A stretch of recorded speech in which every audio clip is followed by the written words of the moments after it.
Good afternoon, it's Steve Lookner with Agenda Free, or good evening, everyone. Steve Lookner with Agenda Free TV. The U.S. has launched new strikes on Iran after Iran attacked a ship in the Strait of Hormuz. New U.S. strikes on Iran. And we're going to get you the latest updates here. Let me show you what CENTCOM had to say first of all. And then we'll get you the latest on these new strikes on Iran. You can see here at 7:15 p.m. Eastern Time today, U.S. Central Command forces began launching the third round of strikes this week against Iran after Islamic Revolutionary Guard Corps forces blatantly attacked MV GFS Galaxy, a Cyprus-flagged container ship transiting the Strait of Hormuz. A civilian crew member is missing, and the vessel is unable to continue the journey due to an onboard fire and significant engine room damage. Iran was provided yet another opportunity to demonstrate adherence to the Memorandum of Understanding after being held accountable for earlier attacks on commercial vessels, but has again failed. In response, the U.S. is imposing a heavy cost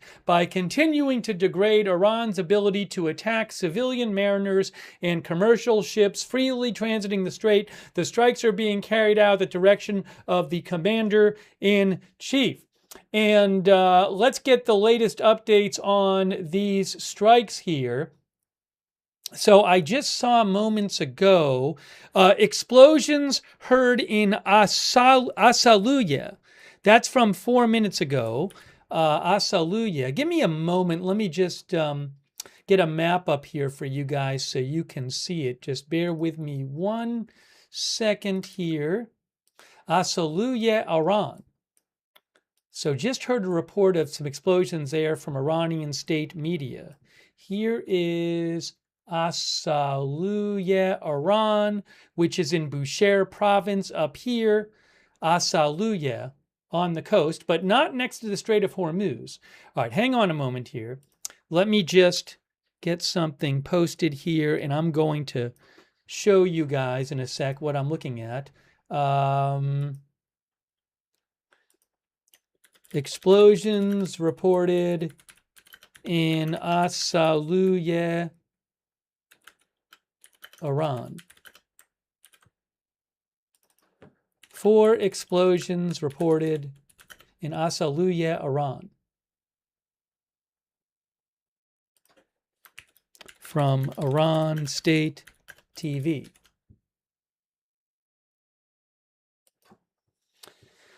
Give me a moment here. I'll put this on the screen and show you what I'm seeing right now. Here.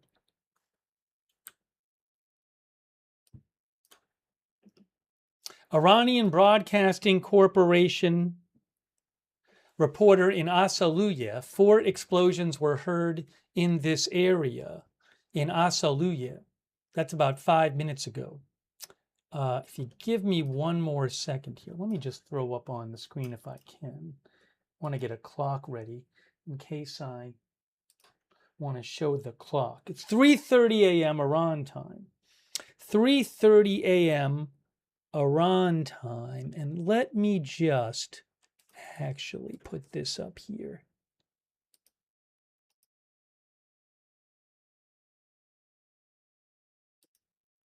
There we go. There we go. And I'll just fix this. We want height, maybe what, 90? Oops, I don't want to do that. That's not what I want to do.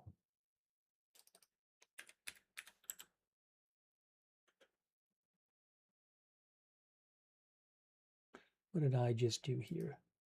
Oh, I see. Give me 1 more second. 1 more moment.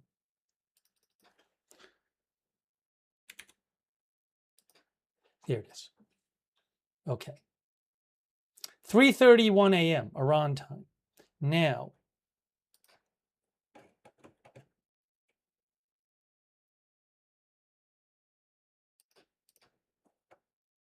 also more reports of explosions right now. I'm seeing them right now. New reports of explosions from Hormozgan province. Explosion sounds heard from the coast of Hormozgan province. That's on the coast of the Strait of Hormuz, basically. A few minutes ago, residents in the coastal areas of Sirik, Minab, and Bandar Abbas reported hearing several explosions. The source of the explosions, I'm assuming that's going to be the source, going to turn out to be U.S. attacks. Source of the explosions is currently unknown, and further updates will be provided as they become available.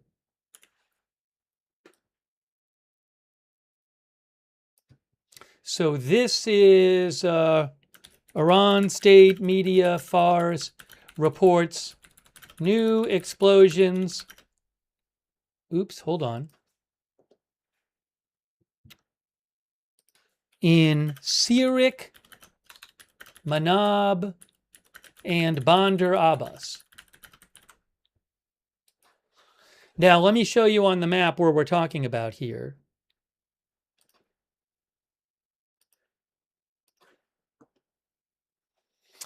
So we already heard about explosions on the coast in Asaluya, which is up here in Bushehr province. But then over here, Bandar Abbas, which is on the coast next to the Strait of Hormuz, Minab, which is near the coast, not that far from the coast, and also Sirik, which is on the coast. Here, Sirik, Minab, Bandar Abbas, and Asaluya. That's the Strait of Hormuz right in here. It's Iran up here. Now, will this, is this going to be some sort of increased? Will this be an escalation by the U.S. compared to the last attacks? I don't know. But this is I think, the fourth time in the last few weeks now. Although the U.S. in their announcement said this is the third round of strikes, but there were a couple of weeks ago, there were 2 straight days where the U.S. carried out strikes. Then a few days ago, there were strikes. So I think this is the fourth time in the last few weeks. Update. Another update here. This is from Iranian state media Mehr News. Here is an update from Mehr News. News update.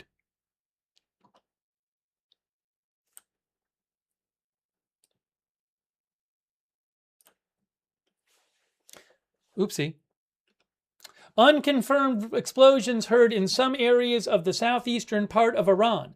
Local sources reported hearing several explosions in some areas of the southeastern part of Iran on Sunday morning. According to these reports, the sounds were heard in areas of Chabahar and Konarak. Wow, so more explosions now we're hearing about. This is to the east of the Strait of Hormuz, Chabahar and Konarak. However, details regarding the origin of these sounds and the exact location of their possible occurrence are still unknown. Meanwhile, some claims made on social media about the possible location or purpose of these explosions have not yet been confirmed by any official authority. As of the time of writing, no announcement has been made by the responsible authorities in Iran regarding these reports, and additional news will be provided after official sources announce them. Explosions reported in Iran in Chabahar and Konarak by state media Mehr. Chabahar and Konarak. I'll show you where this is.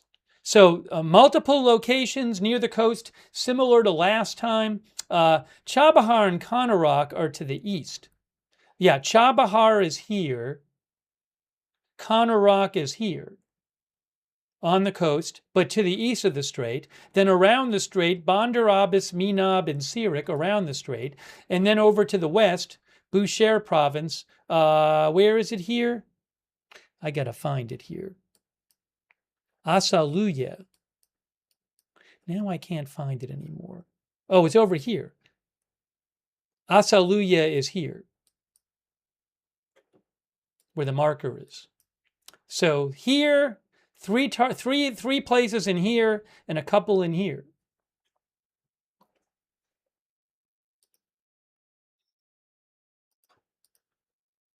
Okay, update here from Iran State Media. Another update here. Another update. They say denial of rumors about attacks on Avaz and Abedan. Give me 2 seconds here. Let me just do something real quick.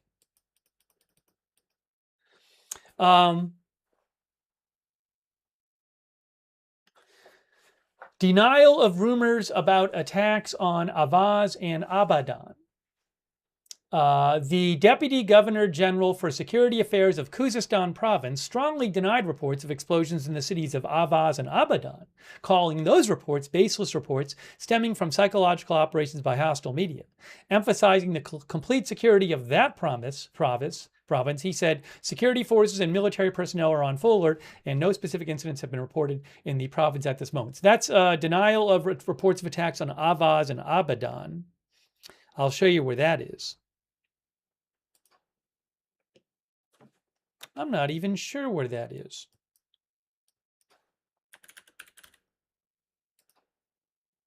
There's Abadan. So this is over. This is in the to the west, western edge of the Persian Gulf. There's Abadan there, and Avaz is here. So denial of explosions up here on the northern to the north of the western end of the Persian Gulf. We'll have to see what happens there.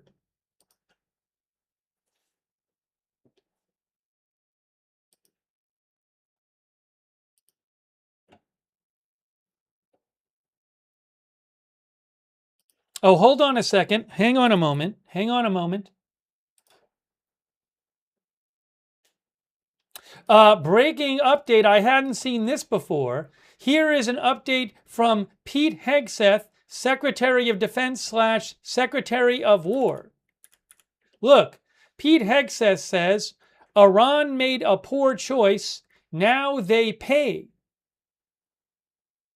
Again, Pete Hegseth says, Iran made a poor choice. Now they pay.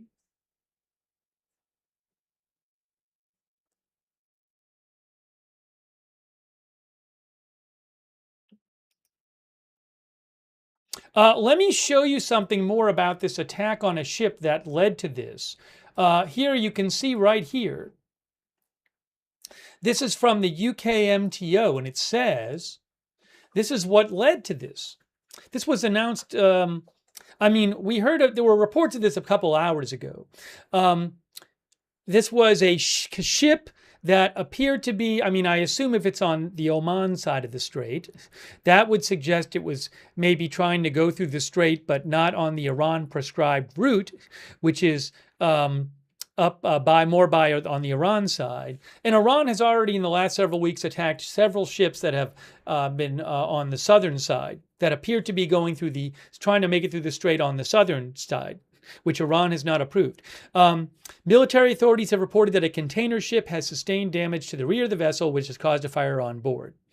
You can see here, again, this is what the U.S. Central Command said about what happened. Right there, you can see right here, it says, at 7:15 p.m. Eastern Time today, U.S. Central Command forces began launching the third round, although to me it seems like the fourth round. Oh, third round this week. They say third round this week. Wait, third round this week? Now I'm confused. I thought we only had one round this week. I might be forgetting about it. Oh, were there 2 days this week? I guess so.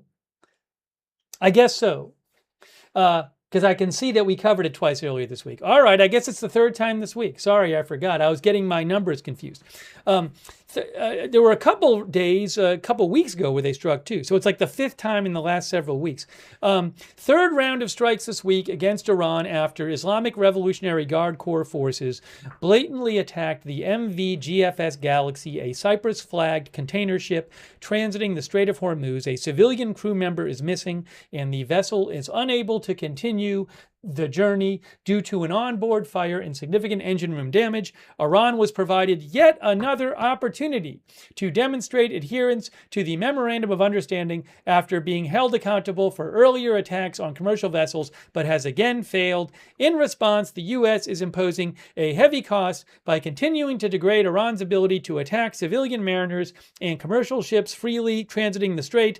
The strikes are being carried out at the direction of the commander-in-chief. Well, hang on a moment here. Let's continue to bring you updates here. Now, Press TV, which is Iranian state media, we've heard about these different attacks before. They said fresh attacks in Asaluya, Kanarak, Sirik, Chabahar, and southern Iran. But I believe we've given you those reports in recent minutes from different Iranian media outlets.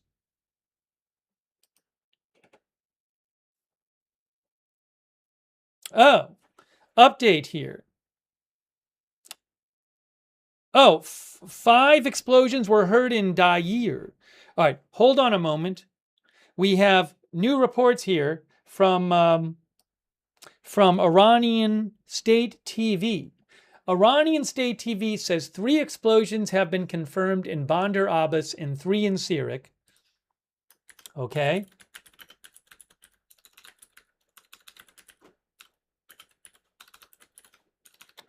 Two explosions heard around Chabahar, 5 explosions heard in Dair in Bushehr province, and the explosions heard in Chabahar were related to the attack by the American terrorist enemy on an area in Kanarak. And no explosions in Minab County so far. Hold on a moment. So they say 3 explosions confirmed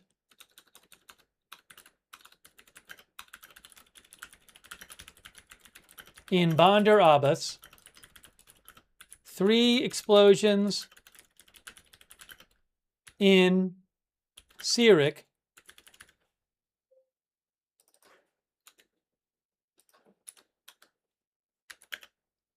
5 explosions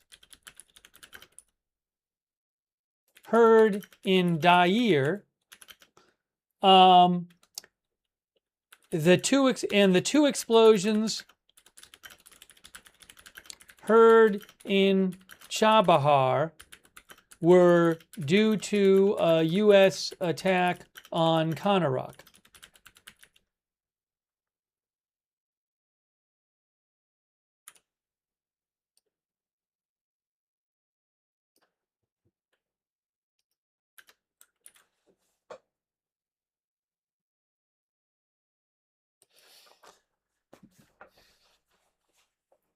Now, Dair we hadn't heard about before.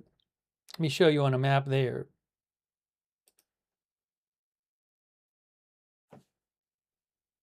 So they said 3 explosions in Bandar Abbas, 3 in Sirik, that's near the Strait of Hormuz. Then they said 2 explosions heard in Chabahar, but that was due to an attack in Kanarak here to the east. They also said 5 explosions were heard in the Dair area. If I can find it. I don't know if it's not. It said Bushehr province. It's not even coming up here. Must be a different spelling.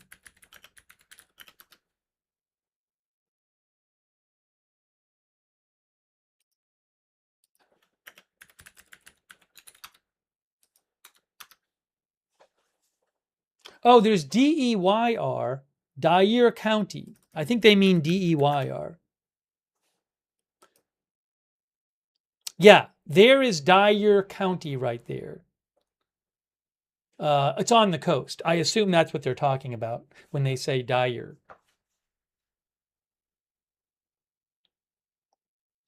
Mark says, "This is new. Is this newer from yesterday?" No, this is new. This is happening now. This is new. New strikes now. Because earlier today, Iran attacked a container vessel. What was it? It was a cargo ship, right? Iran attacked a cargo ship, a container ship in the Strait of Hormuz.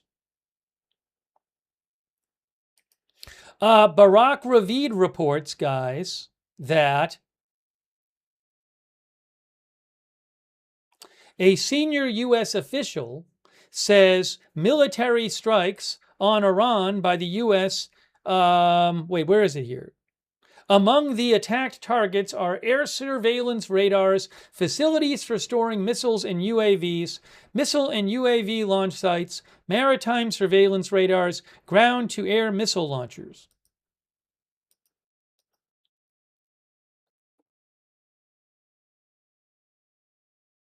Now, I just saw,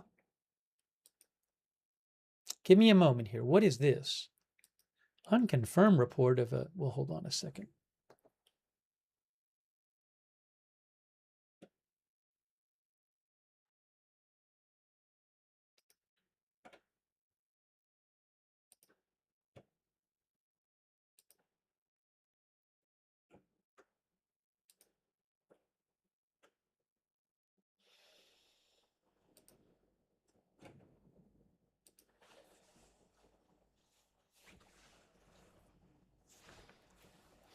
Seeing some unconfirmed reports of air defenses in Iran being active. I would not be surprised if that's happening.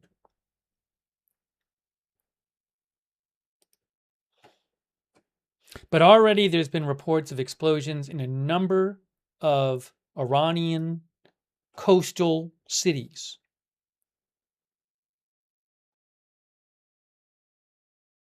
Now, this is weird. I don't understand this. Hold on a second here.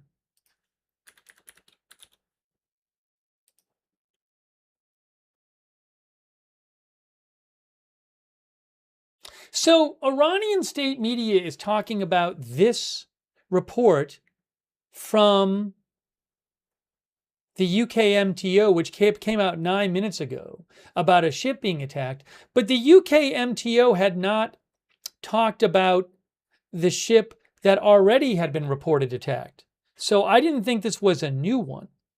As far as I'm aware, this is just the one we had heard about before.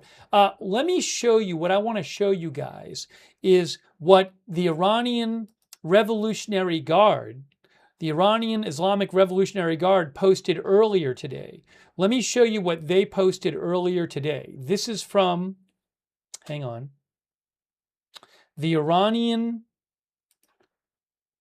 Revolutionary Guard in Iran. Here is what they said a little earlier today.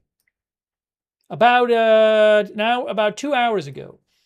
Iran's Islamic Revolutionary Guard Corps Navy said about 2 hours ago, in our previous statement, we said that foreign interference and the illegal determination of shipping routes in the Strait of Hormuz will be met with our decisive response and will disrupt the process of normalizing traffic in the strait. The IRGC Navy says that, incited by foreigners, several vessels attempted to move through an unauthorized route in the Strait of Hormuz today. Well, I guess, I don't know if it's technically today or yesterday because it's like 3 a.m. there, but in recent hours, disregarding warnings to correct their course. Consequently, a vessel that had jeopardized maritime security by switching off its systems, I assume its identification systems, was struck by Iran and brought to a halt. IRGC Navy adds that following this incident, the Strait of Hormuz is closed until further notice, and until the end of the U.S. interference in this region, no vessel will be permitted to transit. Now, they've announced closures before in the past months, but they say again it's closed. IRGC Navy warns that if the enemy, under the pretext of this incident, which it itself caused, carries out any new act of aggression, which has now happened, it will be met with a severe response, and new enemy bases in the region will be targeted. So that was about 2 hours ago, and now we indeed have the U.S. carrying out strikes in Iran, new strikes in Iran.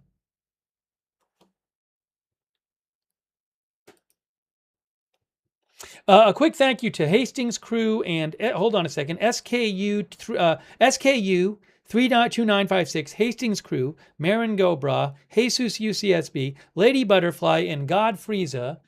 And Hastings Crew thinks it's not going to end well for Iran.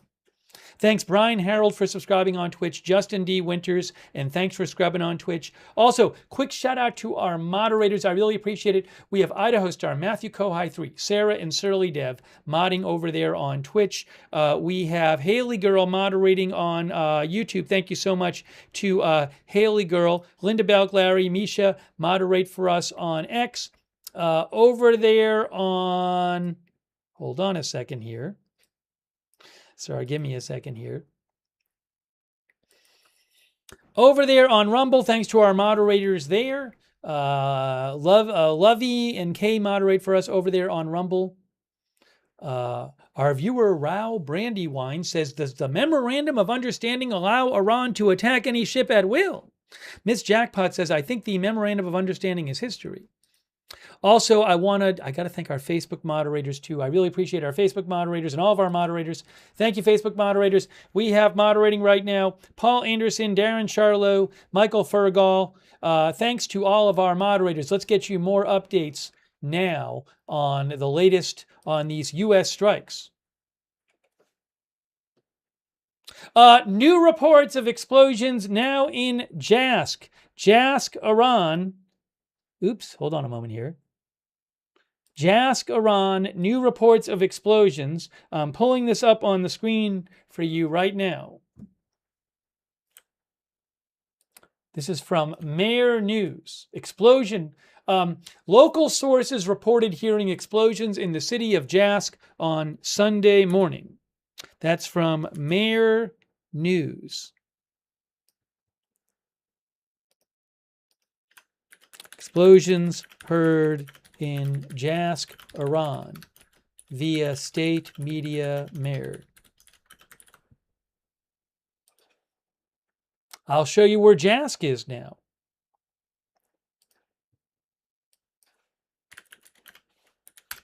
Jask is there. Oops, you can't see it. Now you can see it. Jask is on the coast. Jask, so we've heard about explosions in Jask, in Konarak, in Minab, in Bandar Abbas, in Asaluya, in where else? Is Asaluya part of Dia? I don't know.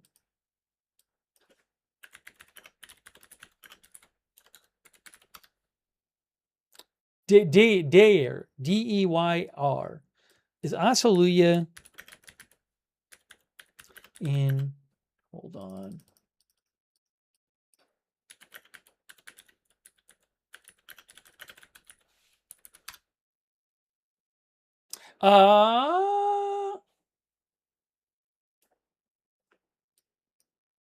Hold on. Asaluya is not in Dia County, I guess. So we have Dia County and Asaluya.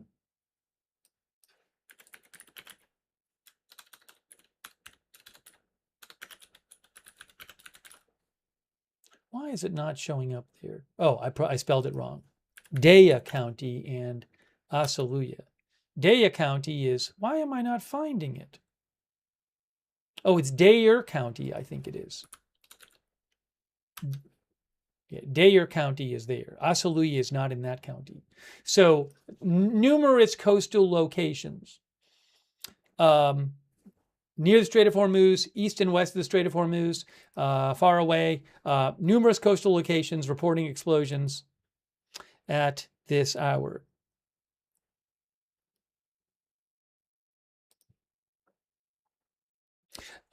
We have new reporting here from Iranian state media, from Iranian state TV. New update. News update from Iranian state TV. I'm going to get it on the screen for you right now. Look at this. Look at this. Hold on. At the bottom it says more than 10 explosions heard in Jask. Wow.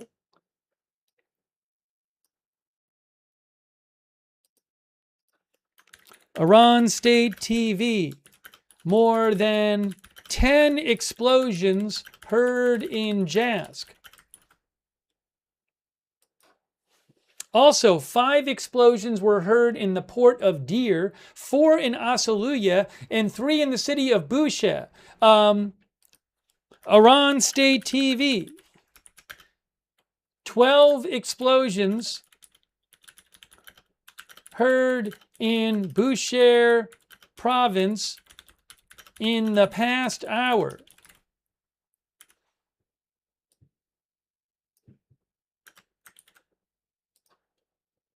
Also, the sound of 2 explosions in Sirik was caused by projectiles hitting the hills of the coastal strip between Sirik and the village of Taharwi.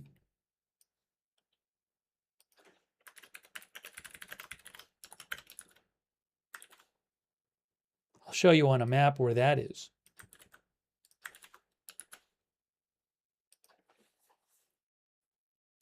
The hills between, so just to go back here, Jask is over here.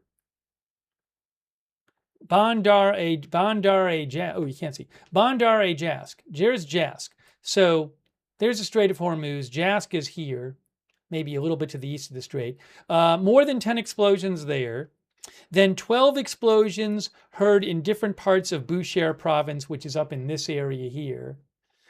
And then 2 explosions heard in Sirik, which is down here near the strait, caused, so there is, let's see if I can show you this. There is Sirik and there is Tahuri here. So 2 explosions in Sirik were caused by projectiles hitting the hills of the coastal strip between Sirik and Tahuri.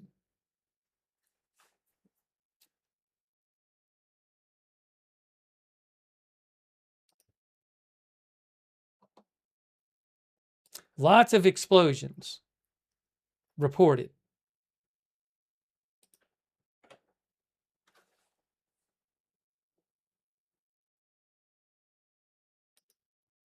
Give me a moment here.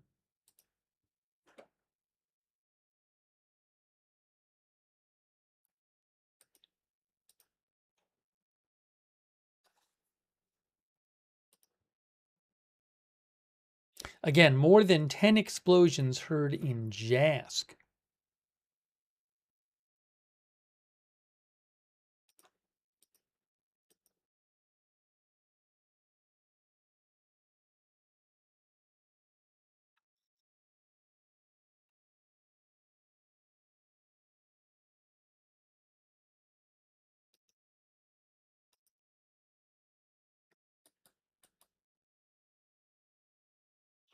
Oh, I should show you here. Let's just check oil prices for a moment.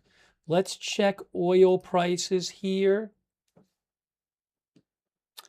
So, oh, the oil market is closed. The oil market is closed. I can't check oil prices because the oil market is closed. Just so you know. It's closed until tomorrow at 6 p.m. Eastern Time. Remember, it closes from Friday to Sunday. Well, there you go. How about that? How about that? So we will not do that right now.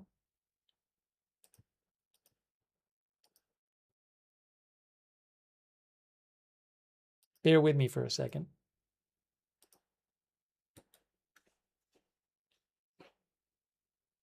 You know, again, the big question I have now is we've got, this has happened now, I think 5 times in the last few weeks. When were the last strikes?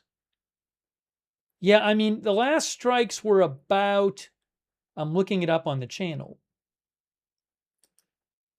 June 26th or so. So roughly 2 weeks ago, there were 2 different days when the U.S. struck Iran. So this is like the 5th time in 2 weeks where Iran has struck 1 or more ships in the Strait of Hormuz, and then the U.S. attacks Iran. It's about, I think it's 5 times in 2 weeks. So are we going to see the U.S. escalate the nature of their attacks on Iran because this keeps happening? I have no idea.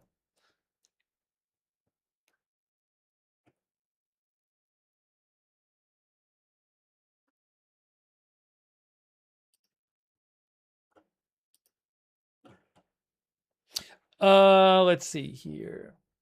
Trying to get you updates.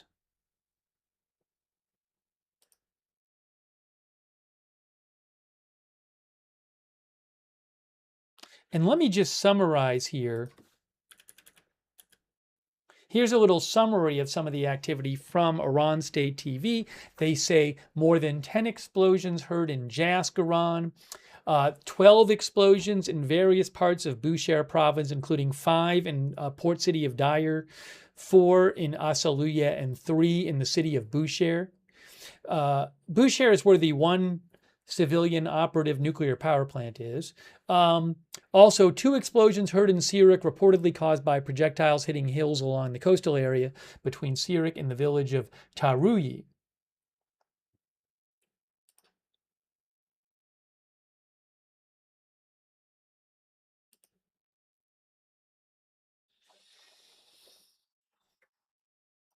Has President Trump posted yet? No, I do not see anything from President Trump about these latest strikes. In case you missed it, Secretary of Defense / Secretary of War Hegseth posted and said, Iran made a poor choice. Now they pay. That's what he said.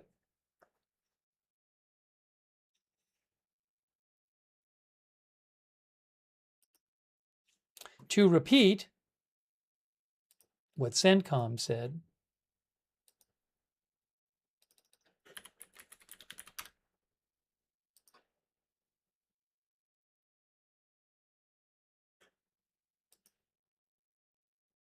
hang on. Give me 2 seconds here. Let me just get this on the screen for you. Oopsie.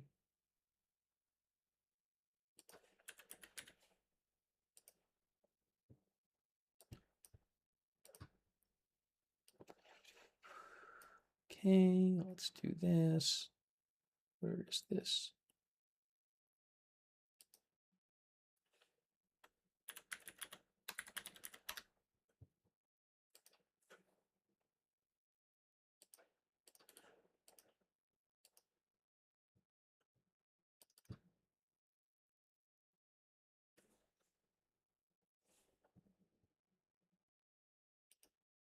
Okay, here we go.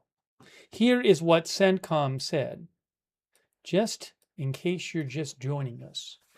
They said, at 7:15 p.m. Eastern Time today, U.S. Central Command forces began launching the 3rd round of strikes this week, and the 5th in roughly the last 2 weeks, against Iran after Islamic Revolutionary Guard forces blatantly attacked the MV GFS Galaxy, a Cyprus-flagged container ship transiting the Strait of Hormuz. A civilian crew member is missing, and the vessel is unable to continue the journey due to an onboard fire and significant engine room damage. Iran was provided yet another opportunity to demonstrate adherence to the Memorandum of Understanding after being held accountable for earlier attacks on commercial vessels, but has again failed. In response, the United States is imposing a heavy cost by continuing to degrade Iran's ability to attack civilian mariners and commercial ships freely transiting the strait. The strikes are being carried out at the direction of the commander-in-chief.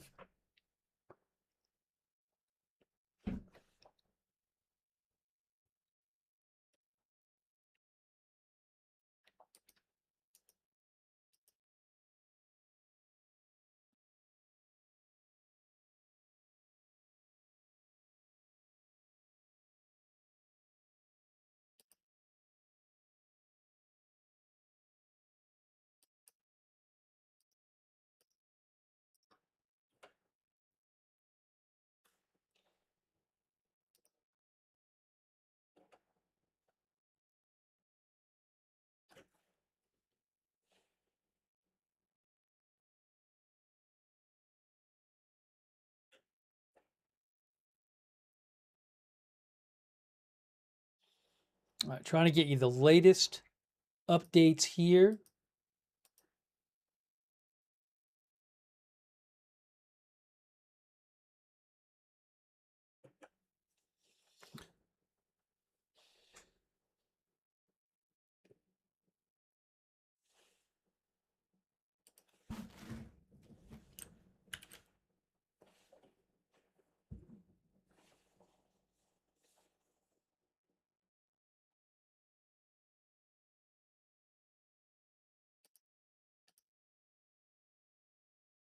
Bear with me for a second here.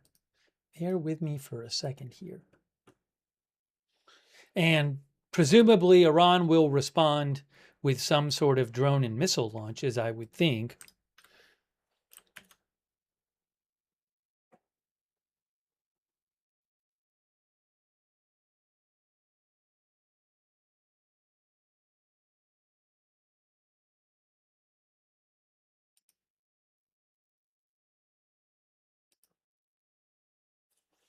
Okay, here is an update from IRNA, Iran State Media IRNA. IRNA says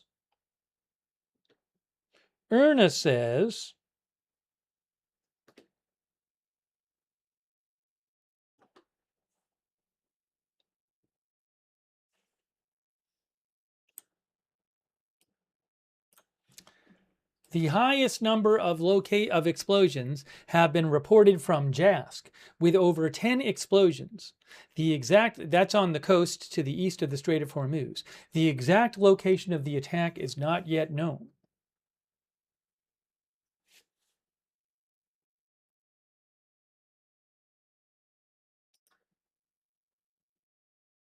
Here is an update about from Iran State Media IRIB. The deputy governor of Bushehr province, which is to the northwest of the Strait of Hormuz, for political security and social affairs, says no casualties have been reported so far in the attacks by the American-Israeli terrorist enemy on the cities of Bushehr province, including Bushehr, Asaluya, and Dayer.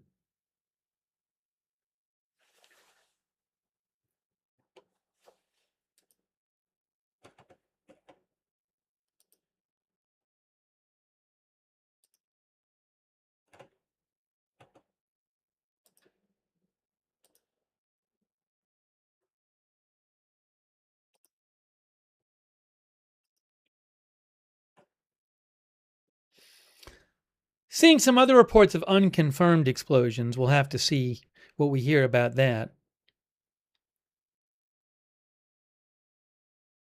Hang on, I just saw something. I just saw something.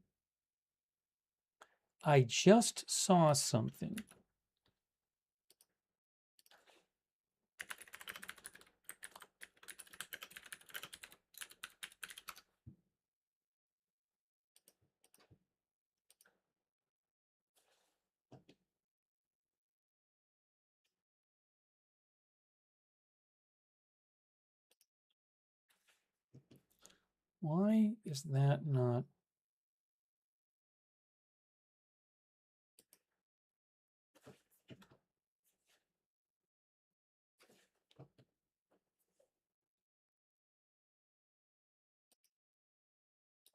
Bear with me for a second here.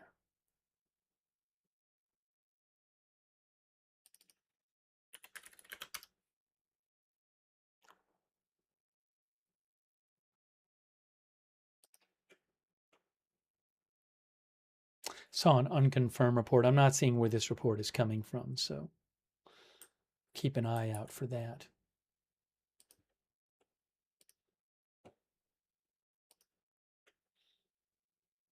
By my count, this is the 5th time in basically the last 2 weeks, give or take a day or so, that Iran has attacked one or more ships in the Strait of Hormuz, or transiting the Strait of Hormuz, and the U.S. has launched strikes on Iran. 5 times in basically 2 weeks.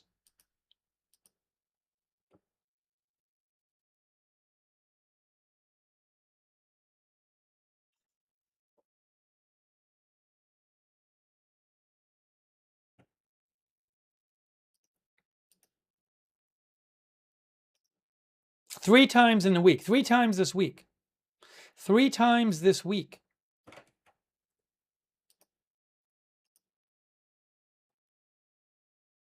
There are some unconfirmed reports of an explosion in Mashhar.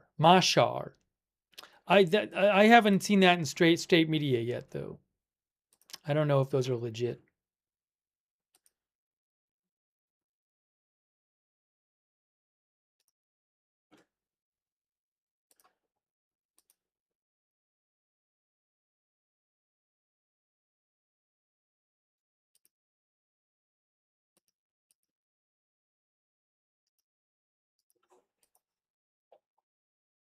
Yeah, Shin says, Shin, who I follow, is claiming also that there was an explosion in Mashhar. I'll show you where that is in Khuzestan province. Again, I'm not sure about this.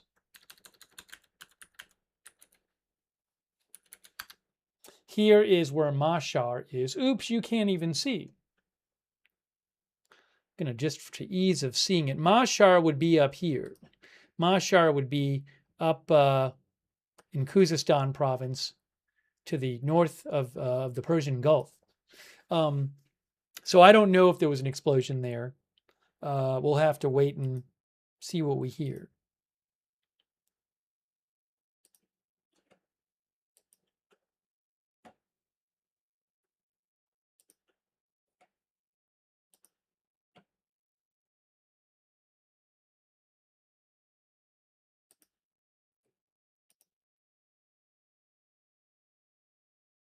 And as I said, I don't know, are these strikes going to be an escalation for the U.S. from the 4 other rounds of strikes in the last couple weeks?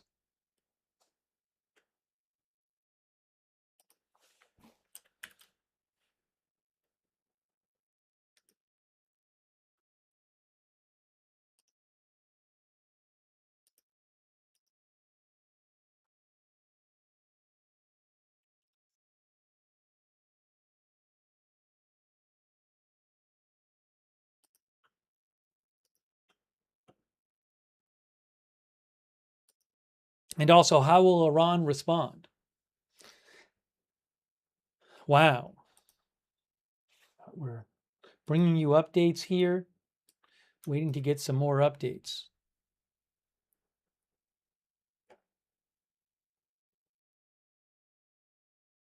Hey, thanks to Cognitive Code AI. Thank you. Marin Gobra, thanks for subscribing for over 4 years. Thank you for being a member for over 4 years. Thank you so much. B. Earhart, thanks so much for your support for being a member. Frosty, thanks for being a member as well. We're bringing you live updates here. How is Iran going to respond to this? Are we going to hear from President Trump?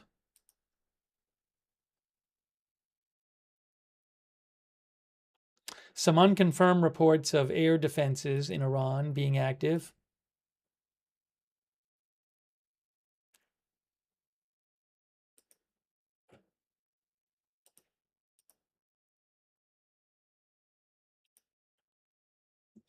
This started a couple of hours ago when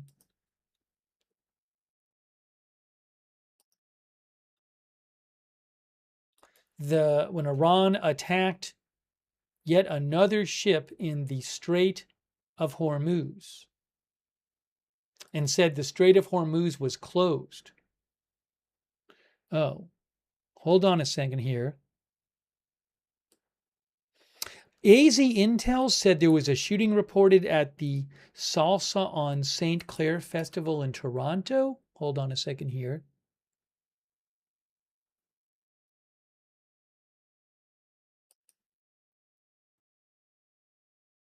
What is it? Hold on a second. Thanks AZ Intel for posting that. Did the police post?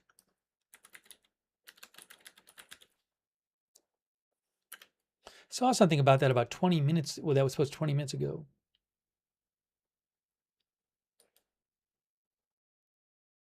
CP News Toronto said Toronto police said they were responding to an active shooter at the Salsa on St. Clair Festival and say there were multiple injuries. That call they got was 33 minutes ago, 8:12 p.m. So I'll keep an eye on that as well. Oh, I have it right here.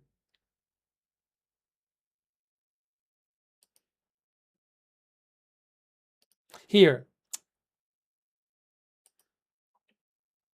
2 dead. So they say 5 people located with gunshot wounds, 2 people pronounced dead. That is at the in Toronto. So I'll keep an eye on that. Again, the first reporting of it was about a half hour ago.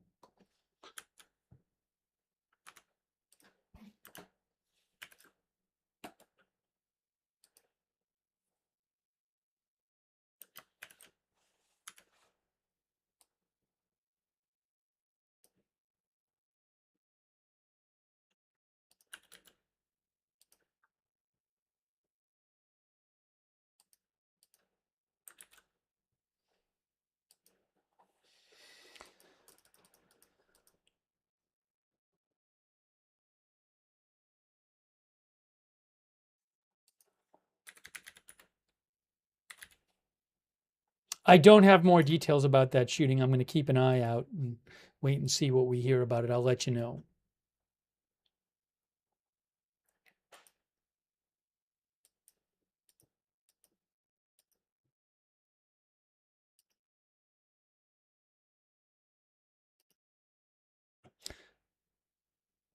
It sounds like new explosions in Jask. Hey guys, I think there's new explosions in Jask. Look, moments ago, residents of Jask reported hearing several explosions, the source of which is currently unknown. Further updates will be provided as they become available.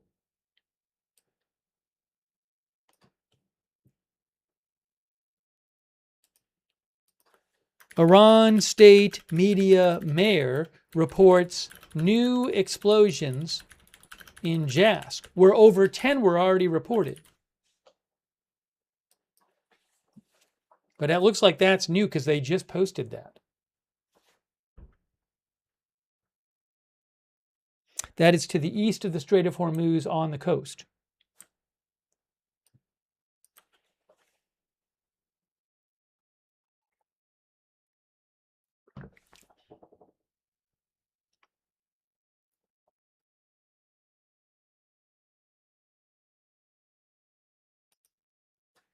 I'll show you where it is. Jask is over here. Where is it? Jask is here. So again, a bit to the east of the Strait of Hormuz on the coast.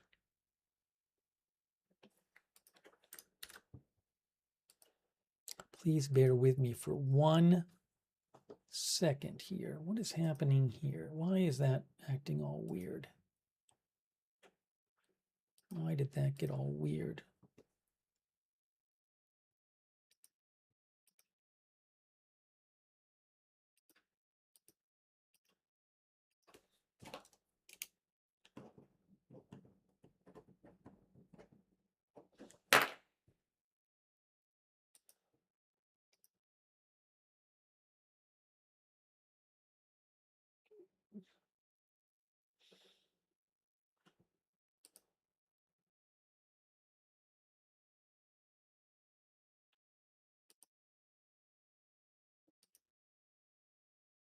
So again, it's a little confusing because Iran, some of the Iranian state media is talking about how the UKMTO reported a maritime incident.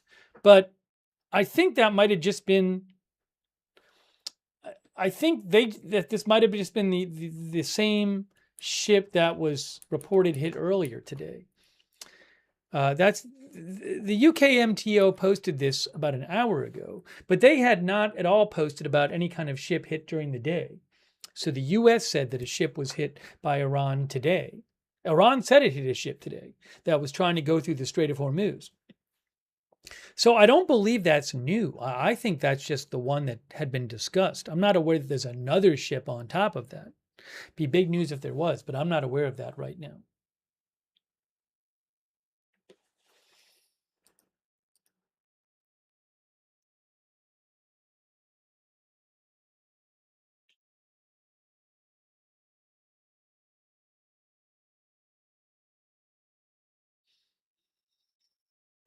No official Iranian statement yet. Iran is claiming that missiles were launched. Iranian state media is claiming that missiles were launched from a U.S. base in Kuwait. I don't know if that's true, but Press TV just posted footage reportedly captures missiles launched from a U.S. base in Kuwait. I would assume that means they might be firing things at Kuwait shortly.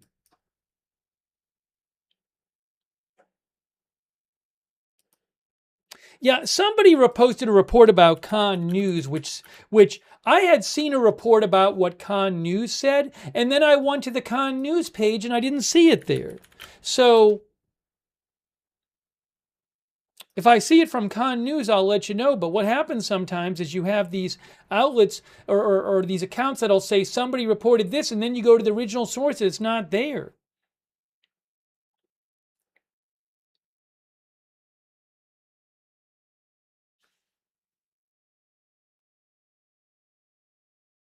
I haven't seen anything about it from Khan News. Yeah, some account online claimed that Khan News said that the U.S. was going to reimpose a naval blockade. I literally went to Khan News and didn't see any mention of it on their website.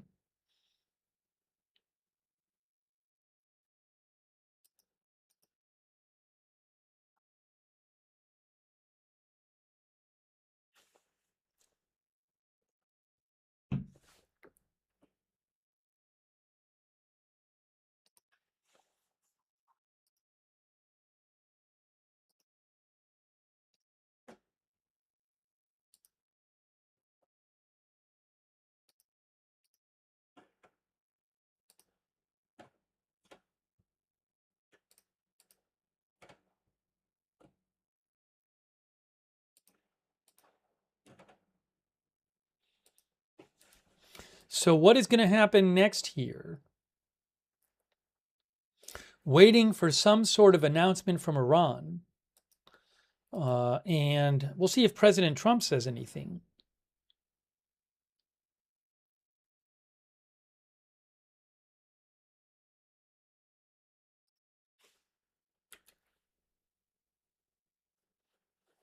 Will this be an escalation, or will this end up just being more, kind of somebody replied to me, I think, and said more of the same.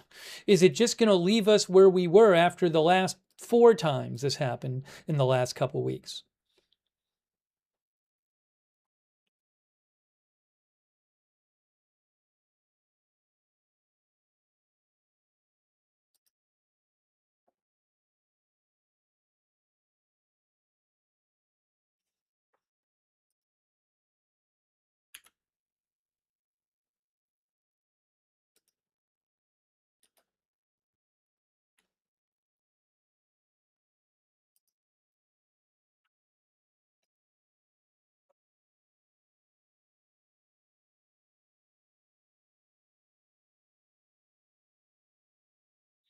The Washington Post says escalated Iranian attacks on ships in the Strait of Hormuz have angered President Trump, tested a fragile truce, and provoked U.S. retaliatory strikes that have thrown future talks in doubt and threatened to reignite the war with deadlier violence. The latest clash today came a day after senior U.S. officials, on a call with reporters, said that Iran had described earlier attacks on ships in the Strait as the actions of a rogue unit of the Islamic Revolutionary Guard Corps. The U.S. officials, speaking on condition of anonymity yesterday, said they expected Iran to issue a public statement within days declaring the strait to be completely open and pledging that the Iranian forces would stop shooting at ships in the waterway. The United States, one official said yesterday, is demanding that Tehran issue a public statement that acknowledges all channels of the Strait of Hormuz are open and they're not shooting at ships anymore. Well, that didn't happen.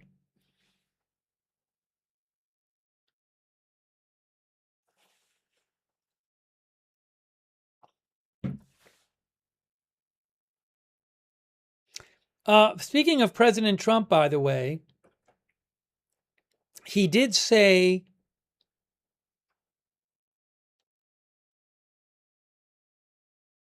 Hang on.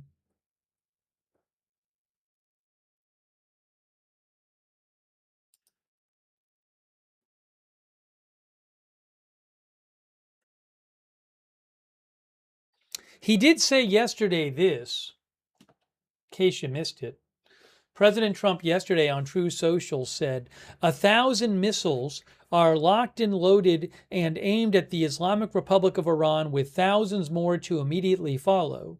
Should the Iranian government act on its threat pronounced in many quarters of the globe to assassinate or attempt to assassinate the sitting president of the United States of America, in this case me, orders have already been given and the U.S. military is ready, willing, and able for a 1-year period of time, subject to extension, to completely decimate and destroy all areas of Iran. Praise be to Allah. That's what President Trump had posted yesterday.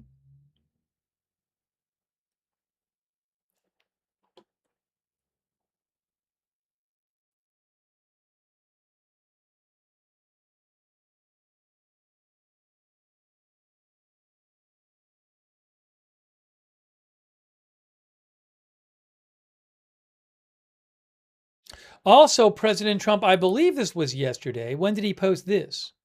Yes, July 10th. He posted in the morning yesterday. He said, Iran has asked us to continue talks. We have agreed to do so, but the United States has stated to them in no uncertain terms that the ceasefire is over. He had posted that yesterday morning, President Trump.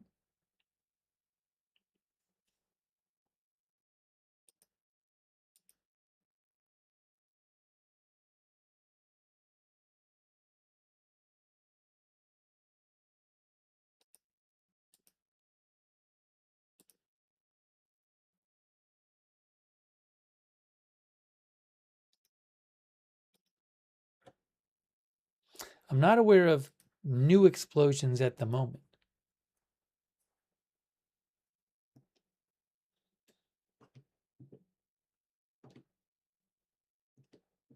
Oh, give me a moment. Give me a quick moment.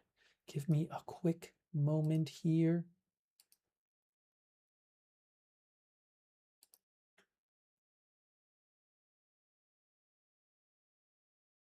You can see the Washington Post here says, in just over 3 weeks since Iran and the U.S. agreed to an initial peace accord, Tehran has made the Strait of Hormuz the central sticking point, refusing to allow maritime traffic to pass through without Iranian coordination. Trump's stated objectives for war, notably ending Iran's nuclear program, are not a focus at the moment.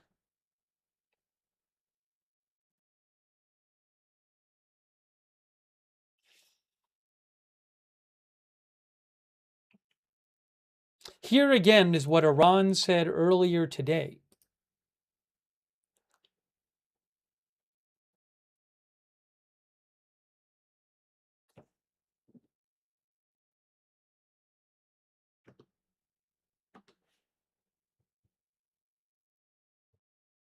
Iran earlier today, actually not that long ago, about 2.5 hours ago. Here's what Iran said, the Revolutionary Guard, 2.5 hours ago. Iran's Islamic Revolutionary Guard Corps Navy said, in our previous statement, we said that foreign interference in the illegal determination of shipping routes in the Strait of Hormuz will be met with our decisive response and will disrupt the process of normalizing traffic in the Strait. IRGC Navy says that, incited by foreigners, several vessels attempted to move through an unauthorized route, disregarding warnings to correct their course. Consequently, a vessel that had jeopardized maritime security by switching off its systems was struck and brought to a halt. IRGC Navy adds that following this incident, the Strait of Hormuz is closed until further notice, and until the end of the U.S. interference in this region, no vessel will be permitted to transit. IRGC Navy warns that if the enemy, under the pretext of this incident, which it itself caused, carries out any new act of aggression, which has now happened, it will be met with a severe response, and new enemy bases in the region will be targeted.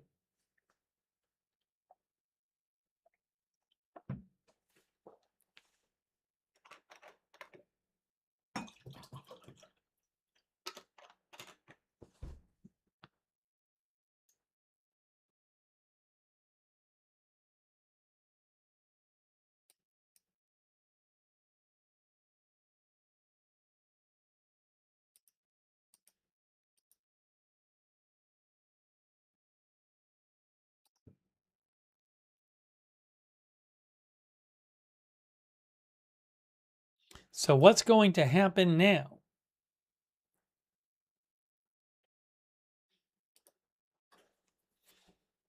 Our viewer T-Wiki says, what ceasefire?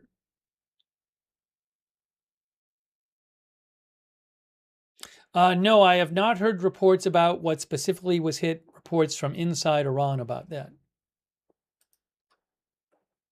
I assume we'll hear more from CENTCOM at some point.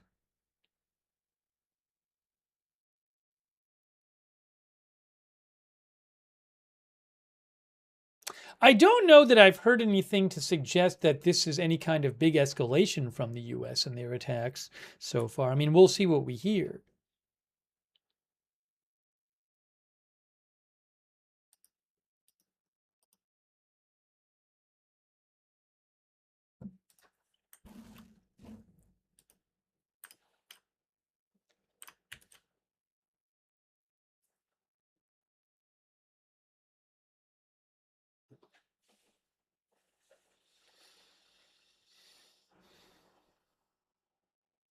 Comment Chef says, art of the deal. Pioneer Twin thinks IRGC is a terrorist organization that even Iran could not control.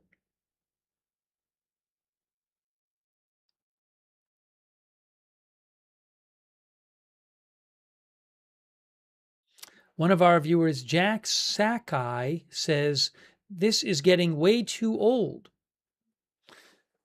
Xanthrin says, we're playing reruns again.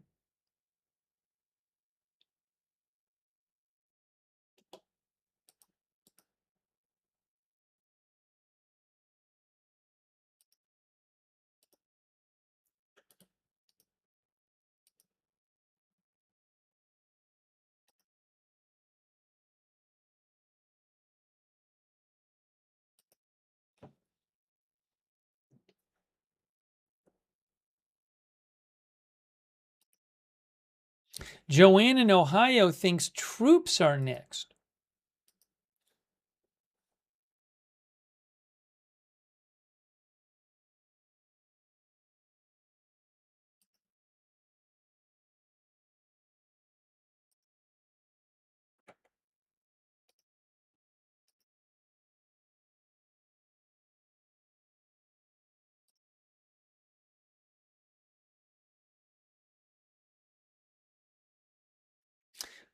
Just to go over,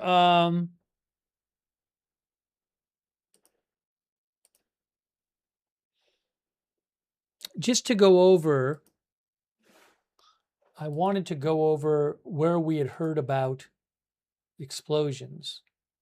Talk about that in a second.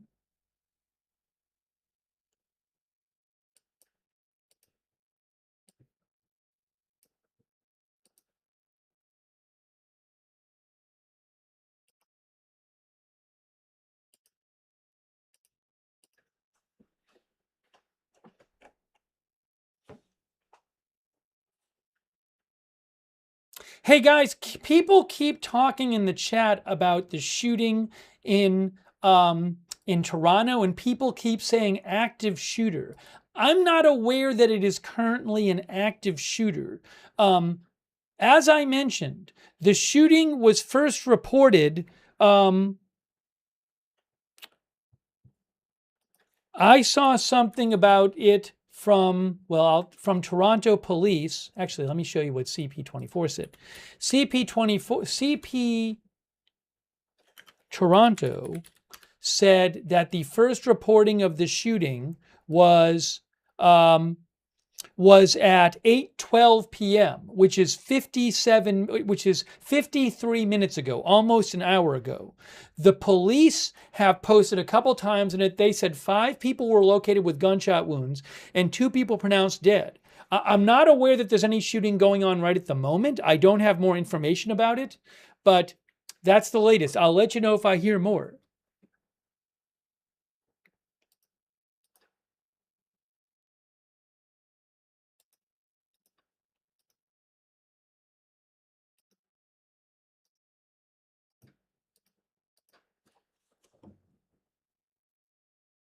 Yes, I'm not aware that the person is. I'm not aware that the person is caught yet. But I just want to be careful because people say in the chat active shooter, and I think some people see that and they hear that they think there's gunshots going on right now. So I don't know what's happening. I just want to be clear with this stuff. Trying to clarify things for people. That's the latest we know. I don't know that there's any shooting going on right now. I haven't heard about anybody in custody.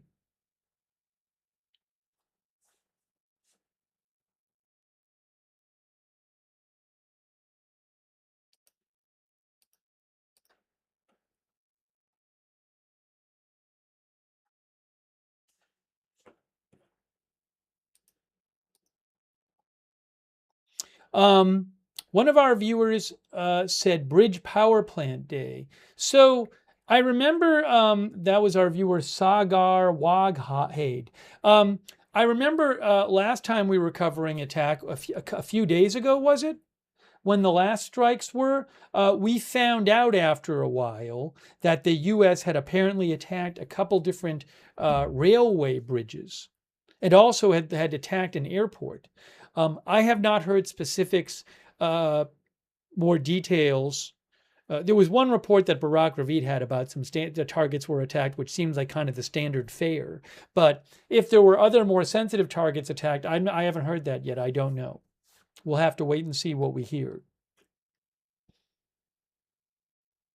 I haven't heard anything from Iranian state media about specific targets they allege were attacked.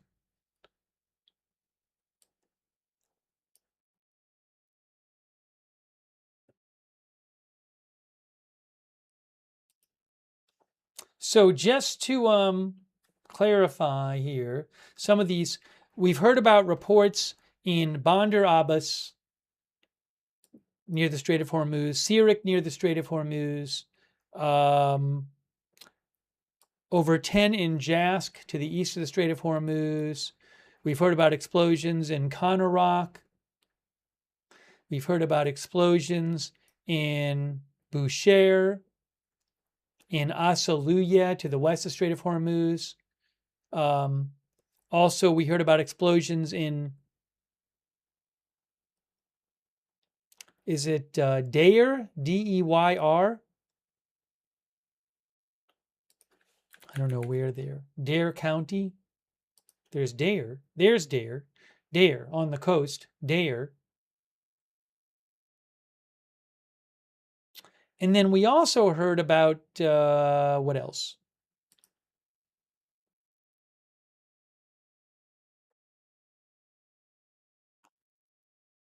I don't know. I think those are the ones I have heard from state media about.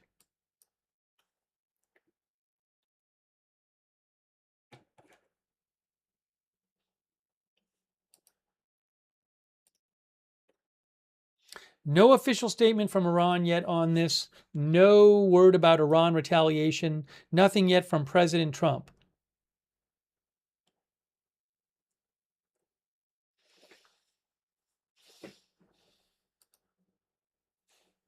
Waiting to hear more.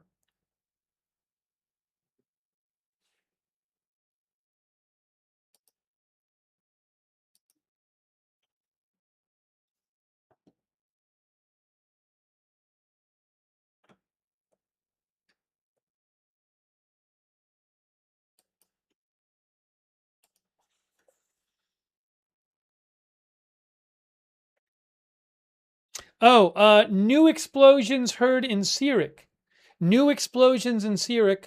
Oh no, that's unconfirmed. Unconfirmed report of explosions in Sirik. So we do not have a. This is from an account I follow, but it's not state media, and I want to be careful. Sometimes those accounts post things which end up not being confirmed. So I take it back. I'm not hearing of confirmed reports. I'm not hearing of reports from state media of anything in Sirik. So we'll see what we hear about that. I can say this. There's a report from Iran State TV that says right now, it says here, denial of explosion in Dilam port. The governor of Delam says, contrary to reports circulating on social media, no explosion has been heard in Delam. Oh, so no explosion has been heard in Delam so far. But look, there's another post here too. Iran state media just posted the current situation in Bandar Abbas, Sirik, and Jask is reported to be calm after explosions recorded in all those places. The current situation in Bandar Abbas, Sirik, and Jask is reported to be calm. Caviar Liberta says that's the version of nothing to see here. Hey, thank you to Perky Pop Cycle. I appreciate your support. Also, Anonymous K4Y2H, who says, take out Iranian regime, no financial support of Hezbollah, no worry for our children dealing with Iran. Thanks, Cosmic Shield Maiden, our member. Jesse James, thanks so much for the gift memberships. Thanks, Jesse James. Least Trustworthy Weasel, thanks for being a member. Gary Principato, thanks so much, Gary, for your support. Thank you, Jeff TE88, for your support. Thank you, Jeff. Also, Stephen Briones, who was just in Boston. Thanks, Stephen Briones. Sparky Jean, thanks for being a member. Wisconsin Steve, thanks for being a member. Cindy McAfee, thanks so much for the gift membership. Cindy, please make sure you thank somebody if they give you a gift membership or a gift subscription. Thank you, Cindy. Also, Oda23 Official, thanks for your support. NJ Prepper, thanks for your support. Ali C, thanks for being a member. Basil Problem. I'm going to have to time out someone for violating the rules. Thank you, Basil Problem. Mike's Paint Studio, who says, is Iran striking ships knowing the U.S. will use hundreds of munitions in response a way to exhaust stockpiles? Thanks again, Oda23 Official. Thanks, Glue Taster, who says, didn't Trump give them 48 hours to apologize and open the strait like 49 hours ago? There was reporting about a new deadline yesterday. Hold on, I think was it Trump who said it? I got to look that up. Thank you also, Rick Campbell. I appreciate your support, Rick Campbell. He says he hates the regime, but he thinks the regime has proven to be a resilient enemy. Thanks, Dr. Dillamond, for being a member for 5 years. Thank you, Dr. Dillamond. Also, Hotfix92, who says, I have money on Hormuz staying closed. Also, The Tree Line for being a member. Hey, New Girl for being a member. Captain Clutch, who says, make 'em pay, boys. Thanks, Captain Clutch, for being a member as well. All right, now, let's see here. The reporting about that new deadline yesterday. Axios had reported yesterday that the Trump administration was giving a Saturday deadline to publicly renounce the Hormuz attacks to Iran. Axios had reported yesterday that the Trump administration was demanding that Iran publicly acknowledge the Strait of Hormuz is open and pledge to stop firing on commercial ships. And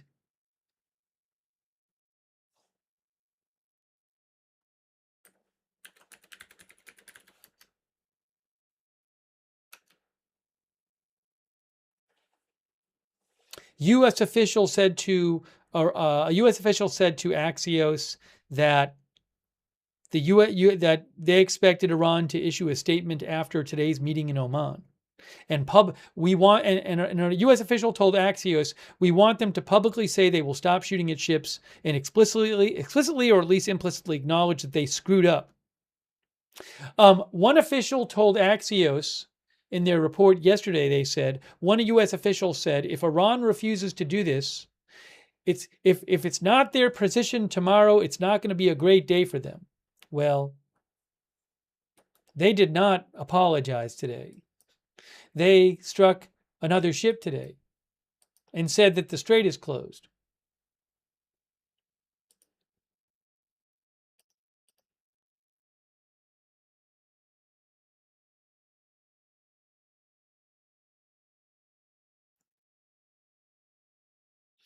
IRNA, Iran state media, says in today's early morning attacks by the U.S., the focus has been on the southern regions of Iran and the Iranian coastline.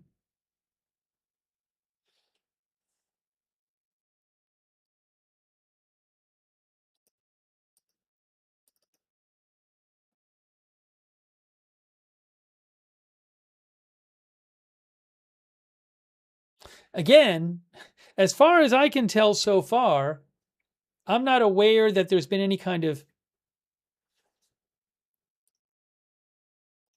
big escalation by the U.S. in their response so far.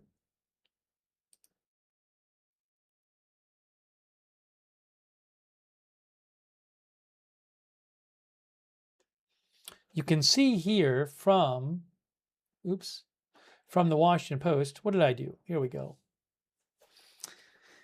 U.S. military said it had launched strikes on Iran today after the Islamic Revolutionary Guard Corps hit a ship attempting to transit the Strait of Hormuz. The announcement came as Tehran declared the vital waterway closed once again and claimed it had. Well, Iran actually said it had hit and stopped a vessel that took a route that it had not approved.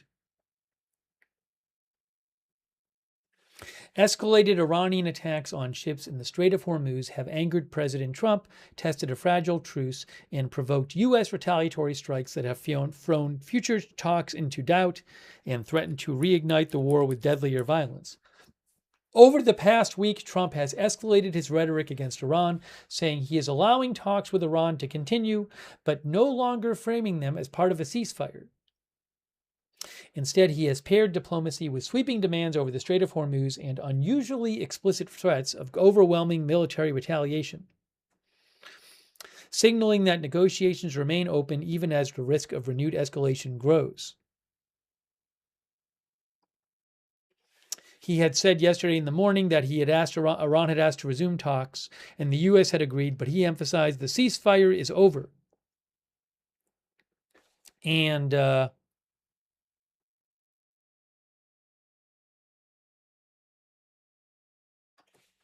you can see an official said yesterday to the press, including the Washington Post, that the U.S. is demanding that Iran issue a public statement that acknowledges all channels of the Strait of Hormuz are open and they're not shooting at ships anymore. Well, that didn't happen. And regarding the big military threat, I think the Washington Post was talking about this. As we showed you before, President Trump said yesterday, President Trump said yesterday, 1,000 missiles are locked and loaded and aimed at Iran, with thousands more to immediately follow should the Iranian government act on its threat pronounced in many quarters of the globe to assassinate or attempt to assassinate the sitting president of the U.S., me. Orders have been already given, and the U.S. military is ready, willing, and able for a 1-year period of time, subject to extension, to completely decimate and destroy all areas of Iran. Praise be to Allah. Our viewer Buckeye Boys thinks we'll hear some news soon.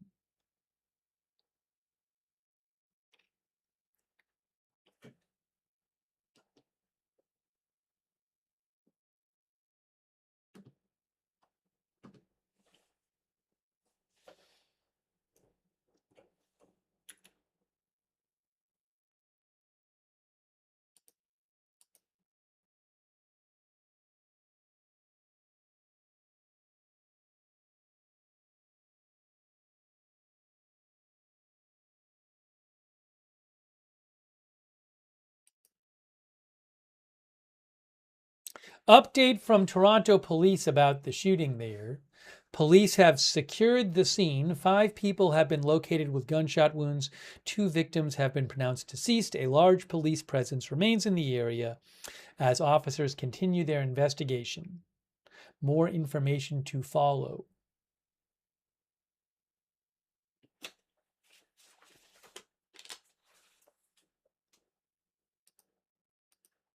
That is not good news.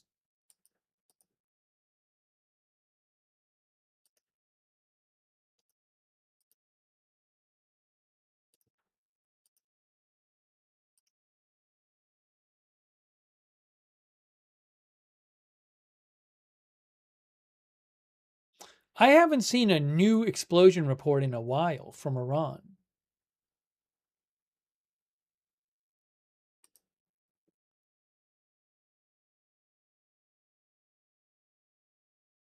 Oh, um, new explosion I'm seeing right here. New explosion reported by Iran State TV. This is 5 minutes ago. An explosion was reported in the village of Shah Abdullah, located in the southernmost part of Khuzestan province. Near the entrance to the city of Deloran and the province of Bushehr, there were no casualties.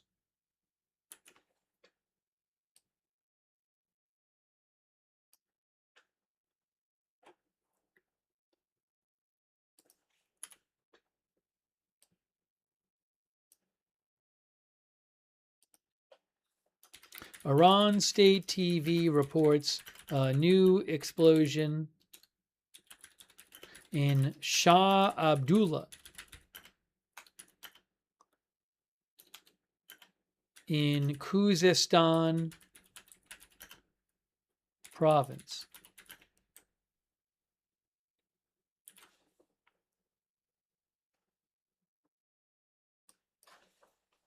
I'll show you where that is. That's going to be up by Kuwait.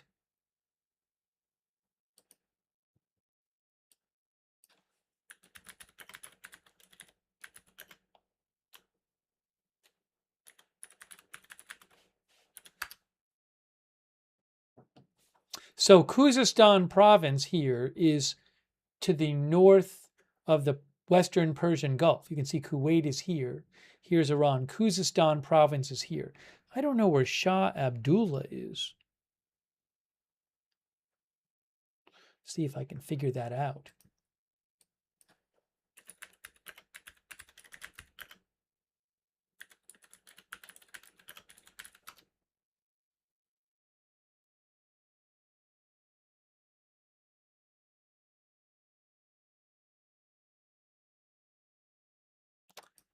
There's a Shah Abdullah shrine in Dedez. I don't know if that's what they're talking about.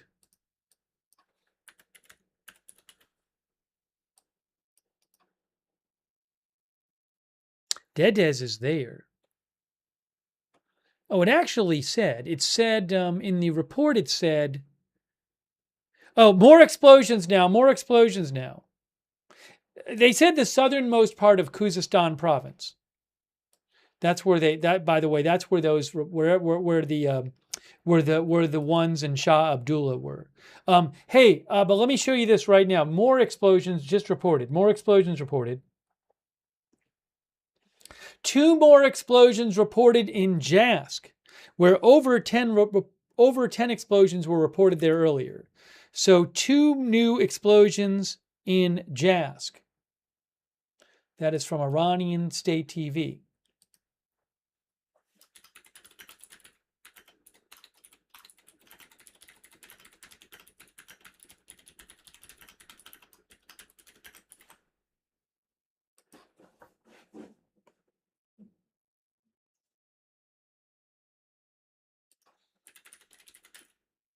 Right. So what we've heard is that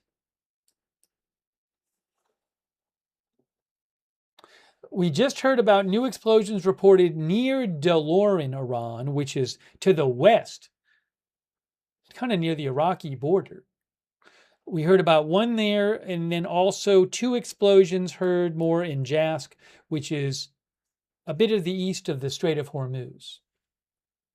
So it looks like new explosions are taking place.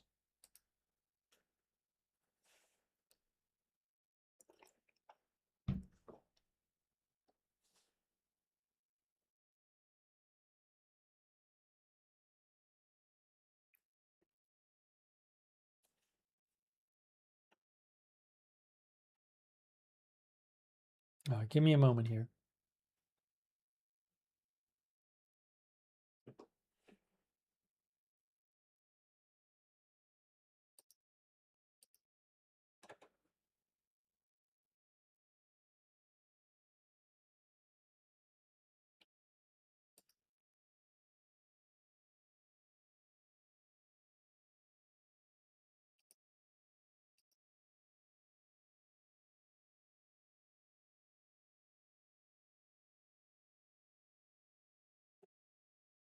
So just in the last few minutes, again, some new reports of explosions in Iran.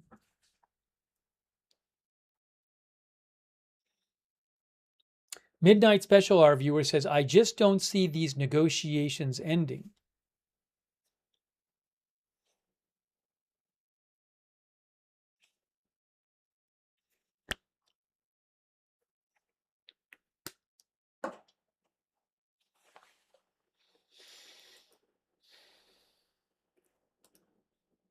Still no official response by Iran. Thank you, Jeff Buddington, for being a member. Thanks, Dylan Persian, who says, is this one of the biggest U.S. strikes in Iran?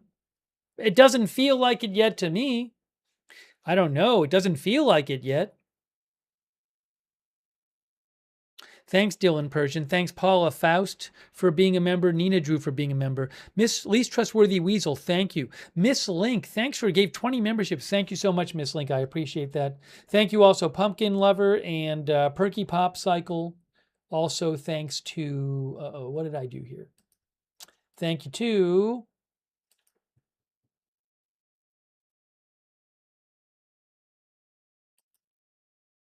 Kendra Fox over there on Twitch. Thank you, Kendra Fox.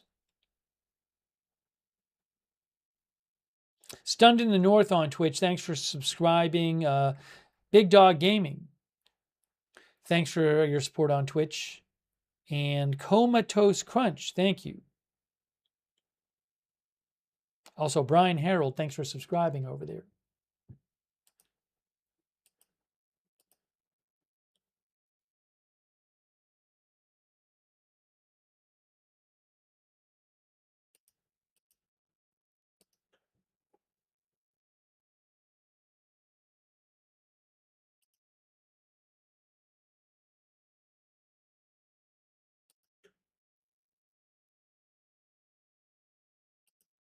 Now, we don't know how you know, are there going to be more attacks as part of this by the U.S.? You know, the U.S. did not say, though.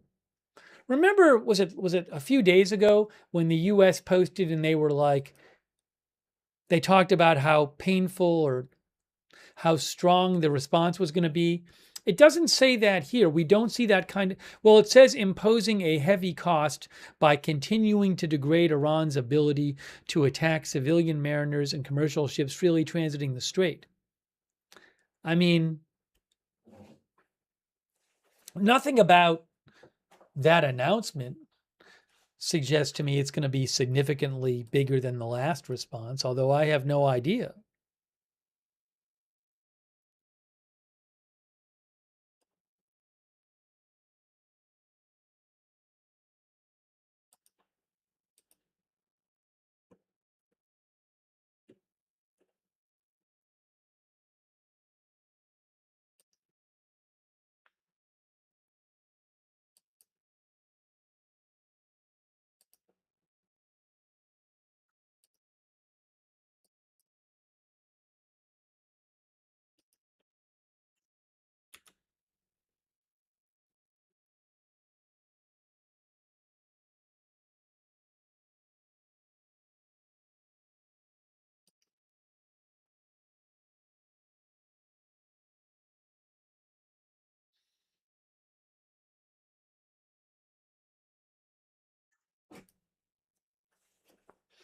So we'll have to see what happens, where this is going. Thank you, I Am Charlie, for your support. I really appreciate it. I Am Good Goy also and Korib are members. Our viewer Bator Kusuk Altan says, low density bombing will not win a war, sorry. Theron, our viewer, says, right back at square one.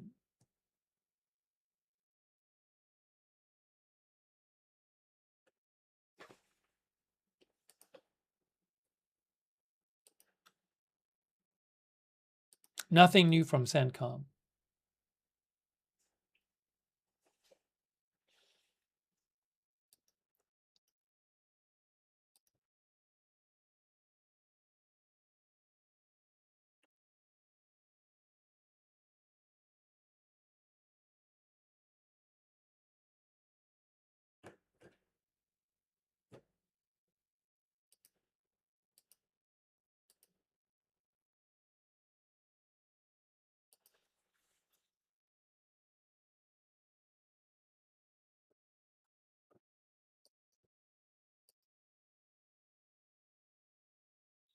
Yeah, there's not a lot. I think a lot of the U.S. planes are probably not trackable at this point. I mean, the most tracked flight is this uh, Boeing E-3B, which I'm guessing is a command and control aircraft. Now, not even that many people are tracking it on FlightRadar24.com. Yeah, that's an AWACS early warning, airborne early warning and control aircraft. But if there were a lot of U.S. planes up, military with their tracking on, you would see them. People, well, actually, no. There's a strato tanker there. I mean, we see these kind of things a lot. That is a tanker circling around, but my guess is that there's probably a lot more planes, but they're not going to. Most of those planes are not going to be visible on publicly available flight radar.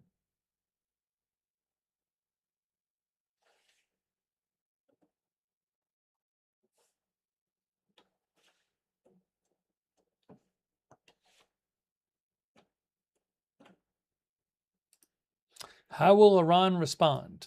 What are they going to say or do?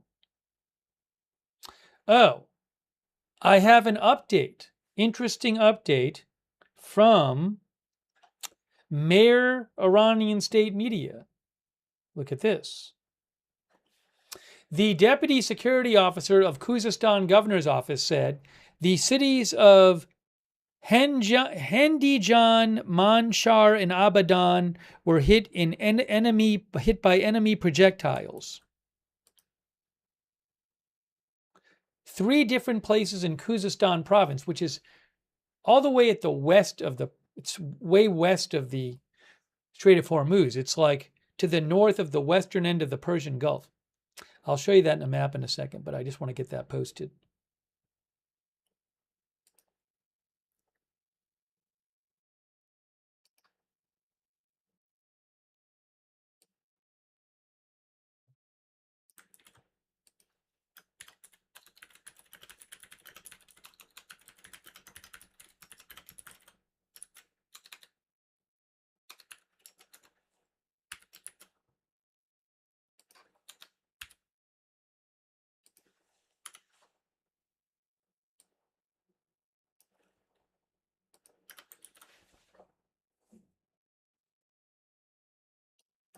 So that's 3 different cities in Khuzestan province, which were hit by enemy projectiles. And Khuzestan province is it's the Strait of Hormuz is here. Khuzestan province is up here. So the cities are places like Hendijan. That's one. Hendijan is there, so close to the coast there. That's one city that was hit. And then, Mashar. Earlier, there was some reports of explosions in Mashar, 1 or more. Mashar, which is there, Bandar Mashar, right on the coast. And then Abadan.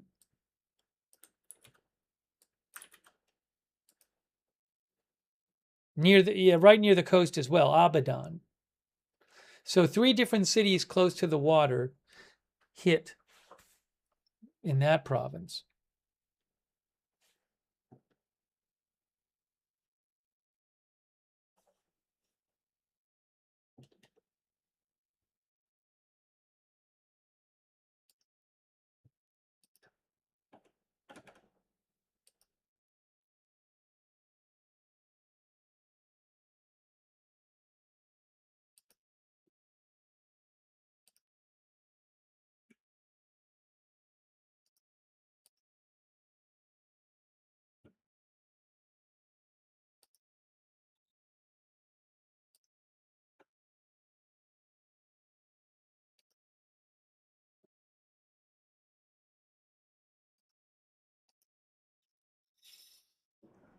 No follow-up statement yet from CENTCOM. No official response from Iran.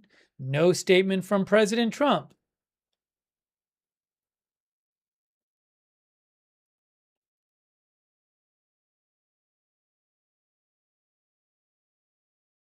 Anthony Lewis, our viewer, says, when will Iran ever learn?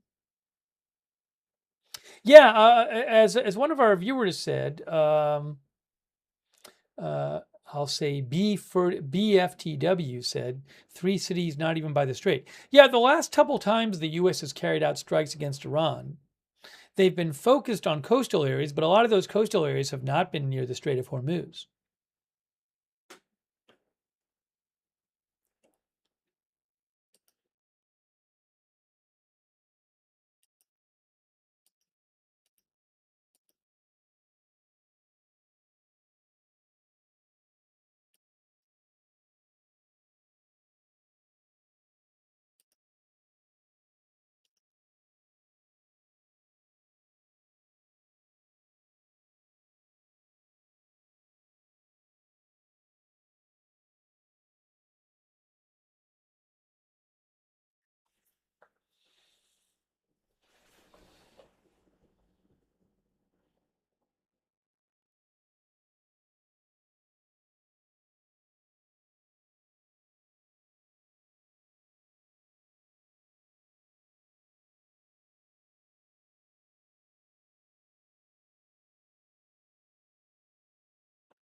So I mean, how long is this going to go on for? With these, again, this is about the fifth, I think it's the fifth time in the last roughly 2 weeks that Iran has attacked one or more ships in the Strait of Hormuz, and then the U.S. launches strikes on Iran. This about 5 times since the memorandum of understanding.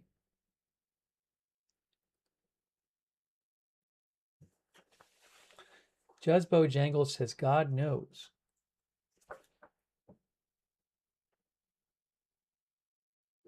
Timido 1 thinks it goes on until August. The gangs all thinks it's going to go on forever.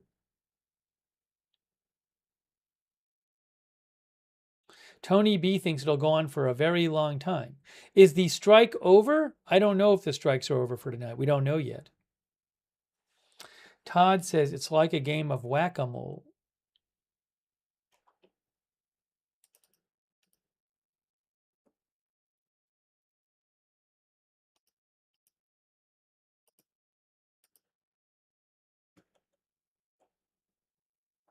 Could it go on till the election, till the midterm election?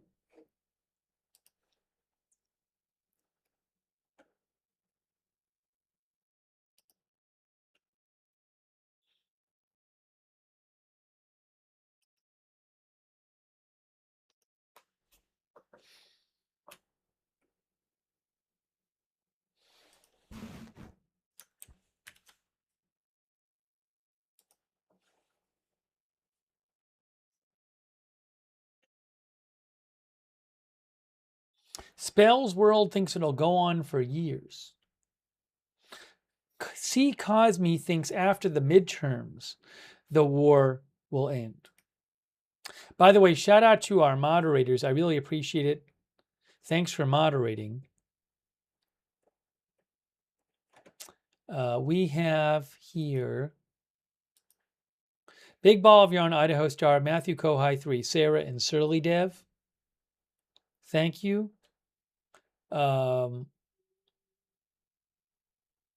Also,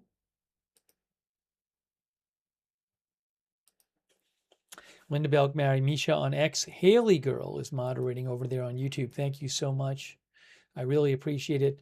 Michael Fergal on Facebook. Hey, thanks to Patrick Wyden for the stars and for subscribing on Facebook. Thank you, Patrick. I really appreciate that. Paul Anderson is also, thanks Kristen McConnell Gates for the stars. Thank you. Paul Anderson, thanks Paul for moderating too.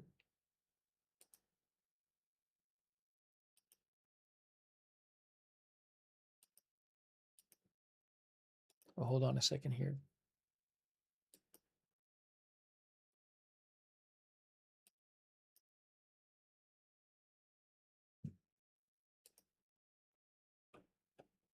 Andrea Holder, thanks for moderating. And also shout out to our moderators on Rumble. Oh, Leslie Ladyhawk is moderating too on YouTube. Thanks, Leslie Ladyhawk. Thanks to our Rumble mods too. I know we have Lovey and Kay moderate over there. Hold on, but somebody needs to be muted for the stream. I got him. Thanks Sean Ryan and Tuna for watching, and CRSXX for watching over there.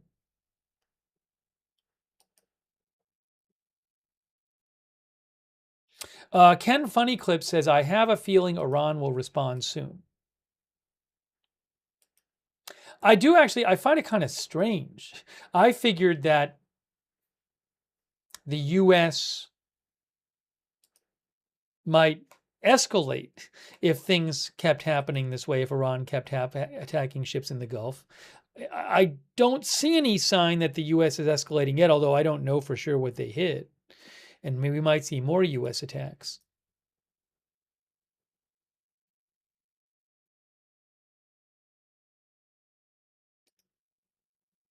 Strange situation.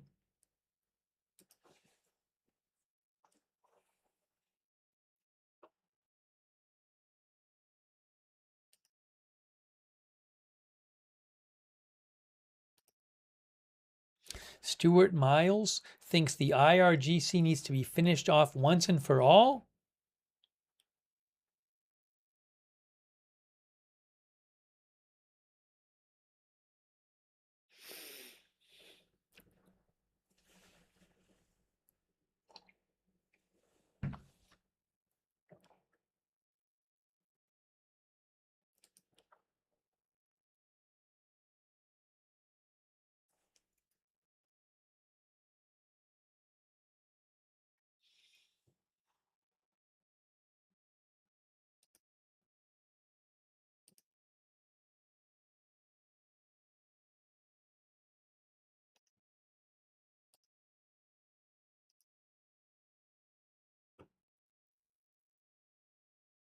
Nothing else new at the moment. Waiting to hear more. We're waiting to hear more.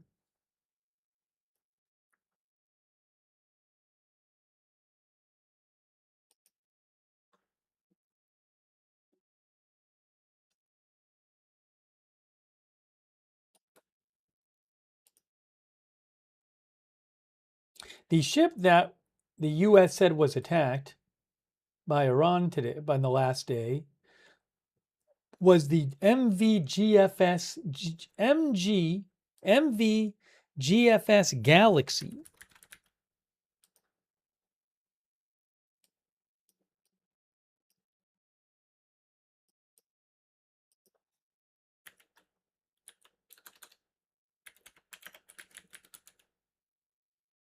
I found it here. So the GFX Galaxy, hold on, I'll show you on marine traffic here, if I can. The GFX Galaxy, you can see here from ship tracking, marine analytics provider, and marine analytics provider, marinetraffic.com. The GFX Galaxy is a container ship sailing under the flag of Cyprus. Now, past track. Oh. When was it actually? Here on July 9th. Yeah, so what happened is, it looks like what happened is, again, Iran said this ship had their tracking off. So the last tracking for it was 2 days ago. And at that time, it was on the western side of the Strait of Hormuz. But the attack reported in the most recent attack in the Strait was reported when a ship was around here. So it looks like it tried to get out on the southern route and then got attacked as it was trying to get out along that southern route. Something like, I'm not sure what route it took, but if I can do this here, something like that. Iran has said it doesn't want ships going through without its permission and not taking the route that Iran wants it to take, which is to the north, closer to Iran.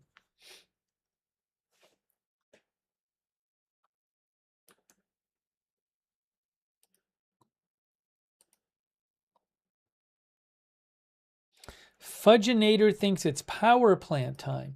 Hey, thanks to Crazy Yoda, who says, I find it interesting the Houthis have not gotten involved, and it's further curious that Iran hasn't attacked Israel. Not attacking Israel is probably smart, though. Yeah, it's not clear with the Houthis whether there's been talk that there was talk for months that the Houthis could try to get involved and try to stop shipping coming out of the Red Sea.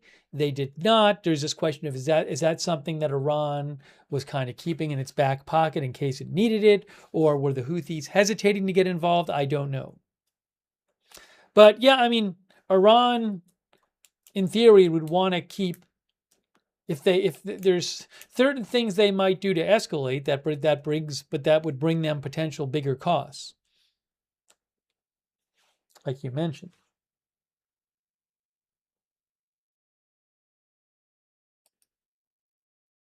Thank you. Thank you, Dylan Persian.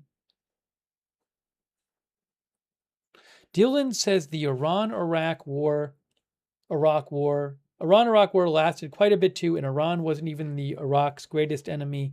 When Iraq wanted the war to end, Iran kept going. It'll be the same, says Dylan Persian. Thanks, Ken Lance, for being a member too. Also, Michigan Blunder says, we signed the MOU. How, after reading it, can we say Iran is in violation? Is this really how we keep agreements? Bad business, to be honest. Well, both sides seem to understand the Memorandum of Understanding differently. The U.S. says that the strait is supposed to be completely open. Iran believes that the memorandum leaves it in control of the strait, roughly speaking. So the language is not particularly clear in that part of the Memorandum of Understanding, as we've talked about before. Thanks, Michigan Blunder. Oh, new update. Hold on. What's this? Update from... Okay, look at this. Now, I don't know if this is new or not. This is very interesting. So I thought this was the ship that had already... I think this is the ship that we knew about being attacked. I think this is the one that the U.S. talked about that was attacked. But there's an update here.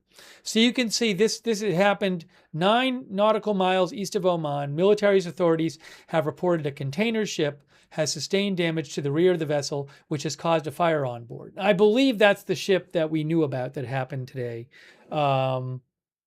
Whatever one that was referred to by the CENTCOM when they said it was the CENTCOM said the Galaxy, the GFS Galaxy. But look at this update. Update 001.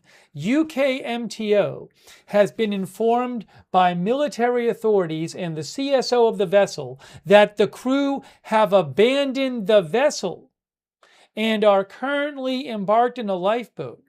You know, I think it was a couple of weeks ago where Iran said they were hitting ships with drones, but they said like they were hitting like ships with drones, but the drones would hit the place at the ship where the commanders sit. I forget what that's called, but they weren't disabling the ships. And they said, well, if ships keep going through, we're going to start intensifying our attacks on the ships. So this looks like I believe Iran said they disabled the ship. But now we're hearing, there was engine room damage, according to CENTCOM. The ship was unable to continue, and the crew has abandoned the vessel. I don't know if it's sinking or not. The bridge, previously they'd attacked the bridge. A couple of weeks ago, I think they were attacking the bridge of ships. This hit the engine room, apparently.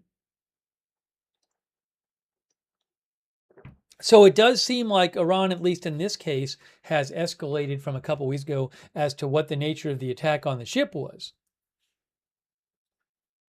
But the crew has abandoned the vessel and are currently embarked in a lifeboat. CENTCOM, if we're talking about the same ship, I assuming we are, CENTCOM says one crew member is missing. Yes, Jean Romaine says, may the crew be rescued soon and that they're all okay. Yeah, well, unfortunately, last we heard from CENTCOM, they said one was missing.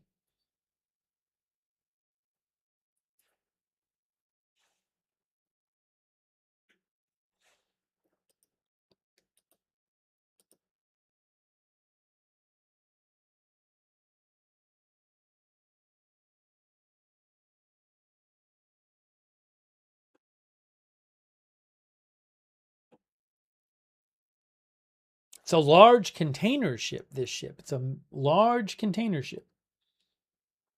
The Galaxy.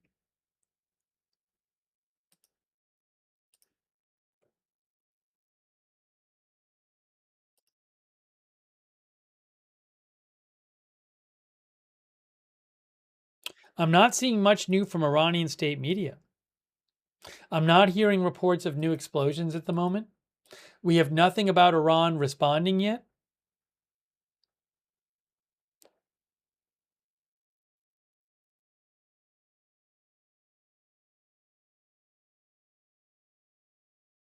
This one account there's an unconfirmed report that rockets or missiles have been launched from Iran. I'm not sure that that's happened.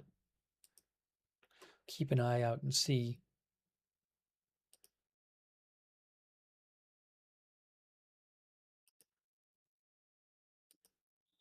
I mean, we certainly would expect Iran. Iran literally said hours ago that if the U.S. attacks them, that if there was an attack on them after they attacked this ship, that they would respond forcefully.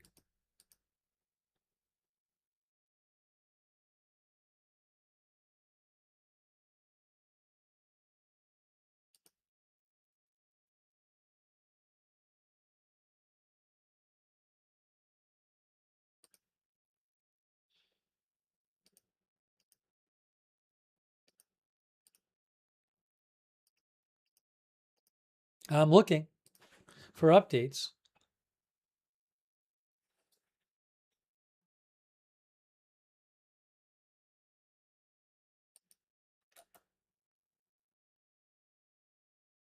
Yeah, I'm seeing some unconfirmed claims online claiming that Iran has launched missiles. But that's basically a rumor right now. I fully expect to see it. I fully expect Iran to launch missiles and drones because that is what they normally do after the US attacks them.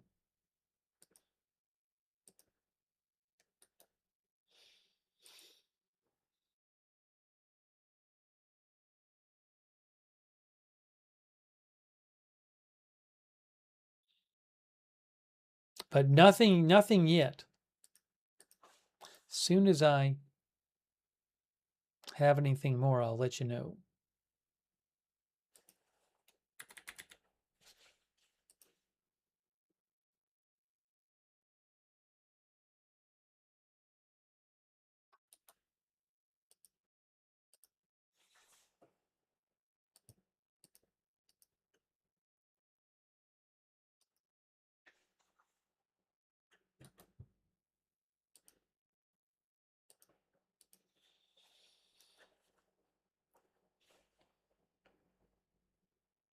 Gigi's Kitty says, praying that the lifeboat with the crew of the ship that was attacked gets picked up.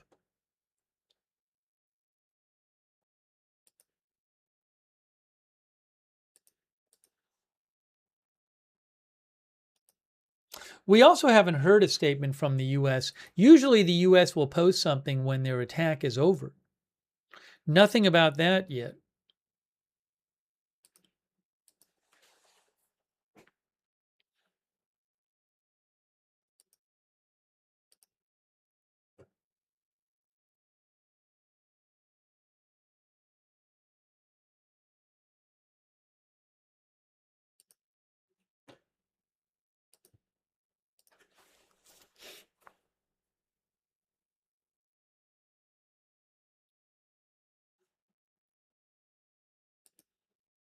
Also, no, I still haven't seen anything from President Trump new.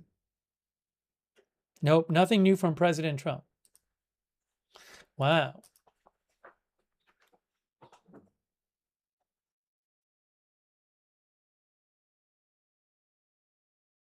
Our viewer, Carolyn Cutler, thinks the attack isn't over.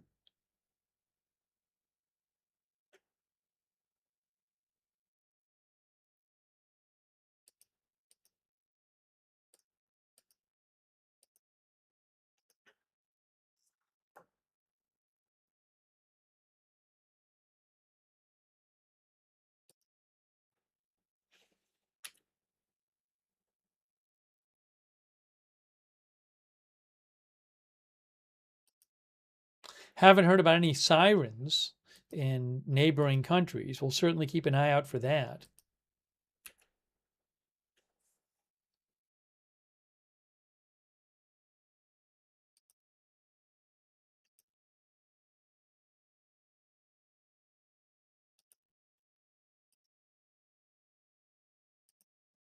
Let me do this while we're waiting for more, while we're waiting to hear more.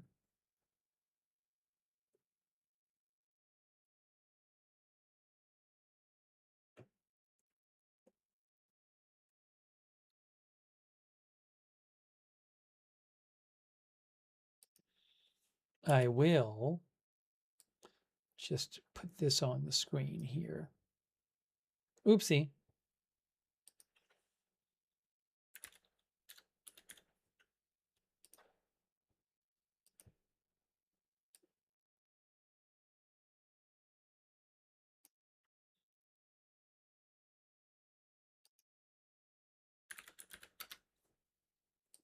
Okay, while we're waiting to hear more, I'm going to put on the screen right now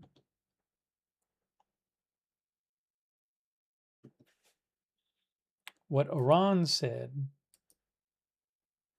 earlier today before the U.S. attacked. That's what they said earlier today. Hang on.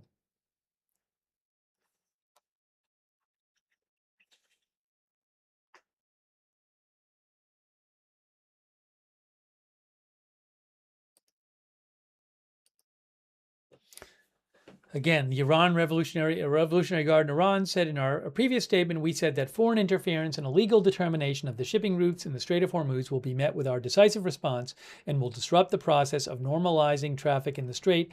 IRGC Navy says that incited by foreigners, several vessels attempted to move through an unauthorized route, that's through the Strait of Hormuz, disregarding warnings to correct their course. Consequently, a vessel that had jeopardized maritime security by switching off its systems was struck and brought to a halt.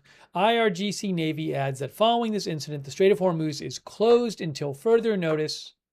Until the end of U.S. interference in this region, no vessel will be permitted to transit.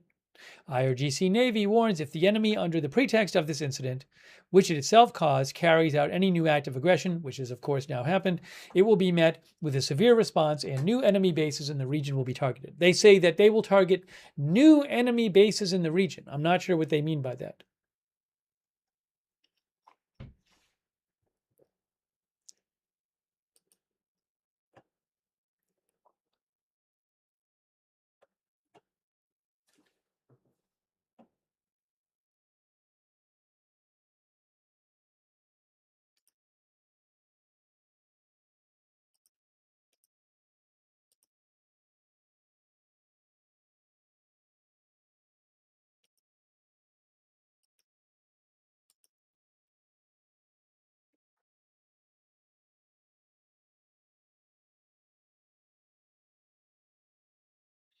Cody on Wheels says these Iran people gotta chill out.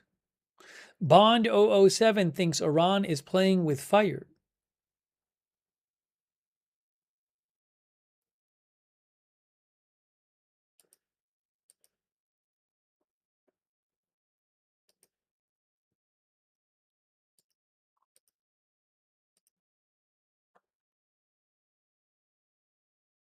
Now, I didn't see this. PW360 claims that a short while ago, again, I didn't see this. Hold on, what's going on here? Give me a moment here. PW360, our viewer, claims that a short while ago on Fox, a reporter claimed that there's intense mediation underway now and both sides stood down to see if it goes anywhere. I don't know if that's true. PW360 said he saw someone say that on Fox recently. I'm not saying it's false, I just don't know. Give me a moment. Why am I not? What's happening here?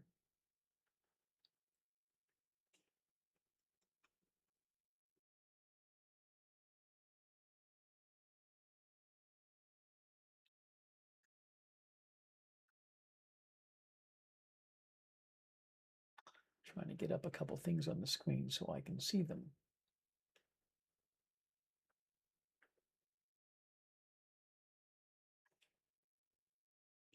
There we go. There we go.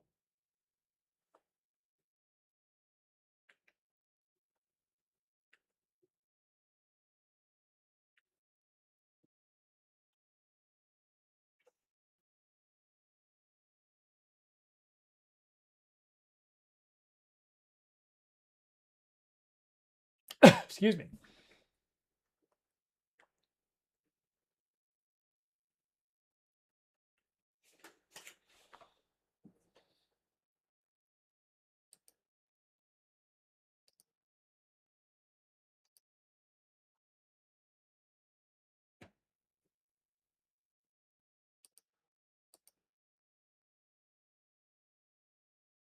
Thank you to Dingier Pillow for your support. I really appreciate it. Thank you to Steffi481. Steffi, I have not heard that report.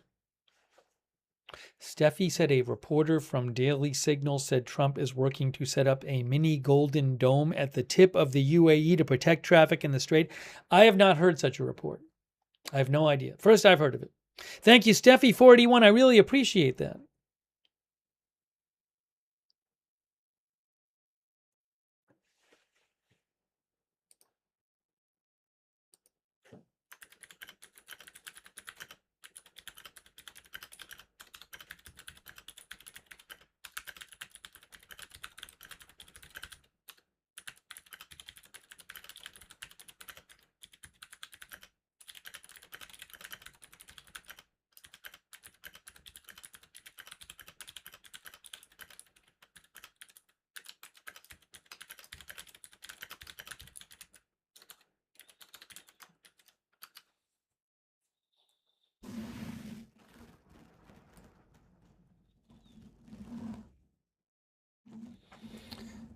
By the way, I think I thanked them before, but Goated Beyond Belief and God Frieza, thanks for your support.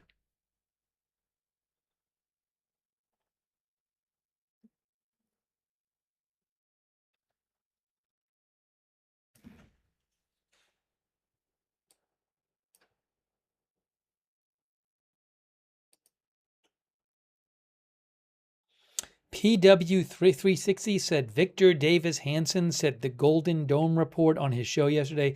Anyways, I haven't heard about that. I'll keep an eye out for more. I haven't heard about it myself. Thanks for writing in about it.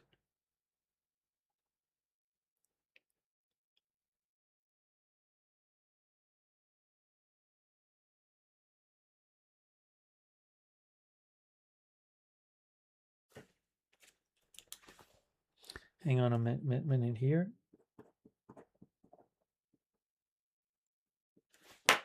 So we're waiting for more. I haven't heard of anything more. Hold on.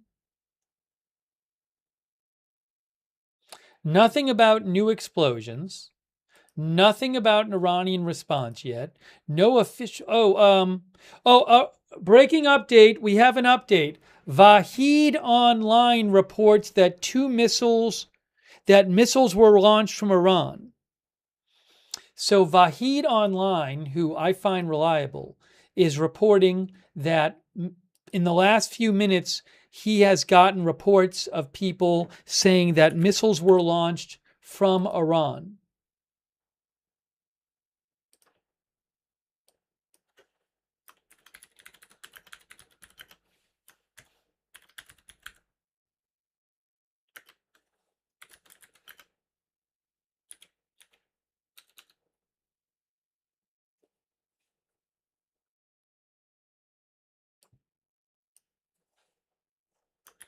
Minutes ago, Vahid posted that, reported that he received multiple reports from Iran of people seeing missiles fired.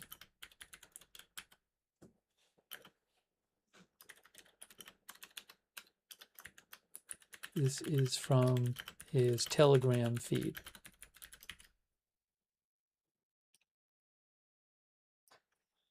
So Vahid Online, who I think is reliable, says that he is in the last few minutes received multiple reports of from people in Iran saying they saw multiple missiles fired. So something that we could have, that could mean we're going to see response soon, or that the response has begun from Iran. I'm not sure.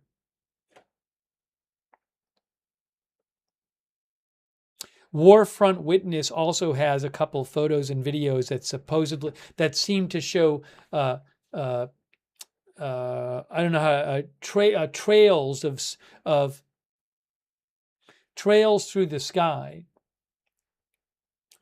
apparently trailing from missiles.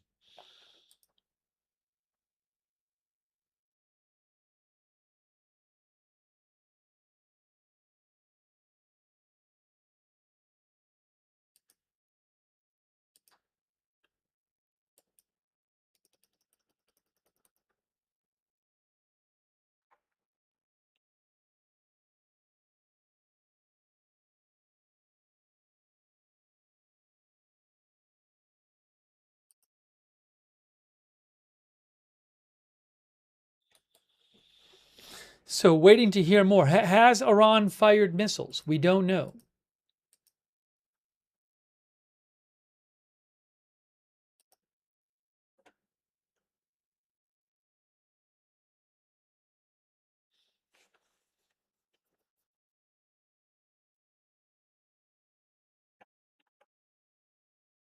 Oop, hold on a second here.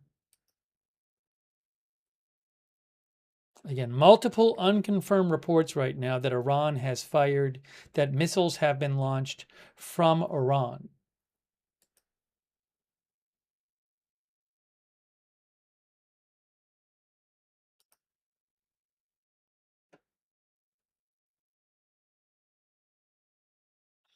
But nothing confirmed yet.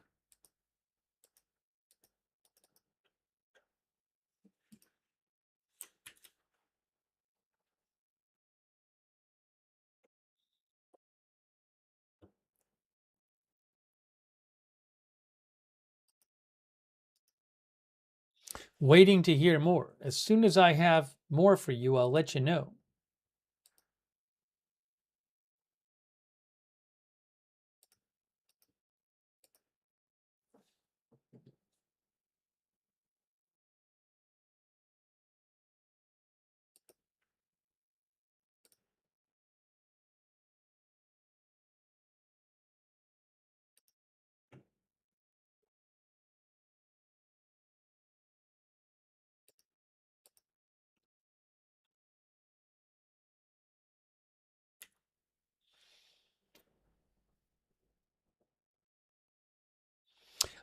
So Press TV, which is Iran state media, reports say Iran launches series of strikes against U.S. targets in the region. But they're state media, so they're talking about other reports. So I don't know if that's true.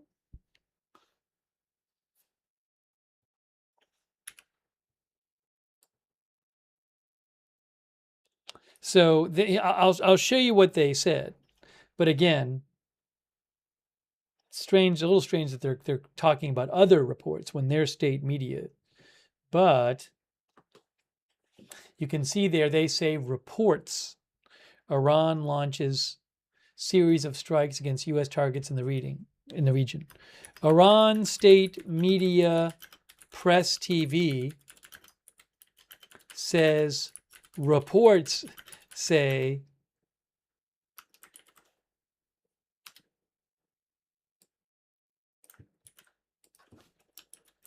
Iran launches series of strikes against U.S. targets in the region. I don't know if that's actually happened.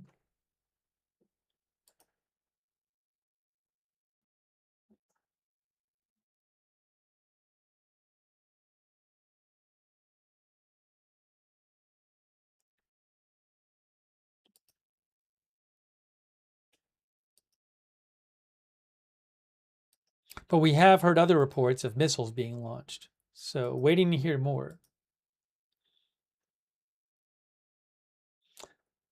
Ginger thinks they will be intercepted anyway.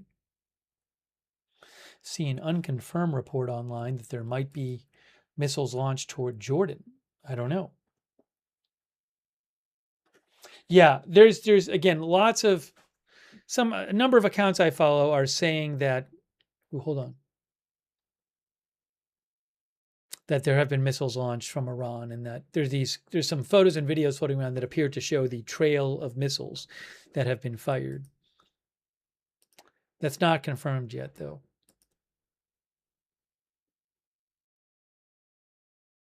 I think we're going to hear reports soon about sirens, possibly, or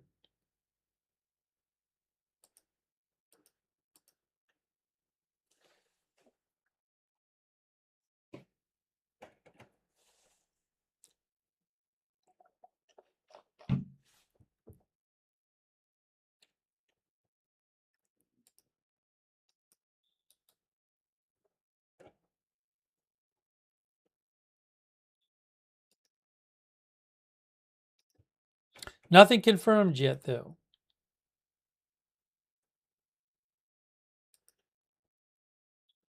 Still trying to get you more info.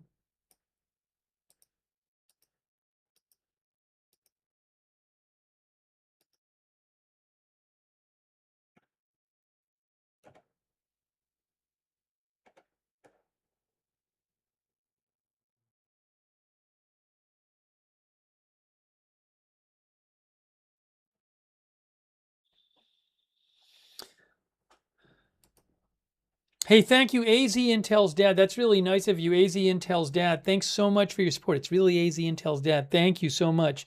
Also, Martin Ging, who says USA must have depleted some of these missiles. We don't see the 250 barrages we used to see at the beginning of things. Seems few at a time.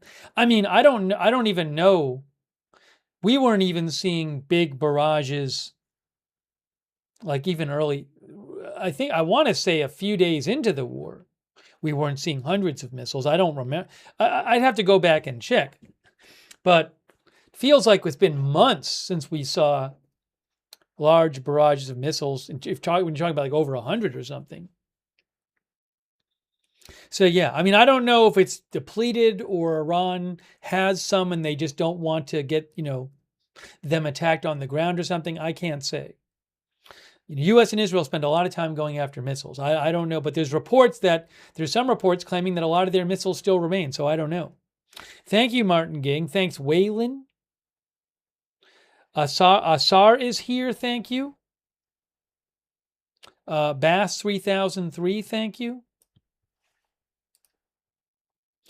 So Iran state media claims air defense system activated in Jordan. That's from Iran State TV. Is that true? I don't know. But a lot of times they end up being correct about this stuff. So Iran State TV is claiming that air defense system is active in Jordan. You can see it on your screen right here. That's from Iran State TV. Again, I haven't heard anything from Jordan about it.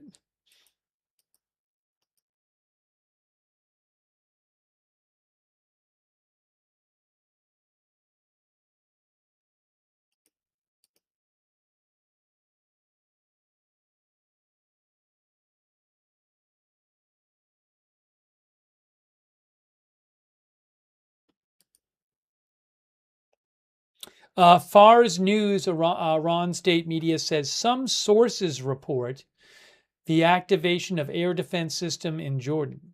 Iran has previously fired at bases with a U.S. present in Jordan.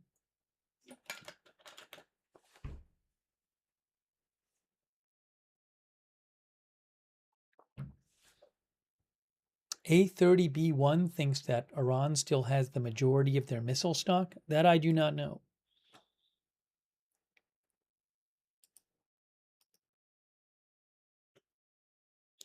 Toronto police said that police are going to give an update at 10:45 p.m. about the shooting in which 2 people were reported killed and 3 injured, I believe it was, in Toronto, near a festival. They're going to give an update in about a half an hour. They just said.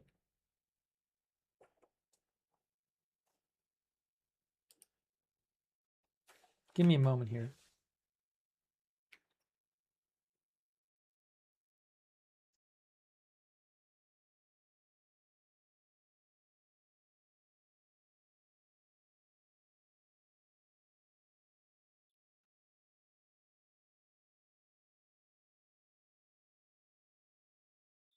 One second. I don't know that I'll have video of that.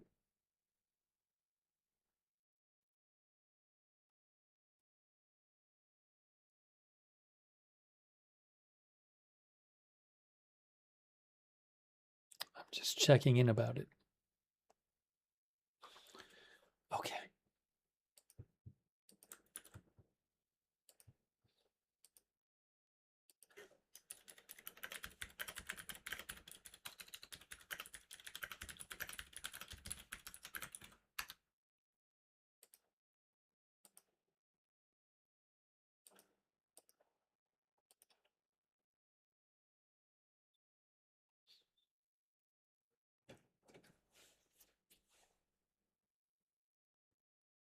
One of our viewers mentioned something. Hold on a second here.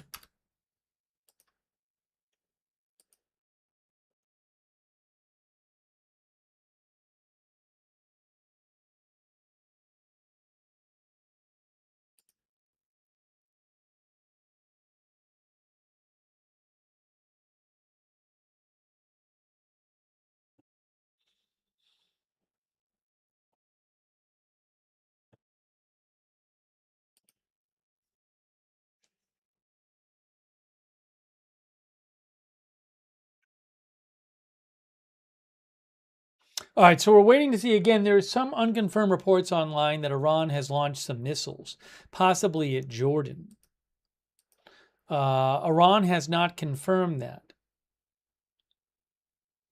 They have not confirmed that.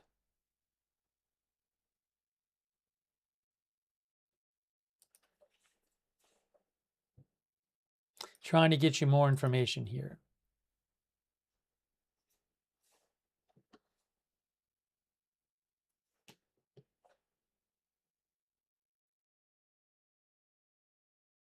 Some Iranian media claims that air defense Press TV, which is Iranian state media, claims that air defenses are activated in Jordan.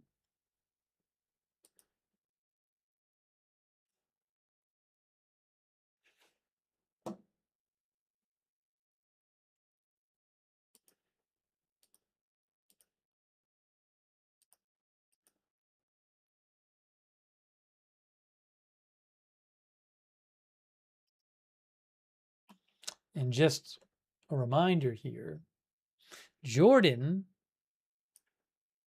is here.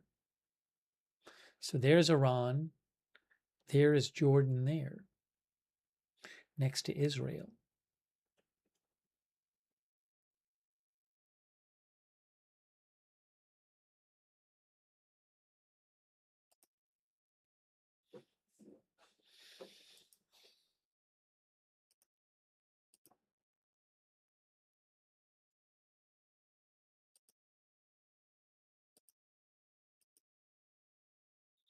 We haven't gotten any updated statement from CENTCOM. We haven't gotten an official response to the U.S. We have not gotten an official response to the U.S. strikes from Iran.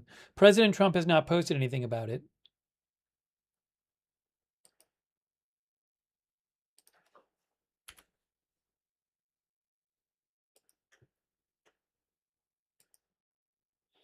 Look, what the pattern normally is that, at least the last few weeks, right? It's the pattern.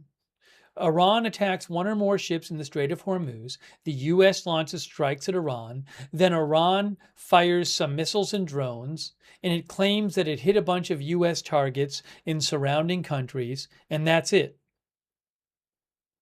And we can't, generally speaking, the claims are not verified about damage they have caused. They say they've caused. That's been the pattern.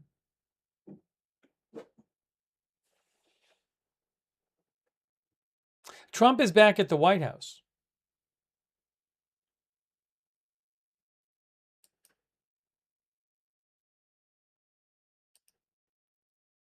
Oh, wait, is he? Hold on. I thought he was at the White House today. Let me make sure before steering you wrong.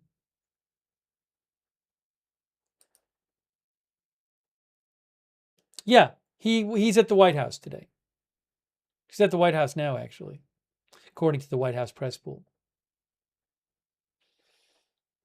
Jerry Kovacs says silence is golden.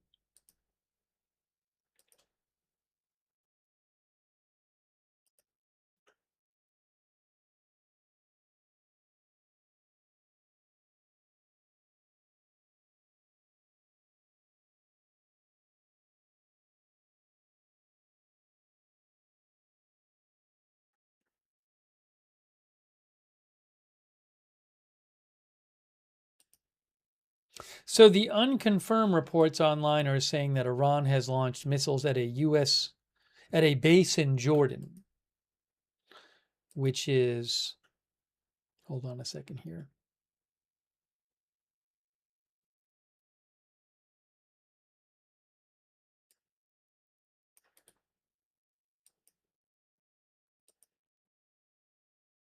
Yeah, I've seen this base named in reports. I don't know if it's true that they've attacked this base.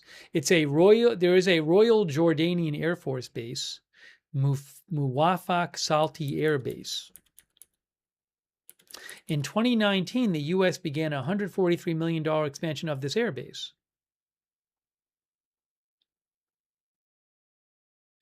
In 2021, the U.S. began upgrading the airbase to turn it into a more permanent base. Sounds like it's a base that the U.S. has a presence at.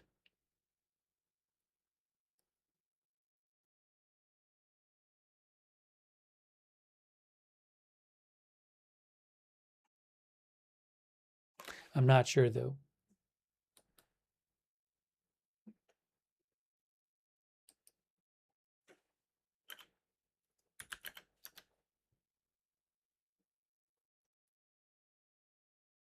Oh, yeah, this base is also used by the U.S. because I did see this in an article 2 days ago. 2 days ago, okay. 2 days ago, Iran announced that it had fired missiles at this airbase, Muwafaq Salti Air Base, according to the New York Times. I probably actually reposted that at some point. The Times says that this is a Jordanian military facility also used by U.S. forces.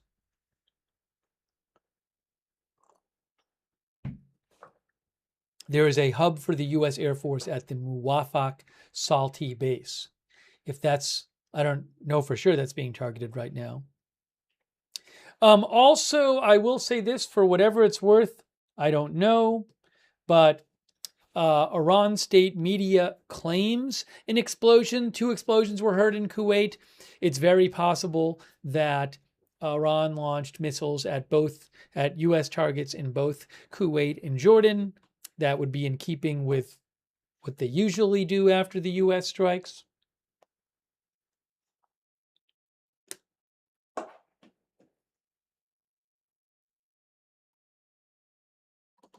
Haven't heard about Kuwait sirens, but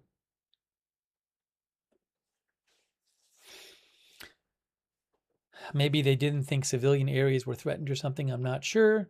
Oh, hold on a second here.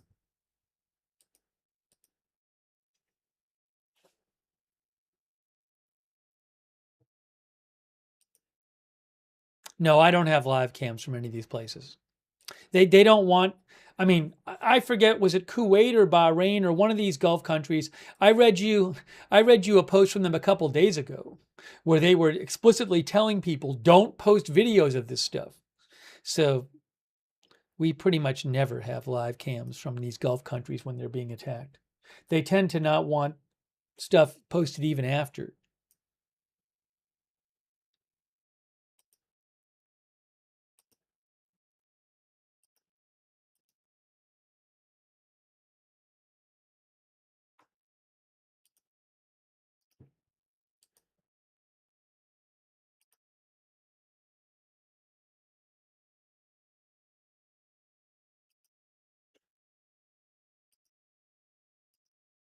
So Iran state media is giving hints that they may have launched strikes on U.S. related targets in Kuwait and Jordan, but we'll have to wait and see.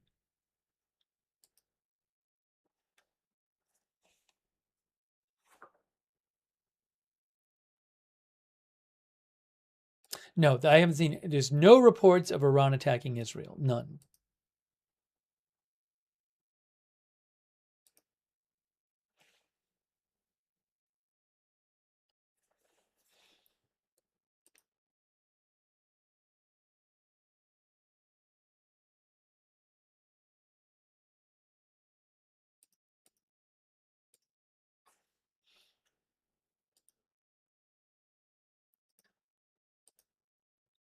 I'm checking for updates here.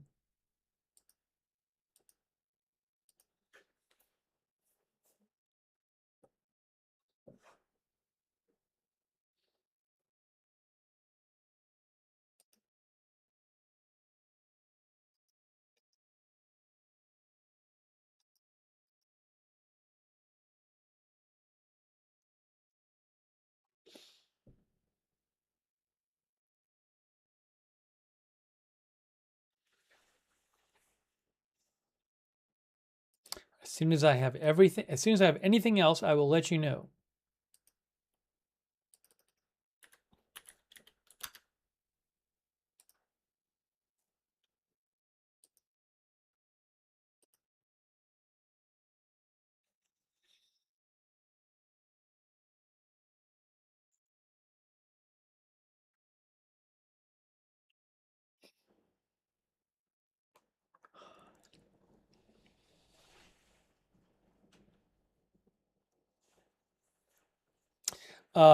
Axios reports that Oman, which is located on the south of, has the land on the southern point of the Strait of Hormuz. Let me show you this. Oops. There's Oman down here. But Oman controls this tip here, southern tip of land next to the Strait of Hormuz. So Oman, according to Axios, they say Oman proposed reopening fully both shipping lanes through the Strait of Hormuz, north and south, in talks with Iran. But Iran's delegation could not get approval for that proposal. I can't imagine Iran would ever agree to that, even if it's true that they proposed it. Iran has said repeatedly that they are in control of the strait, and that's how it's going to stay. So I can't imagine Iran will be okay with there being two lanes through the strait, one of which they have no say over. Thanks, I am Charlie. I appreciate that.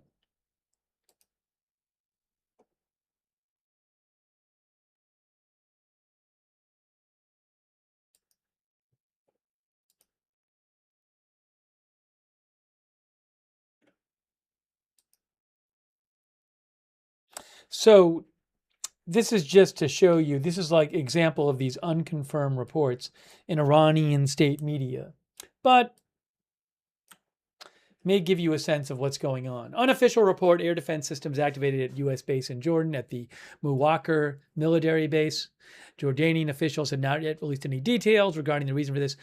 Again, that's a base that Iran has attacked several days ago after a U.S. attack. Some unofficial sources have reported hearing an explosion in Kuwait. Regularly, Iran fires projectiles at U.S. locations in Kuwait after U.S. attacks. So these are both from Mehr News, state media, Iran. I would not be surprised if they had shot missiles and drones at both of those places.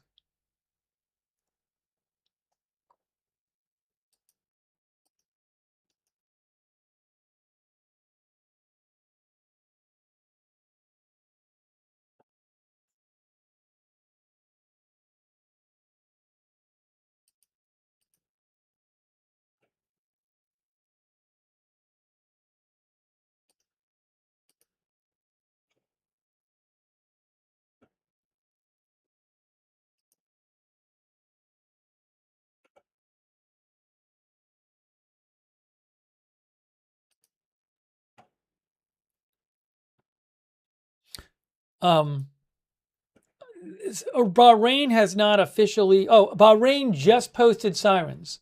Sirens in Bahrain. It just got posted.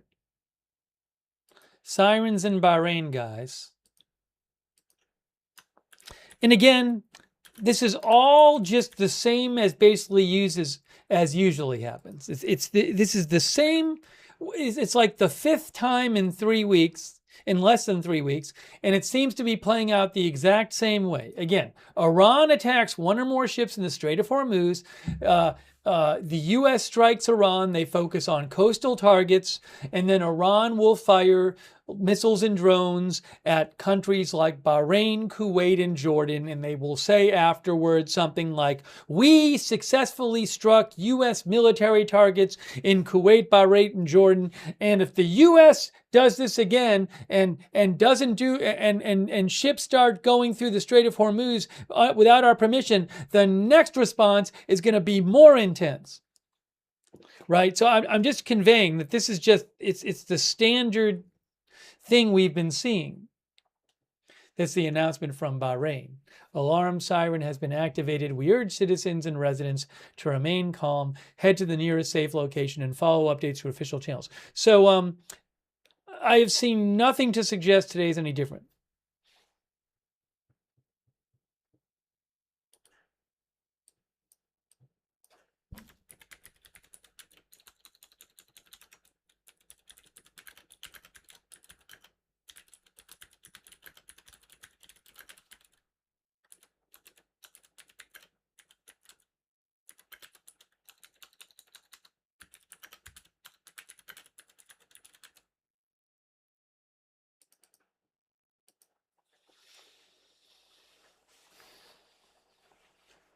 So right now it's really basically the same as the last 4 times. So I just want to clarify for people who might not have been, following the last 4 times that this is not anything new. Seems to be playing out the exact same way. I wouldn't be surprised if we hear about sirens in Kuwait.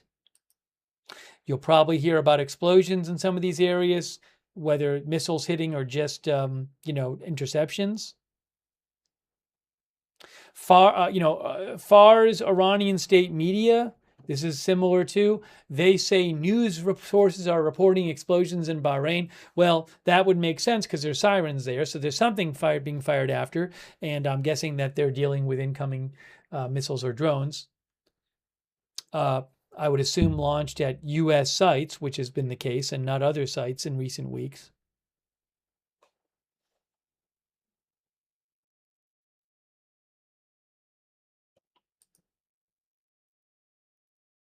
Press TV, this is Iranian state media. I don't know if it's true. They claim explosion heard in Kuwait after Iranian retaliatory strikes on U.S. targets.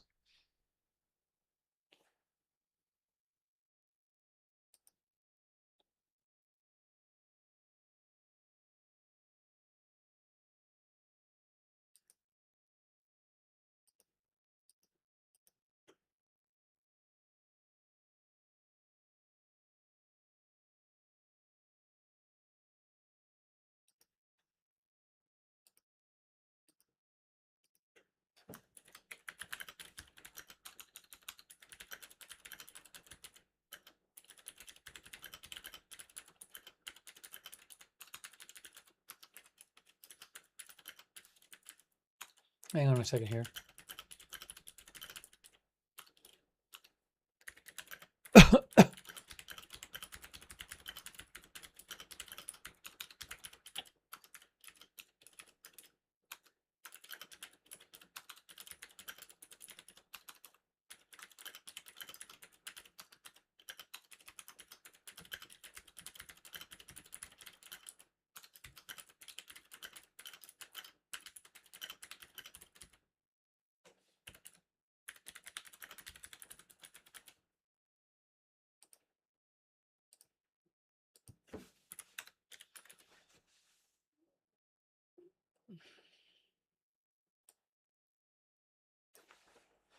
Okay, so again, possibly Iran attacking U.S. targets. Oh, I'm seeing unconfirmed reports that there may be Iran attacks directed at the UAE as well. There are sirens in Bahrain, but again, this is what we've been seeing. Unconfirmed reports of some of explosions in Qatar as well. So, oh, hold on a second here.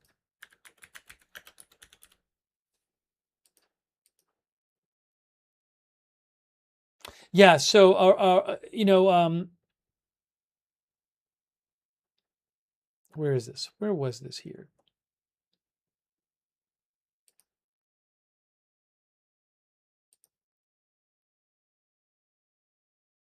Hang on.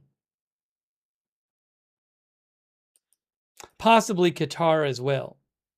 Qatar and the UAE.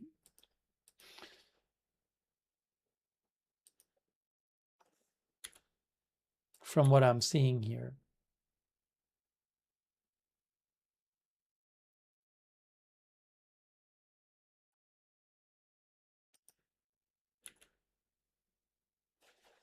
Yeah, so Al Jazeera says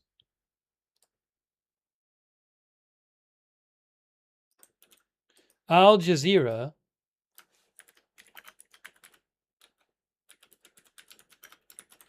says the Qatari Ministry of Interior says the security threat level is high and everyone is required to stay in their homes and safe places.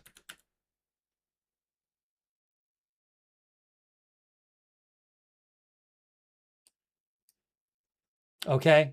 So again, it's looking like Iran has launched strikes, as they do, after being attacked by the U.S. at neighboring countries. I cannot confirm any of the countries. Well, it seems like Bahrain's definitely one because Bahrain says,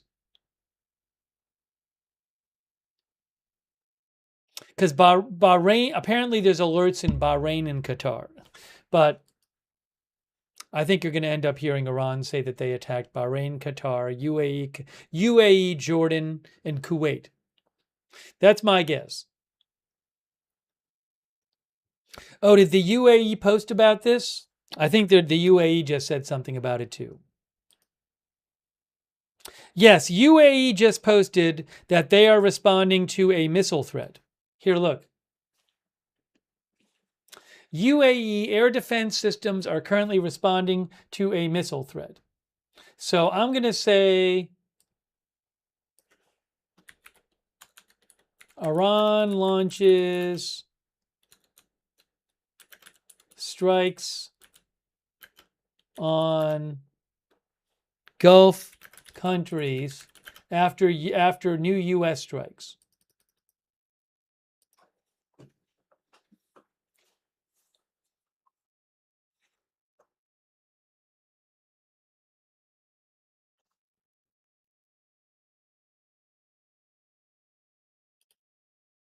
Are they all Gulf countries? I don't know that they're all Gulf countries. On nearby countries.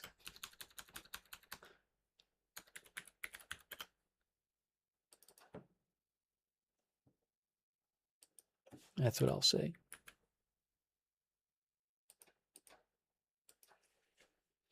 Yep. David Gray says down that old road again. So now we'll see. Maybe the nature of these strikes will be different. I've seen nothing so far to suggest that this is significantly different than the last 4 of these exchanges we've covered over the last couple of weeks.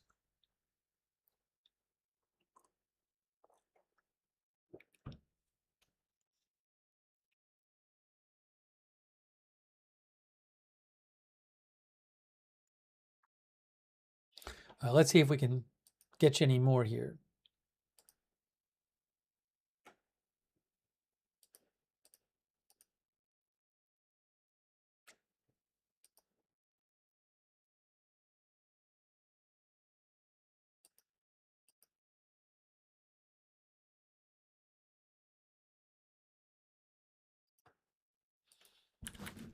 So again, confirmed alerts in Bahrain, Qatar, and the UAE.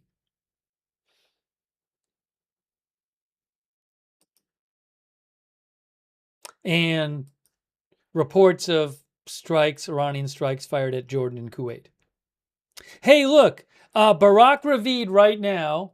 Barack Ravid with Axios says Iran launched missile and drone attacks on Qatar, UAE, and Jordan.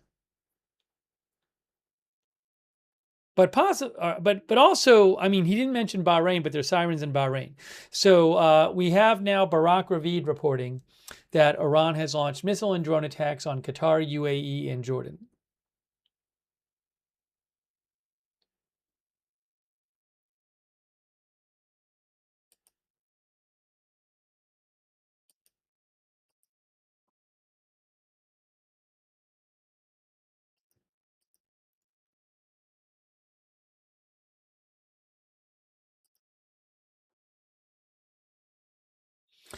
N12 News says reports of explosions in Doha, the capital of Qatar. We'll have to see. I would expect to hear explosions in these places because they're going to have to either have these things land or shoot them down.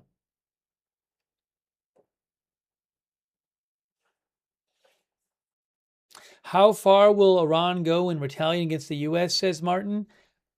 I haven't yet seen anything to suggest that it's a significant escalation from their previous attacks. So we'll wait and see what we hear.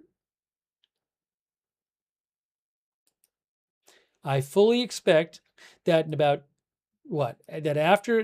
15, 20 minutes, there'll be some statement from Iran claiming they've done a bunch of damage to U.S. military sites in these various countries and threatening to have it to be more intense next time.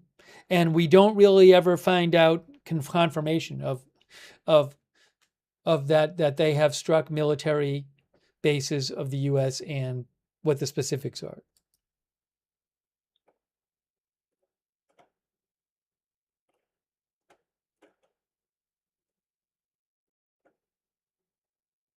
So what would be big news to me is if that didn't happen.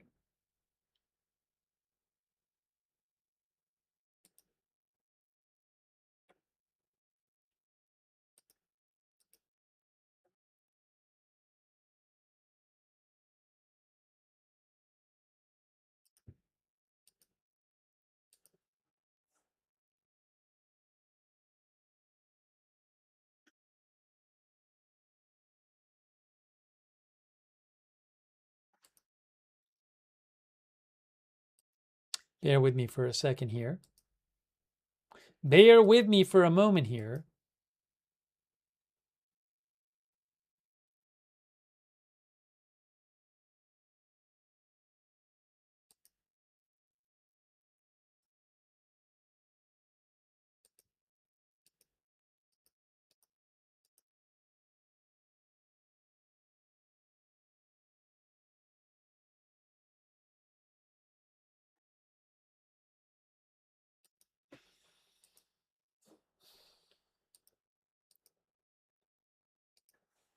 Here again is what the UAE posted, saying air defense systems are currently responding to a missile threat there.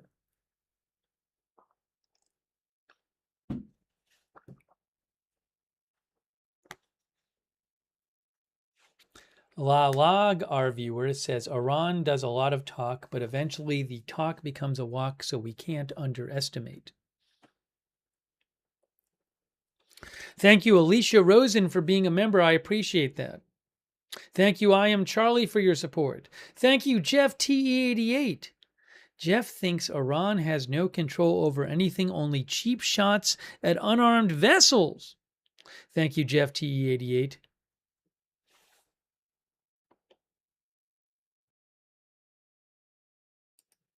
Thanks, Mr. Dread Lobster, for subscribing on Twitch. Kendra Fox for your support on Twitch. I really appreciate that.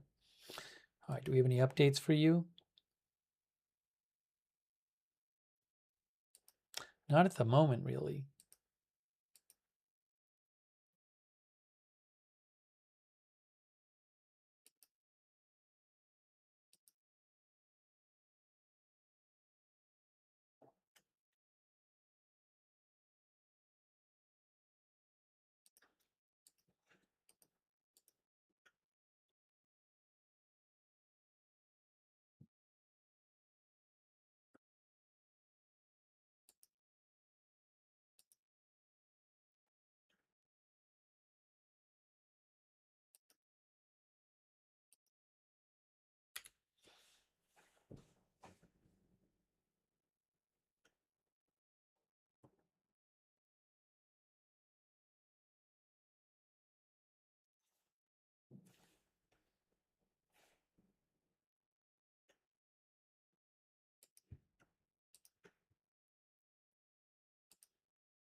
So this all started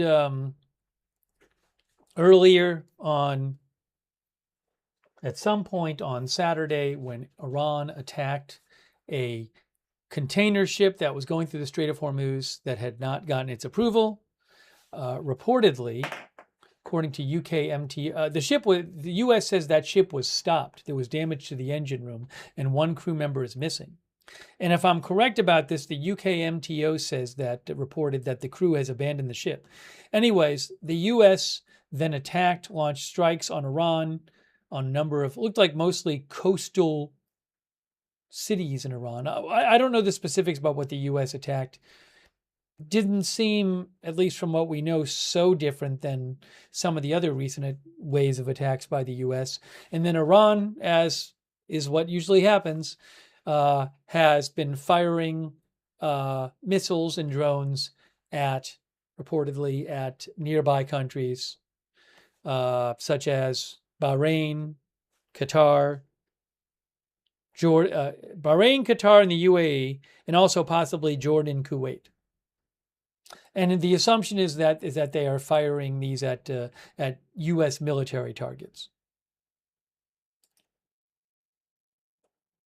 which, I mean, at this point, I assume the U.S. military bases in the area are fully aware that they could be targeted and have taken precautions. So I have not heard anything so far that would suggest a huge escalation on either side tonight. Seems like more of the same, to be honest.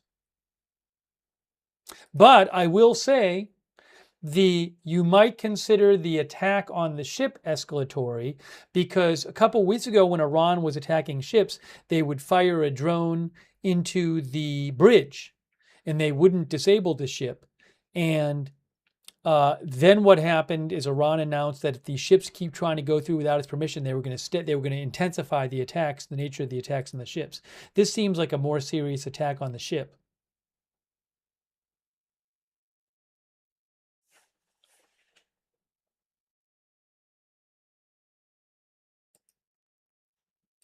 But we'll have to wait and hear what we see.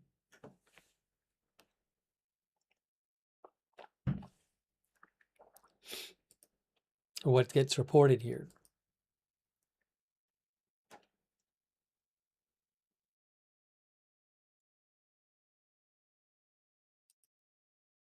Oh. Hey, hold on a second. I think we may have a live stream possibly when the press conference, well, there's supposed to be Toronto police are supposed to address the media. So let me just make sure I have that here ready to show you. If I have it, I may have footage of that, about the shooting that happened where 5 people were shot.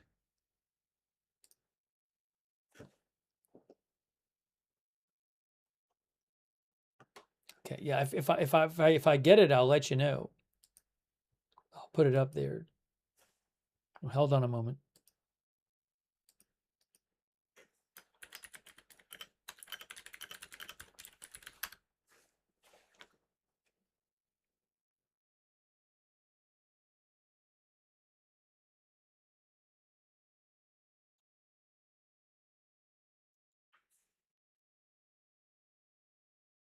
So I'll keep an eye out for that.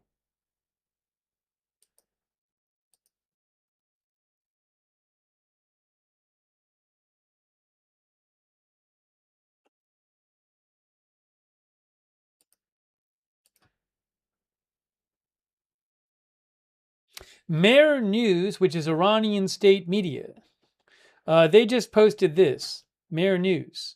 Mer News says,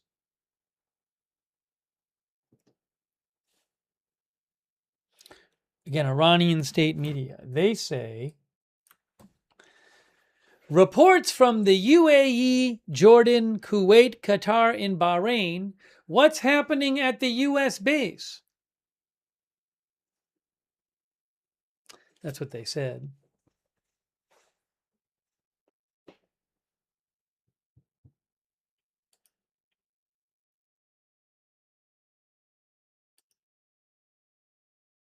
Then Mayor News quotes some other outlet, which I think is like an Iraqi outlet.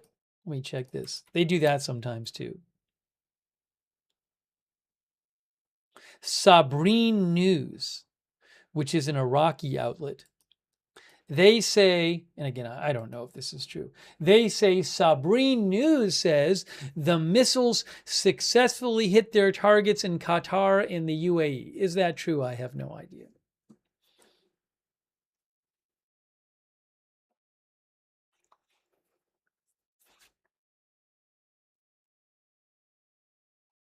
Again, everything so far is really playing out the same way it normally does. If it doesn't, I'll point it out. But so far, pretty much the same.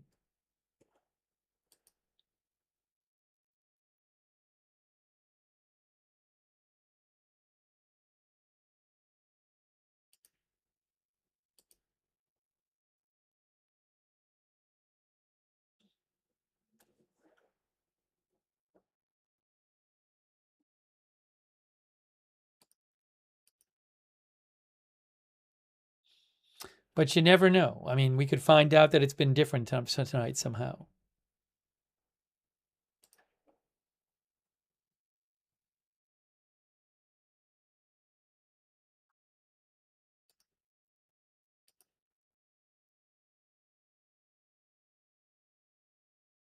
Oh, that last report, Fars News is the one who quoted Sabreen News.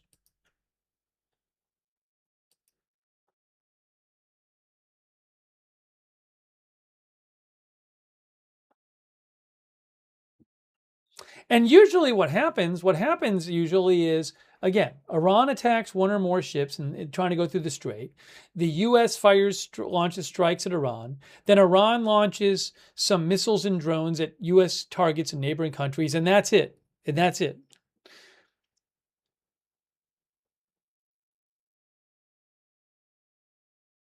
And then maybe you hear about a couple missiles fired a couple hours later or something, but not much. I haven't heard anything new from President Trump tonight. He hasn't posted about this.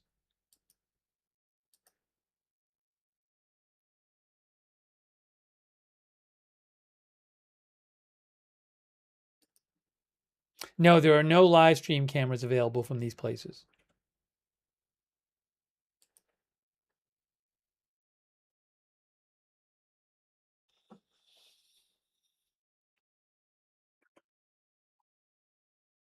Red Swedish Fish thinks it's the biggest Iranian attack since April 8th. Is it? I'm not aware of this.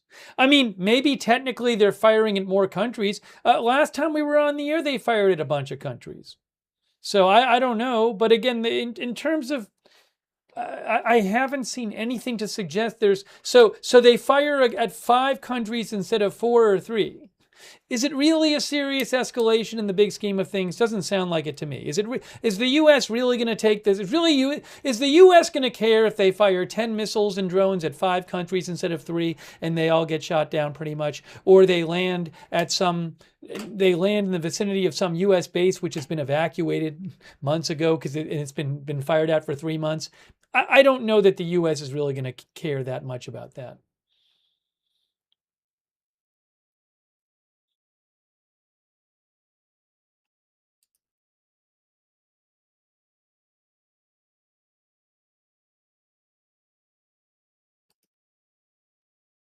In the same way that I don't know that Iran's going to care if the U.S. as tonight, I mean, we don't know the specifics tonight, but if the U.S. tonight launched strikes on 9 different cities on southern coastal Iran, right?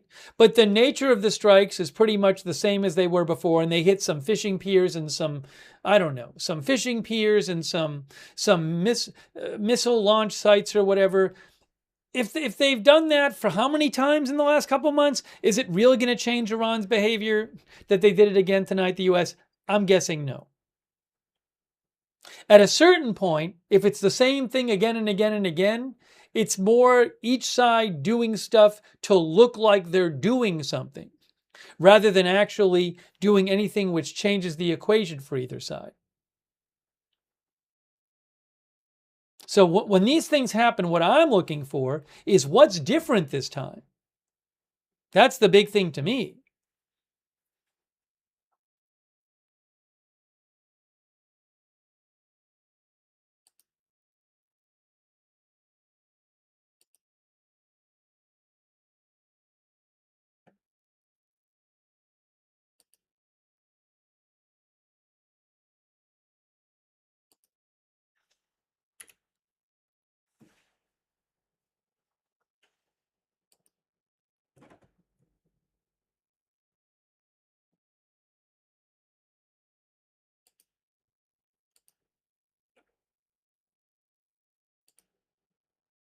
But the Strait of Hormuz certainly isn't open. It's not open in the sense of Iran is regularly still attacking ships there.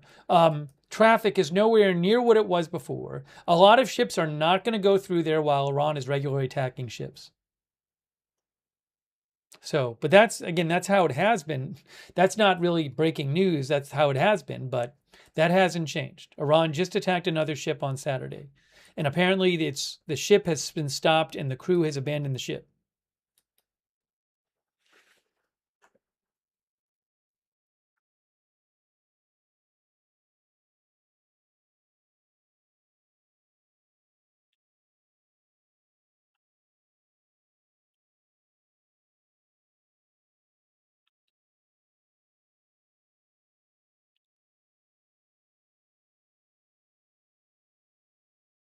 Sean says it's like we can't let attacks go unanswered. I mean, both sides, I think, feel that, but hold on. So I do have some video from Toronto real quick, guys. I think police are about to do an announcement in Toronto. So we're covering Iran and we're focusing on that. But give me a quick moment here because I do have this video. This Toronto. Hold on. Toronto. Responsible act of violence. And right in the middle of a festival attended by families, children, seniors, and just beyond words how disturbed I am. I want to, for the two people that passed away, their loved ones, I want to send condolence and the pain they must be going through. My thoughts and prayers are with their families. I urge people that have footage or have some information to call the police, let them know their information. And I want to say thank you to the first responder, the Toronto Police, the fire department, the emergency services. They responded immediately, quickly, and we saw them in action, and we are deeply grateful for their service. There may be other questions, and the details are for the police to answer, but certainly on such a crowded festival, that kind of reckless violence is just really very disturbing, just totally angry. Deputy, do you know how this started? Did it start as an altercation of some kind, or was it, what precipitated this? So it's very difficult to say with certainty what precipitated this. I can tell you that there was an exchange of gunfire between individuals, and the two firearms were recovered. But as I said, investigators are piecing it all together. This is a very chaotic scene. I think we had something in the neighborhood of 13,000 people participating in this festival, so it's crowded. I mean, just the brazen, despicable quality of this exchange here, the amount of danger to the members of the public, as the mayor commented, is just so unacceptable.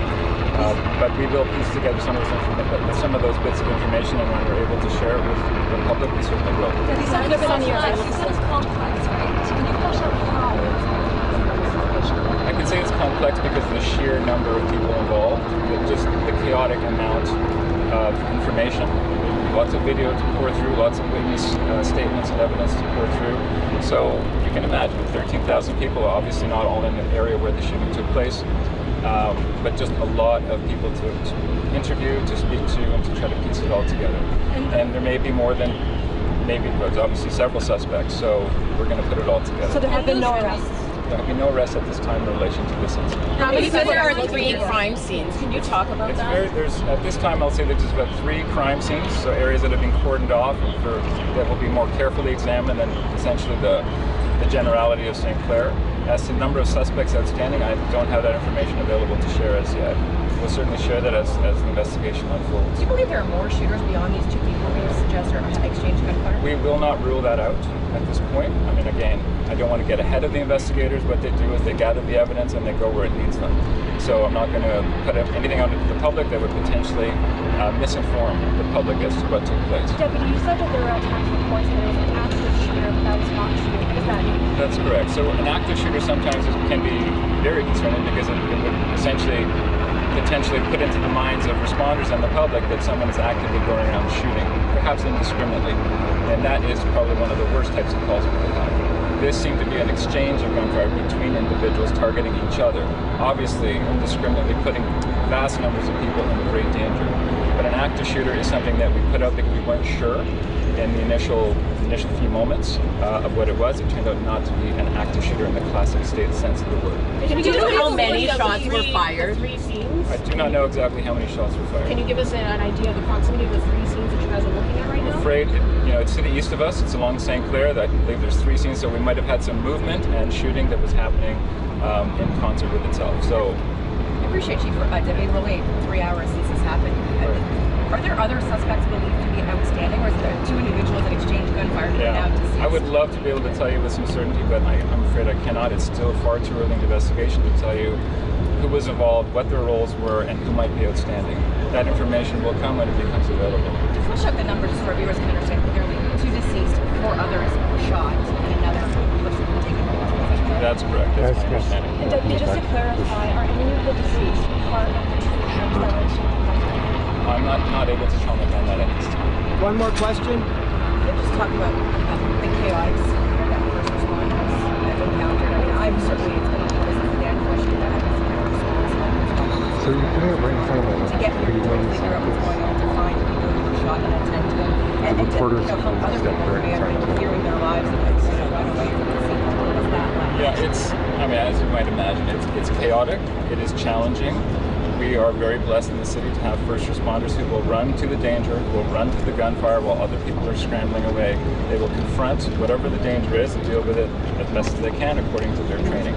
So 13,000 people, large, you can just imagine the chaos, the panic, the fear. And you've got people that are injured and you don't really know what is going on in the initial few moments.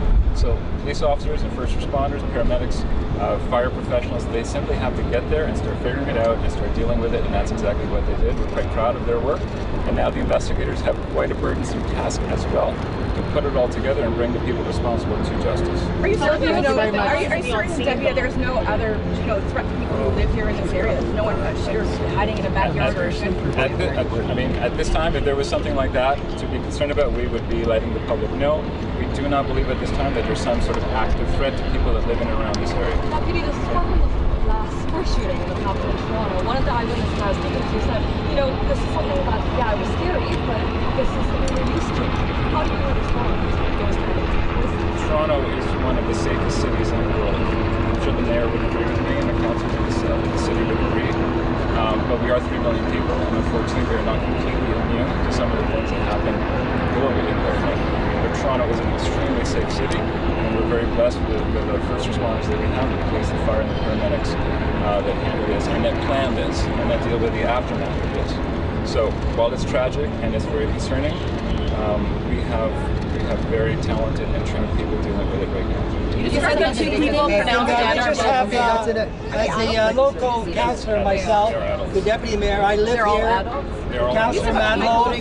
It's Deputy Mayor Mike Cole and Councillor Madlow. We just want to say how disgusting this is, this gangster violence in a peaceful family festival. We had this for 15 years, no problems, and to shoot up a festival indiscriminately. These thugs must be caught, no bail, put them away for 20 years. This threatens all of our public events. This has got to stop. Our homicide squad is investigating this. They can be reached at 416-808-1300. That concludes our news conference. Thank you very much for coming.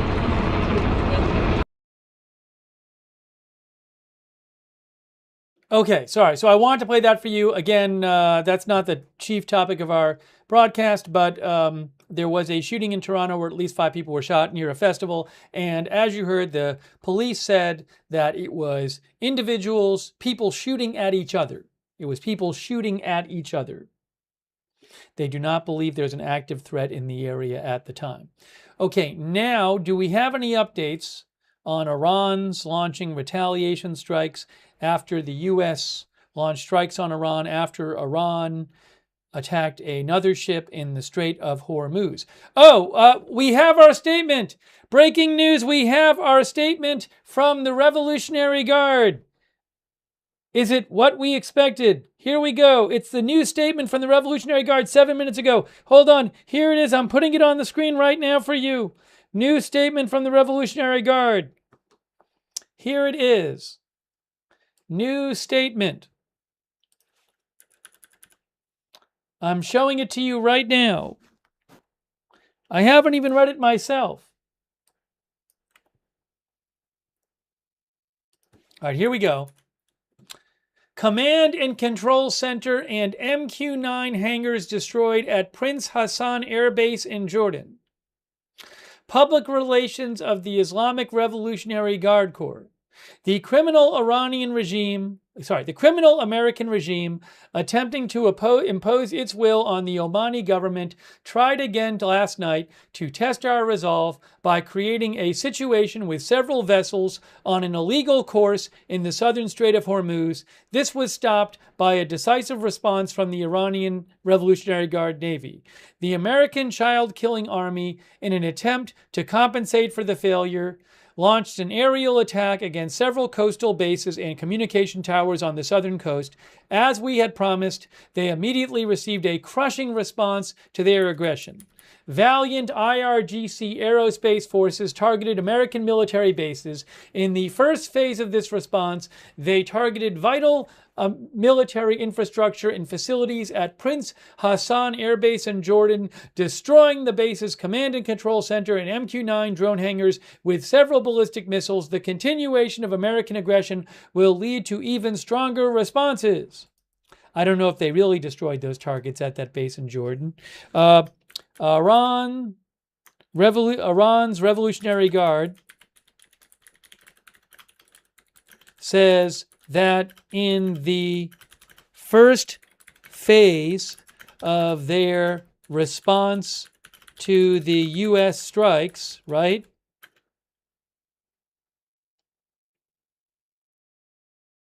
they targeted vital military infrastructure and facilities at Prince Hassan Air Base in Jordan, destroying the base's command and control center and MQ-9 drone hangars with several ballistic missiles. All right, hold on a second.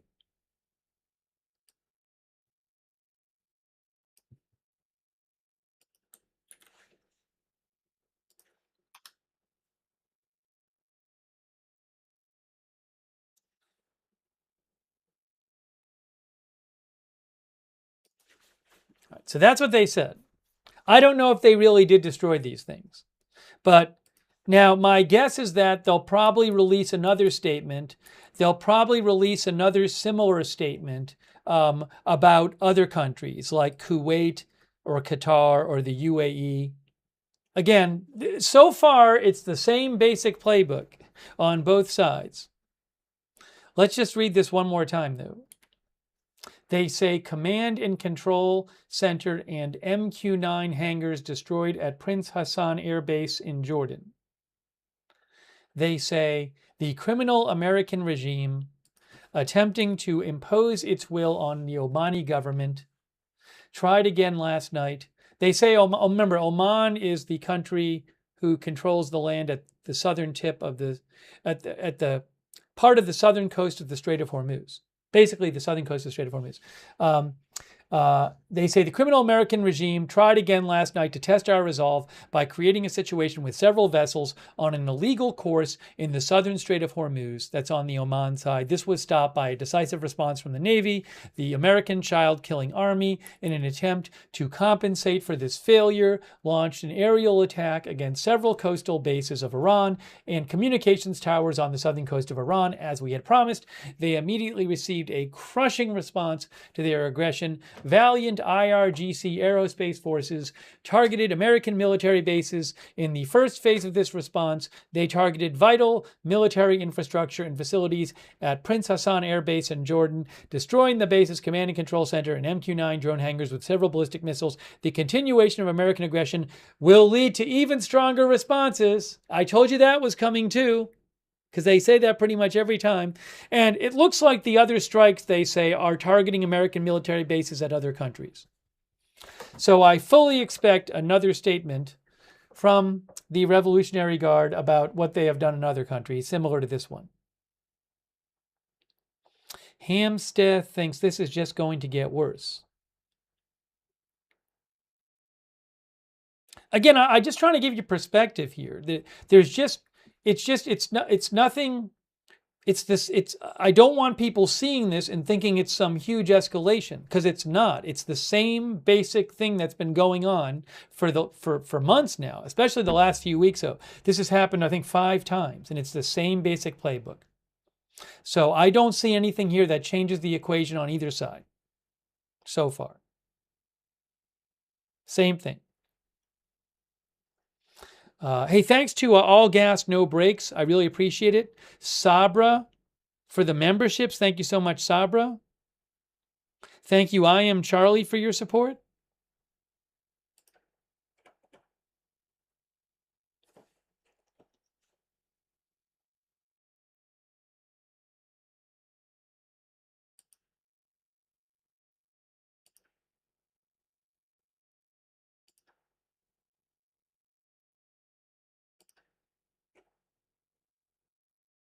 Now, look what Fars News said. Fars News says, right, that Fars News claims, this is Iran state media, renewed explosions reported in Bahrain. News sources reported that the headquarters of the U.S. Navy's Fifth Fleet in Bahrain was successfully targeted by an Iranian air attack.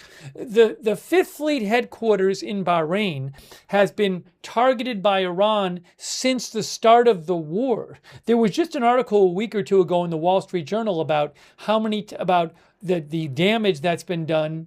The fact that Iran has been targeting that base for months and has done some significant damage there. But that's nothing new. They've been firing at that base for months.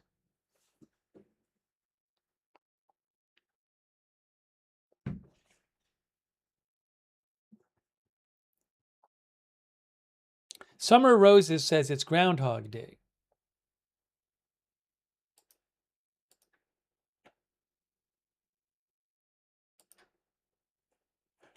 It doesn't sound like the U.S.'s attack on Iran was anything super different tonight either.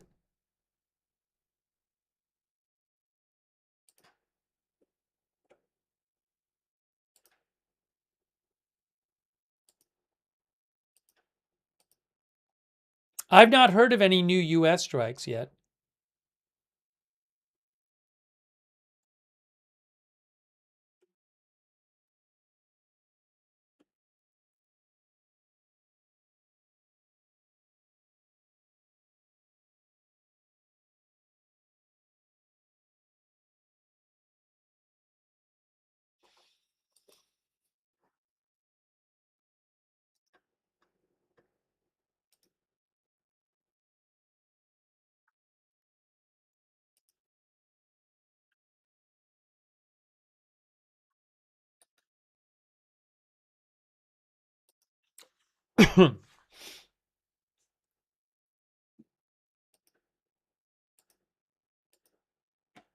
I'm looking for updates here.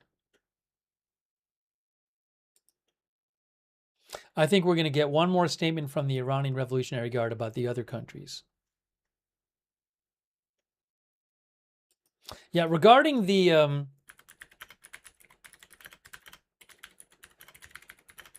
Fifth Fleet base in Iran, the Wall Street Journal had an article about a couple weeks ago where they said that the U.S. Navy base, the Fifth Fleet headquarters in Bahrain, was repeatedly targeted between late February and June, and strikes caused extensive damage. And they also say the U.S. evacuated most personnel from that base, but has kept a small staff on the ground. So again, I can't imagine that Iran firing missiles at this base that they've been firing missiles at since the end of February is really going to change much.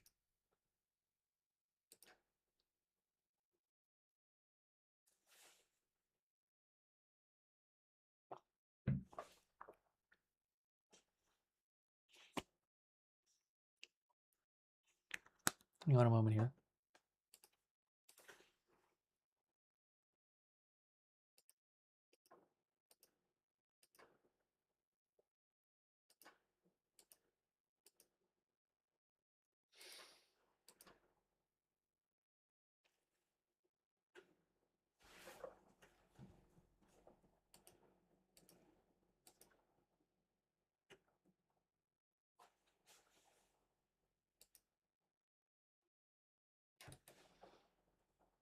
No new statement from CENTCOM either.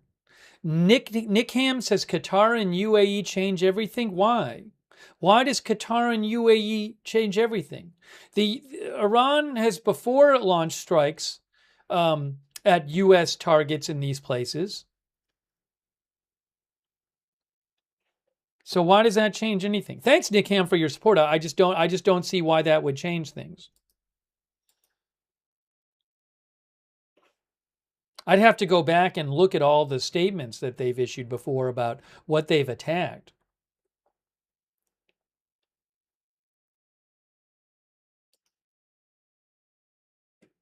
Yeah, if you told me they were attacking in Qatar energy infrastructure again, well, that would be a huge deal. That would be a huge deal. I'm not aware that that's happening.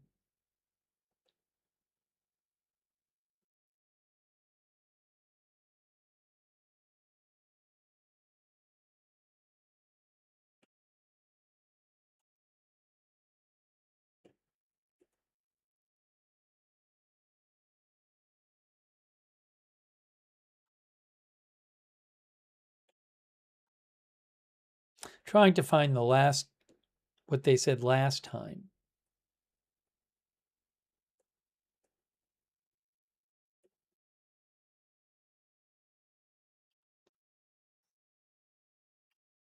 Hold on.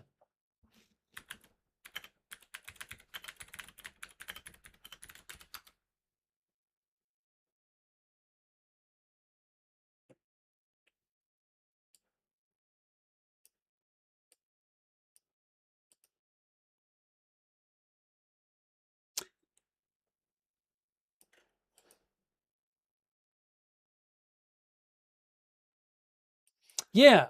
I'm literally, hold on a second. Wait, hold on.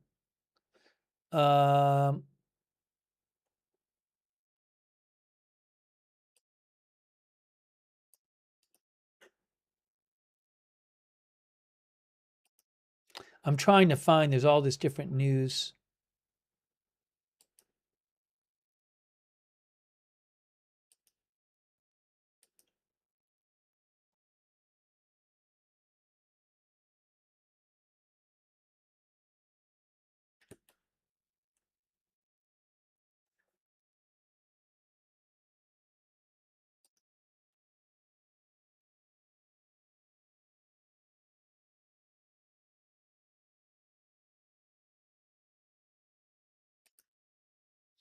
Let's see here.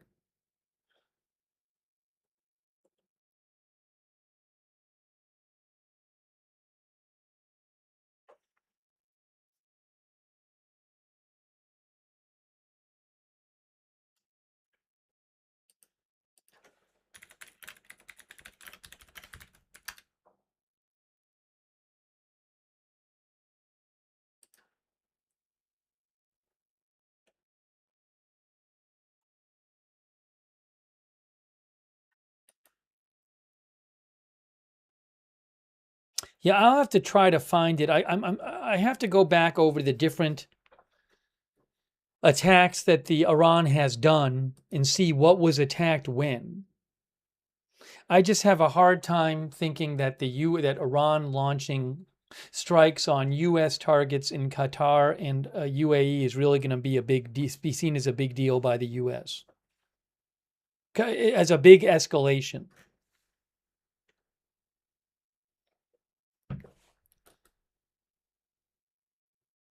But I can't find a list of what all the different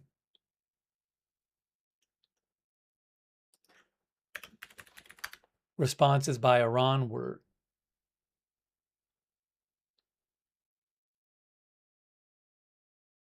Ooh, maybe it'll have it here.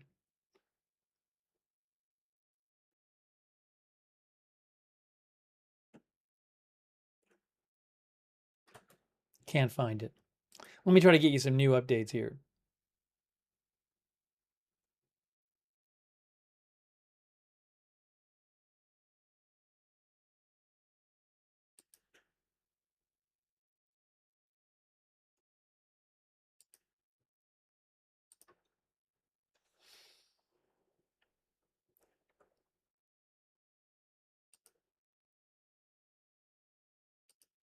I'm not hearing about any new U.S. strikes. Iran already said tonight that they launched strikes on a base, Prince Hassan Air Base in Jordan, which I believe they've said they've attacked before.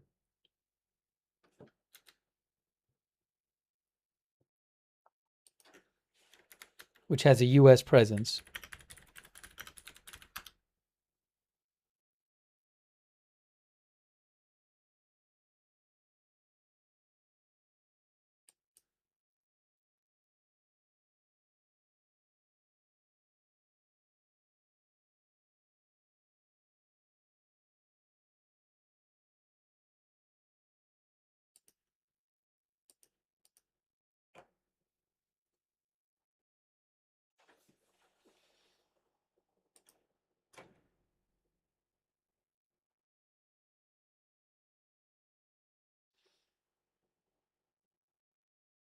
Oh. Hey guys, I have an update for you. New statement about attacking Kuwait. New statement from the Iranian military about attacking Kuwait. New statement, just in. Here it is.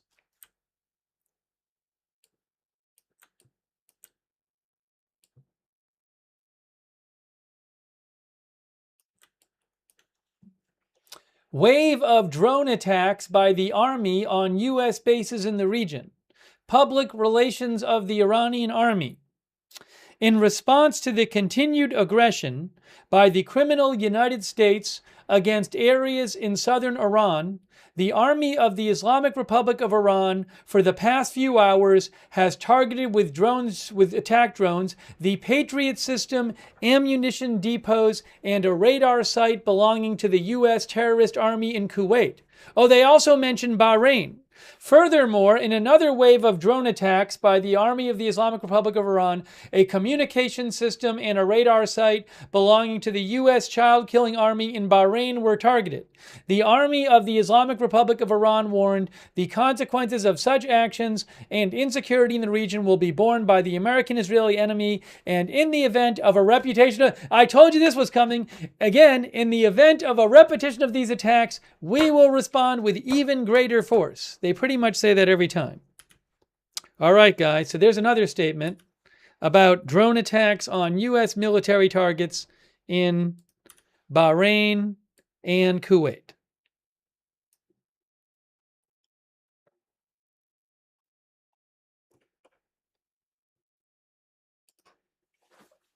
Iranian army announces it attacked U.S. military targets in Kuwait and Bahrain with drones.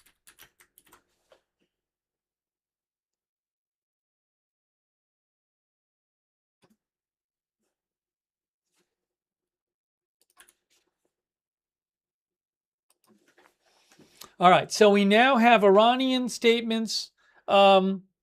We now have Iranian statements from about attacking Jordan, Kuwait, and Bahrain. Let's see if they release any more about Qatar and the UAE.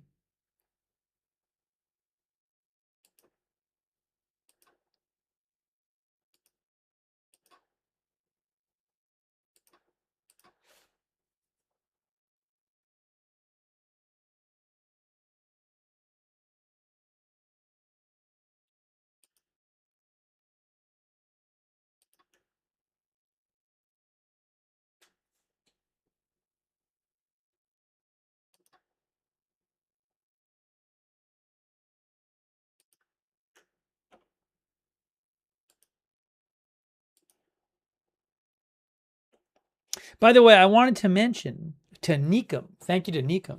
Nikum, I haven't been able to figure out easily when the last time that Iran targeted the U.S.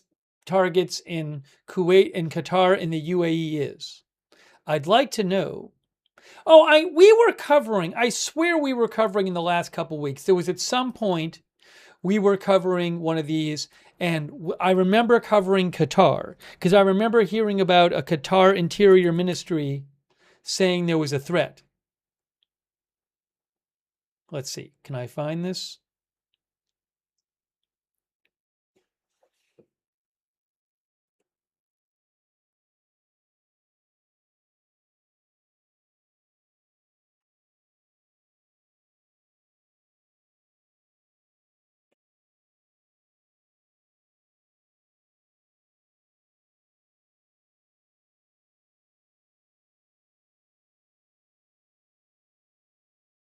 I can't find it. I do really think that we covered some sort of Iranian response recently where the Qatar issued a security alert like they did tonight.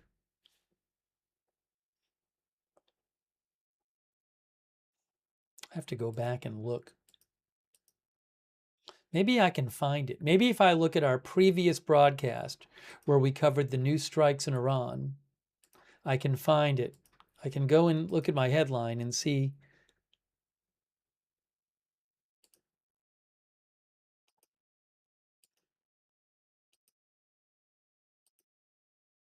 Oh, oops.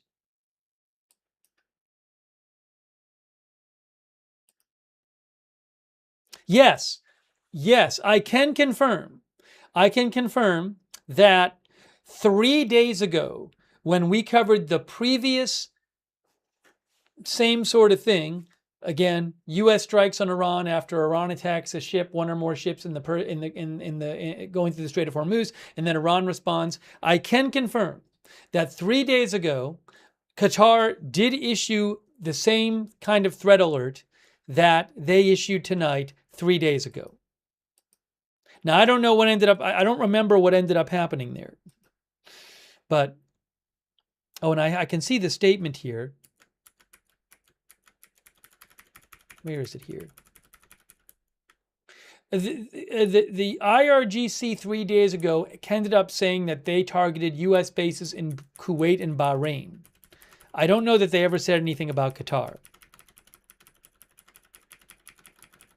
Anyways.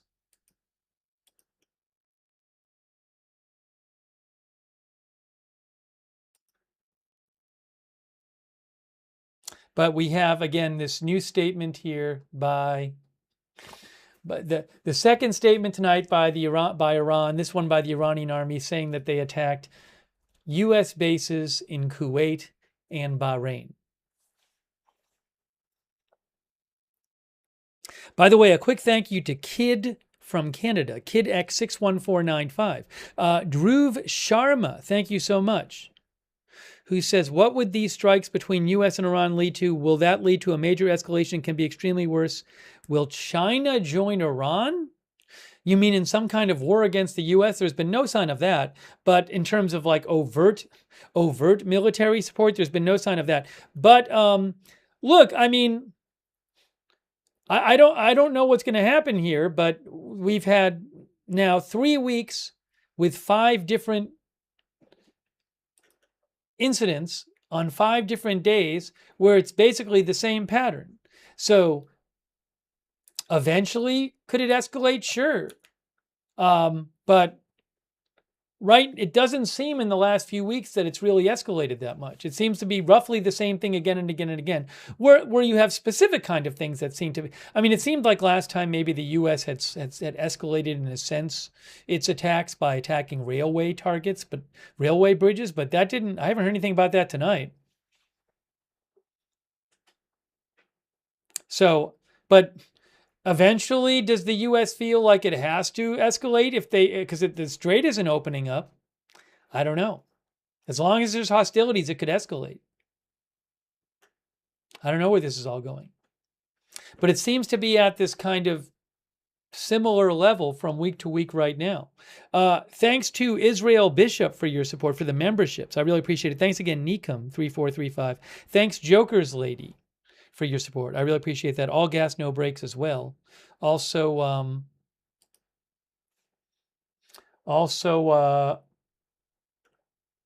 Foot of Chaos on Twitch. Thanks for the gift sub. Thanks, Big Dog Gaming, for your support on Twitch as well. Scary Atheist, thanks for subscribing. VA7TZ, thanks for subscribing. Simp Nasty Scrimp, thanks for your support. And Mr. Dread Lobster and Kindra Fox on Twitch, thank you.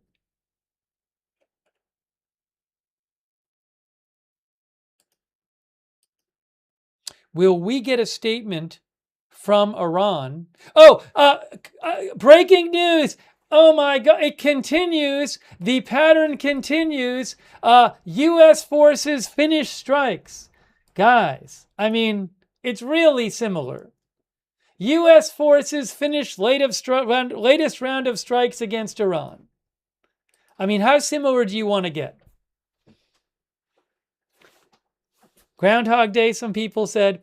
U.S. Central Command completed a third round of strikes this week against Iran, July 11th, holding Iranian forces accountable for attacking another commercial ship in the Strait of Hormuz. U.S. forces, now they say they hit approximately 140 targets. Now, I think last time they said it was like 80.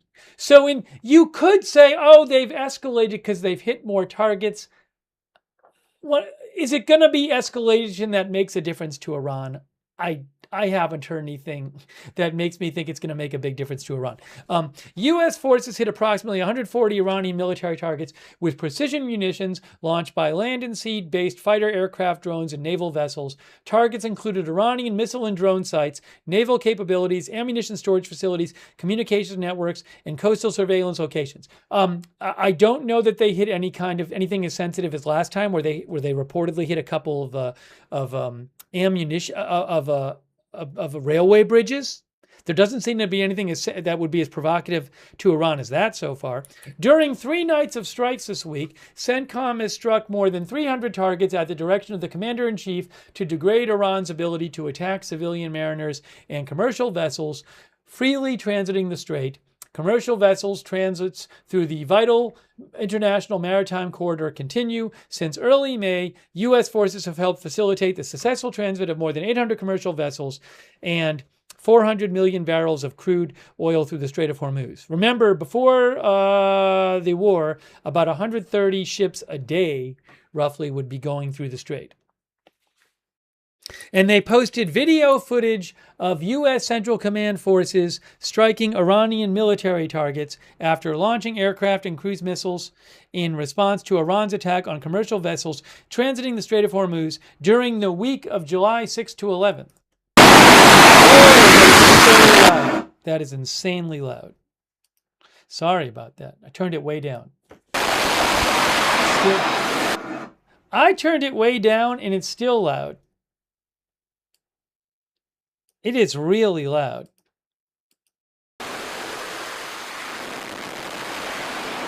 Sorry about it. I apologize. I apologize.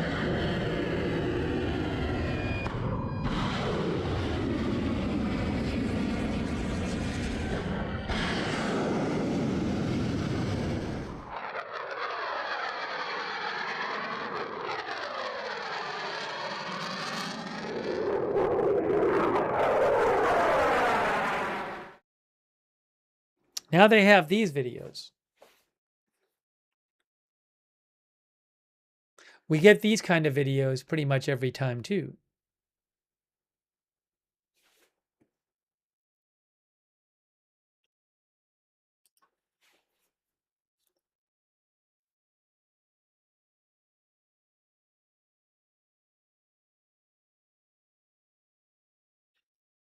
Some kind of vehicle destroyed there.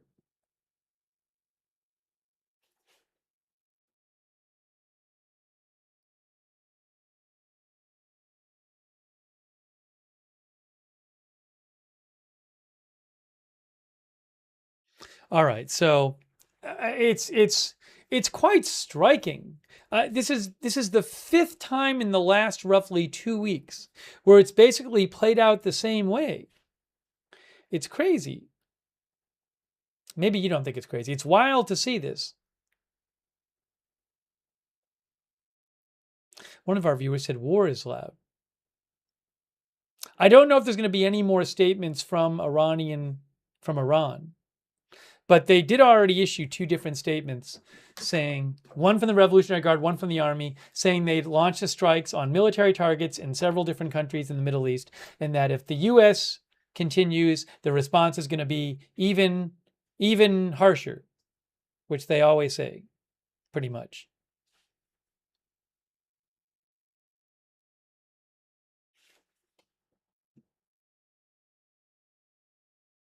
Mr. Stoic says, can't they all get along? So I don't know, given that Iran has on 5 different occasions attacked ships in the last 2 weeks, I don't see anything that suggests they're not going to attack another ship. And then we'll have more strikes.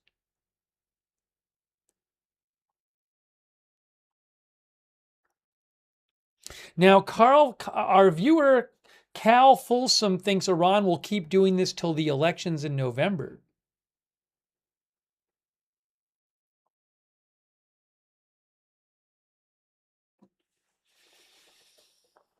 Okay, so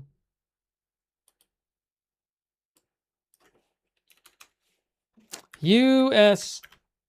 and Iran trade strikes again after Iran attacks ship in Strait. There we go. That's what's happened.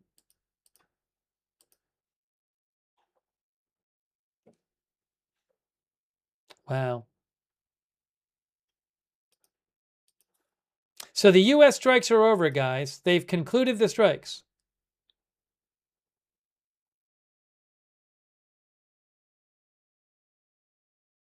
We didn't hear any statement about the UAE, which we know had said that they were dealing with some sort of attack. So I wonder if Iran's going to release a statement about the UAE. We'll have to see.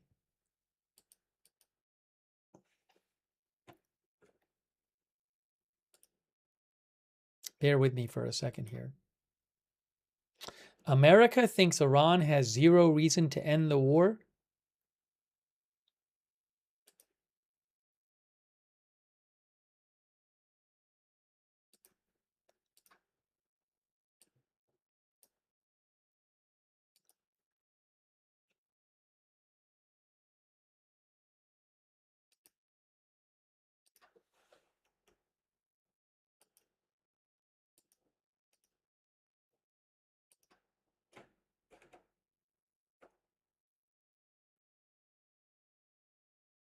Oh, I have an update. Update from... Whoa, whoa, whoa, whoa, whoa, whoa, whoa.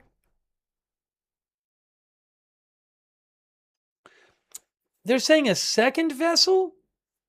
I'm confused now. Hang on a moment. We have a new statement from the Iranian Islamic Revolutionary Guard.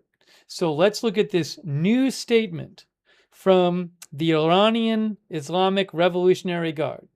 New statement. Here it is. Ready? Hold on. I'm putting it on the screen for you. I am getting it on the screen for you. I haven't even read it myself. Now they say second violating vessel hit. Did they hit a second ship? In Strait of Hormuz, fighter maintenance and repair center and command and control center at Al Udeid base destroyed, they say, in Qatar. The following is a statement from the Public Relations Department of the Islamic Revolutionary Guard Corps regarding the second violating vessel hit in the Strait of Hormuz. Second vessel?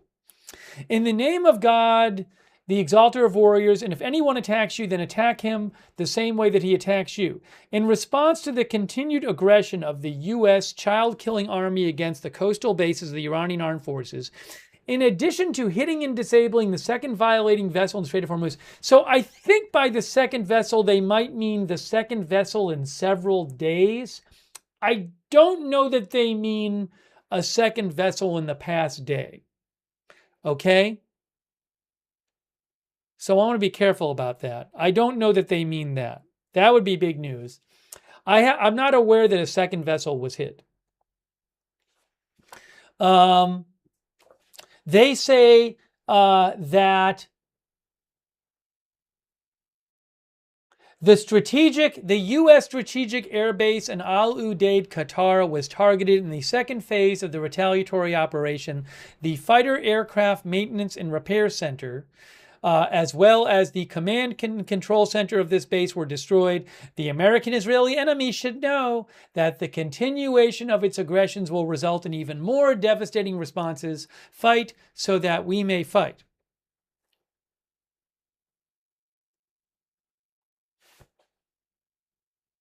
Okay, now.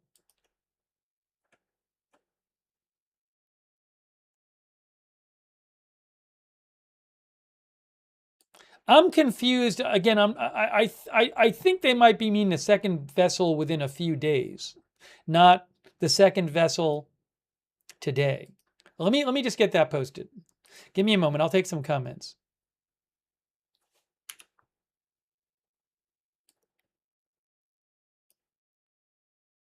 Okay, so hang on. In a new statement, Iran's Revolutionary Guard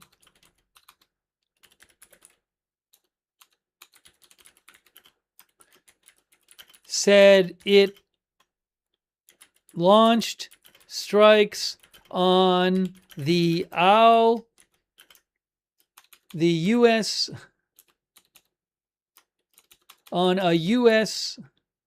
airbase in Qatar, and also says a second vessel. It hit a second vessel.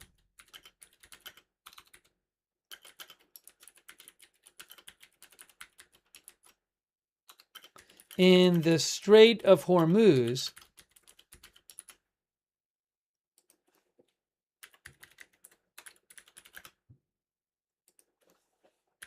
Although it's unclear if they're just referring to, they just mean the second vessel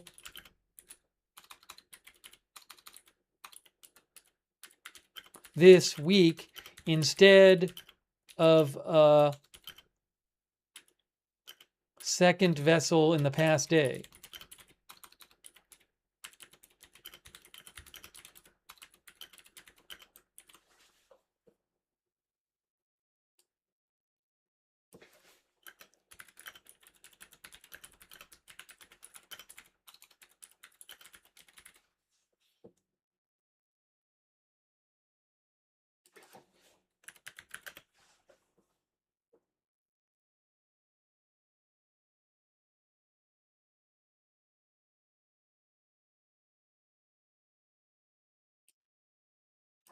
Yeah, so I don't know. I can't tell. We'll see. It's unclear to me. They say a second vessel, but I'm not aware yet. There's been no report from the U.S. or UK MTO about a second vessel.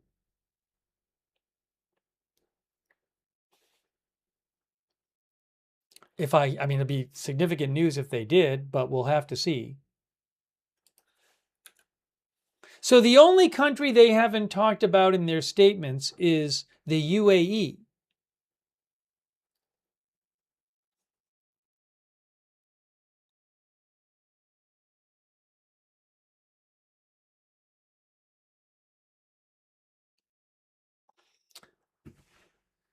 Miss Link says, does this thing even have a name anymore? She's saying the conflict, the way it is now. JD says they better hope they didn't hit another vessel. They just added 100 targets for every time they do.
I'm checking for updates here.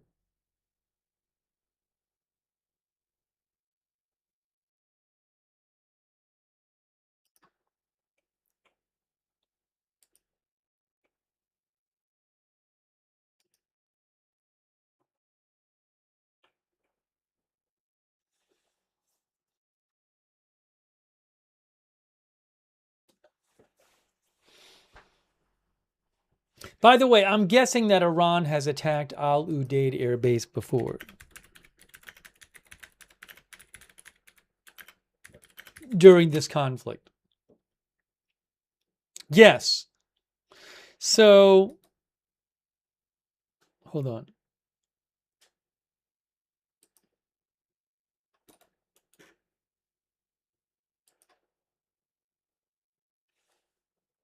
Actually, I got to find this here.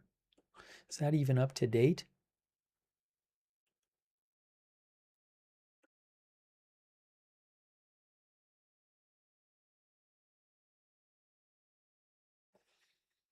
In March, they definitely targeted it. I don't know when the last time Iran says it targeted Al Udeid air base was.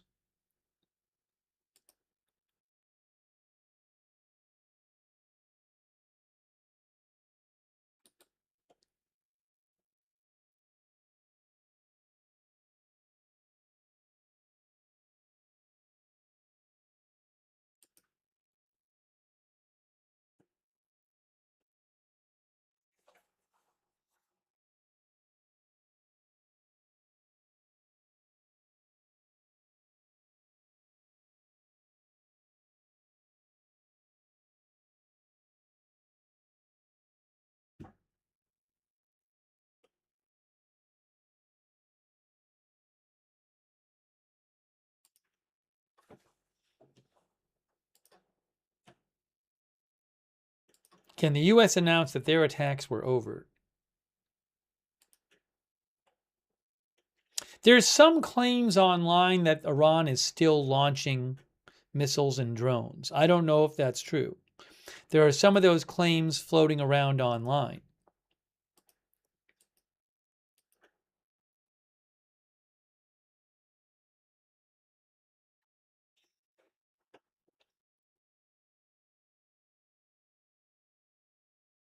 Guys, I'm going to start timing people out. You really need to stop doing this. People post things in the chat as if they're factual, and they don't actually say what their sources are.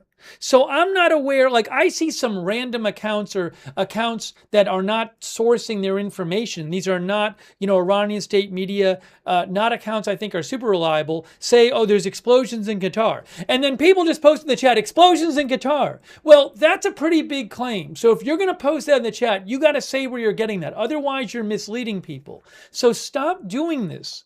If it's a big news claim, you need to say where you're hearing it. Otherwise, I'm going to time you out. Because then people just get freaked out in the chat and they're like, where are you getting this report? People don't know what you're talking about and they get misled. Now, come on.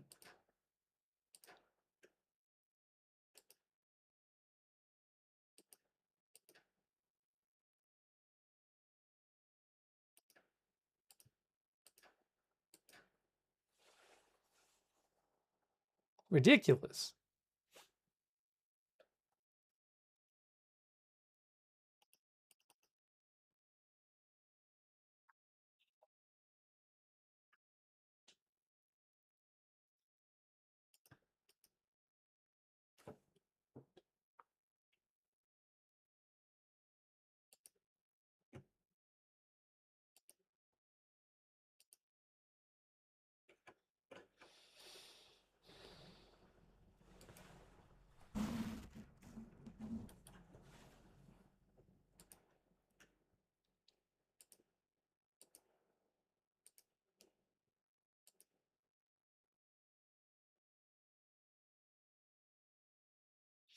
Oh, hold on a second. No, that's not new.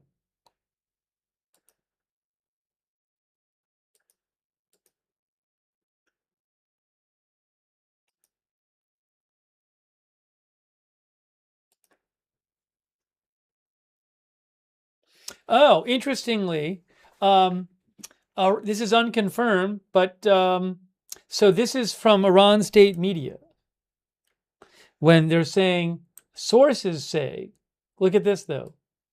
So Iran state media, Fars, says, news sources are reporting an explosion was heard in Qatar. I've seen some unconfirmed reports claiming new explosions in Qatar. I would not be surprised to hear Iran announce in a little bit that they fired some more missiles and drones at Qatar. Also, news sources are reporting that a missile was fired towards U.S. naval vessels in the Gulf of Oman. I would certainly not be surprised to hear Iran announce in a few minutes that it fired one or more missiles at U.S. ships in U.S. ships.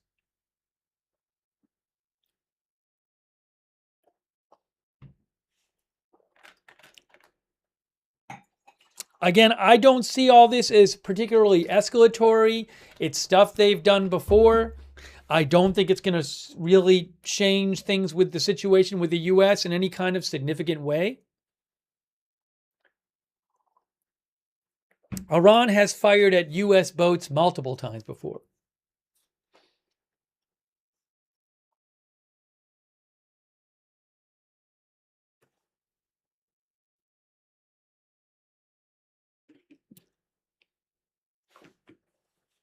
Hang on a moment here.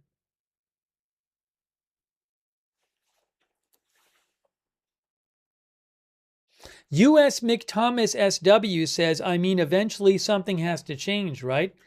I guess. I'm guessing President Trump doesn't want, I mean, President Trump wants the Strait of Hormuz to be open. I don't think it's going to get open the way things are going now. But one of the viewers says it seems like a pretty big escalation by Iran here. Completely disagree. It's happened many times during the war. Many times this has happened. Many times. The U.S. has reported about it happening multiple times.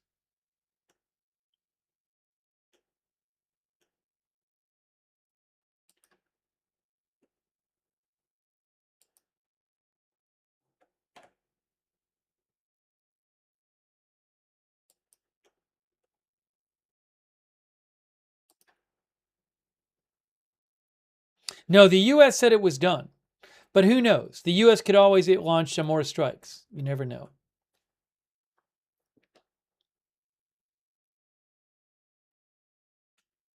Many times they have struck multiple countries at the same time since the ceasefire struck. Yes.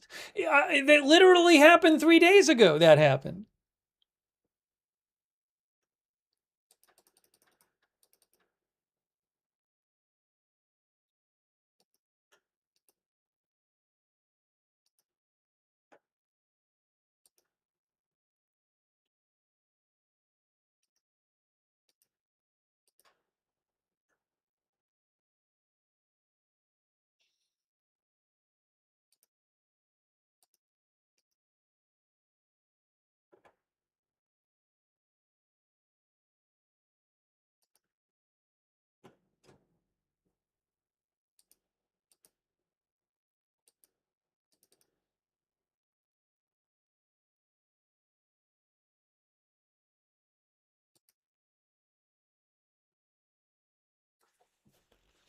Wes Downer says the strait is open if Iran has it closed, in quotes. Why do ships keep sailing past them for Iran to attack? My definition of open, it would be open the way it was before the war. Open in that any ship can go through without the risk of being attacked, and that traffic is basically the same as it was before the war. That is not the case now. In the last 3 weeks, what is it? I think 6 different, I'd have to count. I think Iran is now, I think in the last 2.5 weeks, Iran has attacked 7 ships going through the Strait of Hormuz. And the strait traffic is just a fraction of what it was before the war. So that doesn't sound like open to me. If your definition of open is that it's open now, then you're using a very different definition of open than I'm using.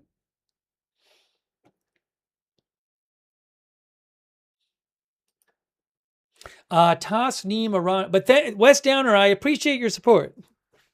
So I just disagree with your use of the. You see, your argument is that because some ships can pass through without Iran attacking them, that means the strait is open. I don't feel that that's the correct definition of open. That open means more than some ships can pass through without Iran attacking the ships. That does not sound sufficient for open to me. But Wes, I very much appreciate your support for the channel. Thank you, Wes Downer.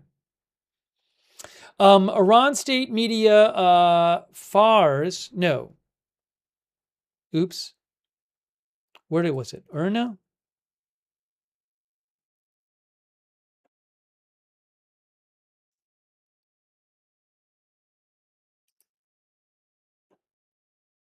Tasneem, Iranian state media Tasneem says, new alarm and explosions heard in Qatar. That's what they say. So again, I would not be surprised if maybe Iran's going to say, my prediction is that Iran says it fired missiles and drones at a different U.S. base in Qatar. That's my prediction.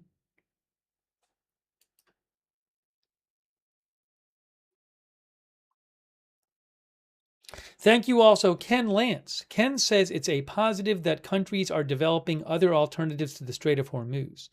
There are reports of that. I mean, it's not going to happen overnight if they build a new pipeline or something. That very well could happen, but it's not going to happen right away. I'm sure they'd like to build these things. Thank you so much, Ken Lance. Also, Just Music 60. I'll say Just Music 60. Thanks for your support. Blob Jones, thank you. Rabid Cowboy Music, thank you so much. Singha 640, thanks for being a member. Singha thinks we have to quit being the world police. Well, I think President Trump would probably say, if we're President Trump, the Trump administration would probably say, well, if we just withdraw, now we're stuck with the Strait of Hormuz, with Iran, charging tolls through the Strait of Hormuz and controlling what goes through there, which wasn't the case before the war. So I don't know that the Trump administration is going to be okay with that.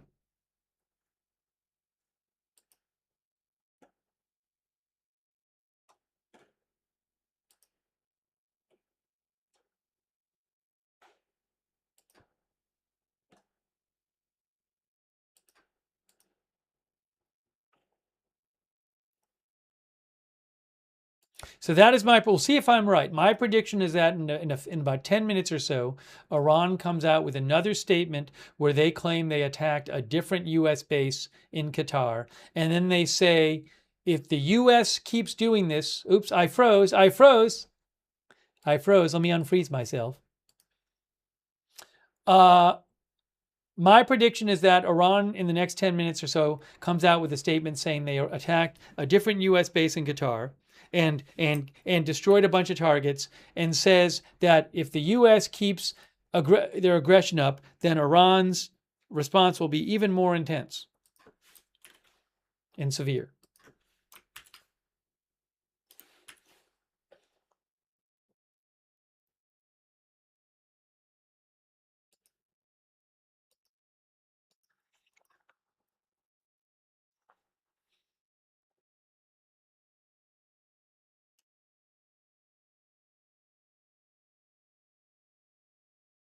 Hang on a moment here.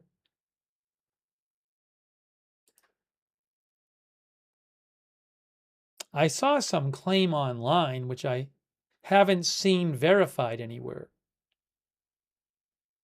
Okay, here is another claim from Iranian Revolutionary Guard. Here's a new claim from the Iranian Revolutionary Guard. I know of no verification of this. The Iranian Revolutionary Guard claims that support in logistics centers for U.S. aircraft carrier ships and refueling platforms in the port of Duqm, Oman, have been severely and unexpectedly damaged in an attack. This is Iranian Revolutionary Guard claiming this. Is this true? Oopsie. I don't know that that's true, but I'm just telling you what they're saying.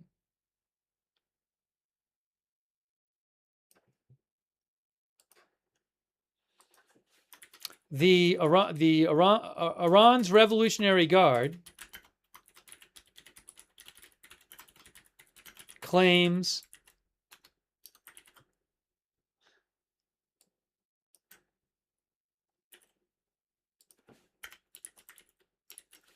that support in logistics centers for U.S. aircraft carrier ships and refueling platforms in the port of Duqm, Oman, have been severely and unexpectedly damaged in an attack. That's what they're claiming. I have no evidence that that's true. But just so you know, they're claiming this.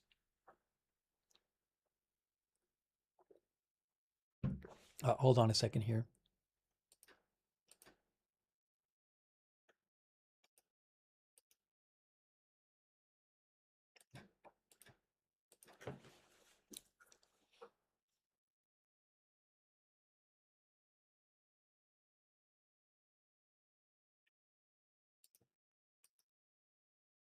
Ooh, sirens in Kuwait. Now I can say sirens in Kuwait. So look, at this point, maybe we're starting to see this response by Iran go on for a bit longer than the normal response. Maybe it looked like the Iran response was over, but maybe it's going to keep going now. Because now we're hearing about more sirens in Kuwait. Yeah, SDF says actual escalation. I don't know.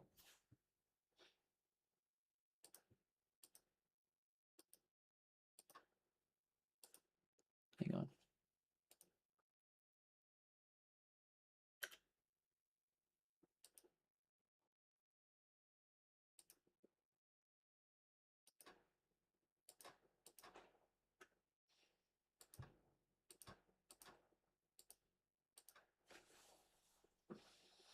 So we have new sirens in Kuwait.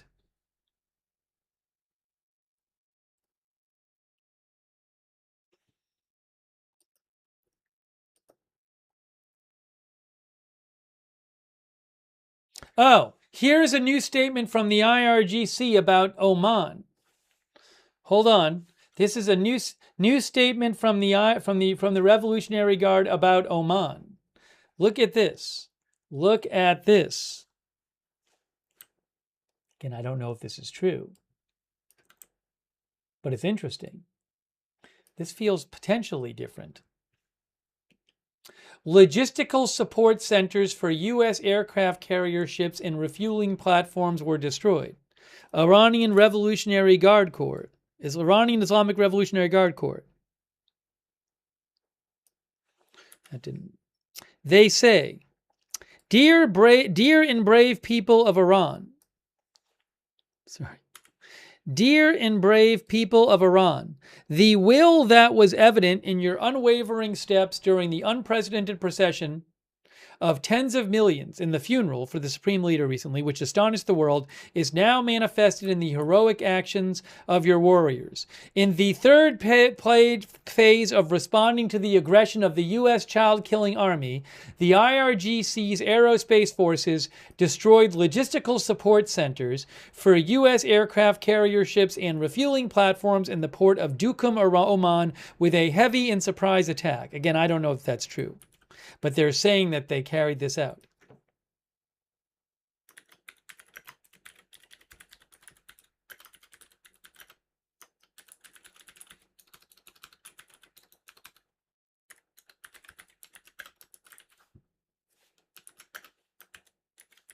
It is unconfirmed that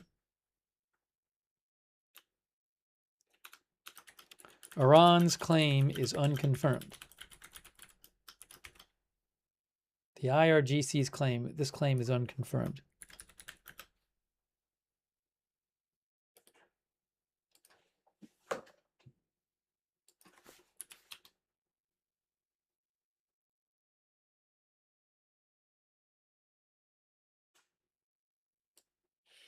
Okay.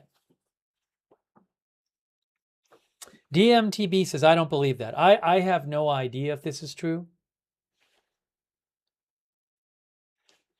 Let me show you where Duqm, Oman is. Duqm.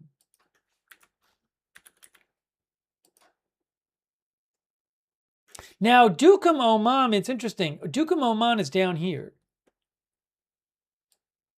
So it's not even next to the Strait of Hormuz. There is, there's the Strait of Hormuz in here. Duqm, Oman is down here on the coast. Did Iran really attack it? Did they really destroy logistical support centers for U.S. aircraft carrier ships and refueling platforms? I mean, that could be some buildings on a pier and a couple piers or something. I don't know.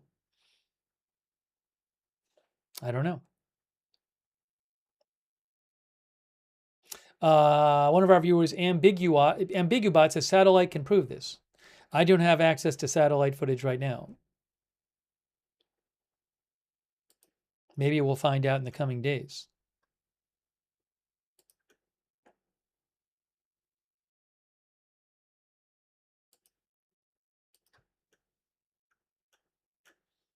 Again, Kuwait has reported that they are confronting hostile aerial targets.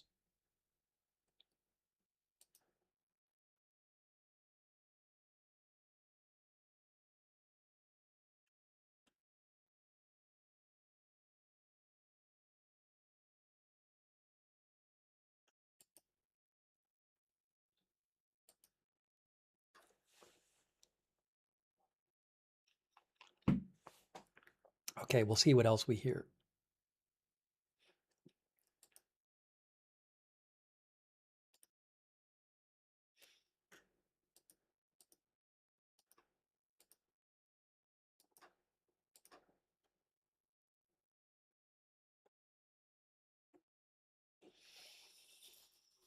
So, I mean, at this point, it feels like maybe this response has gone on a bit longer and maybe been a bit more wide-ranging in terms of number of countries than most of the Iranian responses to the U.S. strikes.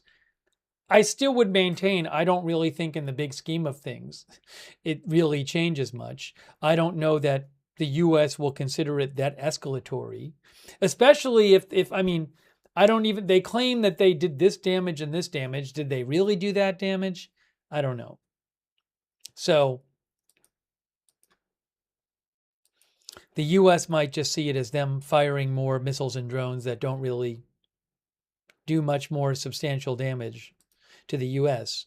or U.S. military.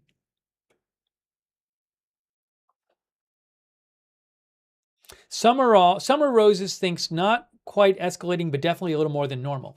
I mean, at a certain point, some of this could be for domestic consumption too, right? Where if they fire more, they can say, hey, look, we did all this. It's a bigger response. If it's for a domestic audience.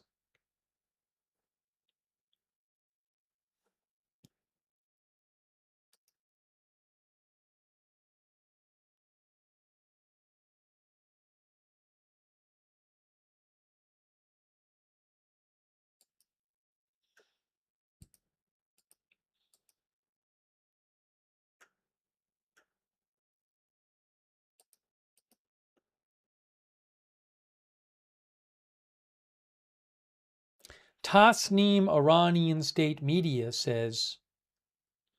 claims that there are in the last few minutes, they say that they claim that there's new explosions in Kuwait and Bahrain.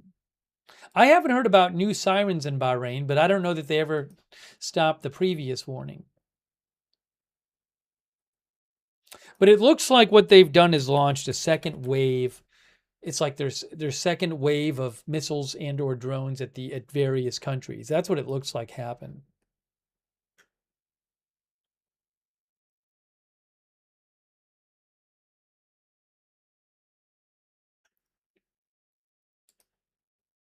But again, these are, as far as I'm aware, they're all military targets. They're not, and targets that some military targets that have been hit, that have been fired at multiple times during the war. They're not hitting any energy infrastructure. that I'm aware of.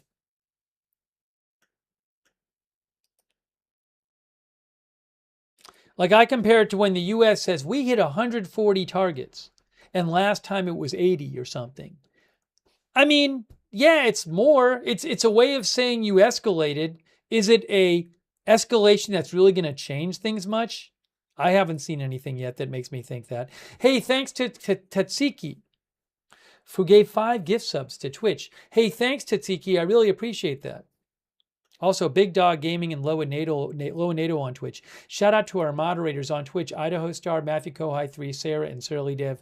Big thanks. Also, Ruth, who's moderating over there on YouTube. Thank you so much. Linda Belk, Larry, Misha over on X.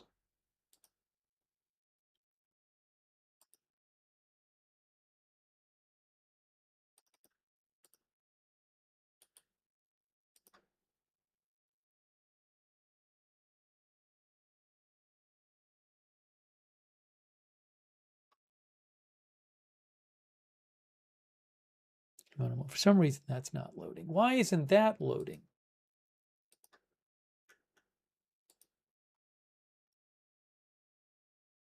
Our viewer Sounder Dog says, time to take Karg Island.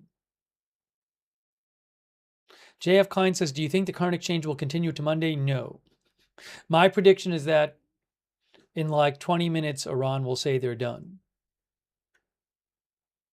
And I don't know that they've done anything that's going to make the U.S. launch more strikes.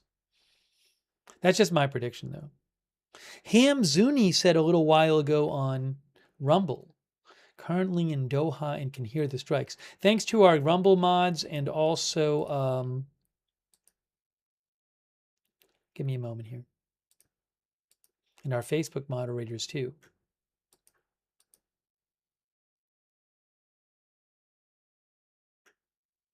Andrea Holder is moderating over there. Paul Anderson has been there. Michael Fergal, Darren Charlo, thank you. Jennifer Renee said, how many of claims is that now? Iran has made a bunch of claims of damage tonight. A bunch of unverified claims.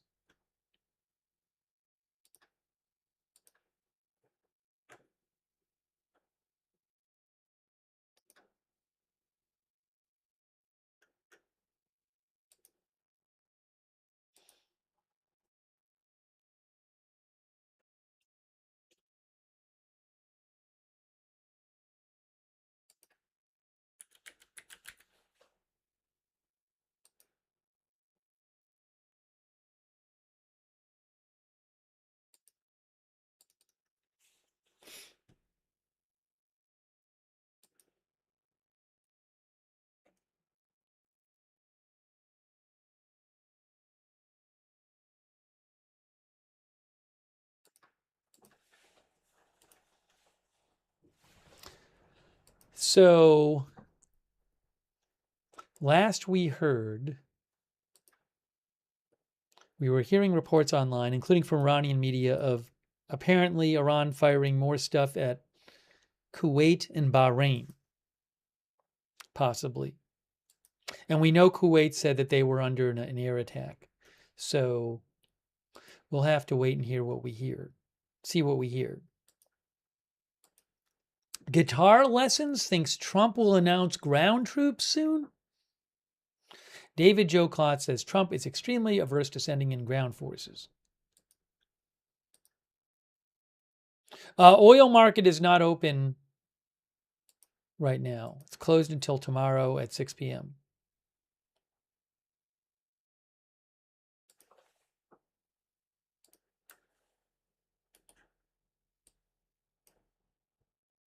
Eastern time. Oil markets.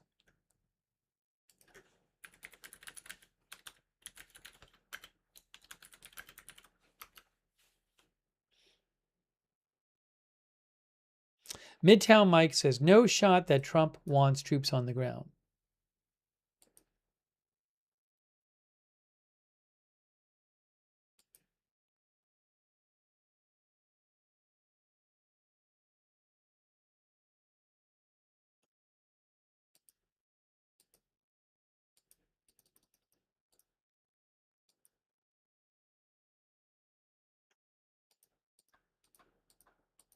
Trying to get you more updates.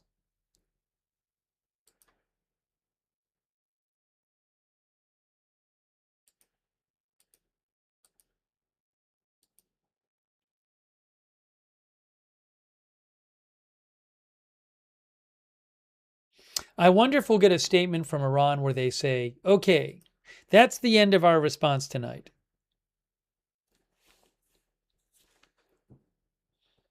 We could.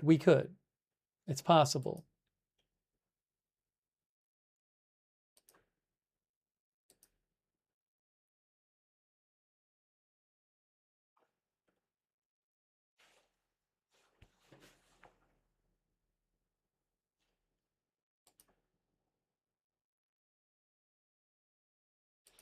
Thank you, Marky B. for watching.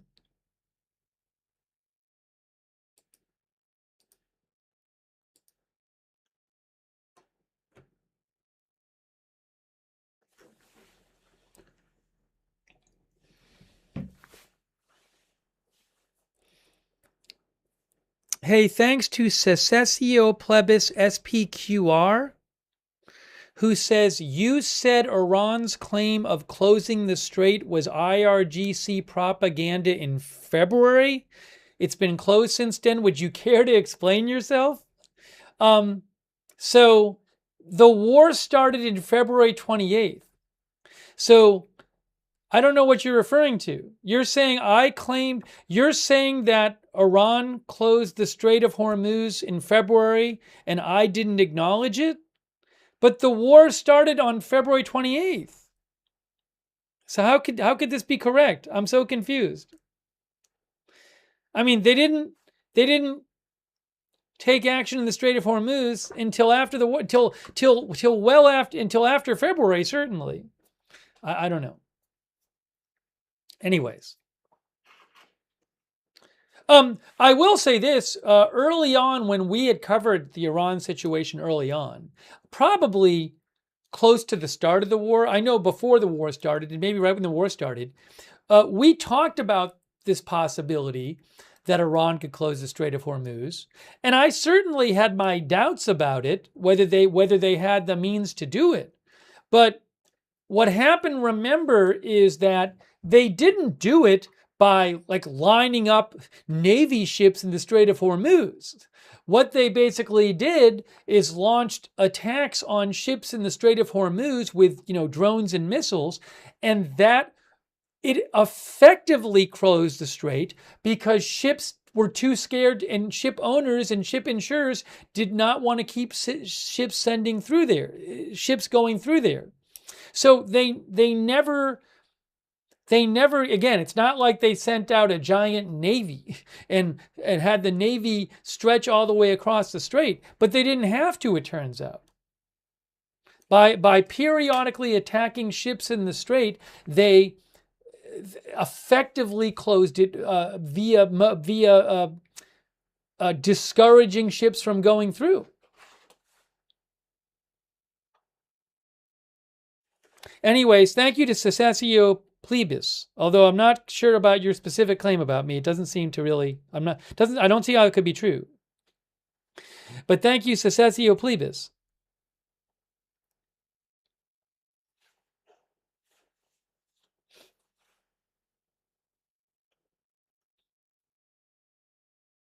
Thank you also, Tim M6, and Sabra 576, and Joe 9611. And Jesus UCSB. He says, are you ready for the attacks to stop in time for the oil futures tomorrow? It's like Groundhog Day. That's what Jesus says. Thank you, Wes Downer. Wes, I'm not getting into a discussion with you about... Wes, we just disagree. You think the Strait of Hormuz is open. I don't. I explained my reasoning. I'm not going to get into a long, drawn-out discussion about this. If you want my reasoning on it, go back to before. But thank you, Wes, for your support. I really appreciate it. If you're going to insist that the Strait of Hormuz is open right now, we're just going to have to agree to disagree. Thank you so much, Stanislav Babenko. I really appreciate it.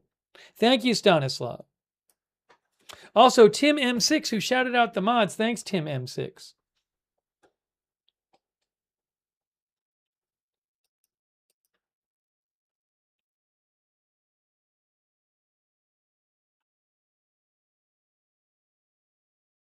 Oh, I'm seeing here, Shin mentioned that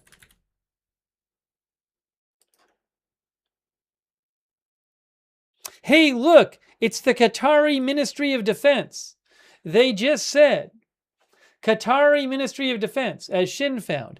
The Ministry of Defense of the State of Qatar announces that Qatar armed forces continue intercepting a number of ballistic missile attacks targeting the state of Qatar.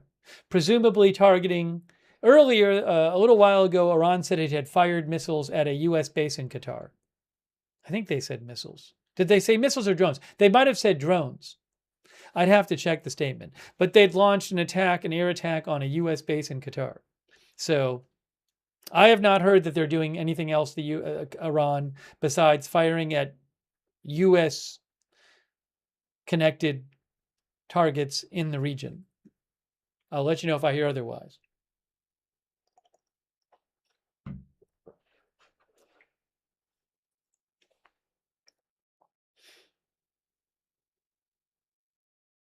All right, so that's from the Ministry of Defense.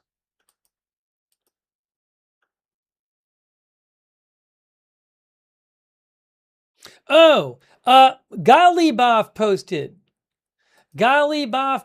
Let's see what Galibaf said. Mohammed Bagher Galibaf, the head of the Speaker of Iranian Parliament, and the one of the chief negotiators for Iran. He says, Galibaf says, the era of one-sided deals is over.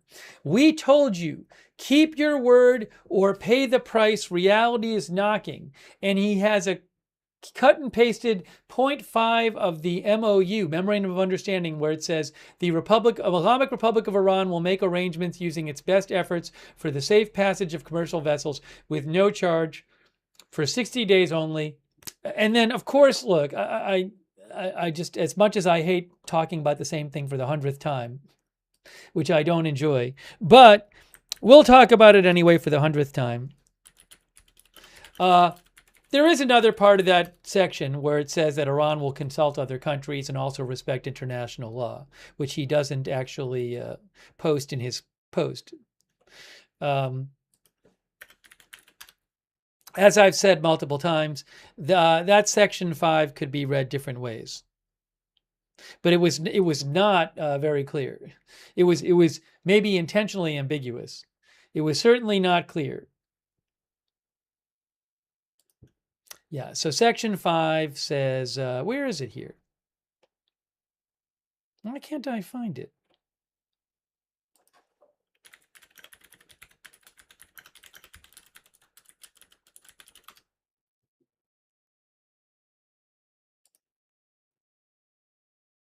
Used to be on the Wikipedia page. Why can't I find the memorandum? Where is it? Oh, I found it. It's on Wikipedia. Upon the signing of this memorandum, Iran will make arrangements to using its best efforts for the safe passage of commercial vessels with no charge for 60 days from the Persian Gulf to the Sea of Oman and vice versa. Hey, that means Iran's in control, right? Because it says Iran will make arrangements. But it also says Iran will conduct dialogue with the Sultanate of Oman to define the future administration of maritime services in the Strait of Hormuz in discussion with other Persian Gulf coastal states in line with the applicable international law and the sovereign rights of coastal states of the Strait of Hormuz. So somebody might point to this and say, well, no, this means that Iran has to consult with other states and they have to respect international law so that they can't just do whatever they want with the Strait of Hormuz. So again, I don't want to get on to, I'll post a link to this and you can read section 5 yourself. Again, it's like the 100th time we talked about it, which will drive me crazy. But my point is, and this is not particularly original analysis, there's different ways of reading this, and it certainly was not clear about how it was going to be worked out, the control of the strait, and who was in control, and what was going to happen with the strait in the future. So, but Iran clearly thinks it meant that they were in control. And Ghalibaf just posted saying, "We told you, keep your word or pay the price. Reality is knocking." And he highlighted the point in this, the part of that section that says Iran will make arrangements for the strait.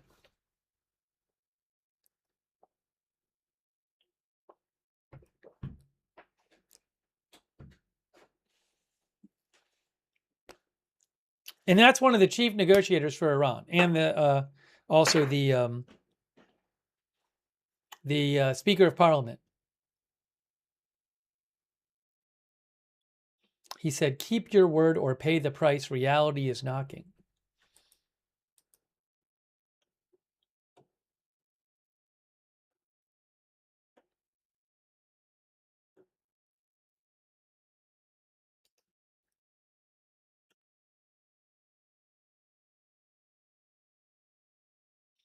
Okay, now, thanks to Big Dog Gaming, by the way. Thanks, Big Dog Gaming.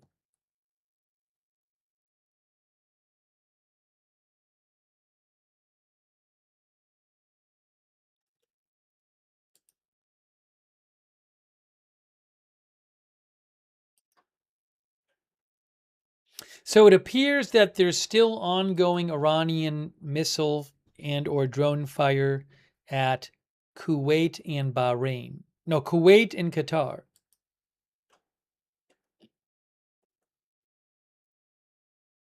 Oh, I have an update from the strikes, about the strikes overnight, about the strikes a few hours ago by the U.S. This is from Iranian state media IRNA. And IRNA says that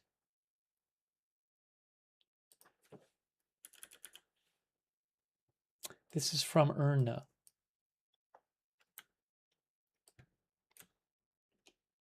Four areas in Bushehr County, which is to the west of the Strait of Hormuz by hundreds of miles, next to the northern part of the Persian Gulf. Four areas in Bushehr, well, no, not all the way west in the Persian Gulf, but significantly west of the Strait of Hormuz. I don't know if exactly it's hundreds of miles. I'll show you where they're talking about here. Hold on.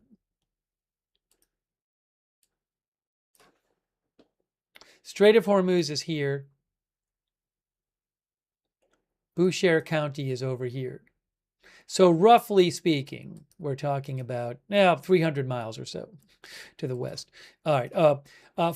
So it says four areas in Bushehr County were hit by enemy projectiles, according to the announcement by the governor of Bushehr, following the continued violation. Now, this is hours ago, by the way, because right now it is, this was about 3 or 4 hours ago when this happened, but it's a new announcement. Following the continued violation of the ceasefire by the American-Israeli enemy, 4 locations in the county were struck by enemy projectiles. A total of 10 enemy projectiles hit 3 areas in the city of Bushehr, and one area near the city of Changhade, which is part of Bushehr County. That was between 2:45 and 3 local time, more like 5 hours ago.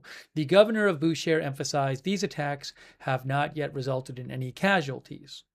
There's a nuclear plant that Iran has in Bushehr. I haven't heard anything to suggest that that was impacted at all.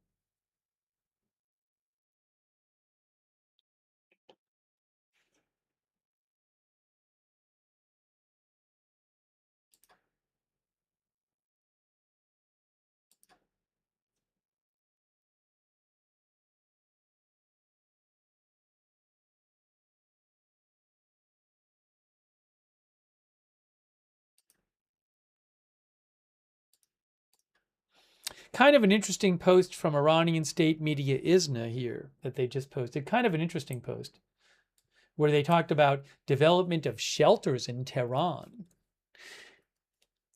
In ISNA, the head of the safety committee of Tehran City Council said 82 metro stations and 253 administrative and commercial complexes with underground spaces have the potential to be used as public shelters. They say they can use existing capacities and the development of parking shelter facilities are also on the agenda. I don't know if there's a particular reason they're talking about shelters there, but they did. That's a new statement from ISNA. That's from ISNA. A new statement from Tehran City Council member.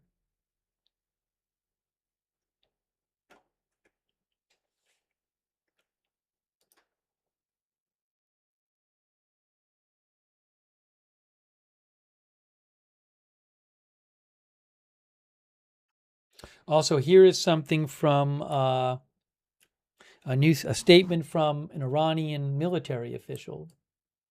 Here, oops, give me a moment, and I'll show you.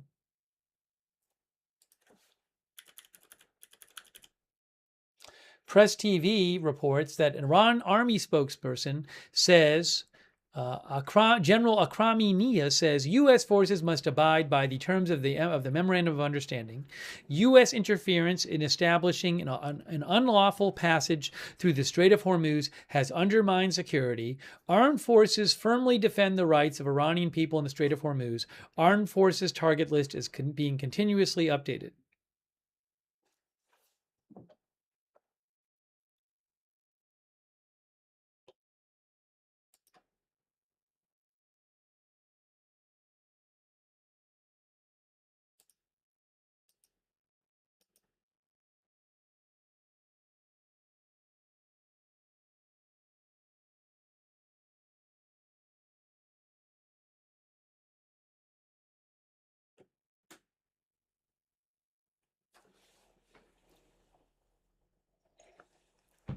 I had to get some more water. I'm out of water. Hey, thanks, Goofy for Jesus, for your support and your note. Thanks so much, Goofy for Jesus. I really appreciate that. Thank you. Thanks so much to Wes Downer. I appreciate that, Wes Downer.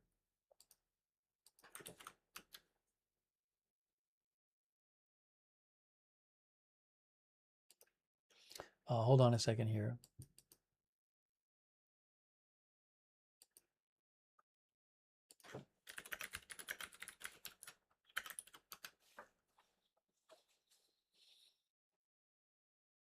Also, Lab 210 Mark G, thanks for being a member. And Tim M6 and I Am Charlie, thank you.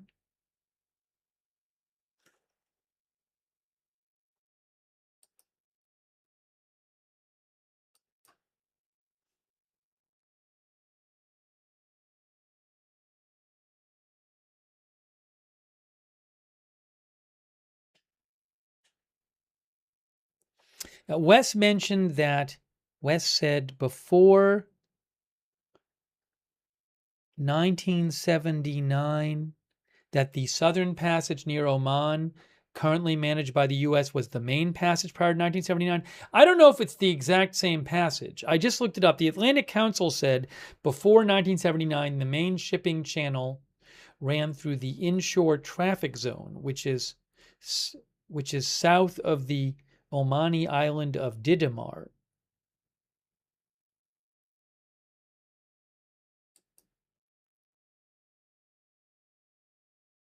Anyways, I don't know that I want to get into all of that right now.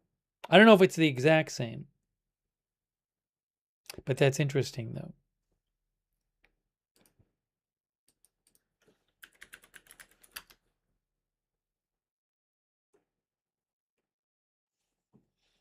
Yeah, oh, you'll see right here. Didymar is right here. Now, I don't know why things changed and everything. Again, well, actually, remember, 1979 is when the Iranian Revolution happened. It wasn't an Iranian republic before 1979. But there's Didymar right there. So, according to Atlantic Council, before 1979, the main shipping route through Strait of Hormuz went south of Didymar.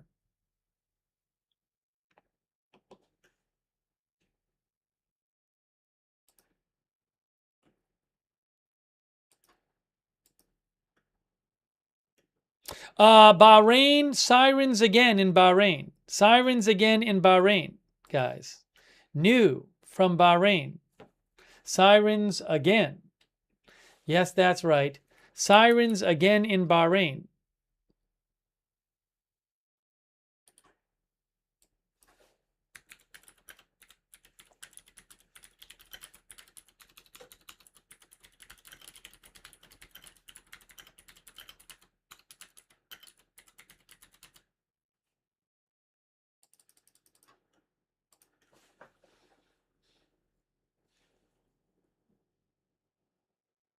Okay. Thanks, Jason Bewley. I appreciate it, Jason.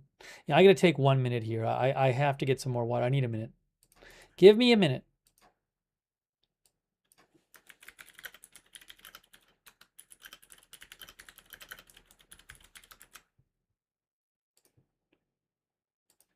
This does seem like a more drawn out Iranian response than like the last four, I feel like. Thank you, Jason Bewley. I appreciate that. All right, give me about a minute. I'm just going to grab some more water and take a second here. I'll be back in 1 minute.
Okay, we're back.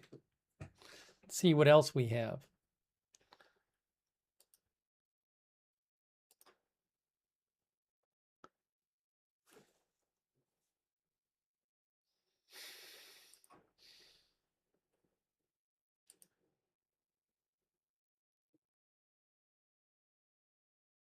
So this all started this all started earlier on Saturday when Iran attacked a ship in the Strait of Hormuz, a container ship that they say was trying to go through the Strait of Hormuz without its permission on a route that they did not approve. They attacked the ship. They stopped the attack stopped the ship from being able to continue. I believe the UK MTO was referring to that ship when it said the crew had abandoned the ship. The US said one crew member is missing. So after that, the US launched strikes on Iran, on different coastal targets of Iran, and Iran is now in the middle of still doing its retaliation. Iran has fired drones and missiles at US military targets in the region, in different countries.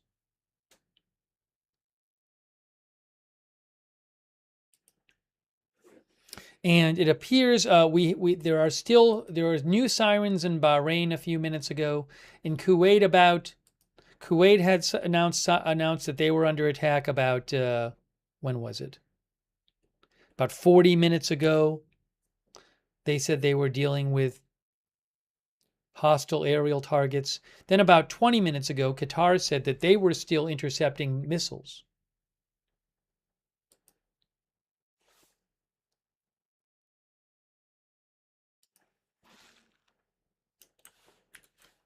So this definitely feels like a longer, more drawn out response from Iran this time than the last few times. This is the 5th exchange of fire, same basic pattern in the last 2 weeks or so. Iran attacks one or more ships. U.S. launches strikes on Iran. Iran launches strikes on U.S. military interests in the region.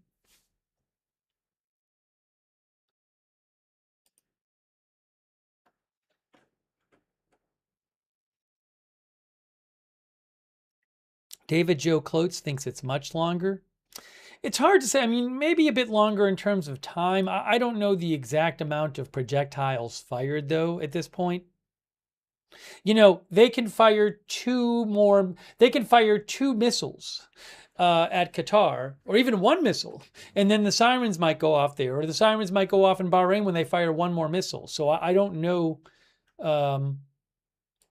I can't really say right now how it compares completely to previous attacks. Oh, one of our viewers just mentioned, thank you, Austin Batman. Update about the ship, which I believe is the ship we've been talking about all along. I believe this is the one that Iran said they attacked today. There's been some talk of a second ship, but I'm not really aware that it's a second one in the past day. Anyways, this container ship that was attacked by Iran, the crew has been rescued now. That's a ship that sustained damage to the rear of the vessel, which caused a fire on board. The crew abandoned the vessel, and the ship was rescued by authorities. It's a ship that was appears to have tried to go through the Strait of Hormuz through the southern route that Iran does not want it going through, without Iranian arrangements with them beforehand. But good to know the crew has been rescued. I don't know about the one person reported missing by the U.S., if that's the same ship. Hopefully that person's been found.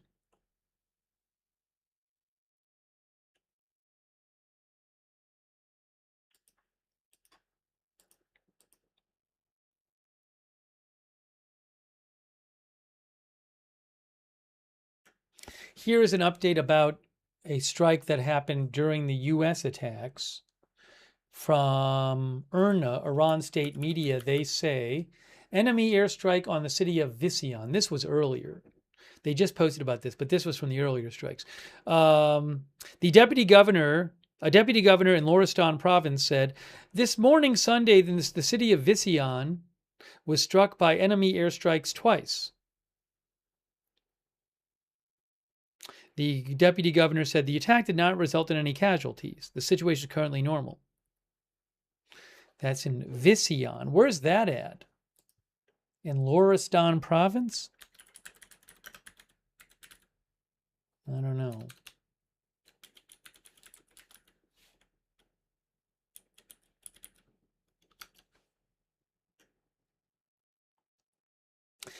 That's interesting. Vizian, Loristan province is inland. Look at that.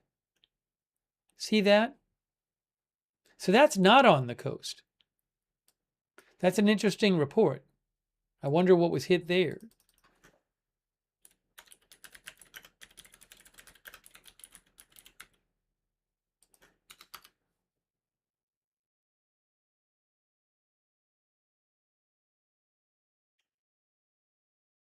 It's also spelled Vizian.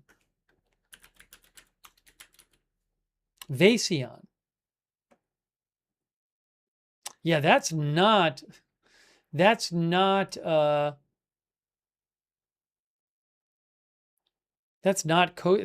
coastal city.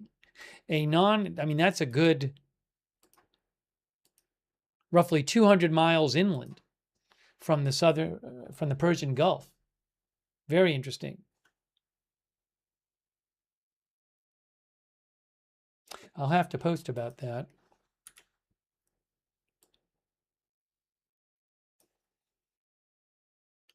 So,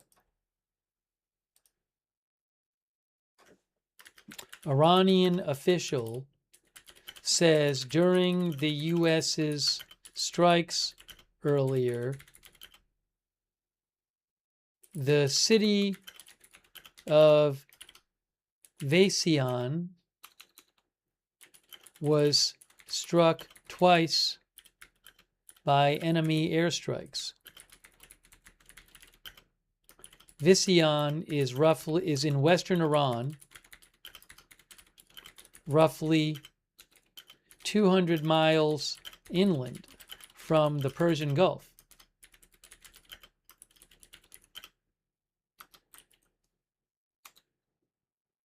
That's interesting.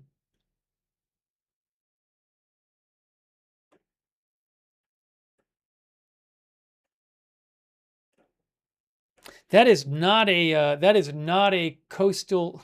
That's not a coastal site. I don't know if there's any other inland sites like that that were hit. Look at Vasion. What were they hitting in Vasion? I have no idea.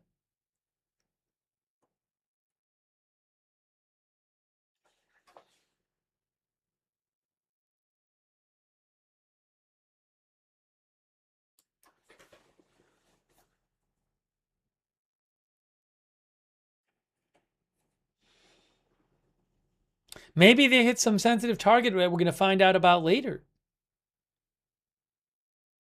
My Lord says, how long will the U.S. sit doing nothing? Right, they hit Odin says railway. There was a couple of railway bridges hit a few days ago. I wonder if that's one of them. I wonder if that's something like that. I don't know.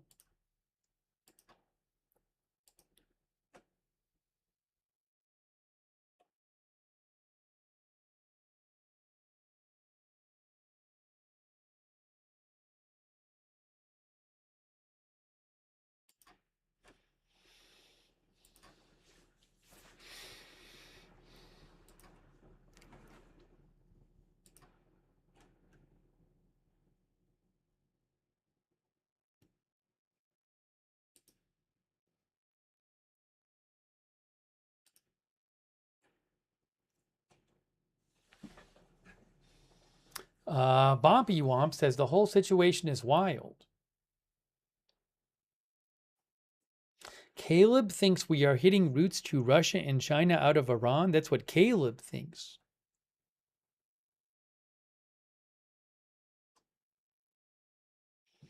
Hey, thanks, Sparky the Human. I really appreciate that. Sparky says, I don't see a way this ends well for either party. Feel like this is going to be on repeat for ages.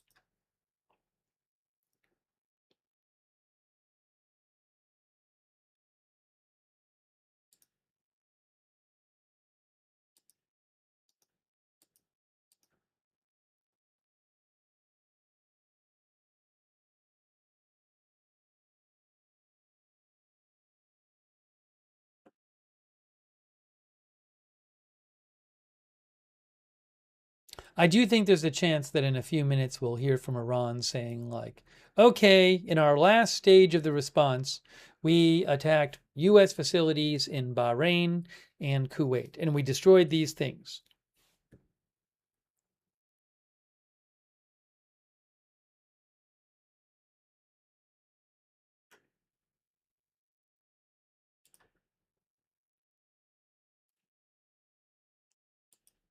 Here's a little more on the earlier U.S. strikes, which happened about... Ooh, why don't I have this up? 5 hours or so ago.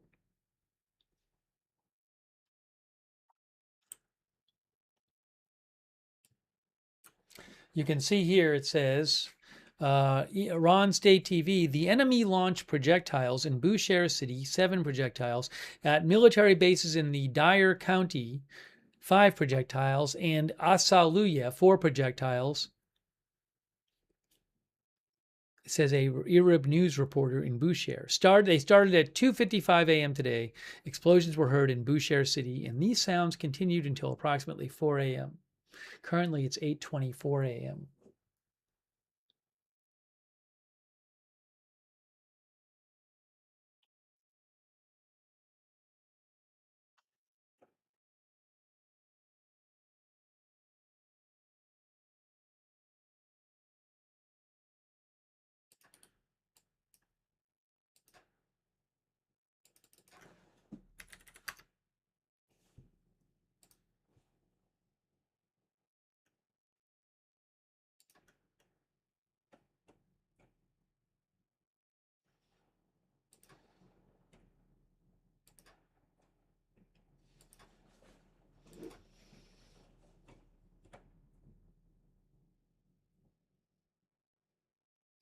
OSINT Technical posted video that Ali BK posted, which supposedly shows a drone or missile intercepted over Bahrain a few minutes ago this morning.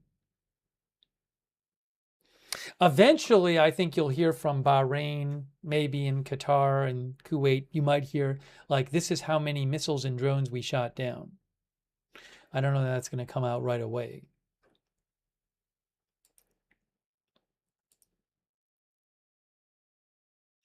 What a Twist says, this is the war that never ends. It goes on and on, my friends.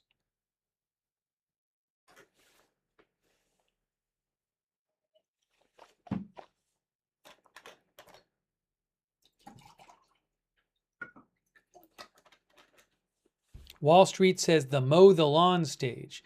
You mean that periodically the U.S. keeps attacking Iran every once in a while?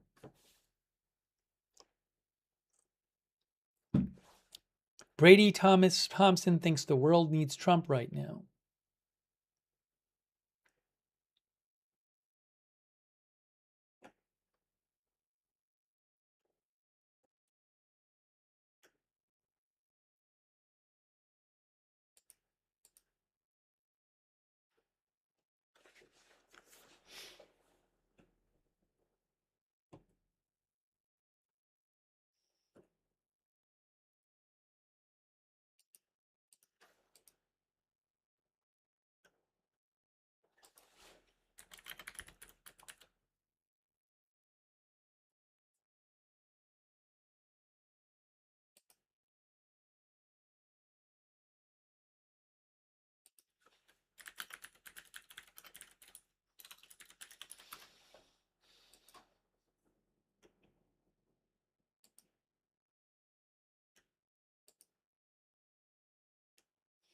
Hang on a moment here.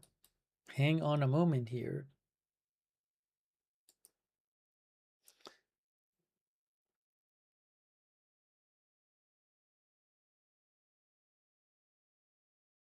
There's some photos floating around that claim to show smoke rising from the U.S. Fifth Fleet headquarters in Bahrain. Remember, that's the Fifth Fleet headquarters, as we talked about before, has been attacked basically since the start of the war. I mentioned that the Wall Street Journal reported it's been attacked for months. It's been mostly evacuated. It's been attacked again and again and again. So that's not, a big new thing that base would be attacked. Oh, hold on a second. Do I have an update here?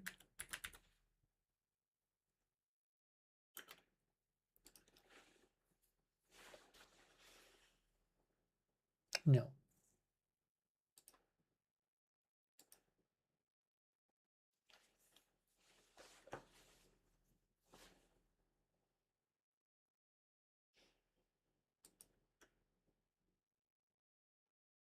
Larry Fowl says, why is the U.S. letting Iran destroy that base? So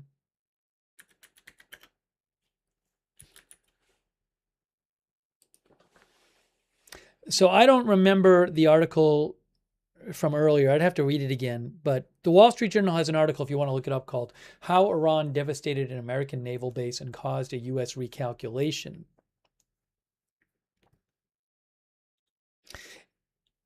It says it refers to a CENTCOM statement where they say they prioritize the protection of people over buildings.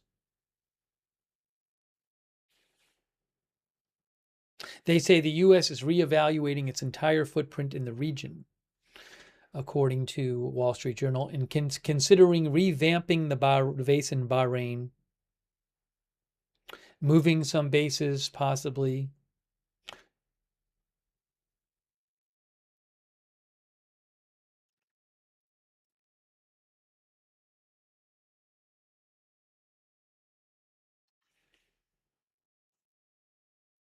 But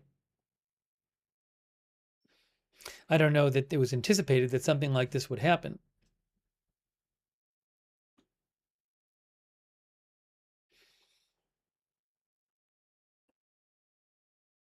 It's interesting. I'll have to look at that article more later. But again, you can look it up. It's called How Iran Devastated an American Naval Base and Caused a U.S. Recalculation. But it says that base has been under attack for months by Iran.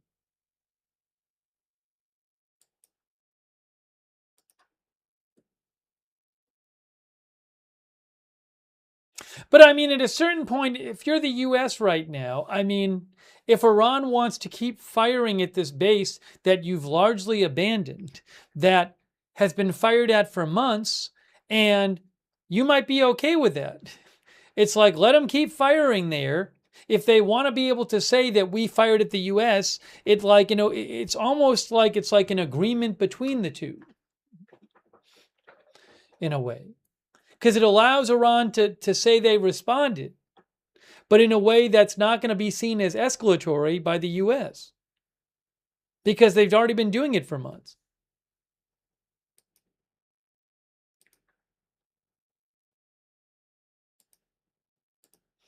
NDOT says performative behavior. Yeah, I think there's certainly a degree of that. In the same way with the U.S. doing these strikes on Iran.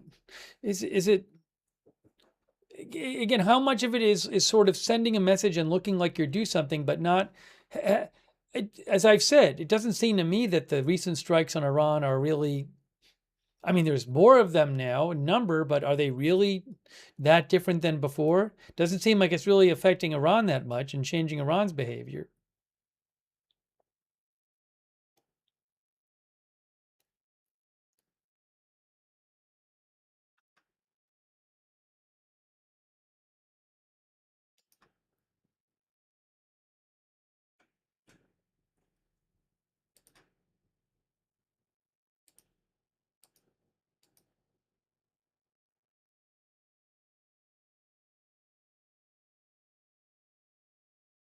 Yeah, unfortunately, with like countries like Bahrain and these Gulf countries and Qatar and Kuwait, it's really, you don't really see footage coming out of there.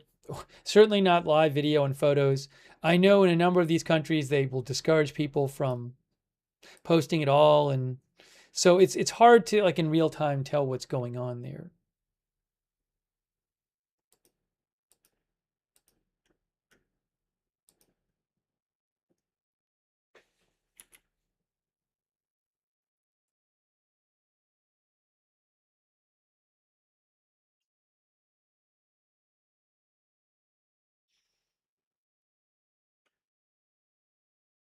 U.S. Gulf war vet says tells citizens of Tehran to leave, then level that city?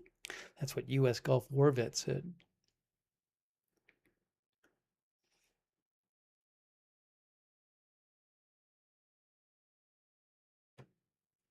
Thanks to Carrie Poteet for the memberships. That's really nice of you, Carrie. Carrie gave 10 memberships. Please thank Carrie if you got a membership from Carrie. Thanks also, Somichi. Somichi says the war is ridiculous and costing us a fortune. That's what Somichi says. That's a whole other topic, the cost of the war, which I'm not going to get into right now. But man, it's 1 o'clock. I did not know. It's 1:04 a.m. Eastern time. Gee whiz. I had no idea it had gotten that late. 1:04 a.m. Eastern time.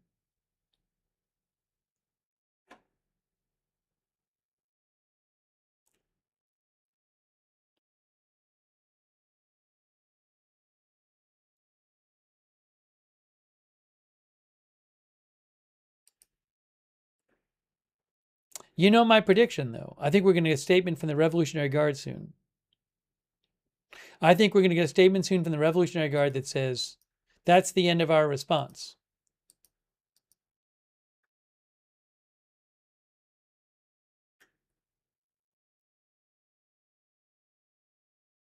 No, the U.S. said that their response was over, and they said, I mean, I haven't seen any kind of announcement that they're going to do any more.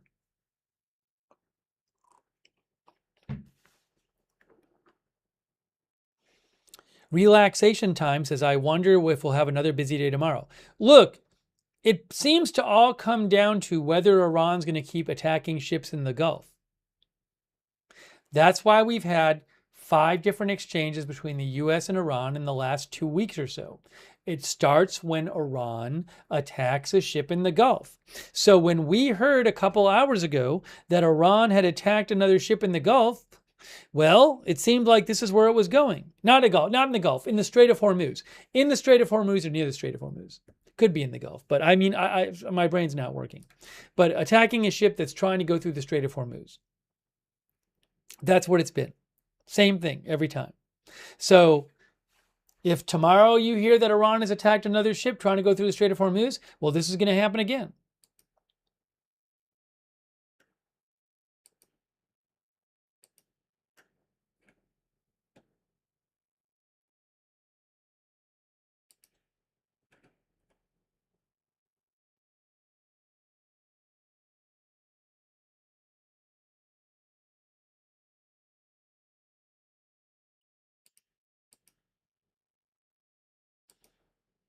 Cliff P says just back and forth.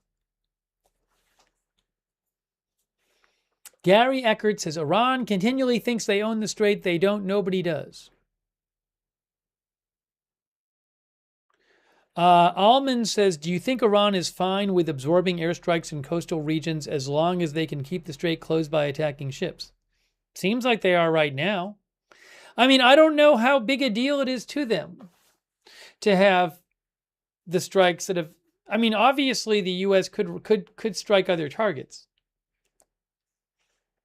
but at this point they seem okay with it because they keep attacking ships.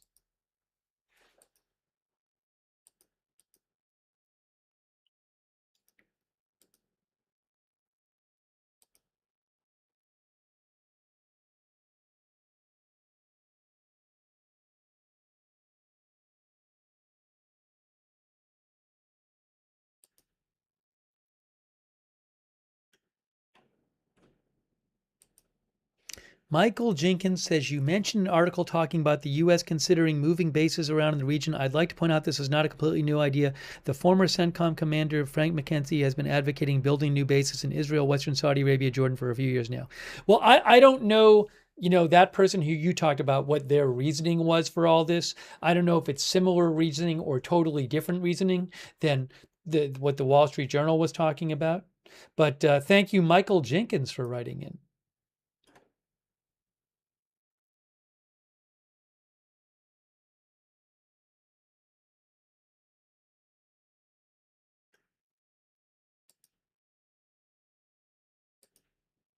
Oh, Gulf Ion had been writing in. Our viewer, Gulf Ion, said that, who's in Bahrain, I believe, who said 20 minutes ago they heard new explosions. Thanks, Gulf Ion.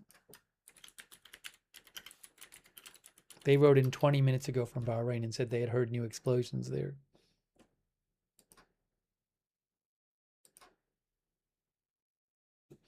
PW360 thinks lots of analysts think Trump is maintaining the status quo until after the midterms. I don't know. I mean, I would think there's an argument for trying to get things stopped war-wise until before the midterms, but who knows? PW thinks it could change things if U.S. military personnel got injured or killed in the attacks. Certainly, there's stuff that can happen that could change things.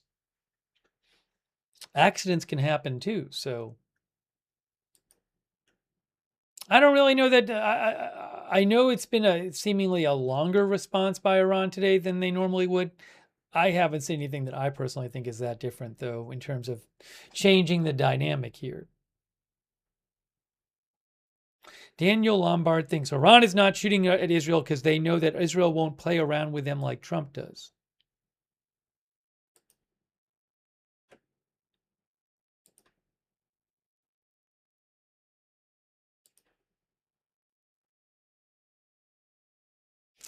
Black Irish thinks Trump likes to target Iran shortly after the markets have closed, particularly on the weekend.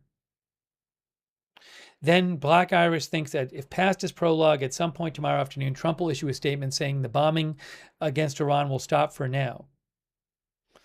But he will demand the Strait of Hormuz remain open. Iran will respond with their own statement mocking Trump. And Black Iris thinks the markets will remain largely unaffected because they no longer pay attention to these low-level military exchanges.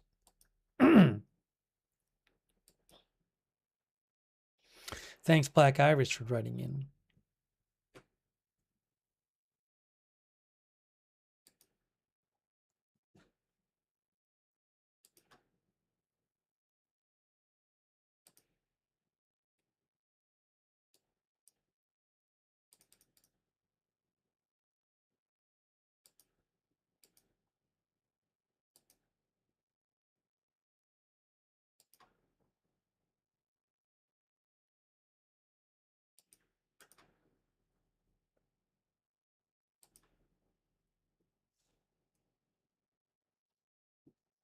Still waiting to hear more from Iran. I think what we're basically waiting for now is for Iran to say that's the end of our response.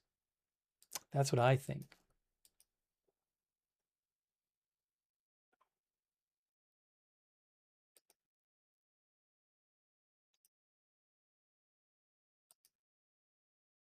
Hang on a moment here. Give me a moment.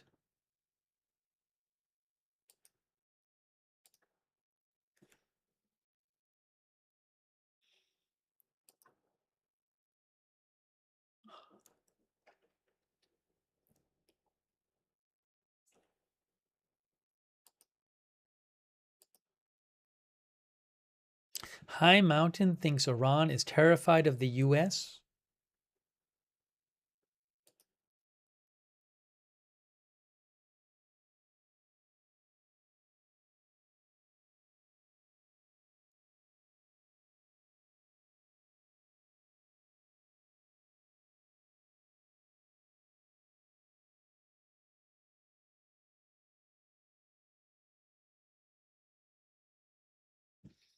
Walla says it's about to escalate. That's what Walla says, our viewer.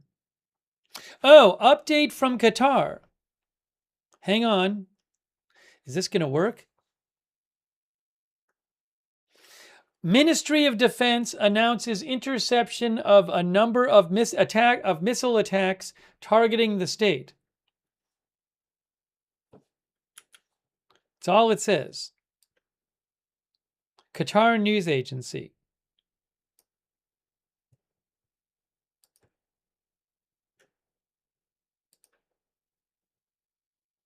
That is from the Qatar News Agency.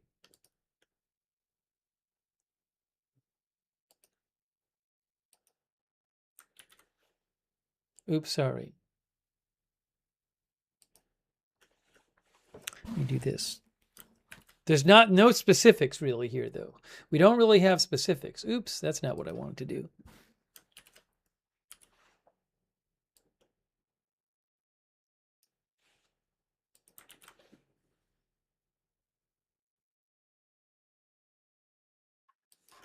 So Qatar said it intercepted a number of ballistic missile attacks that targeted the state of Qatar. They don't say how many missiles. They don't say whether any got through. I do wonder if that means they think this attack on them is over because they're issuing this statement now. I don't know if they'd issue this statement if it was ongoing. Pretty bare bones statement, though.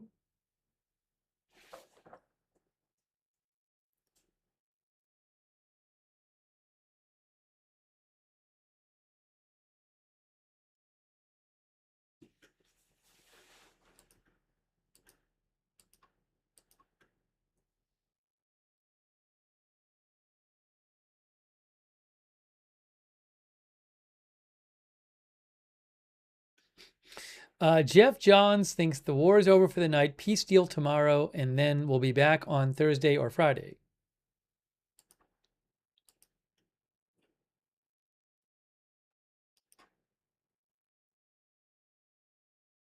Oh, we have an update here on something that was attacked in Iran. This is from Iran state media, IRNA. A military zone in Khandab was targeted by enemy projectiles. Where's Khandab?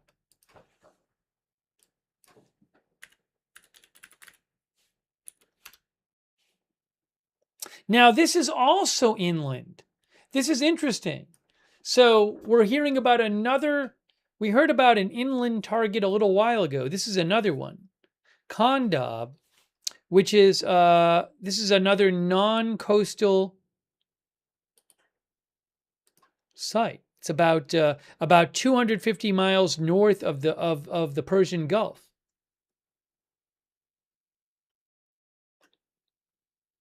I don't know what was hit in Khandab.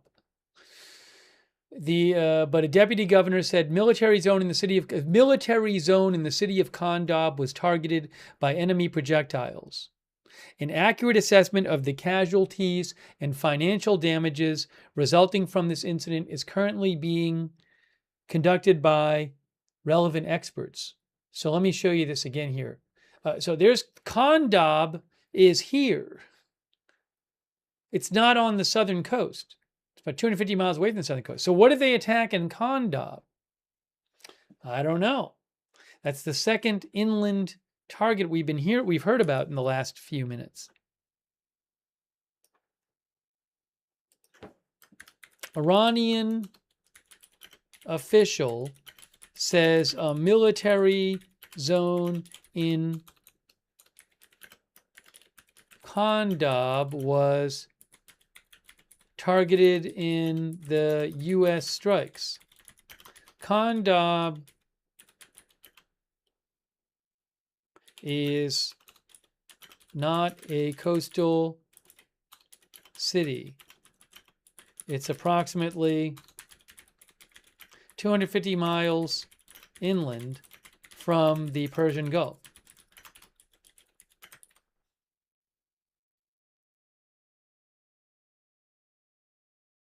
So I don't know, what was hit there. Roy says, I don't know either. Now, this is not a new strike. This is the earlier strikes that happened hours ago. But we're hearing about some inland targets, which is interesting.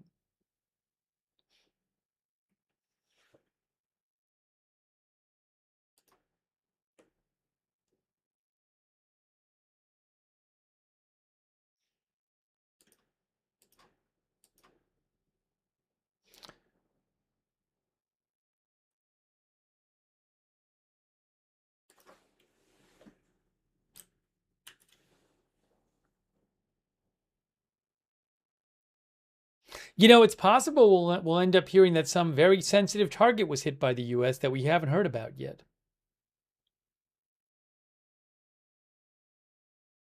Yes, as Live Animal mentioned, the former Emir of Kuwait has passed away. Sheikh Hamad bin Thani Al Thani, I believe. Condolences to his family.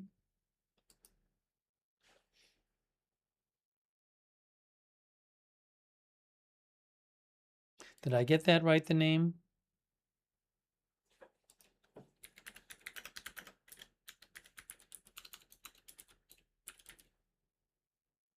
No, former Emir of Qatar. I'm sorry. Did I say Kuwait? My brain isn't working very well. I haven't eaten at all, so my brain has stopped working. Former Emir of Qatar. If I said Kuwait, that was just wrong. A former Emir of Qatar, Sheikh Hamad bin Khalifa Al Thani, has passed away. Condolences to his family. Here. You can see it right here. Hamad bin Khalifa Al Thani. He was the Emir of Qatar from June 1995 to June 2013. The ruling Emir of Qatar. He abdicated in 2013.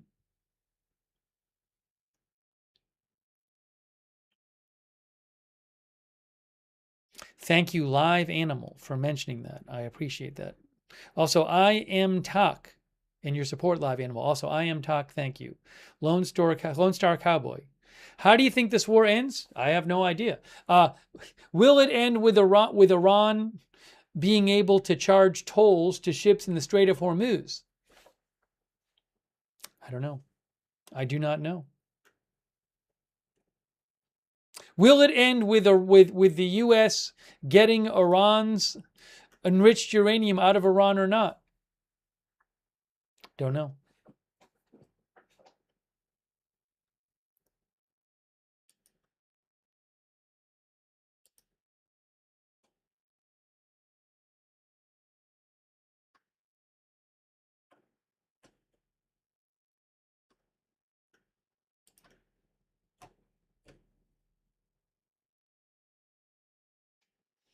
We can do a poll. We haven't done a poll.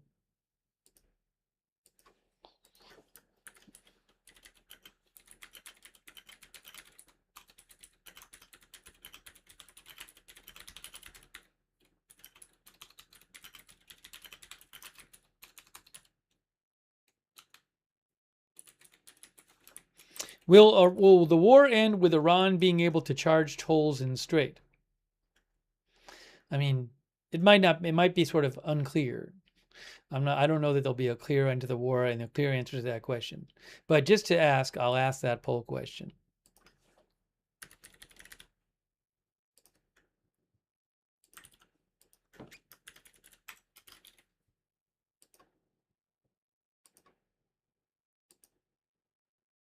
I mean, they clearly want to. They've said it again and again and again.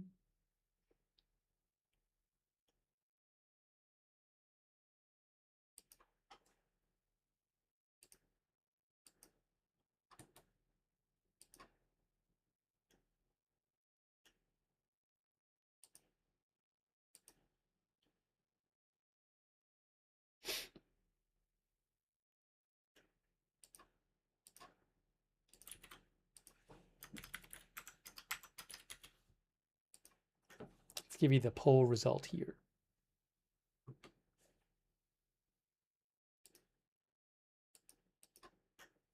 Okay, so I said, will the war end with Iran being able to charge tolls in the Strait? I said, uh-oh, now I'm hearing two of me. I'm going to put it on the screen right now. I know the screen is black, but I'm putting the poll results up. On YouTube, we are at 68% no.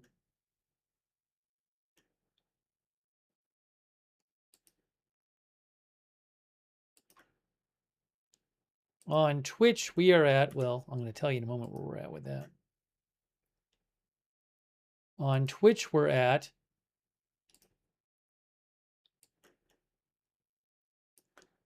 63% no on Twitch, 67% no on YouTube. I'll check Facebook in a second.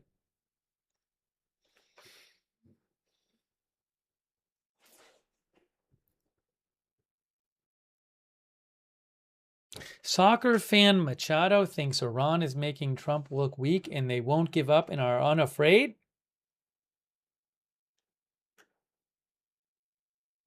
Thanks, Live Animal. Live Animal thinks this is a war of survival for IRGC. If we aren't willing to incur the extremely high costs, Iran will get Hormuz, no question. That's what Live Animal thinks. Thank you, Live Animal. Moose thinks the world powers need to step in and squash this Iran nonsense. Random Gaming thinks Iran cannot be permitted to exist? Kitsune thinks U.S. essentially said they could charge tolls in the MOU after the final. Stephen McFall thinks Trump is not in control, the IRGC is. Not a Cat Lady says they won't charge tolls to Russia or China. Thank you, John Q. Public, who's watching on X. All right, thanks for voting in our poll. So 65% no on YouTube, 64% no on Twitch, pretty close, as to will the war end with Iran being able to charge tolls in the Strait of Hormuz. On Facebook, it was 89% no on Facebook.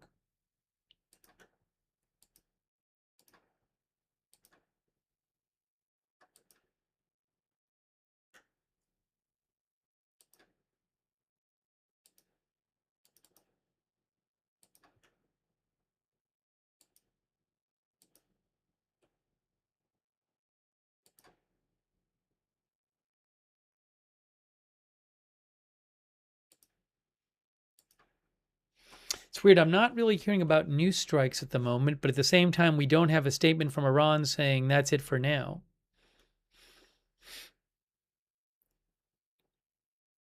That's what I'm waiting for. I feel like that's going to come soon.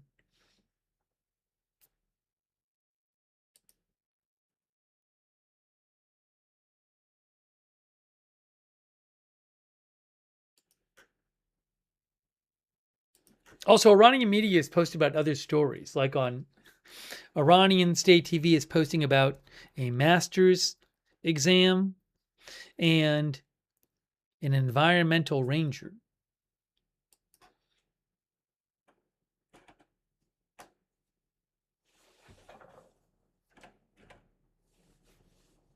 Oh, we never did the poll graphic. I'm sorry. I'm not functioning it particularly efficiently right now.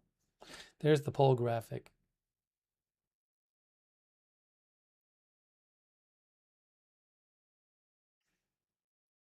Right, we did it. Sorry for the lateness.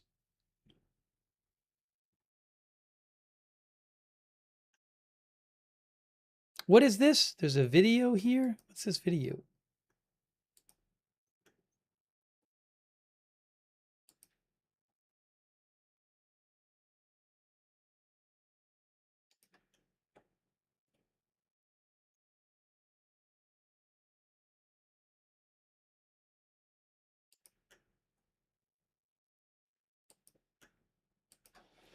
I can't see it. Iran state media, I think, was trying to post a video of what they said are Revolutionary Guard attacks.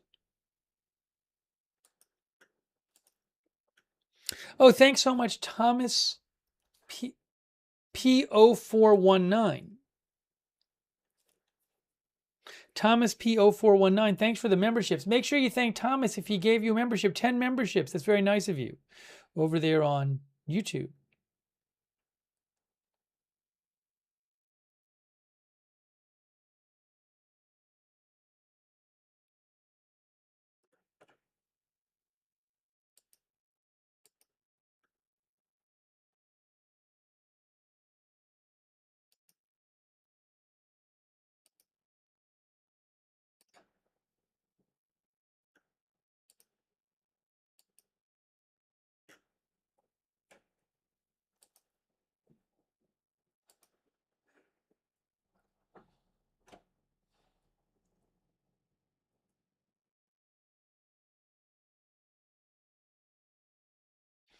Lisa Sawyer says, praying this is over soon. I'm going to change the headline because I don't know if Iran is still launching new attacks.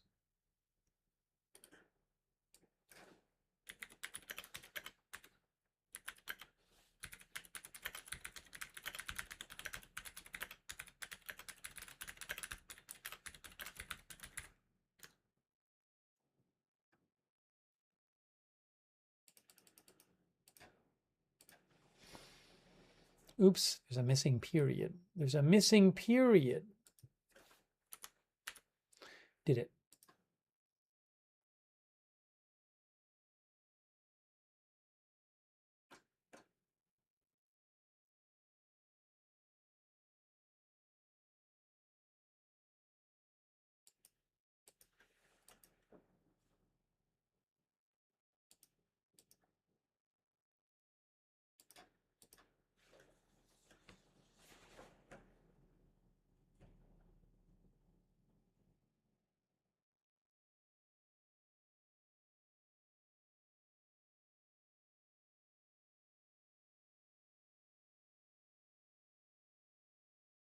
What is this?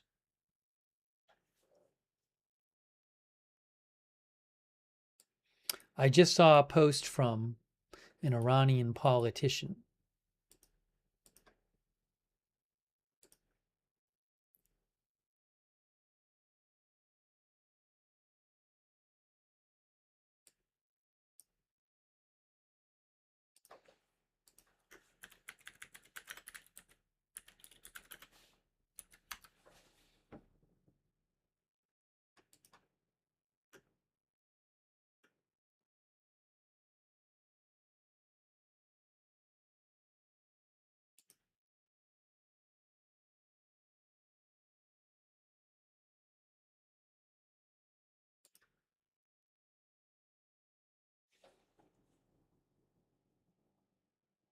I don't even know if I want to read this right now. I don't think I'm going to.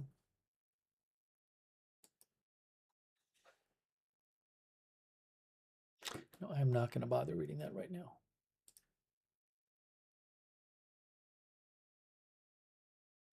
Kind of waiting to see if Iran is done with its response yet. No word.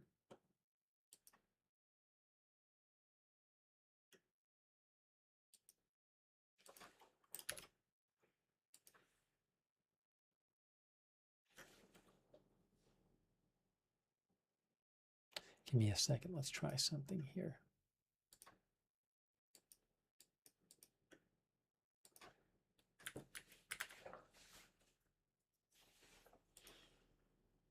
Ah, here we go.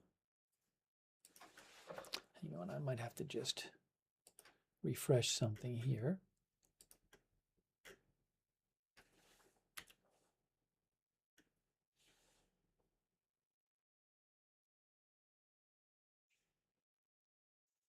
One moment, just one moment. Nope, that's not what I want to do. Settings.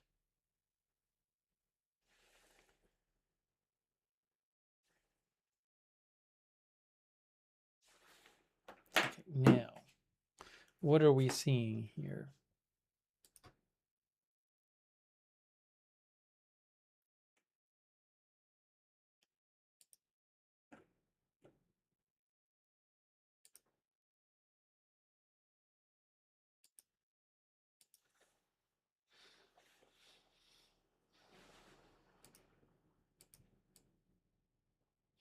Iran posted some footage of just missiles being launched towards Gulf countries. It's just lights going through the sky, pretty much. Some missiles going through the sky in the dark. Nothing too graphic. Relaxation Time says resources war will last forever, of course. De Wolf's Den thinks Iran will end the war with more power than it had when we started it. Sherry Lopez says forever war. The Tree Line says Iran turning into scrap concrete.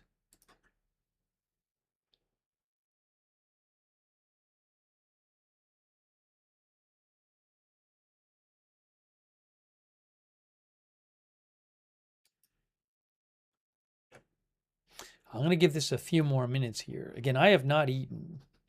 My eating schedule was not ideal today by any stretch, but it's fine.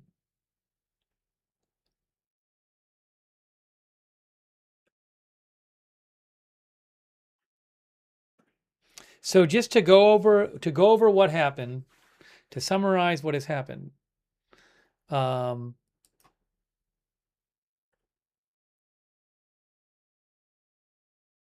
This all started with Iran announcing that it had attacked another ship.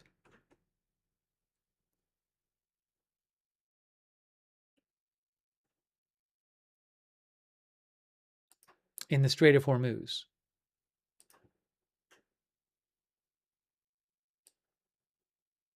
That was about 7 hours ago when they announced it. They said in our previous, the Iranian Revolutionary Guard Navy said in our previous statement, we said foreign interference in the illegal determination of shipping routes in the Strait of Hormuz will be met with our decisive response and will disrupt the process of normalizing traffic in the strait. IRGC Navy says incited by foreigners, several vessels attempted to move through an unauthorized route in the Strait of Hormuz, disregarding warnings to correct their course. Consequently, a vessel that had jeopardized maritime security by switching off its identification system, I believe it was struck and brought to a halt. IRGC Navy adds that following this incident, the Strait of Hormuz is closed until further notice, and until the end of the U.S. interference in the region, no vessel will be permitted to transit. I believe they said things like that before. IRGC Navy warns that if the enemy, under the pretext of this incident, which it itself caused, carries out any new act of aggression, which the U.S. then did. It will be met with a severe response, and new enemy bases in the region will be targeted. That was about 7 hours ago. And then after that, what happened is, it's Groundhog Day again, says the Sentinel. After that, then the U.S. announced, as you can see right here, hold on, let me just put this up here on the screen.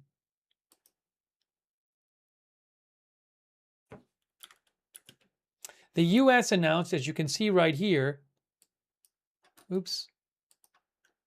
at 7:15 p.m. Eastern Time today, about 45 minutes after the Iranian announcement, U.S. Central Command forces began launching the third round of strikes this week against Iran after Islamic Revolutionary Guard Corps forces blatantly attacked the MV GFS Galaxy, a Cyprus-flagged container ship transiting the Strait of Hormuz. A civilian crew member is missing, and the vessel is unable to continue the journey due to an onboard fire and significant engine room damage. Iran was provided yet another opportunity to demonstrate adherence to the Memorandum of Understanding after being held accountable for earlier attacks on commercial vessels, but has again failed. In response, the U.S. is imposing a heavy cost by continuing to degrade Iran's ability to attack civilian mariners and commercial ships freely transiting the strait. These strikes are being carried out at the direction of the commander-in-chief. Then the U.S. said they had finished their strikes against Iran. U.S. Central Command completed a third round of strikes this week against Iran, holding Iranian forces accountable for attacking another commercial ship in the Strait of Hormuz. U.S. forces hit approximately 140 Iranian military targets with precision munitions launched by land and sea-based fighter aircraft, drones, and naval vessels. Targets included Iranian missile and drone sites, naval capabilities, ammunition storage facilities, communication networks, and coastal surveillance locations. I was thinking it can't be super cheap to fire 140 precision munitions.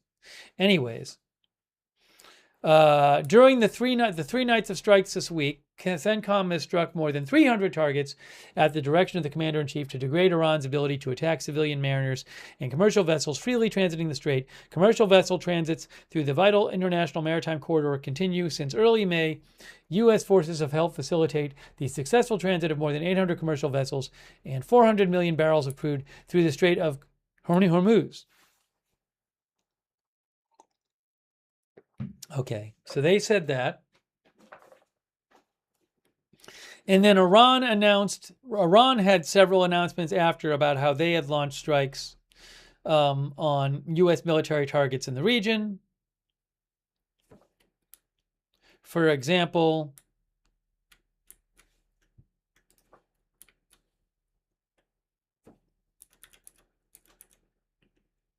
the Revolutionary Guard said in the first phase of their response to the U.S. strikes, they targeted vital military infrastructure and facilities at Prince Hassan Air Base in Jordan, destroying the base's command and control center and MQ-9 drone hangars with several ballistic missiles, they claimed. Then they also posted that they had attacked U.S. military targets in Kuwait and Bahrain with drones. They said, in response to the continued aggression by the criminal United States against areas in southern Iran, the army of Iran has, for the past few hours, targeted with its attack drones the Patriot system ammunition depots in a radar site belonging to the U.S. terrorist army in Kuwait, and also they attacked a communication system and a radar site belonging to the U.S. child-killing army in Bahrain with drones. And they said also that they launched strikes on a U.S. airbase in Qatar and they also said they hit a second violating vessel in the Strait of Hormuz, although I think that might be second this week, not second in the past day. They said that the U.S. strategic airbase in Al Udeid, Qatar, was targeted in the second phase of the retaliatory operation by ballistic missiles, and the fighter jet maintenance and repair center at that base, as well as the command center of the base, were destroyed, they claim. And they also said, the Revolutionary Guard, that they had, where is it here? That they had destroyed logistical support centers for U.S. aircraft carrier ships and refueling platforms in Oman, in the port of Duqm, Oman, with a heavy and surprise attack. Those are all the statements they made about different things they'd attacked in response. U.S. military targets in different countries. I think that's all four of the statements they've made.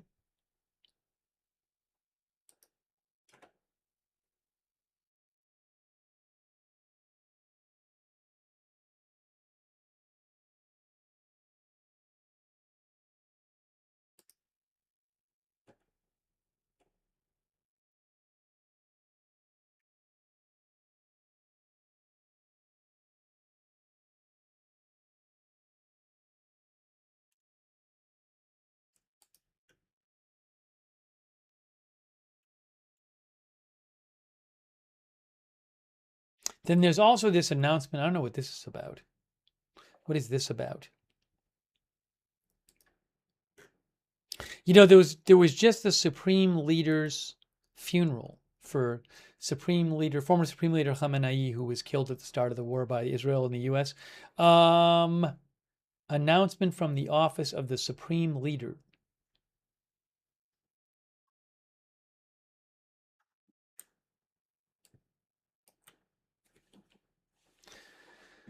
From Tasnim. We would like to inform the lovers of the martyred Supreme Leader that a commemoration ceremony will be held by Moshtaba Khamenei. Wait, Moshtaba Khamenei is gonna be at a ceremony? Is this true? That'd be big news. He hasn't appeared in public. Whoa. A commemoration ceremony will be held by Moshtaba Supreme Leader on Tuesday, July 13th at the Imam Khomeini Shrine in Tehran. Big if true, exactly. Look at this. What's that about? Seems like a big deal.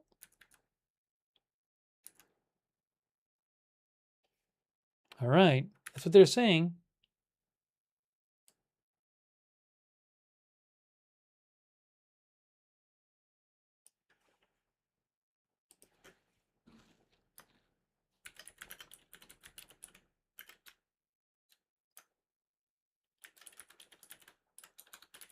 Announcement in Iran that the Supreme Leader,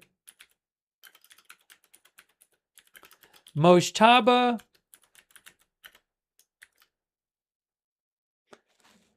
Khamenei, I believe he has not been seen in public since the start in the whole war.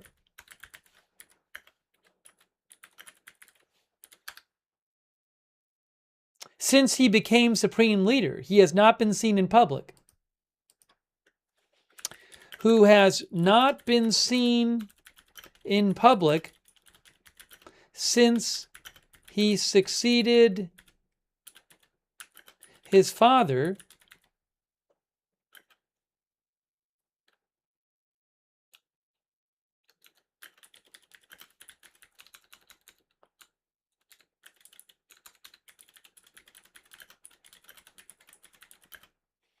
will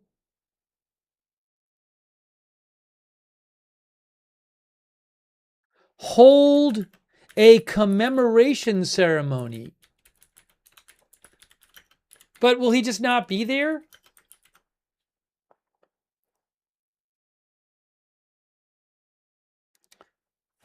For his father in Tehran on Tuesday. No, it's on Tuesday. It says Tuesday, July 13th. But Sunday is July 12th. Now I'm confused.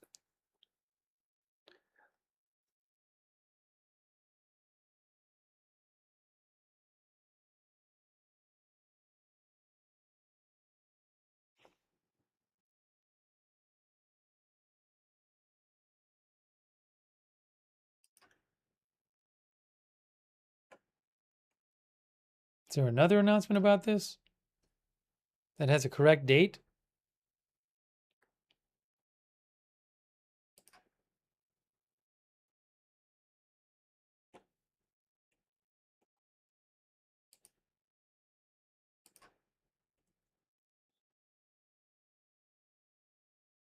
It says Tuesday, July 13th. I don't know how to take this. Oh no, it says Tuesday. This one says Tuesday, July 23rd. Here, this is another announcement, and this is from Mayor News. The Supreme Leader will hold a ceremony to commemorate the martyred leader of the nation.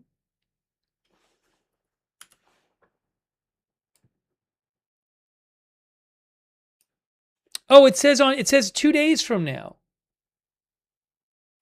Because it says today is July 21st, 1405. It says on Tuesday.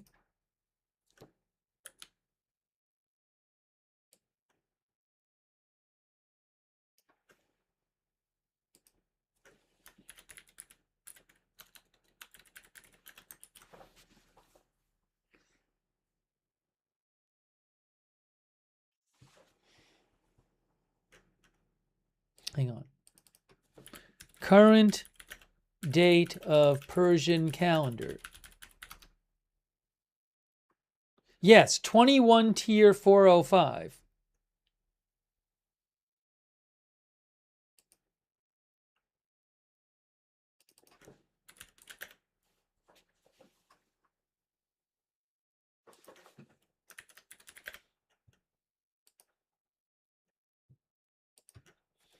The dates in the post are from the Persian calendar, are according to the Persian calendar.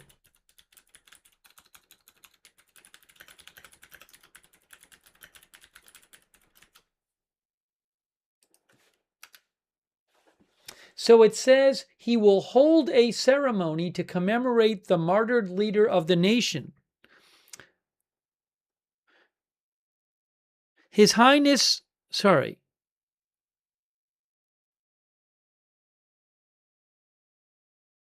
A commemoration ceremony will be held by the supreme leader of the Islamic Revolution, Mojtaba Khamenei, on Tuesday from 5 to 7 at the Imam Khomeini prayer room in Tehran. I don't know.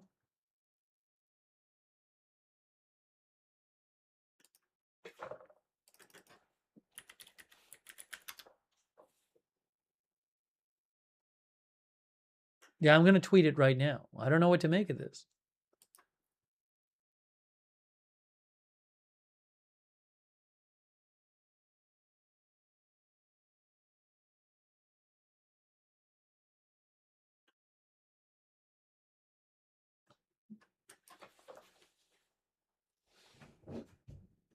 Oh, I was going to say it's unclear if he'll be there in person.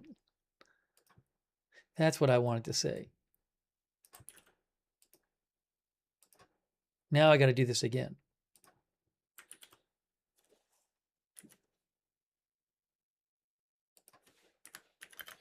Unclear if he'll be there in person. That's what I wanted to say. The dates in the post are according to the Persian calendar. Let's try this again. You never know. Maybe he'll at least, you'll hear his voice or something. I don't know what to say.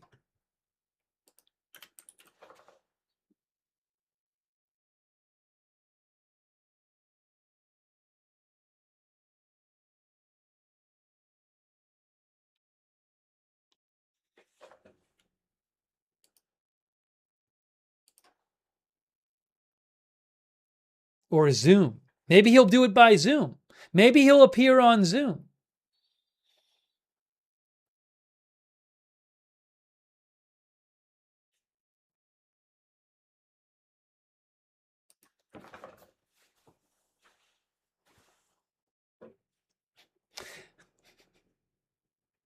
Yeah, so, Ian Dixon thinks it just means the ceremony will be in his name. Yeah, so I don't know. I mean, it's interesting.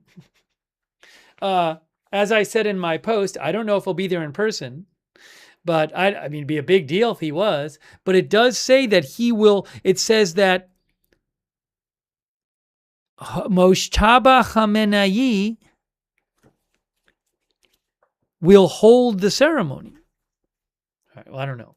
Who knows? Maybe it'll just maybe he won't say or appear there at all.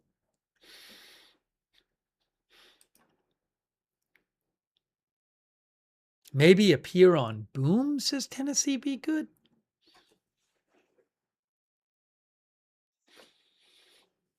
But hey, maybe they'll have a speech by him, or maybe we'll see him on video.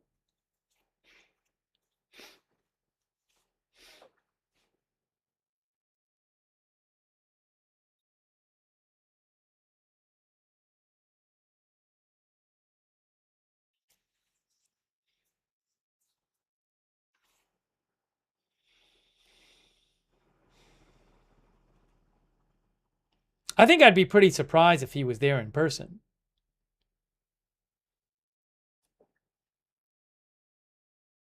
But maybe even if he was on video, that'd be a big deal. Yeah, Wall Street says even on video would be a big development. I mean, it'd be kind of weird if they announced literally in advance when and where he's going to be, and then he's actually there.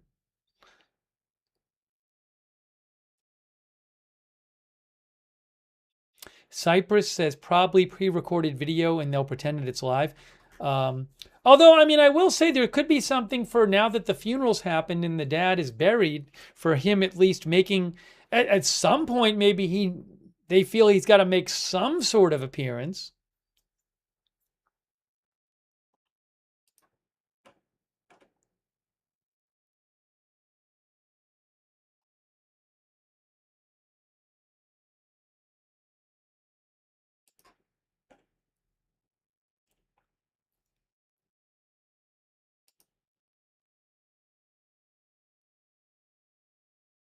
Reigning Karma thinks he's been dead for months.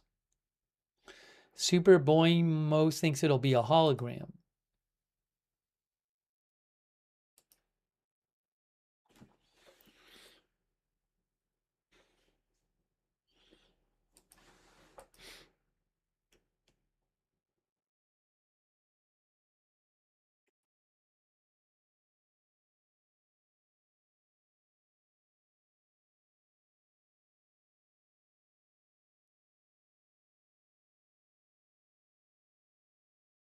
Is there even going to be I don't even know that there's going to be another statement from Iran.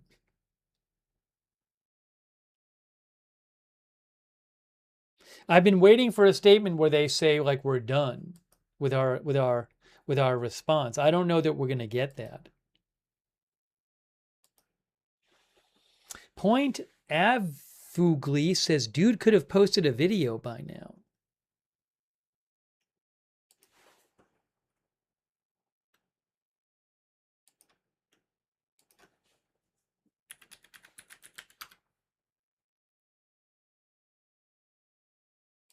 So there was a statement released from Mojtaba a couple days ago, I think. A written statement from Iran's Supreme Leader Mojtaba Khamenei, says Reuters, came out on Saturday and threatened vengeance for the death of his predecessor and father, but added it would depend not only on Iran, but also on free people around the world. It was the Supreme Leader's first public message. Well, since the funeral ceremony, so not that far. Began a week ago. Mojtaba Khamenei, whose senior sources have said suffered facial disfigurement and other injuries in the strike that killed his father, is that what they're saying here? Has not been seen by Iranians since he was appointed Supreme Leader on March 8th, says Reuters. His continued absence from the public eye, there has been no photo, video, or audio recording of him published since the air attack, has added to uncertainties facing Iran, with some Iranians saying the new leader must be seen even if he is injured. So maybe they'll show him in some sort of sense. Right?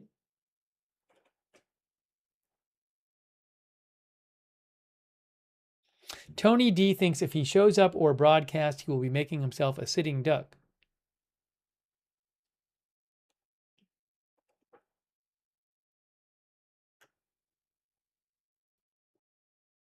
No, the dates, it said on the announcement, it said today's date on the Persian calendar, it said July 21st, and then it said that the date of which would be Sunday, and it said the date of the ceremony will be July 23rd, which is, again, it's the same Persian calendar year, so it makes sense. It's 2 days from now on Tuesday.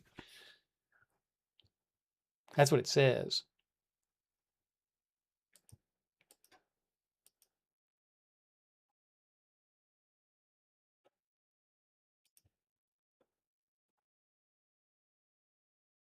I'm going to give it a couple more minutes here to see if we get any sort of statement from the Revolutionary Guard about finishing their response. I don't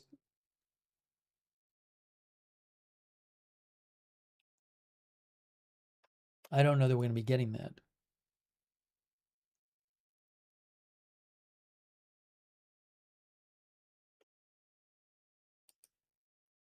I'm not hearing about any new sirens or anything.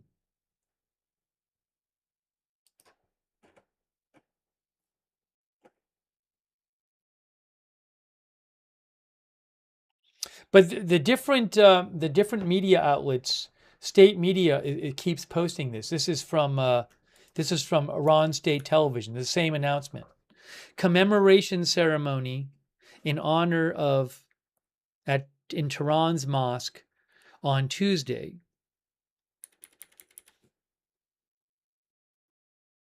where Mojtaba Khamenei is holding this ceremony to commemorate his father. Ian Dixon says maybe he's just really shy. Yeah, it's I'm seeing it posted on all the different Iranian state media outlets.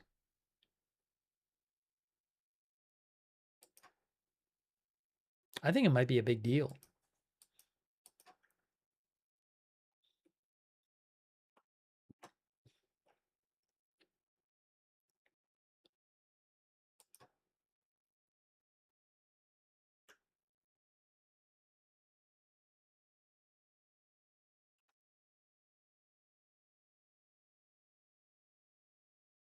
I think that's not a new statement, is it? No. I thought we might have a new statement from the Revolutionary Guard.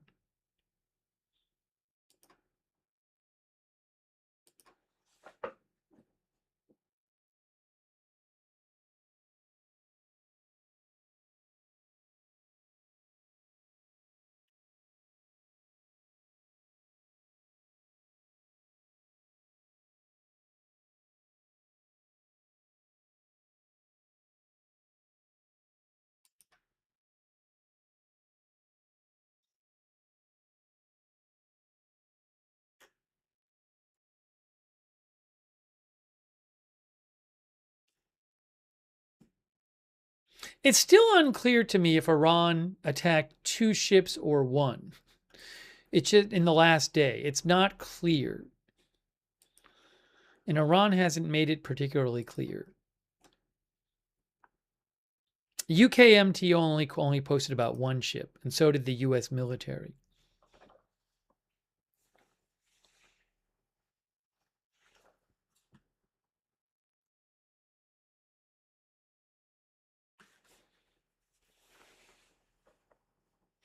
Pegger says it's body double time. All right, I'm going to give it a couple more minutes here, just to see, because I'm not hearing about new strikes. No U.S. strikes. I'm not hearing about new sirens. I'm not hearing about new missiles being fired. I think it's possible that Iran's response is over. We just haven't gotten a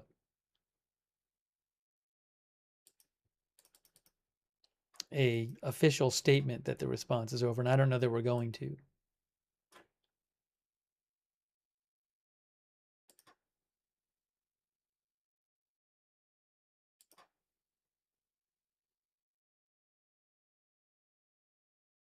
Oh, our viewer Michael Jenkins had written in that a former CENTCOM commander had said that we needed to move bases further away from Iran because they were too exposed to Iranian drones and missiles.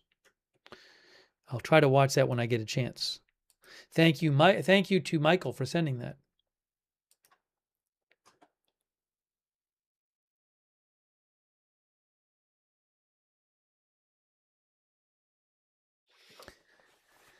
Misfit Studio says we shouldn't forget Oman is under continued threat by the U.S. to allow the U.S. to escort ships through their territorial waters on their side of the strait.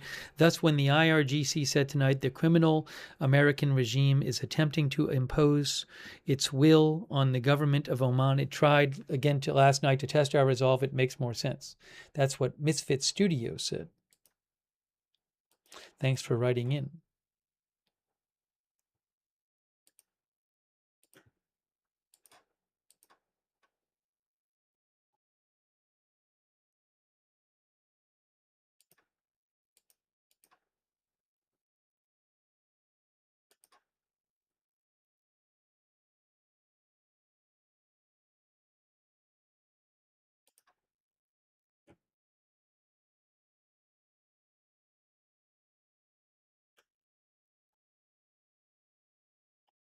We'll have to see. It could be very, again, Iran state media is all saying that the supreme leader, the current one, is going to hold this ceremony on Tuesday, this commemoration ceremony for his father. They're all posting this. Is there any chance he'll actually appear there? Oh, hold on a second.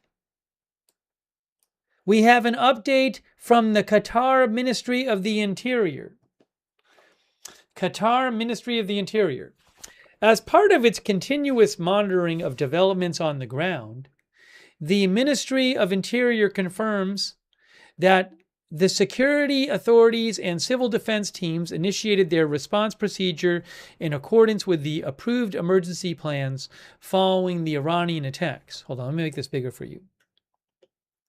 Based on the reports received in field assessments, the ministry confirms 3 people, including a child, sustained injuries as a result of falling debris from interception operations. It's pretty much always said to be falling debris, I feel like, from interceptions. Never said to be a direct hit.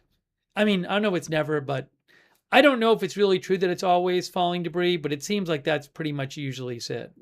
The injured are receiving the necessary medical care. At least in my experience, it really seems like most of the time it says falling debris from interceptions. The ministry also clarifies that the national public safety and emergency alerts are activated only when circumstances require the implementation of additional urgent precautionary measures to safeguard public safety. So they're saying that every time stuff is fired at them at Qatar does not mean there'll be an alert. Only if necessary. It further urges the public to obtain information solely from official sources. Look, guys, this is why you don't see stuff coming from out of there. And to refrain from circulating rumors or sharing unverified information, images, or video clips in order to avoid legal accountability. That says if you post images or video clips or information that doesn't come from us about these strikes, you could face legal accountability.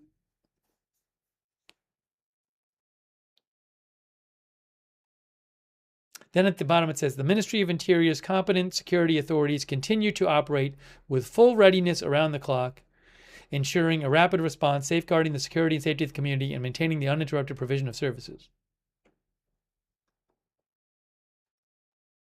Yeah, TF Antini says this is why we're blinded from all of this. People are, you're not, you take great risk if you start posting photos or videos from Qatar. I think it's similar in the other countries too, by the way.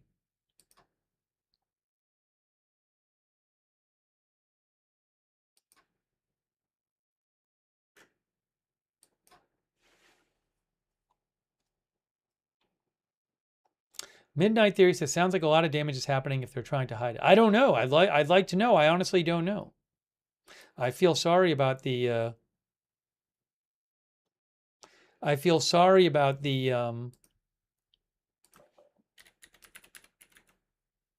people who got injured.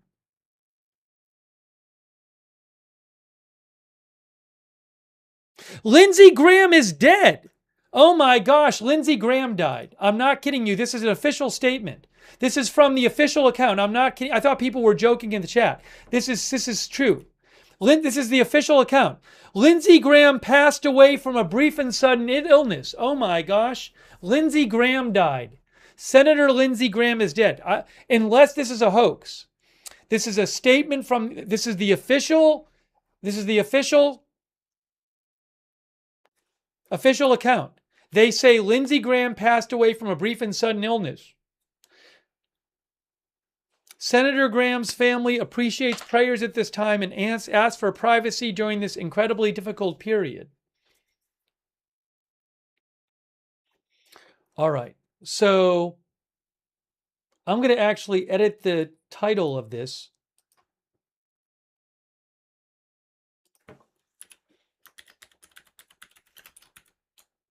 Wow.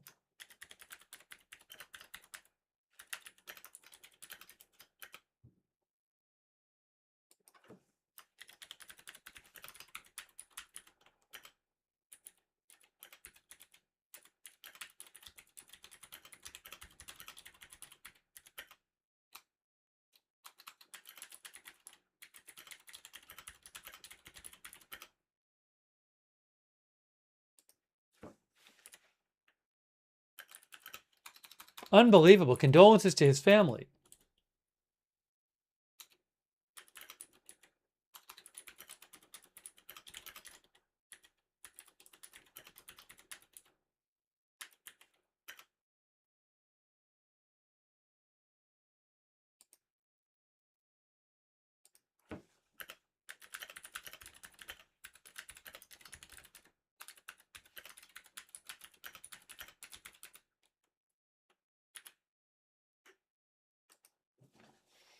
Lindsey Graham is dead.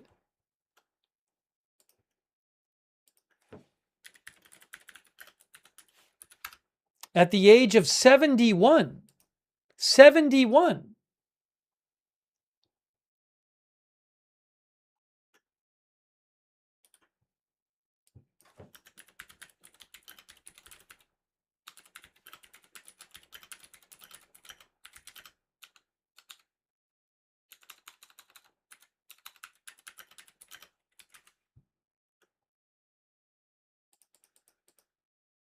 Unbelievable.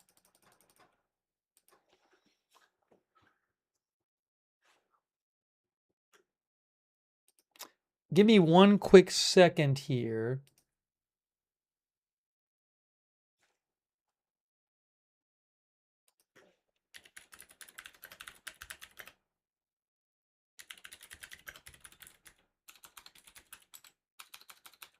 I'm trying to really quick.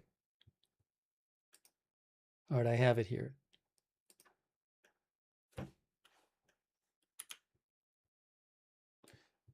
Just make up a basic thumbnail.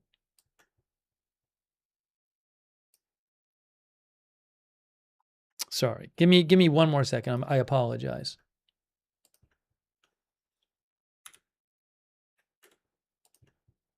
But we have to cover this. Unbelievable.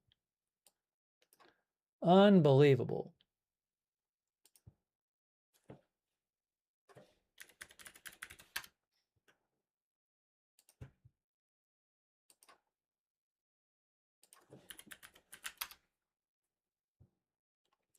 Yeah, I mean, the only other explanation is that the account was hacked, but it's up there. I mean, this is the official account, so I'm going with it for now.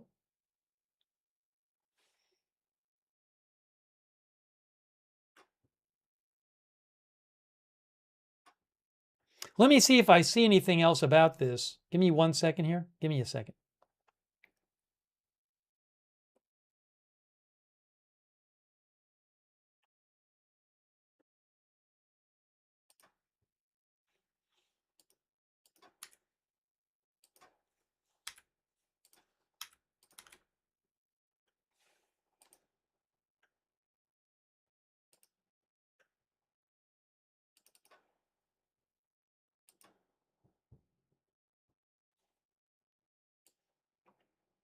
Guys, give me just 1 second.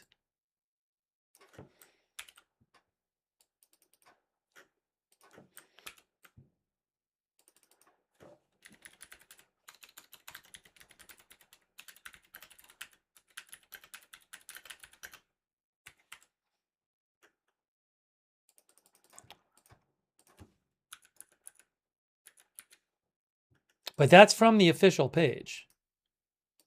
All right, now let's see if I can figure out, is anyone else confirming this? Like the political reporters I follow. Yes, NBC News confirming it. I'm seeing it confirmed. Well,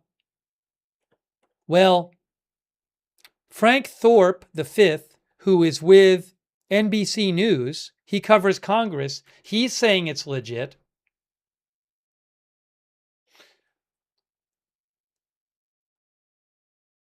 Well, I'm going with it for now, and the only way it's not is if it was like a hack or something of the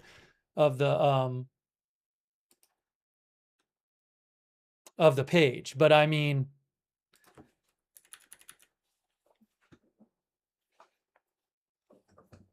it's a very strange thing.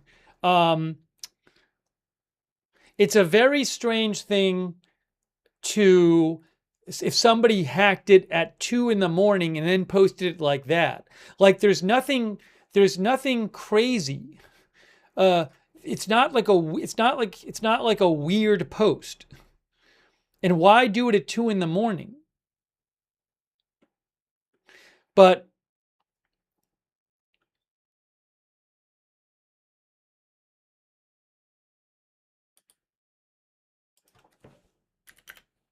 his X page says,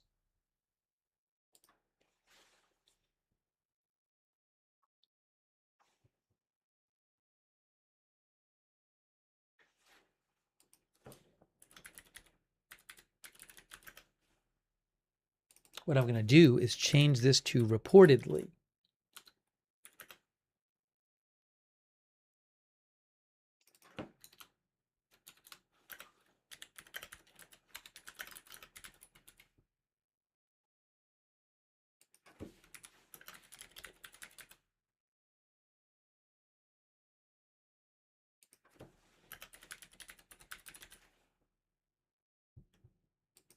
I have that saying, all right, hold on a second.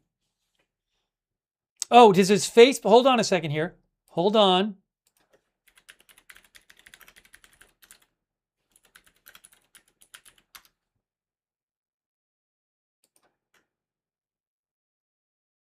It is on his Facebook page too. Breaking news. It is on, one of our viewers said this. It's on his Facebook page too. Wow. Wow. Wow.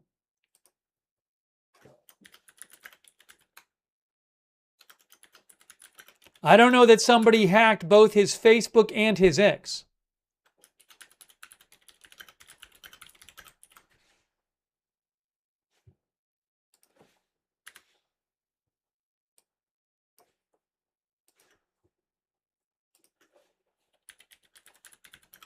Is it Instagram too? I was just going to Instagram to look. Yes, it is on his Instagram page too. It's also on Instagram.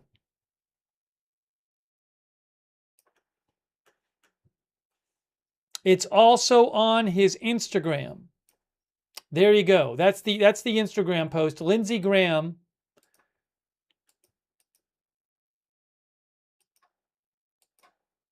Trying to go to it.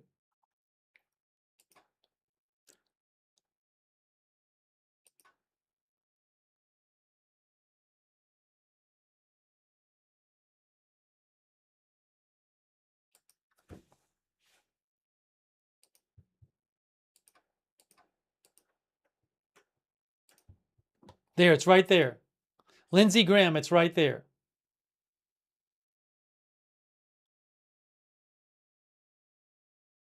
So you're telling me somebody hacked his X account and his Facebook account and his Instagram account. That's the claim people are making in the chat?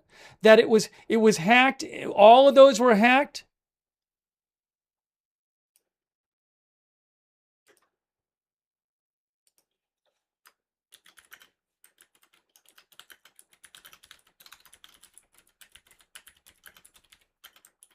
I guess if he had the same password as someone said.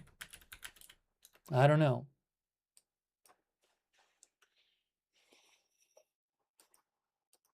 At a certain point, but I'm not, I haven't seen like the networks confirm it yet. I bet the networks are like, we got to make sure of this.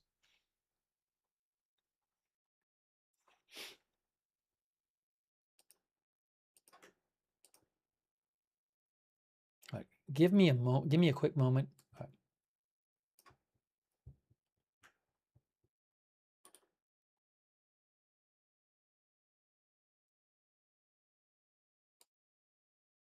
Senator Lindsey Graham dead. His social media pages say.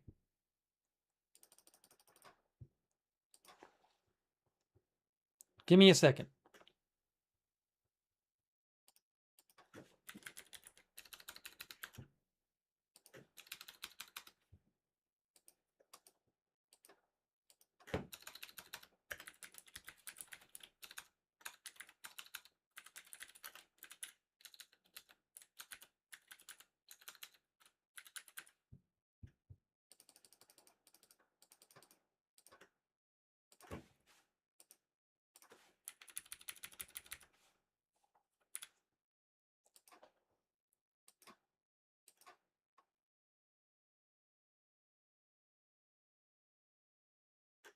Google says the page was hacked.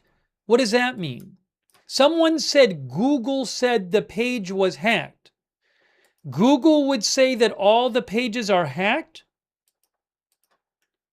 I don't know what that means.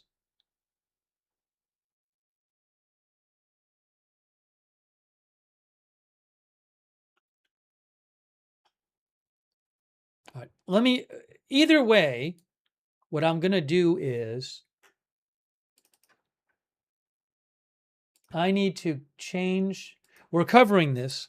I need to just get this on the screen here. I need a moment. I need a second here. Okay, hold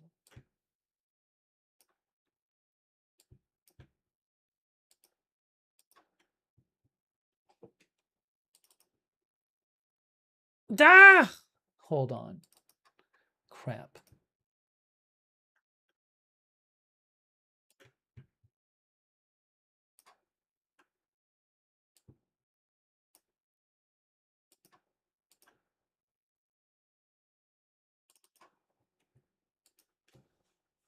Okay.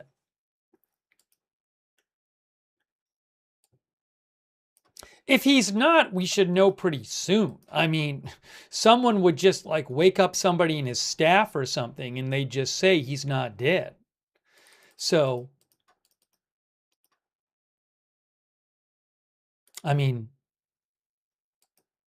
but all of the social media, all right, let me just do this real quick.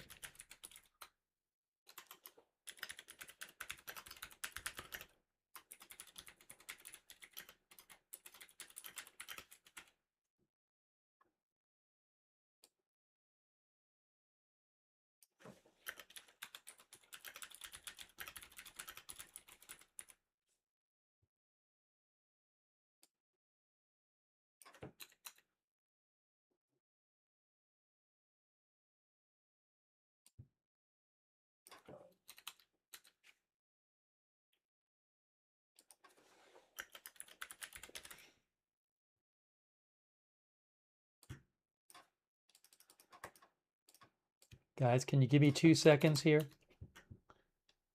Okay. Now, hang on.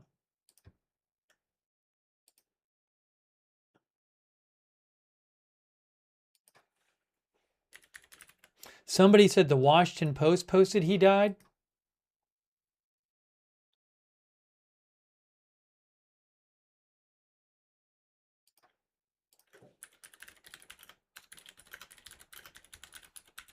Hold on. Somebody said here, Yes, it's in the Washington Post. The Washington Post has posted it, guys. It's on the Washington Post site. The Washington Post site has it. Okay? They have it. They just post. The Washington Post says it.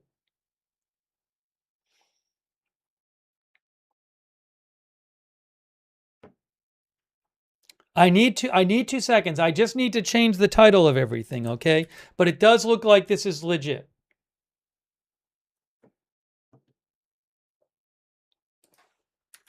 Condolences to his family. Wow, that's stunning.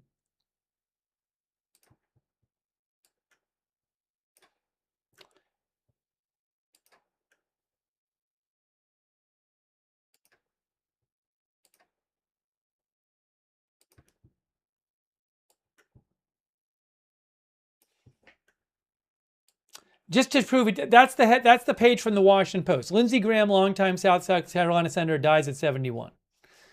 It's up there. I'll post a link in the chat to the Washington Post article, but it's there. Now, I got to just update the title of this broadcast because we're going to switch over to covering that. So I need just a minute here, okay? Please give me a minute.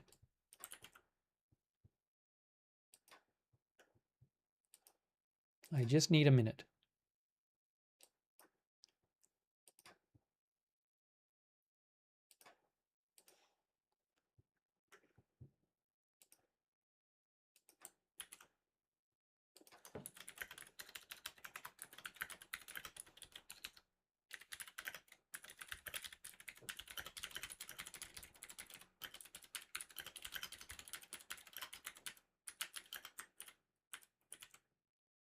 Now, I would assume the Post would do a little bit of research here rather than just relying on the statement itself, but who knows?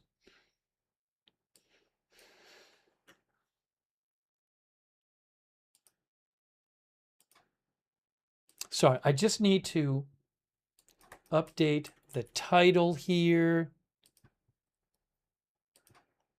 I have it updated on YouTube. I have it updated on Twitch. I'm updating it right now on Facebook.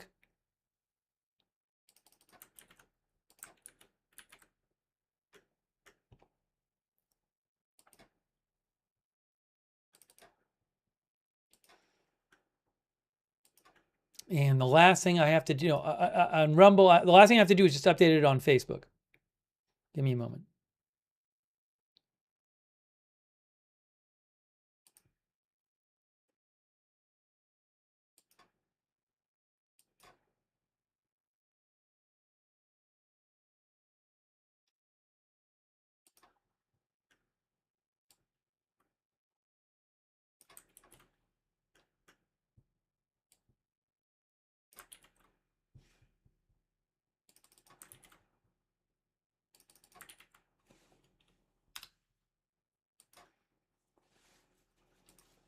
Okay, thanks. All right, thank you for your patience. Let's see if we can get more on this. Again, Lindsey Graham's social media pages say he has died suddenly from a sudden illness. And I'll show you the statement right now.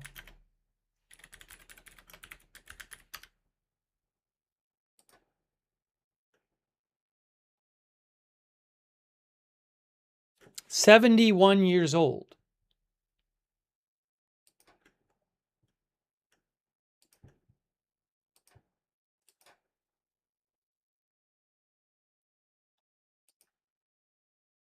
Here again is the statement from his page. This is one of his page. Hold on a second. On the this is from his official X page. It's on his Instagram and Facebook too. Statement from the office of U.S. Senator Lindsey Graham. The office of U.S. Senator Lindsey Graham released the following statement on the evening of this evening, Saturday, July 11th. U.S. Senator Lindsey Graham passed away from a brief and sudden illness. His family appreciates prayers at this time and asks for privacy during this incredibly difficult period.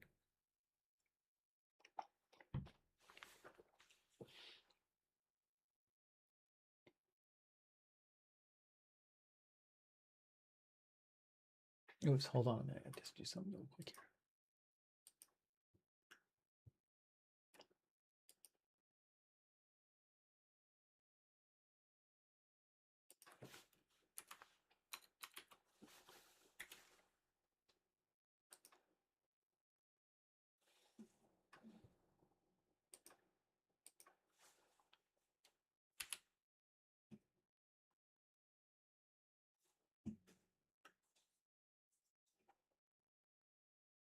Okay.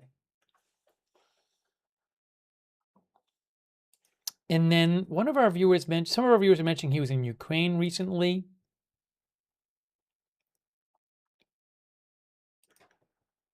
I got to look that up.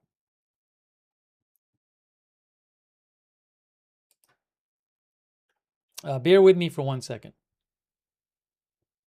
Thanks for your patience.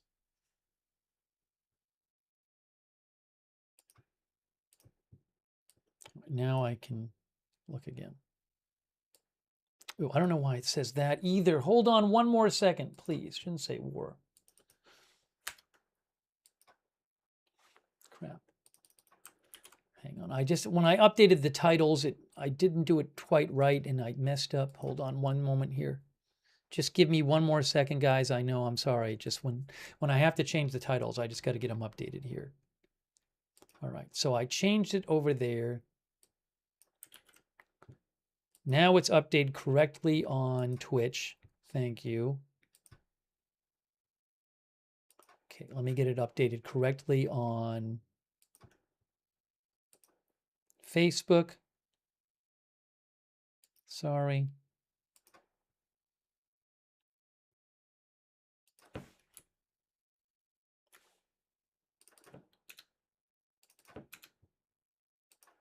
The last thing I got to do is update it on Facebook.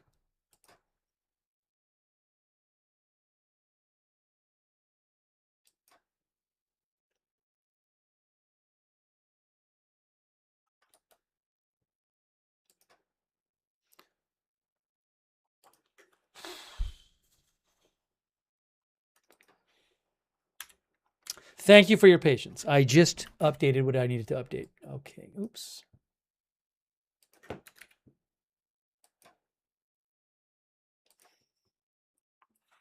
I have no idea. Oh, and I will update the graphic over my shoulder. Let me just do that real quick because obviously we're focusing on this right now.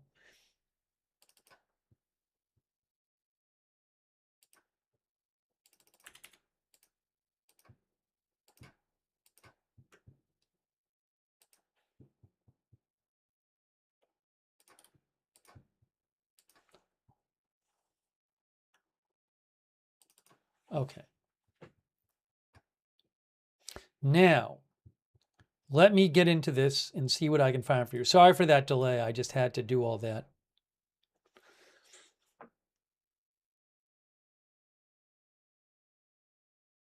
Reuters says his communications director of his office.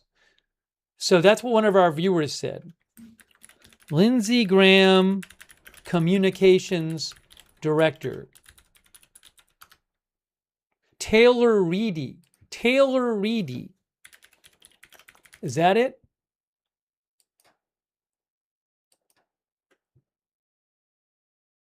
Yes. It's right here. Thanks to the viewer for mentioning that. Here, look. Taylor Reedy, communications director for Lindsey Graham. She posted it. She reposted it too.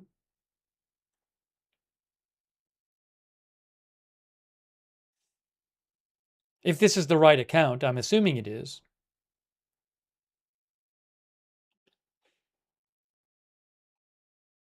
Looks like it to me. I mean, it's all Lindsey Graham posts on that account. Unbelievable.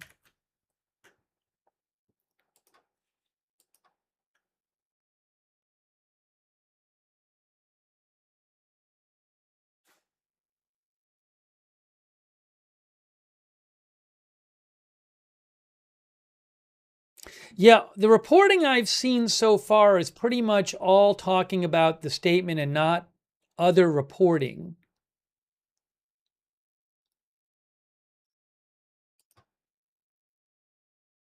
But just hang tight for a second. Hang on for a moment. Hang on for a moment. Oh, NBC News, thank you. Thanks. Some of our viewers mentioned NBC News. I appreciate that. JD, Procor, and others. I just haven't had a chance.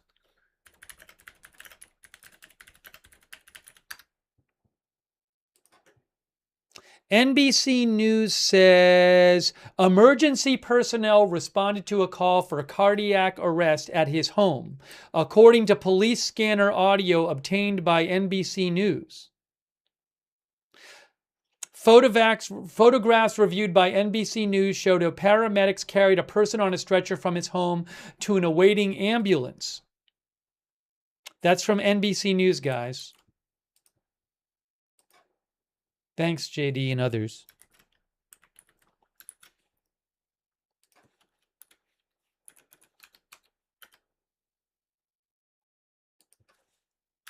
So NBC News says emergency personnel responded to a call for a cardiac arrest at Graham's Capitol Hill home on Saturday night, according to police scanner audio. Photographs reviewed by NBC News show that paramedics carried a person on a stretcher from Graham's home to an awaiting ambulance.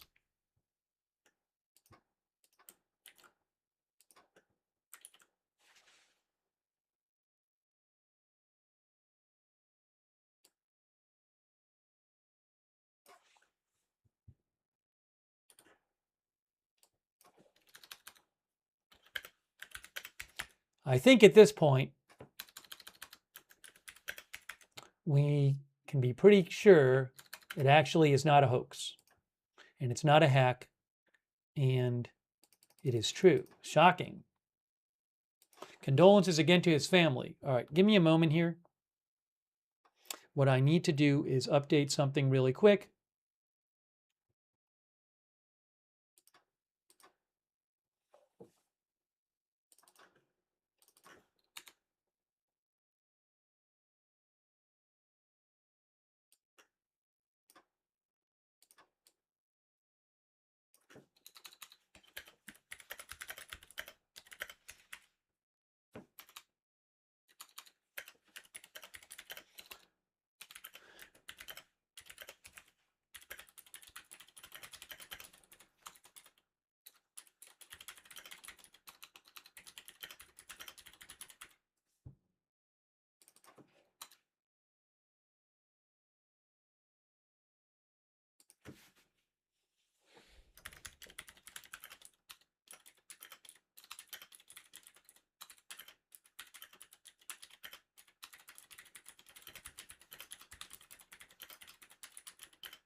And let me update the graphic as well. Sorry. I'm going to take the reportedly out because I am confident now that this is really true. Wow, what a shocker.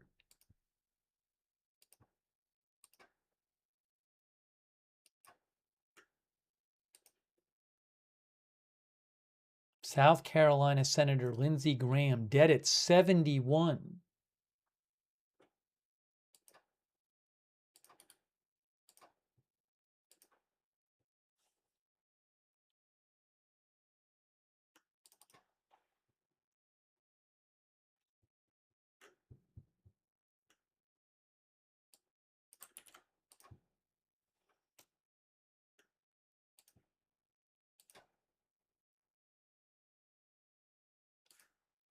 News in the middle of the night. It's 2:35 a.m. Eastern time. Unbelievable.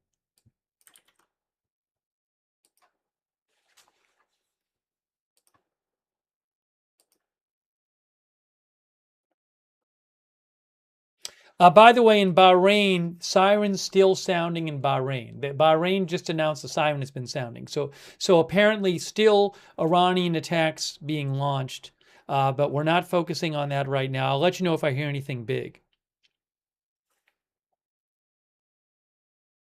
Dan Diamond said of the Washington Post says Graham had just returned from Ukraine.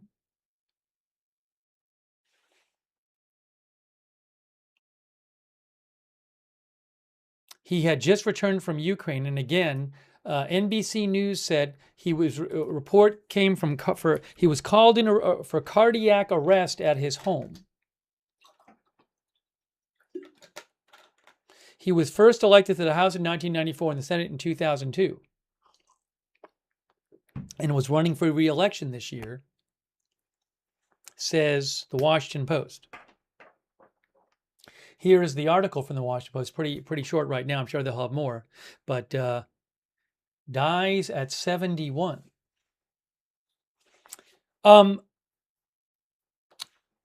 Yeah, I don't know how it works in I don't know how they'll do it in South Carolina. I mean, he was running for election, so I don't know if they'll fill the seat or not. I don't know how it works in South Carolina.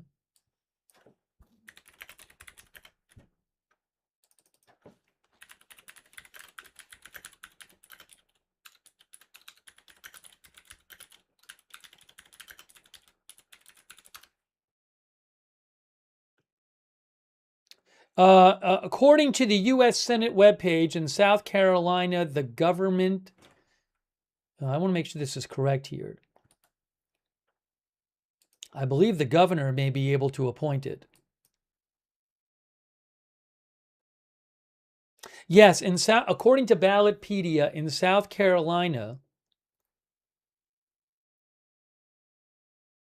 Senate vacancies are temporarily filled by gubernatorial appointment. That's according to Ballotpedia.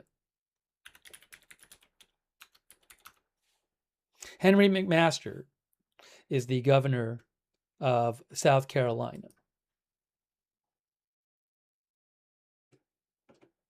He is a Republican.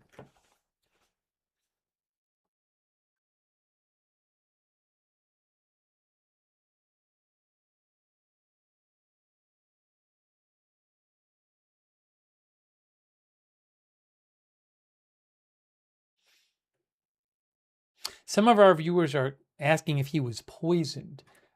Guys, all I can tell you is that, I mean, it seems like a long way to go, but all I can tell you is that, all I've heard is that NBC reported that there was a call for cardiac arrest at his house.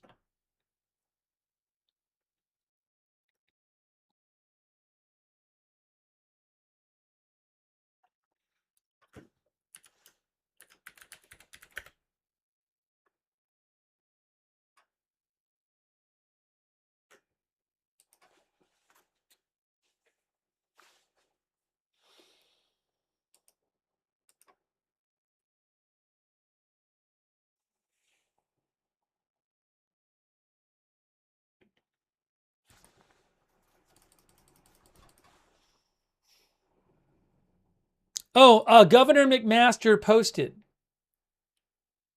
Governor McMaster says, Peggy and I and our children are devastated. The fiercest of fighters for South Carolina and America and a loyal and steadfast friend, we grieve with Darlene, his family, and his devoted staff. May God hold him gently in the palm of his hand. We shall not see his likes again.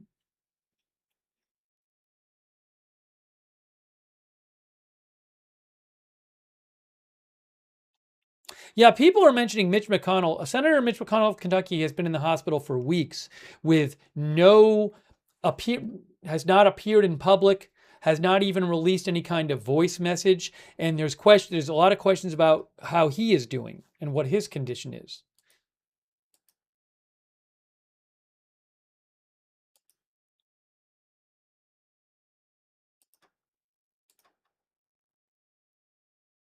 Nothing from President Trump about this yet.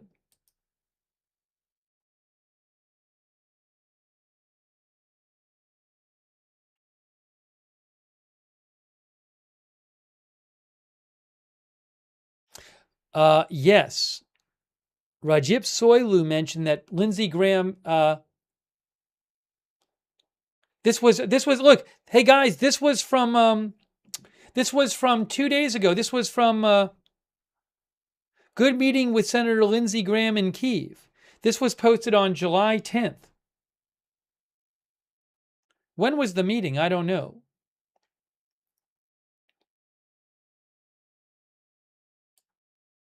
There it is right there.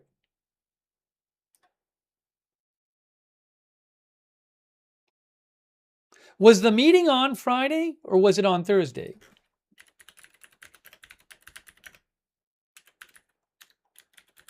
Confirming this here. July 10th, right?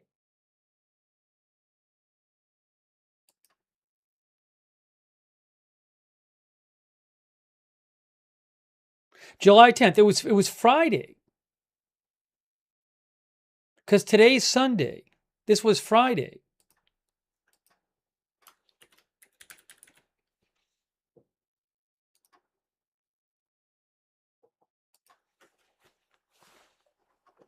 That was Friday. Happy birthday. Thank you very much. Good to see you. Happy birthday. Thank you very much. Good to see you.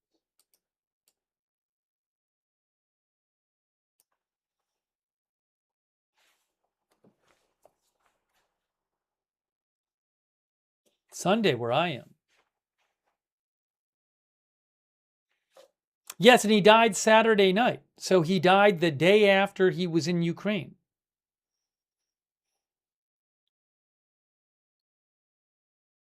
Unbelievable.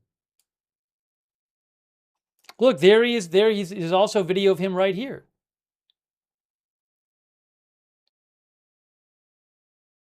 There he is right there. Signals about Patriot licenses very important. Happy birthday. Thank you very much.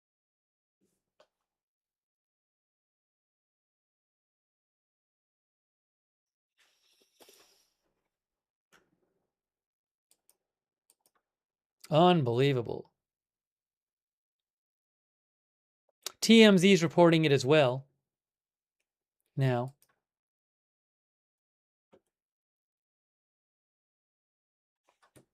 They don't have much detail, though. Again, NBC News says it was cardiac arrest. Well, I mean, I don't know what caused a cardiac arrest, but NBC News said they were called. There was a call from his house for cardiac arrest Saturday night.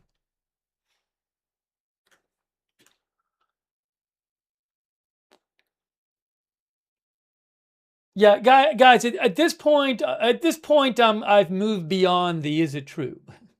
I don't doubt it's true at this point. So I don't need to be convinced it's true anymore. We have more than enough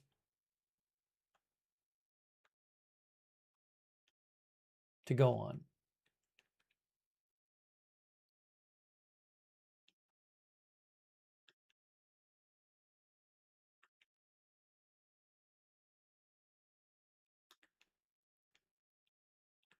Yeah, CNN is reporting it as well, for what it's worth. I'm guessing it's. I'm pulling up some of the news channels now.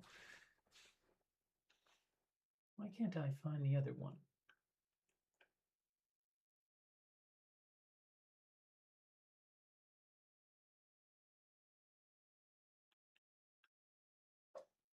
What's happening? It's so weird.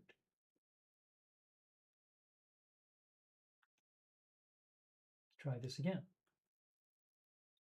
There we go.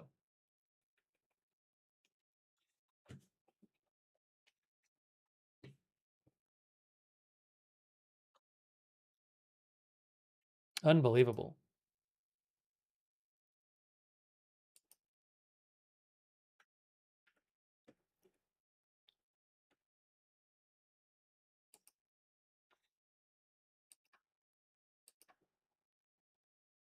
AP says, his office says, but again, there's enough reporting on this where, NBC News talked about how there was a call for cardiac arrest from his house.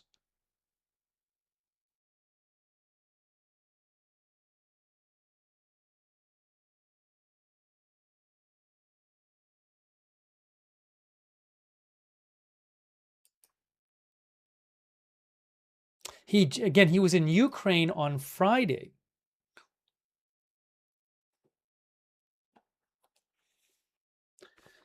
He was in Ukraine on Friday.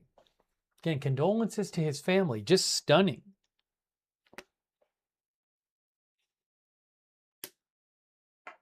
The Party Fairy LLC says 71 is pretty young for this day and age. Crazy. Terrible.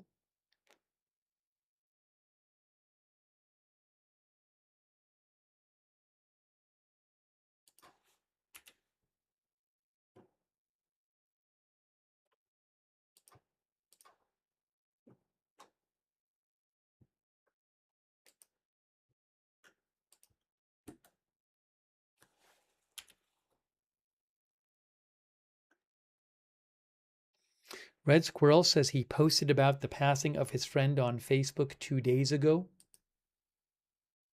He did. He did. He posted about a passing of his friend, a friend of his, 2 days ago on Facebook. His friend Jim Roquemore. See there. That was his last post on Facebook.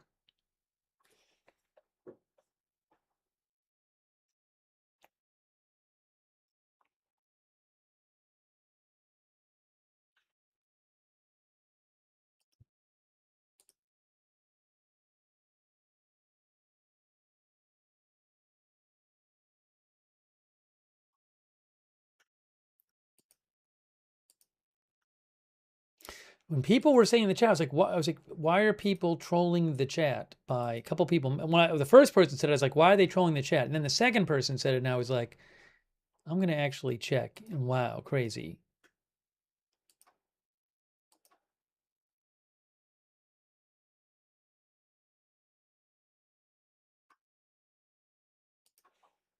You can see here's a quick headline from AP. U.S. Senator Lindsey Graham has died after a brief and unexpected illness, his office says.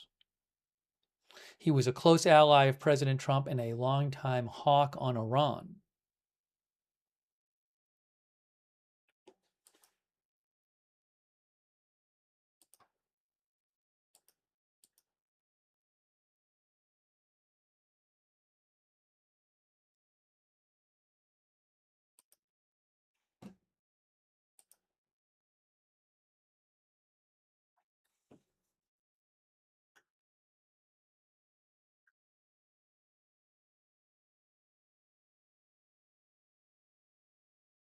One thing I want to check here is, give me a second.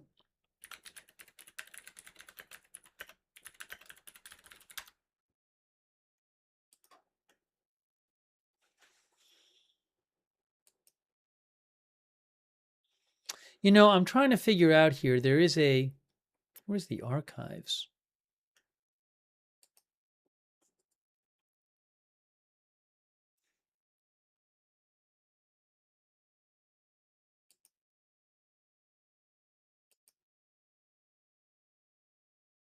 Trying to find archives. There we go.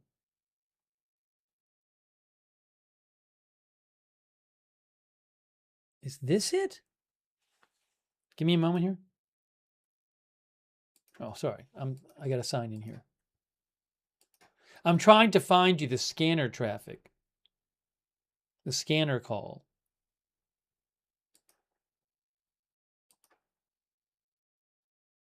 That doesn't seem to be the right time, though. There's a DC one a lot of people listen to, but I don't know why it would be that time. Or maybe it was. Maybe it is. Maybe it's maybe it happened earlier in the day. Hold on.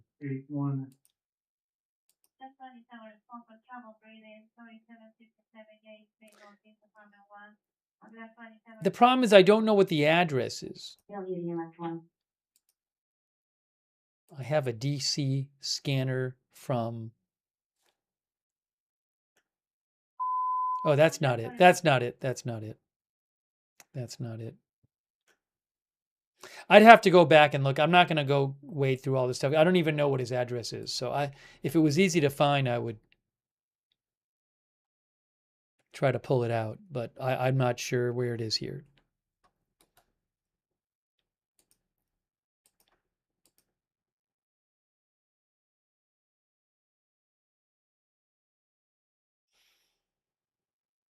So again, if you're just joining us, Senator Lindsey Graham is dead at the age of 71.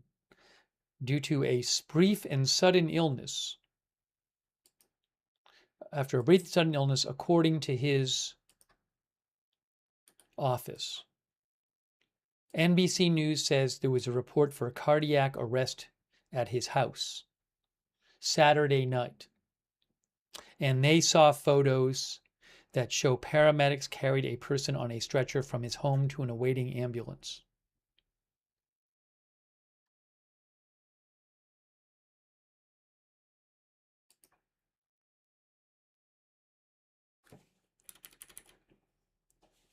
And there is the post right there from his office, on his account. MS Now is also reporting it as well.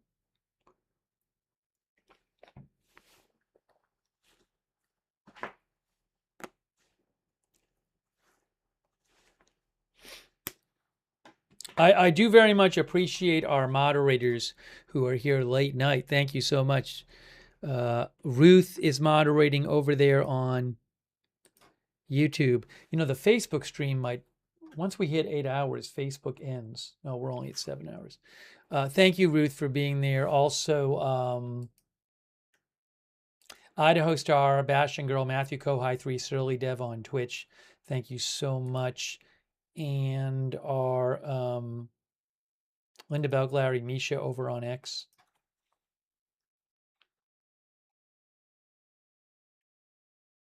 No, I believe 911 was called, and I don't know. I mean, I don't know if he was alive when they got there or not. I don't know. Janet Erica Battaglieri says, I pray for his family. Thanks, Andrea Holder, who's moderating over there on Facebook right now, Darren Charlo, and all of our other moderators there. And also Levy and Kay, who moderate for us on Rumble.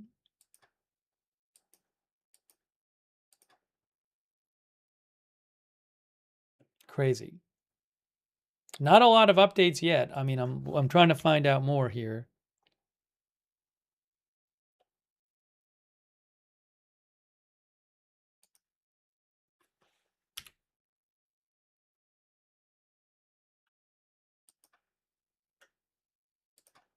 AP updated their story. Give me a moment. Senator Lindsey Graham has died after a brief unexpected illness, his office says. The office did not provide any other details about the South Carolina Republican who is 71. He was elected to the Senate in 2002 when he was running for a 5th term. He had been a close ally of President Trump and a longtime hawk on Iran. He had cheered on Trump's decision to strike nuclear sites in Iran last year and had been a supporter of the latest conflict that started a few months ago. He was a big Iran hawk. He was very anti-Iran regime.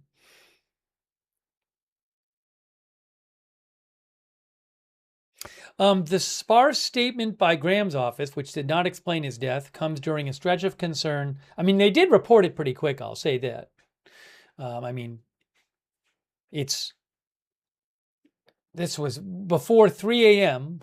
on Sunday morning. They reported that he died when he apparently was when the ambulance was called Saturday night. So, you know, they did report that pretty promptly, it seems like. But Representative Tom Keene, a New Jersey Republican, was absent without explanation for months before returning to Congress and disclosing he had been diagnosed with depression. Senator Mitch McConnell, a Kentucky Republican, was hospitalized weeks ago for undisclosed health reasons. We still know very little about that. He has not been seen or heard from in public. Graham, who was most known for his hawkish foreign policy positions, mounted a brief bid for the presidential nomination of the GOP during the 2016 campaign and was later a vocal critic of Donald Trump.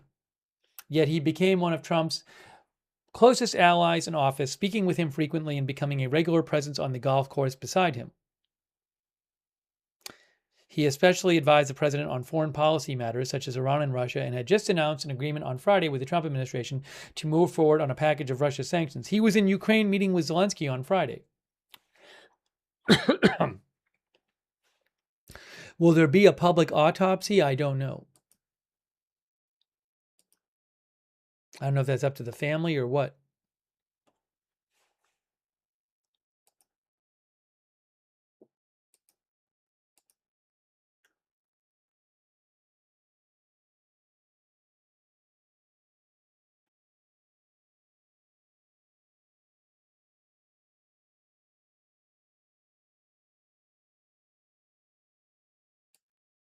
Oh, look at this from Kevin Bishop. I hadn't seen this. Some of you guys probably told me about this and I hadn't seen it.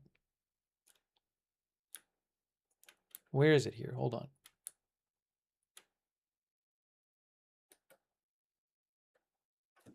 Kevin Bishop, who says he's communications director for Lindsey Graham.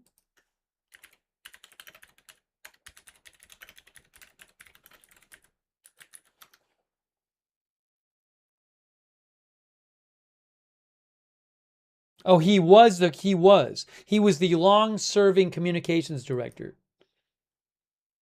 I'm looking at a Senate press release. Kevin Bishop was a communications director until 2024, it looks like. So Kevin Bishop said, unfortunately, the news is true. Incredibly sad day. As his communications director for 27 years, he was truly one of a kind and will be greatly missed. South Carolina and America have lost a great public servant. It's the owner of Bishop Strategy, a leading South Carolina public affairs company, a proud Clemson Tiger too. So I think that's legit.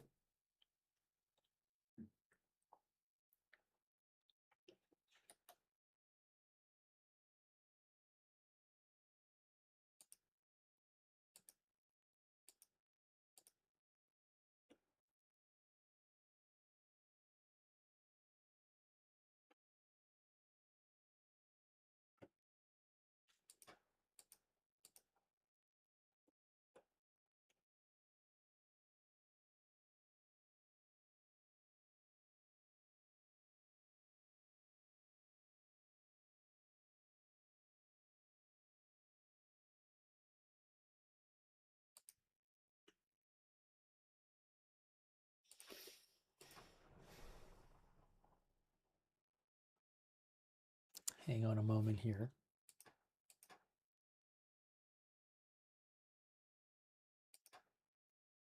I am checking to see nothing from President Trump yet.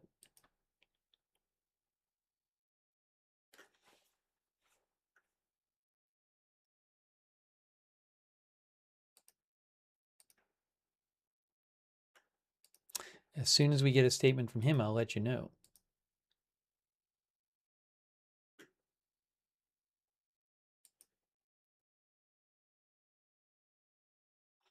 The New York Times is reporting it too, but a pretty brief there.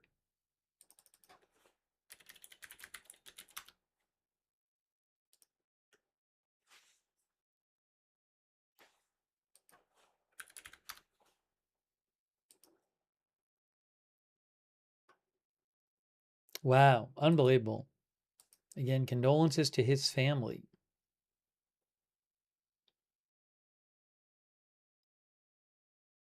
Oh,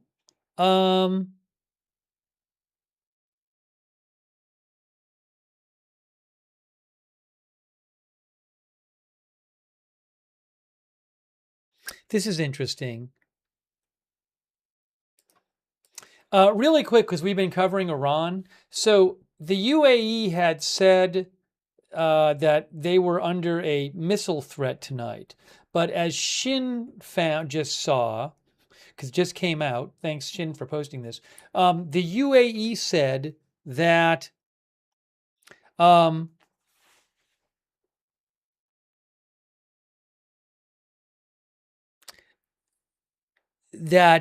missile threats detected this morning were outside the UAE borders.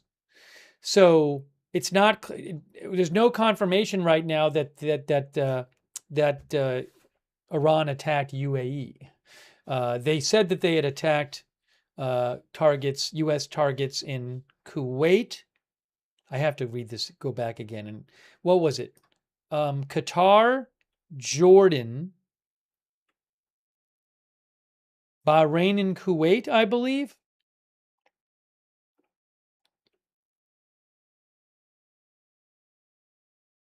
Also, they said they attacked a target in Oman as well. Yes, but apparently not UAE, from what we can tell. Yeah, so we spent hours covering that. Fox News is reporting it as well. So all of the news channels are reporting Lindsey Graham dead at 71. We don't know exactly what the deal is, but NBC News said he was called. Emergency personnel were called to his house for a cardiac arrest. And his office said it was for a brief and sudden illness, due to a brief and sudden illness, or after a brief and sudden illness. No, from a brief and sudden illness. They said he passed away from a brief and sudden illness. Oops, for some reason I'm on the wrong side. From a brief and sudden illness. So that, I mean, if that's true, that suggests it wasn't he wasn't sick for a long time with something that we didn't know about.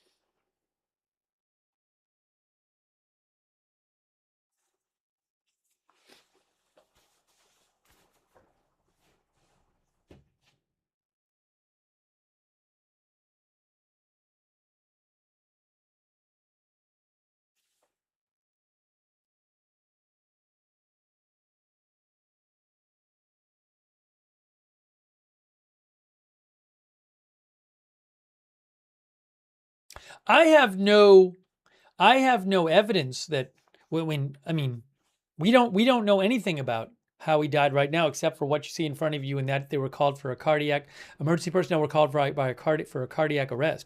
I mean, there's no reporting of any kind of foul play here.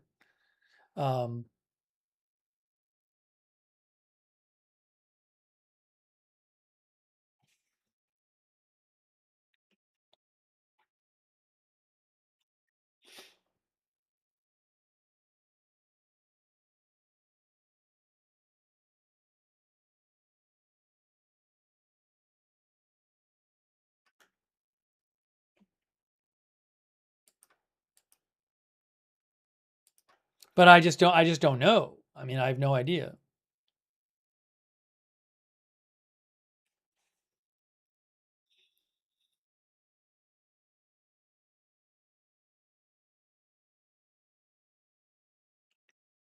Yes, as Christopher Severus says, and we've been saying, he was in Ukraine on Friday. He met with Zelensky on Friday.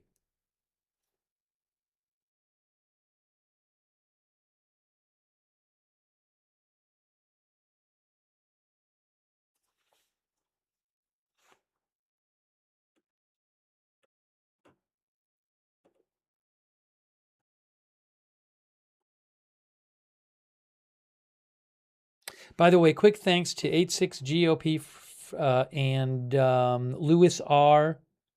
Thanks, Lewis, for mentioning Taylor Reedy. Spencer Glover, I Am Charlie, Niners Girl, Anonymous, That Lazy One, JD Procor, Live Animal, I Am Charlie, The Franchise Clubs, Dime Onioned, Raygun, Nub Nub Bud, Jesus USB, Jenny H, Christopher Severs, Red Squirrel, Carrie Poteet. Carrie Poteet says, I'm actually shocked. Wow. Yeah, I mean, this just came out of nowhere. Thanks to Louis R. for mentioning about the Instagram as well.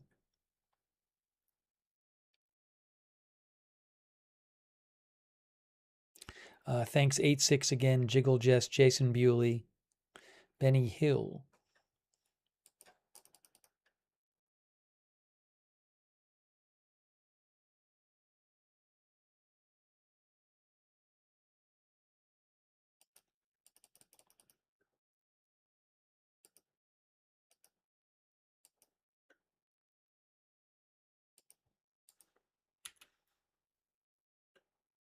Nothing on Trump's account. Nothing on Truth Social from Trump yet. Nothing there.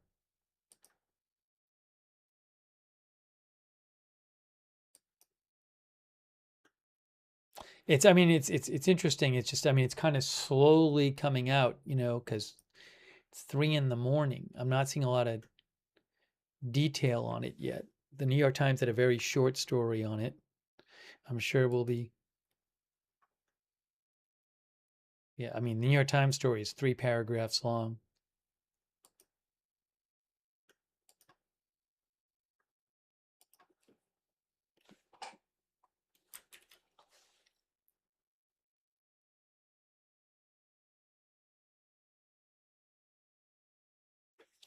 Oh, the Washington Post says emergency medical responders worked to stabilize a man at Graham's home on Saturday night and transport him to a hospital, according to police scanner audio obtained by the Washington Post. Oh, all right, I'm going to give you some more updates here. Hold on. All right. Look. This is from the Washington Post. Emergency medical responders worked to stabilize a man at Graham's home on Saturday night and transport him to a hospital, according to police scanner audio obtained by the Washington Post and eyewitnesses. Emergency medical services received a call around 8:30 p.m. for a person suffering chest pains at a Capitol Hill home owned by Graham, according to the audio. Around 25 minutes later, emergency personnel said CPR was in progress and a man at the house was suffering from cardiac arrest.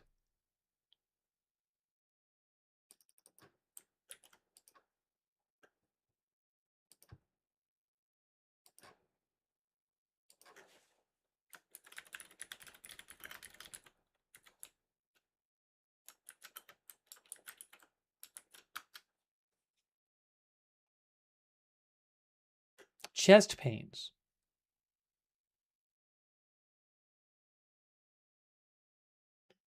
I might be able to find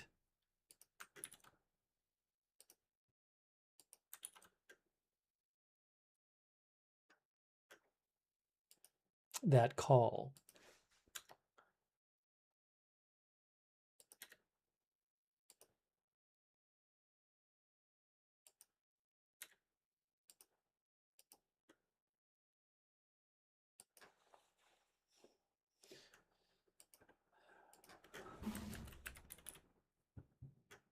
If you give me a moment. So it would have been about 8:30 p.m.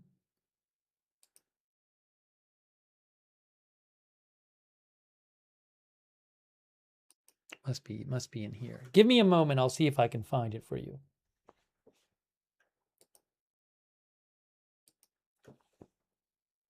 Can't hear anything. Repeatedly. Okay, then just have you tried knocking at the door to see if she goes with?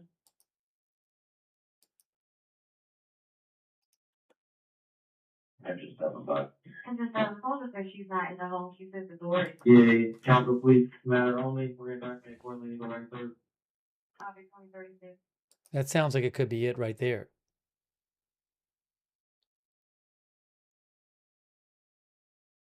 Give me a second. What I'm going to do here is this. I'm going to do this.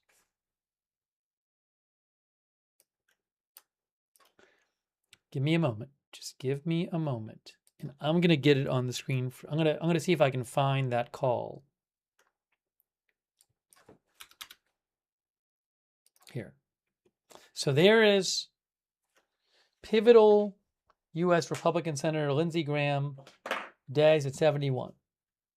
That's from Reuters. Now, I think I might have found the call. But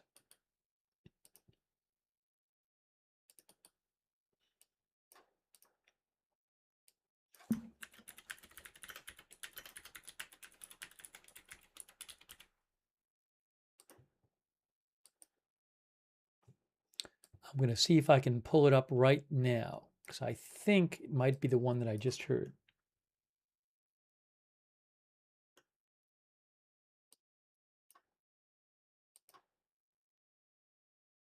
AMR 47 in communications.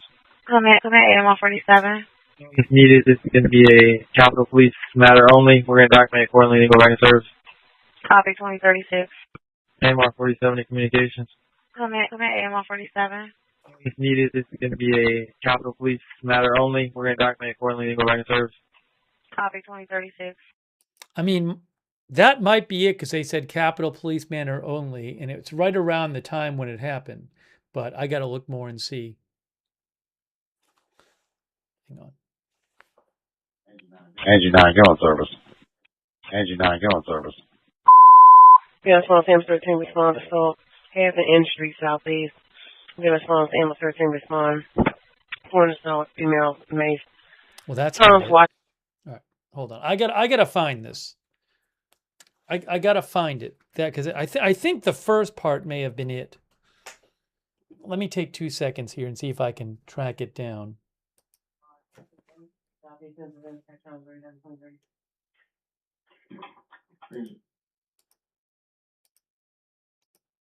Yeah, we're good. You're home. You guys good?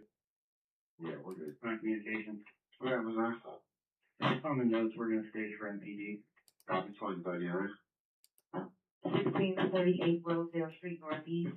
Ruler of attack channel 0 Bravo 3, 0 Bravo 3. 20. Hey, go ahead. All units on 1638 Rosedale Street Northeast. Ruler of attack channel 0 Bravo 3, 0 Bravo 3. Attack 2 is over there. So I will say that there's a call where they went to attack channel pretty quick, but that could have been about something else. So. 2192. Skyline Face Southeast Cross 24 Tech. ALS Spawn back on 32 19 respond conscious 24 9 ALS Spawn back on 32 19 respond. Skyline Face Southeast Cross 24 Tech. 3 2041. ALS Spawn back on 32 Guaranteed communications. Canceled by engine 10.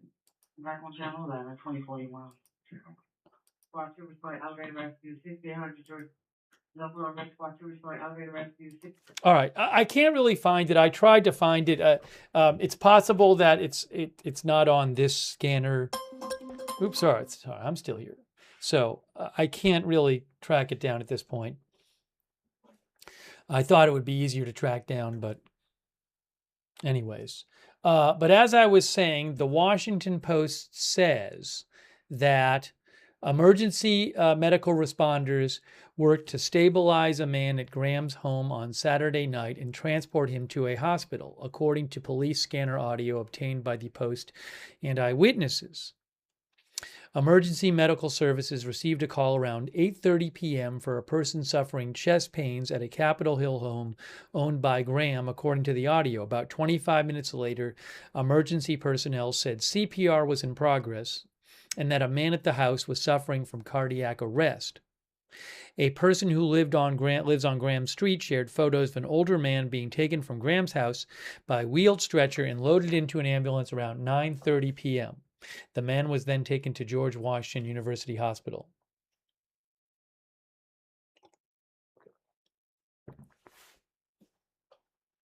Now, by the way, I don't know, just in case you're wondering, again, it's secondary to the person passing away, obviously. But my understanding from what I saw online at Ballotpedia is that so Graham was running for senator again in November, but the governor, I believe, of South Carolina can appoint a replacement until the seat is filled.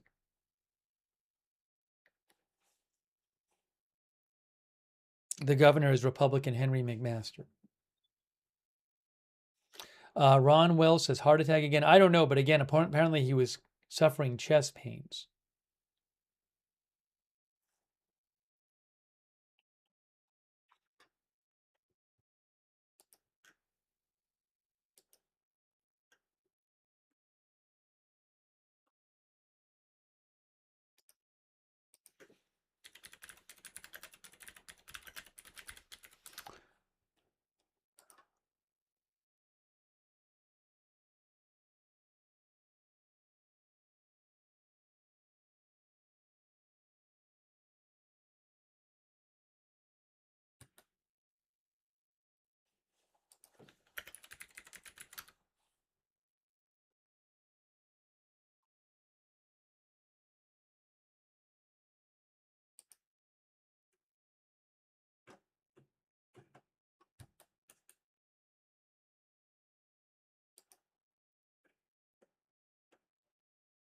Hang on a moment here.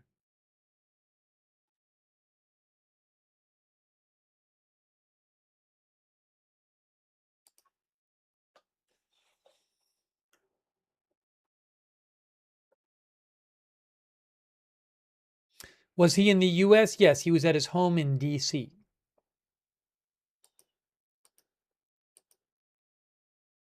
John Thune just posted. Leader John Thune, Republican Senate Majority Leader. He says, my heart is heavy this morning to learn of the passing of my friend and colleague, Senator Lindsey Graham. Lindsey's long and dedicated service in the Air Force and Congress carried him to far-flung regions of the world. He was a strong advocate for the United States and a strong ally to freedom-loving countries across the globe. He believed in the might of America to achieve good in the world and dedicated his life to advancing that cause. As South Carolina's senior senator, Lindsey fought passionately for the Palmetto State. He was a trusted advisor and colleague to me and many others, and numerous presidents and heads of state have relied on his counsel. His influence on the federal judiciary, on national defense, and his beloved South Carolina will be felt for generations. Kimberly and I pray for Lindsey's friends and family, and we send our heartfelt condolences during this most difficult time.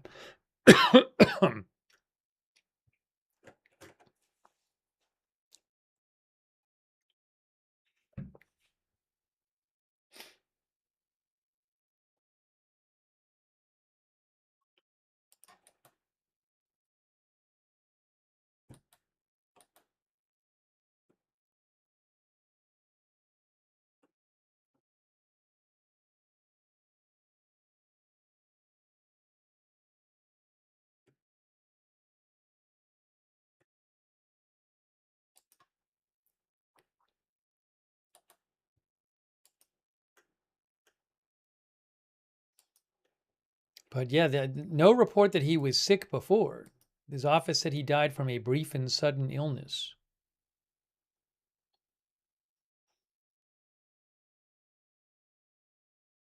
Thanks, by the way, to Bonzilla, Boba J-Fet, Karcher Runs, Big Dog Gaming, Devil Doc on Twitch.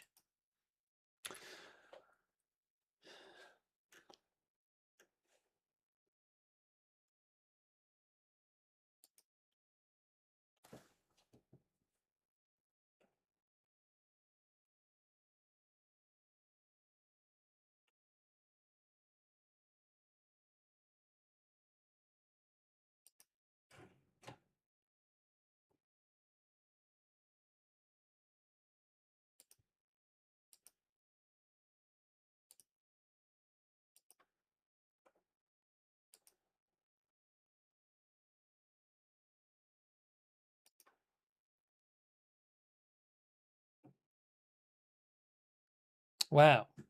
Terrible. 71 years old. He was in Ukraine yesterday.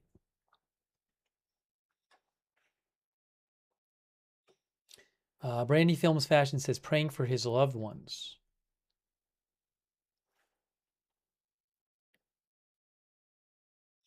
Mr. Danny says it is so random.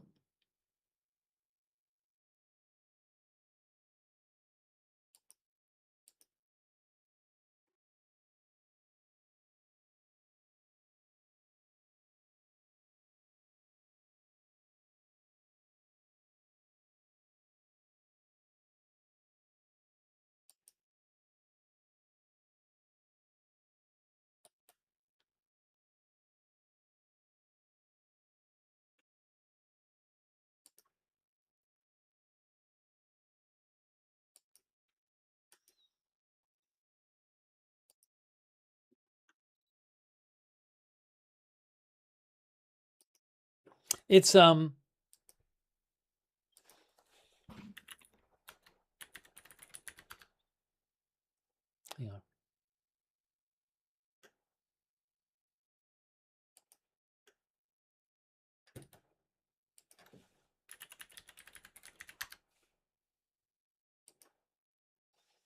You know, it's two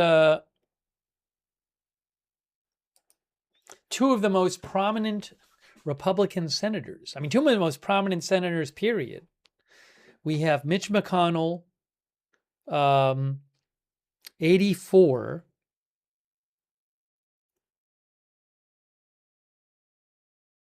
who has been in the hospital for weeks, and there's very little word on what happened with him.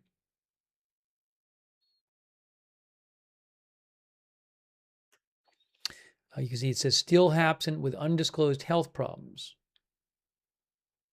He has been absent since mid-June, when he was taken from his home to a hospital in the Washington area for reasons his office has kept private for nearly a month. That's Mitch McConnell. And then tonight, of course, Lindsey Graham suddenly, shockingly, passing away.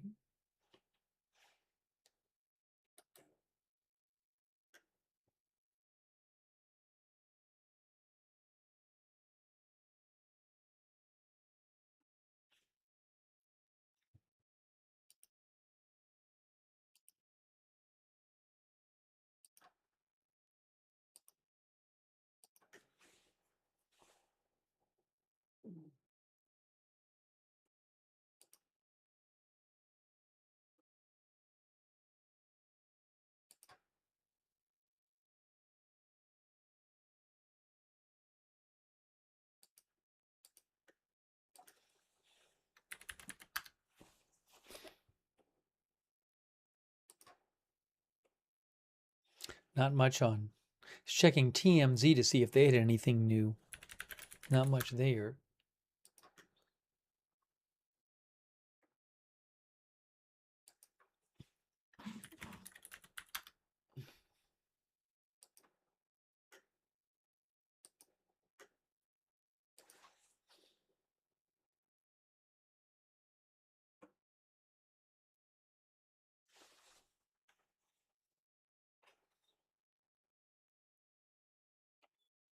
Jane Jones says, anyone that's followed politics the last 2 decades knows Mitch McConnell and Lindsey Graham.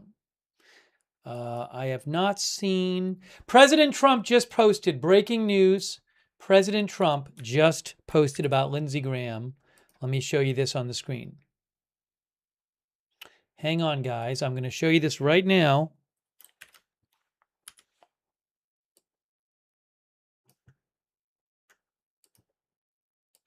Here is President Trump's post. He says, sorry, give me a moment.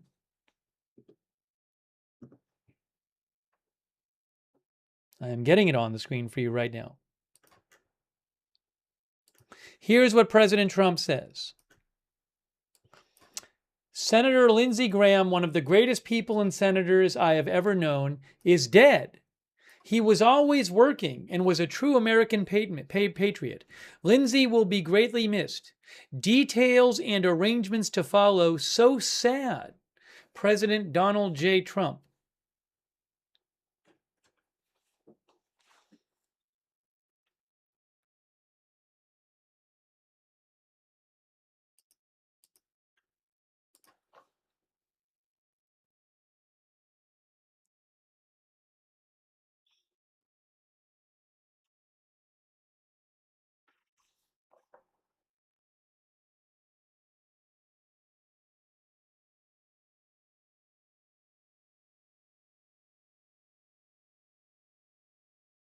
There'll probably be some sort of, I guess, big DC funeral, right?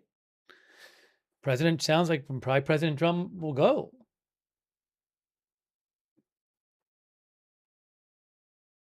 In the coming days. Sounds like, I don't know for sure.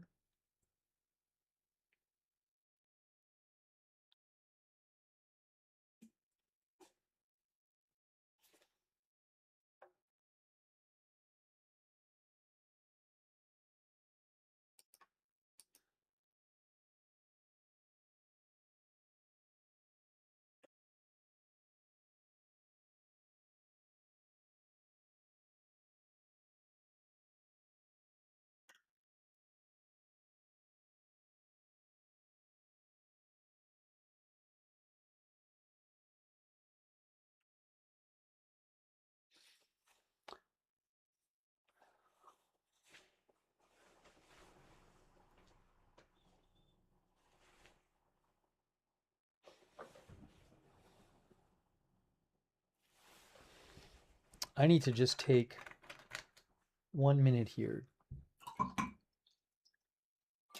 Almost out of water again. Please give me about 1 minute. I'm going to leave this up on the screen here.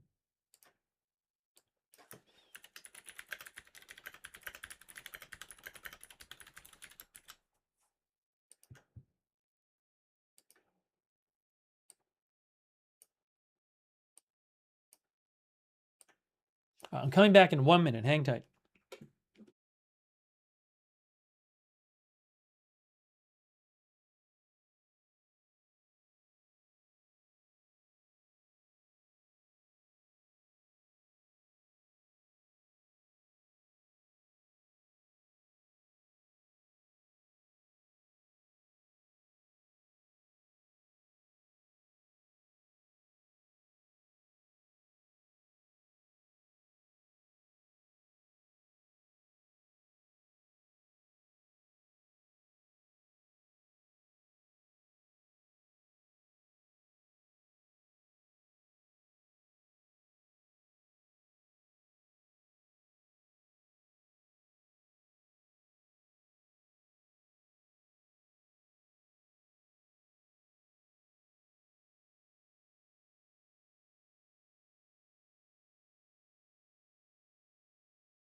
Thanks for your patience. Yes, shockingly, Senator Lindsey Graham has died Saturday night at the age of 71. His office says it was due to a brief and sudden illness. The Washington Post reported that, according to scanner traffic, Lindsey Graham emergency services received a call around 8:30 p.m. for a person suffering chest pains at a home owned by Graham. About 25 minutes later, emergency personnel said CPR was in progress and a man at the house was suffering from cardiac arrest.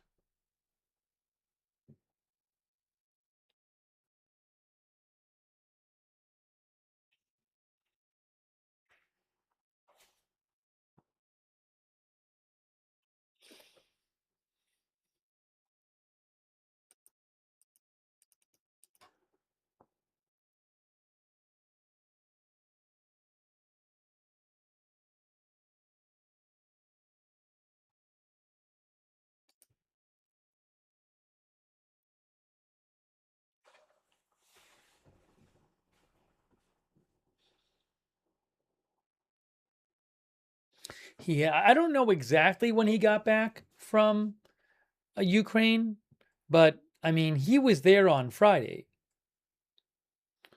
So he wasn't back for that long.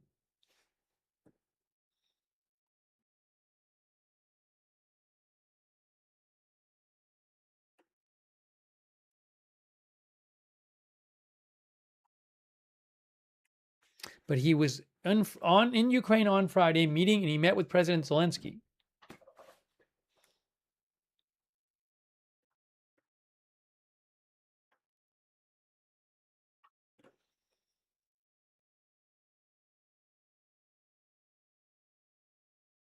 The YOLO life says sudden illness is crazy.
I'm just seeing here if I have other reporting I can share with you.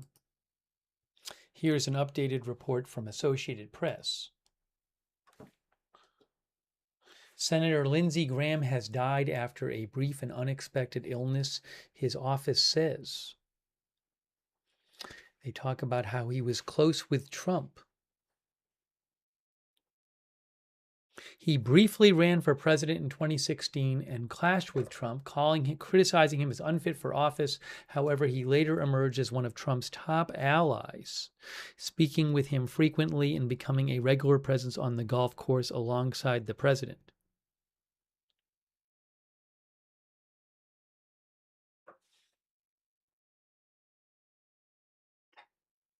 He was a member of the House in 1990s and backed policies back then aimed at isolating Iran and limiting its missile and nuclear programs. He had cheered on Trump's decision to strike nuclear sites last year and had been a supporter of the latest conflict that started a few months ago.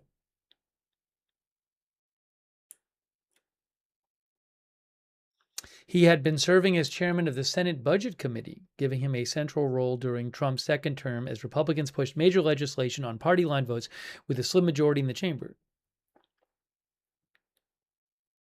He had previously led the Senate Judiciary Committee when Republicans confirmed Amy Coney Barrett to the Supreme Court in 2020, and was in line to regain that gavel if the party kept control of the Senate after this year's midterms.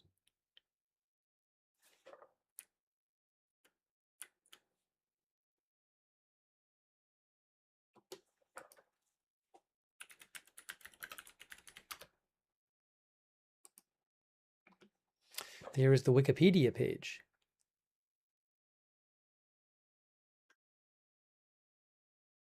He was born in South Carolina, earned a Bachelor of Arts and a Juris Doctor from, which is a law degree. Am I correct about this? Doctor of Law, from the University of South Carolina. Before entering politics, he served as a member of the Judge Advocate General's Corps in the U.S. Air Force from 1982 to 1988.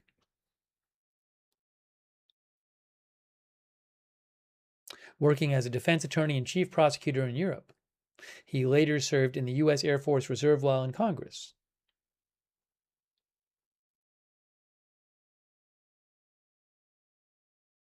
He worked as a lawyer in private practice before serving in 1993 to 1995 in the South Carolina House of Representatives, and 1995 to 2003 in the U.S. House of Representatives. Then he was elected in 2002 to the Senate. A war hawk, Graham was a strong advocate for an interventionist foreign policy, including military action against the Iranian regime and supporting regime change by the U.S. and Iran.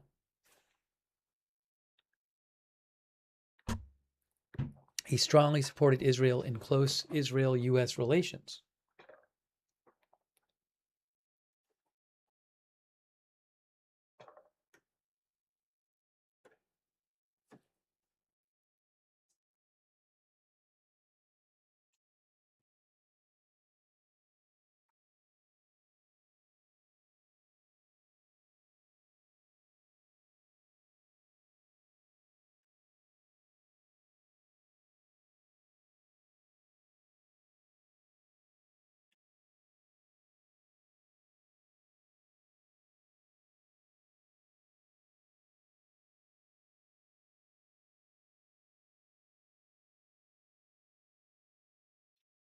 Kayleen says anyone can die of a heart problem. Again, I'm not going to pretend to diagnose him. We know he had chest pains, according to the scanner traffic, according to the Washington Post. But if I hear anything, I'll let you know. I don't know that we'll hear anything more tonight about how he died. I also don't know how that works with, if the family doesn't want an autopsy, does there need to be an autopsy? I don't know how that works. Has Mitch McConnell made a statement? I haven't heard anything from Mitch McConnell.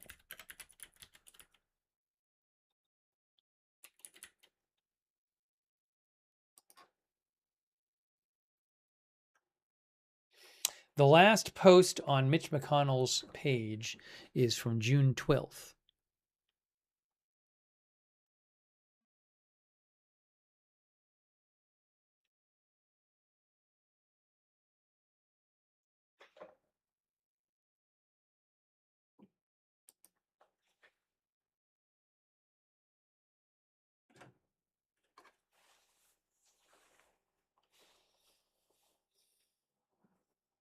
Some of our viewers are talking about Iran having something to do with this possibly. I mean, look, he was a very strong anti-Iran senator. At the same time, a couple things. That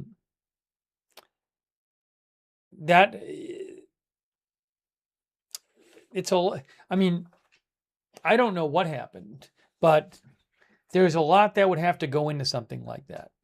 So it's a lot simpler of an explanation to just say that he sadly had some kind of health issue. Also, I mean, that would obviously be if a foreign government tried to kill a U.S. senator, that'd be a very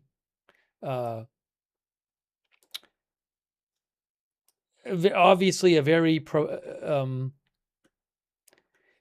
it would be something that would stir a lot of outrage in the country that person was from.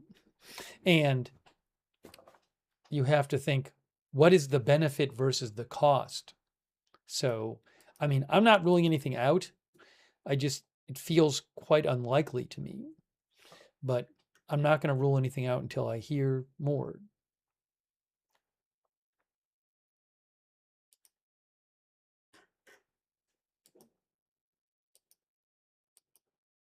Detro says it would be an act of war. I mean, it could be, I could see it being considered as such.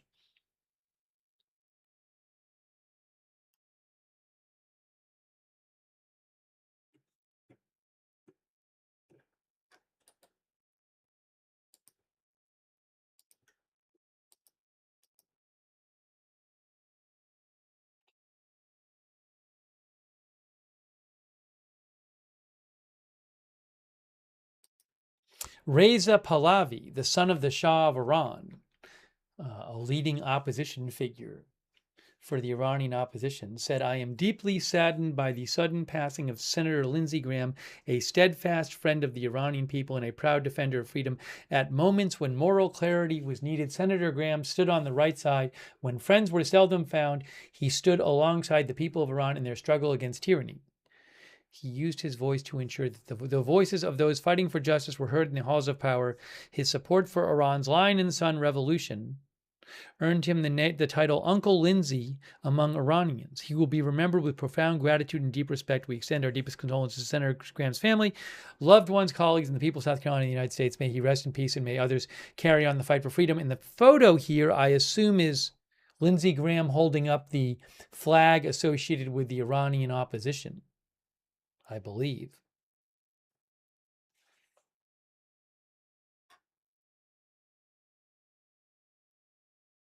The Lion and Sun flag, right?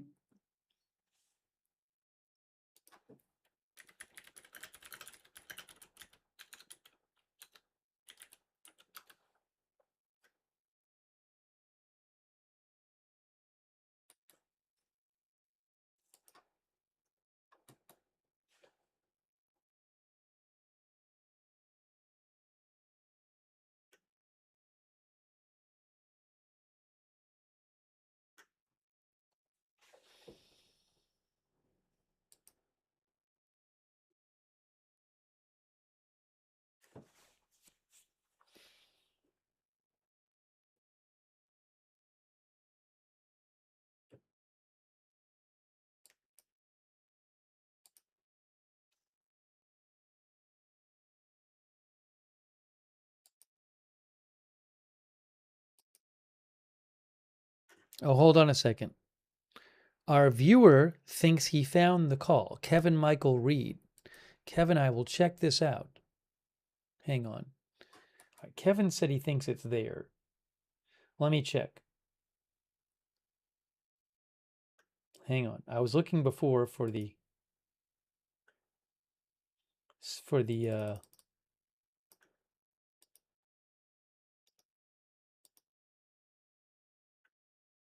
to try to find the scanner call. Hang on. See if I can find it here. We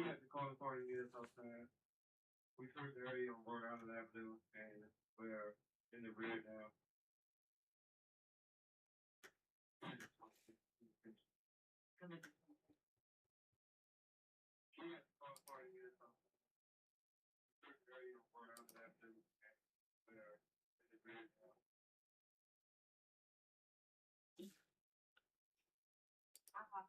Target 23 and just 22 transport, the 22 truck is a company 1911 Road, estimate given 2907 Bromwell Road. Hang on a moment. I'm trying to find this call for you.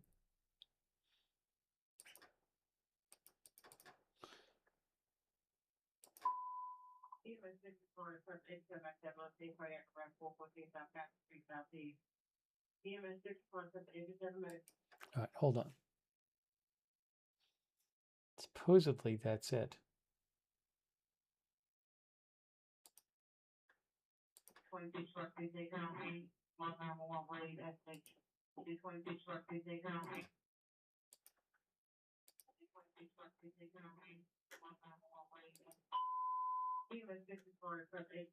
All right, I think this is possibly it. Kevin Michael Reed found something. Hang on.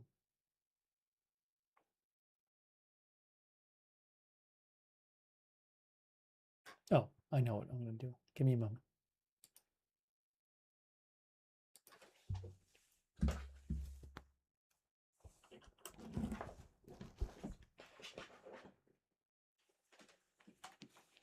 Let me see if this is the call here. All right, hang on a moment. I'm going to see if this is the call for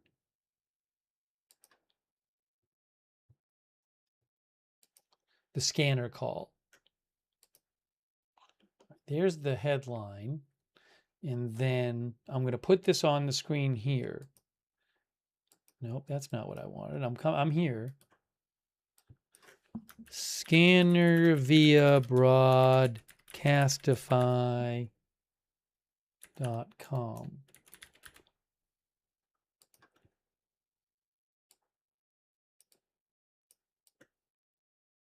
That down there. And let's play this and see what we hear.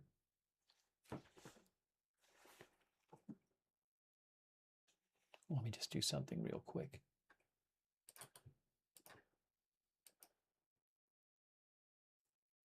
See if this works.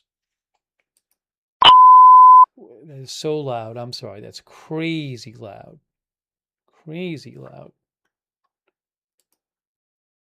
EMS 6 responded first for intercept at 7 on scene, cardiac arrest 414 South Capitol Street Southeast.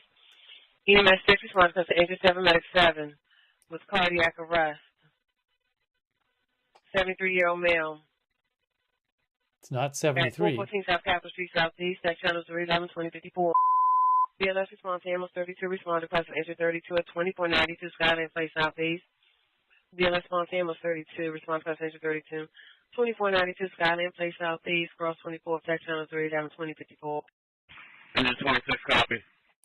I don't know if that's it because it's not the right age. They said 73. I don't know what his address is. I mean, that could have been the call. I honestly don't know. I don't know. I'm not going to linger on it. Thanks, Kevin, for sending that in. I mean, I don't want to spend a lot of time because I don't know that there's going to be much more than that on there. So, Kevin, if you're watching and there's more I missed, let me know. But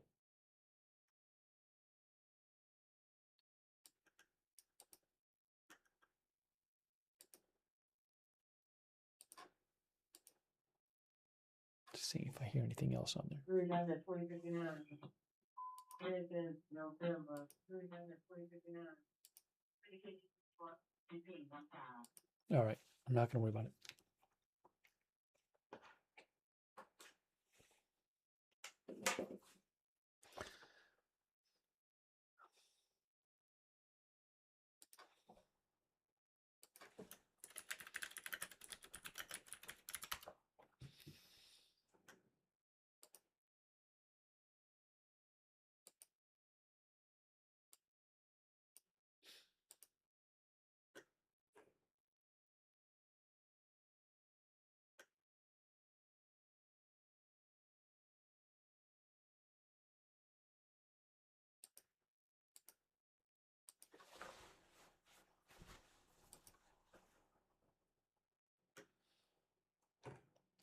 See if I have any updates here.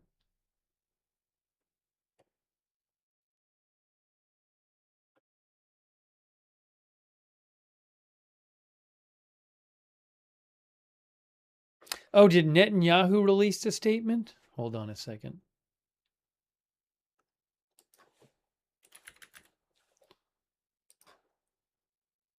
Yes. Prime Minister Netanyahu of Israel released a statement. It says, Sarah and I grieve with the American people over the loss of our dear friend, Senator Lindsey Graham. In our recent meeting, I said, Lindsey is a great friend of Israel and a cherished friend of mine. We have no better friend than Lindsey. Lindsey understood that the security of Israel and America are inseparable.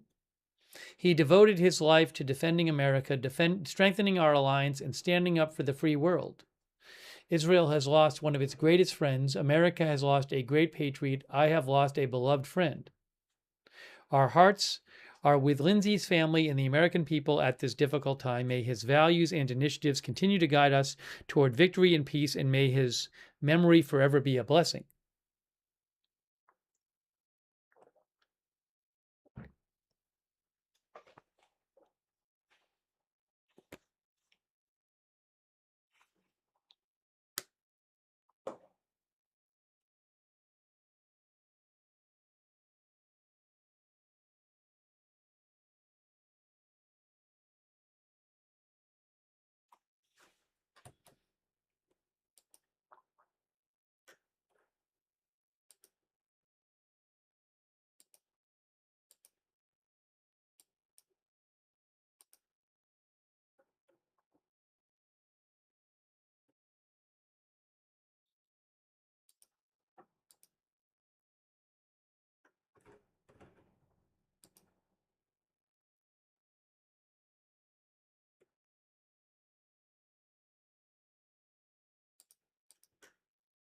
See if we have any other more updates for you here.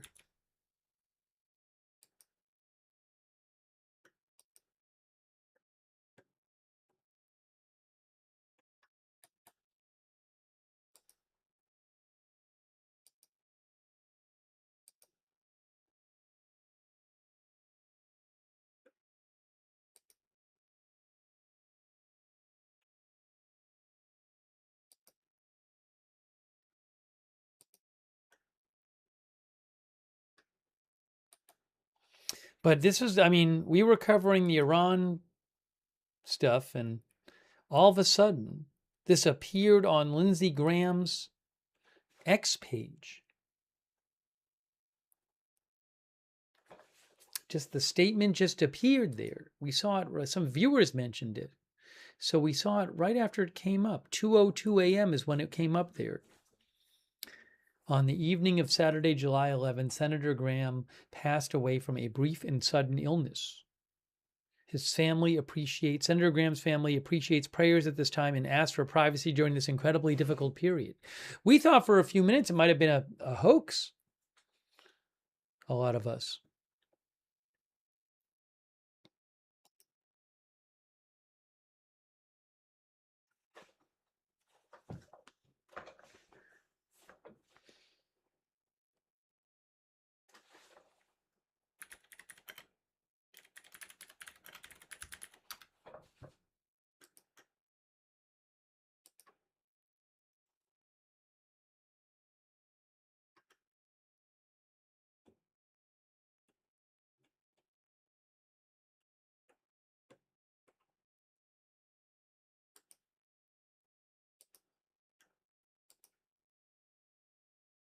Wikipedia says he never married and didn't have any children.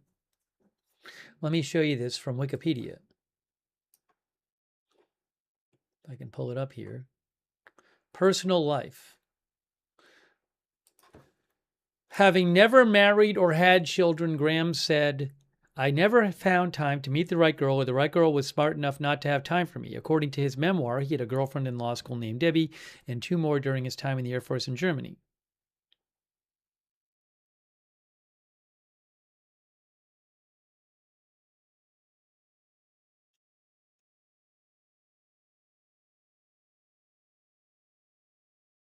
Yeah, I mean, I'm not even, if this stuff here is all, I don't know anything about this stuff here.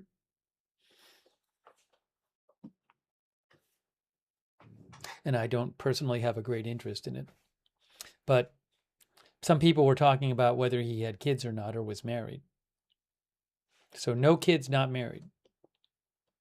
I don't know who, so I think somebody might have said who called 911. I don't know if he called 911 or somebody else called 911.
Again, I don't know enough to know like how it works in South Carolina. Well, he was in DC when he died.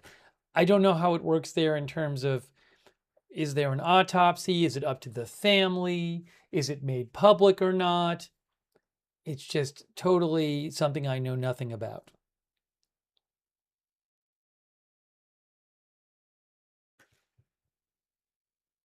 Oh, if you're watching on Facebook, the Facebook is going to stream. I have to restart the Facebook stream in a few seconds because we're going to hit 8 hours.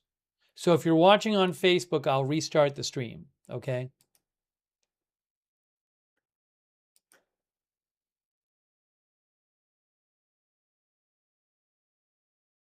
Facebook viewers, I think it's about to stop on I just got that in before the Facebook stream ended. So let me just restart the Facebook stream, guys. Hang on. Let me just restart the Facebook stream.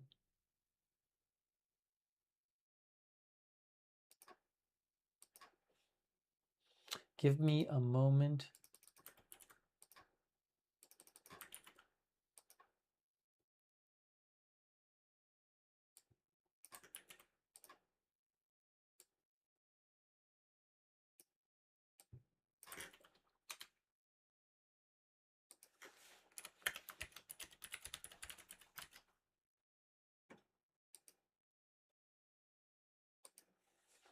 All right, I'm restarting the Facebook stream right now.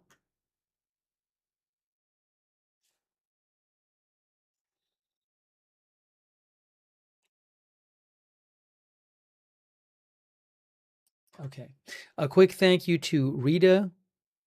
Rita says SC is called the stroke belt for a reason.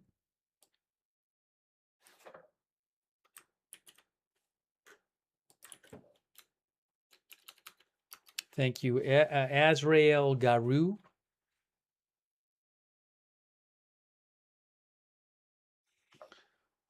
Yeah, I don't know. I don't really want to get into I don't really have a medical background, but just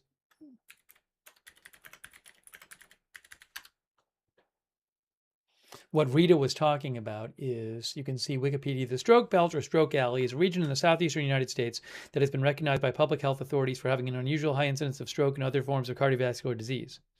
Now remember, he wasn't in South Carolina when he died. He was in Washington, D.C. South Carolina is one of those states. Anyways, if you want to read about that, you can go to Wikipedia and check it out. Thank you. The Cool Tube Live Animal.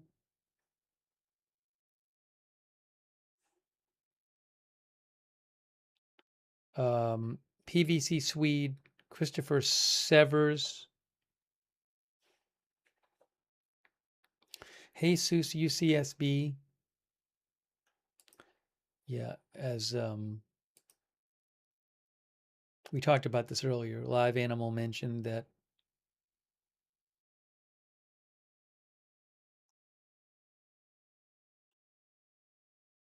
as we mentioned earlier in the stream, President Trump said that if Iran had tried to assassinate him, that there would be, he said 1,000 missiles are locked and loaded and aimed at the Islamic Republic of Iran, with thousands of more to immediately follow should the Iranian government act on its threat pronounced in many quarters of the globe to assassinate or attempt to assassinate the sitting president of the United States of America, in this case me. Orders have already been given, and the U.S. military is ready, willing, and able for a 1-year period of time, subject to extension, to completely decimate and destroy all areas of Iran. Praise be to Allah. That was 2 days ago by President Trump. If you haven't seen his post about Lindsey Graham, President Trump said, Senator Lindsey Graham, one of the greatest people and senators I have ever known, is dead. He was always working and was a true American patriot. Lindsey will be greatly missed.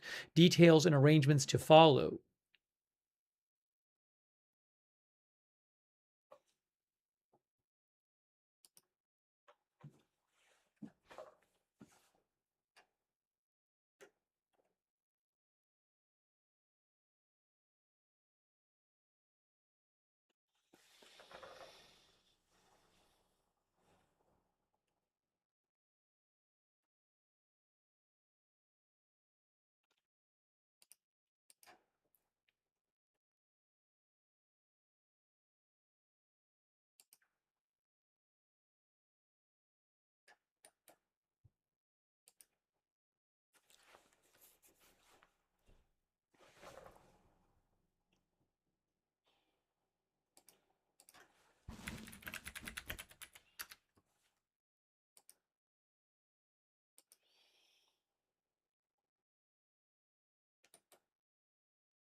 I'm sure there'll be a lot of coverage of this as the day goes on.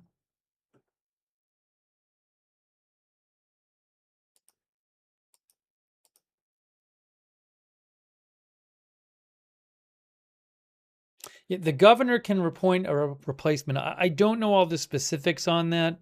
I don't know that I want to get into all that right now. I haven't like eaten anything forever, which was already the case before, and then this happened. So I'm fine staying on, but I don't really have the energy now to like do a big research thing on the South Carolina governor, the senator rules. He was running, so there'll be some sort of procedure to appoint another person to run for the seat.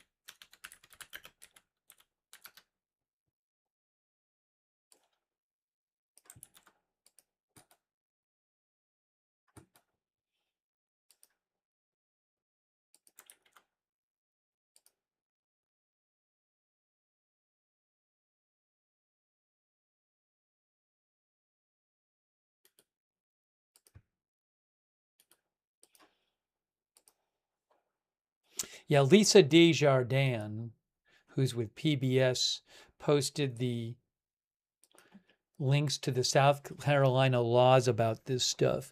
Vacancy for United States Senator. The governor may fill the place by an appointment, which shall be for a period of time intervening between the date of such appointment and January 3rd following the next succeeding general election. I'd have to read all this and yeah.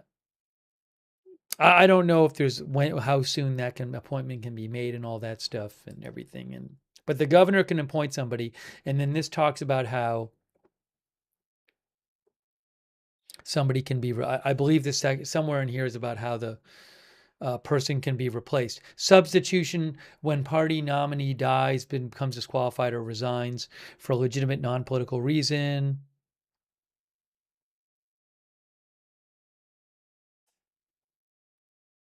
Well, they say sufficient time does not remain to hold a convention or nominate a nominee to enter. Yes, I don't know how all this is going to work with the party.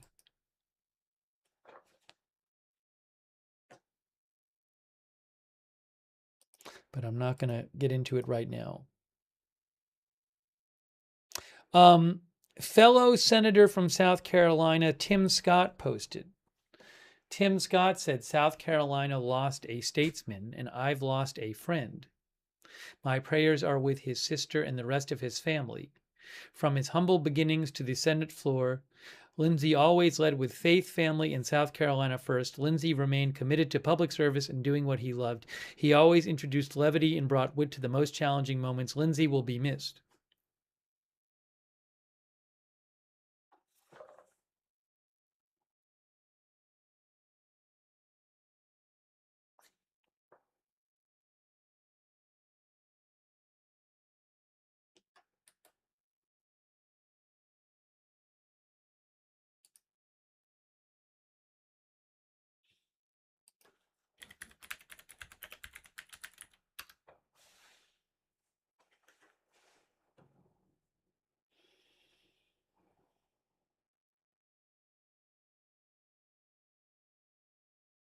Luke Brenner mentioned that Lindsey Graham had also visited a drone factory yesterday. On Friday. Luke, one of our viewers. Yes, I'm seeing an article. He visited a drone production facility during his trip.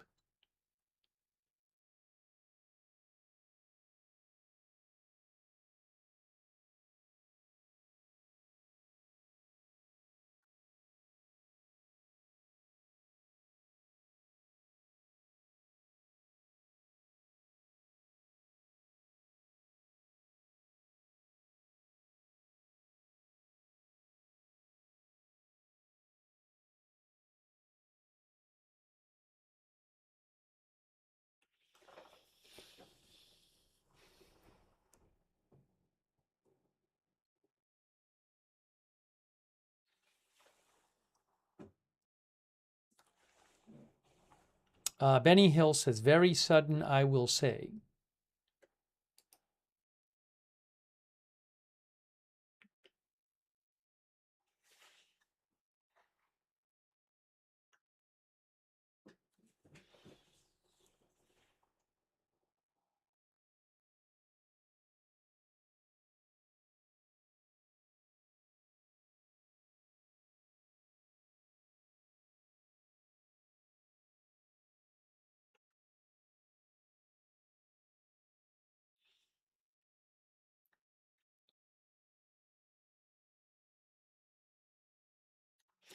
Joe Hayden, our viewer, says, I did not realize he was sick. He was in Ukraine just 2 days ago. Yes, he was in Ukraine on Friday, but we don't know that he was sick.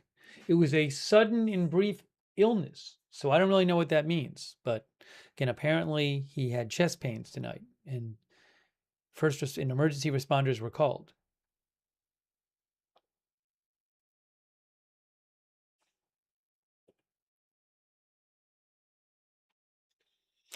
Sigmund Silber says a long airplane flight is not the healthiest thing a person can do. I don't have a health background. I don't have a medical background. I don't know if that's something that I don't know if he had some sort of condition and that had anything to do with anything. I have no idea.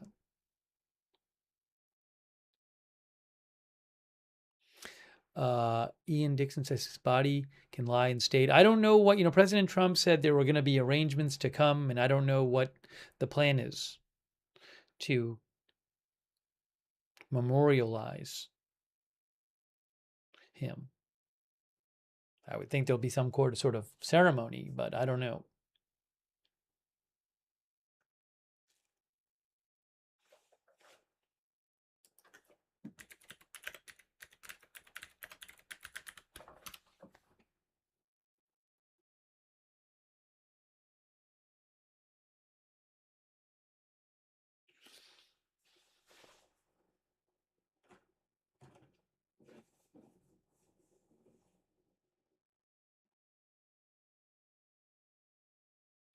Not a cat lady said he had a very strong voice in Washington, that's for sure.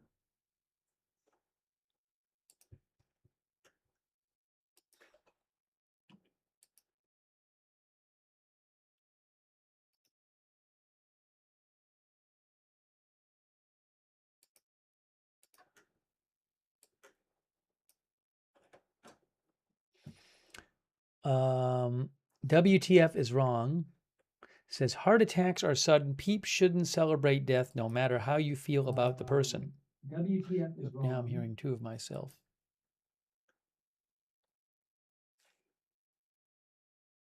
All right, look, I don't have that much more to report on this now. I mean, it's really stunning. We were on the air right when it got announced. So, you know, again, condolences to his family. Sudden death of Lindsey Graham. We had been on the air for hours covering the whole Iran situation. If you missed that, you can go back and watch our coverage of that. But I think at this point, I'm going to wrap up this stream. Maybe we'll have more coverage tomorrow if we're on the air about the Lindsey Graham stuff. I'll have to see what comes out. But again, condolences to his family. So I do appreciate people being here for the stream. We were covering something totally different beforehand. But then this happened. So I do appreciate it. And we will cover more news as news develops. Who knows? We could even eventually cover if there's some kind of Lindsey Graham ceremony and President Trump's going to be there. Maybe we'll cover it. I don't know what's happening yet. Anyways, I do appreciate you being here. If you'd like, subscribe, follow the channel, Agenda Free TV. We cover all kinds of live breaking news without an agenda. I will post updates on my X account if I see them tonight while I'm still awake. At Lookner, you can follow me there if you want for my updates over there if you're on X. I would suggest if you want to know when we're going live, best thing you can do is turn on the notifications for the channel. We have our own notification system. It'll send you a notification before we go live every single time. I don't know what our schedule is in advance because I don't know when big news is going to happen. But if you sign up for that, it's free to sign up. And you'll get notified that way. And the link, the mods will post the link in the chat to the sign up for the notifications. You can also, in the description of this video, on YouTube and Facebook and Rumble, you can find the link to the notification sign up.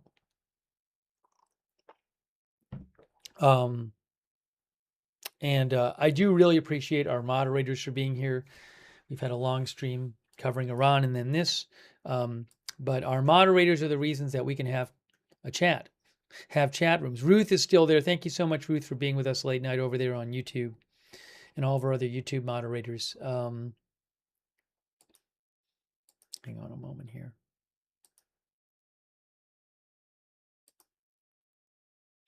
Over on Twitch, all of our moderators there, like Bash and Girl, Idaho Star, Matthew Coe, 3 Surly Dev, and all of our other Twitch mods. Huge thanks for being there. Linda Bell, Clary, Misha moderate for us on X, Lovey and Kay on Rumble. Our Facebook moderators like Darren Charlo, Paul Anderson, Andrea Holder. The link, the mods will post the link in the chat. Hearing two of myself. Thank you for moderating over there and all of our Facebook mods. Thanks, Darlene Carrick, for the stars on Facebook. Thank you, Darlene. But thank you to all of our moderators. I really appreciate it. Thank you to everybody who earlier supported the channel. I very much appreciate your support.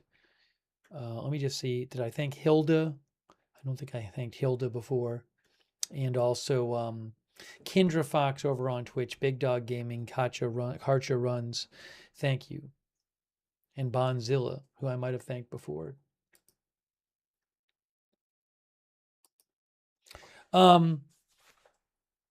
We do have a chat if you want to chat with other viewers when we're not on the air. It's free, our Discord chat.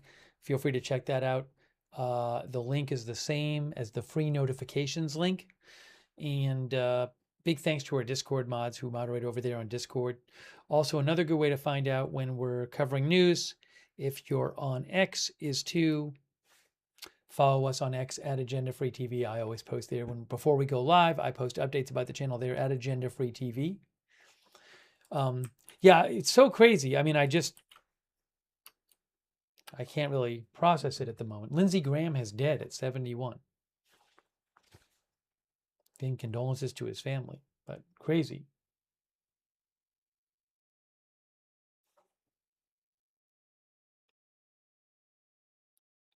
Let's see here. For our YouTube viewers, I do just want to mention, if you want, you can turn on notifications there. It's another way to find out when we're live for you YouTube viewers. If you want to turn on the YouTube notifications to help with that, subscribe to the channel and click the bell and choose all notifications. If you're already subscribed, well, make sure you have the bell checked and you've chosen all notifications so you get the notifications telling you when we're live. And I do want to say thank you to our Facebook subscribers who support the channel over there. People like Dolly Clark, and thanks Dolly, Kristen McConnell Gates, Kay Lowry Body, Michael Clayton, and others, all of our Facebook subscribers. Thank you. Our Twitch subscribers like Hugh J and Glueman, Bronco Knight. Sorry I didn't get to the subscribers earlier in the broadcast. Bronco Knight, Glueman, Hugh J, Jax Haku,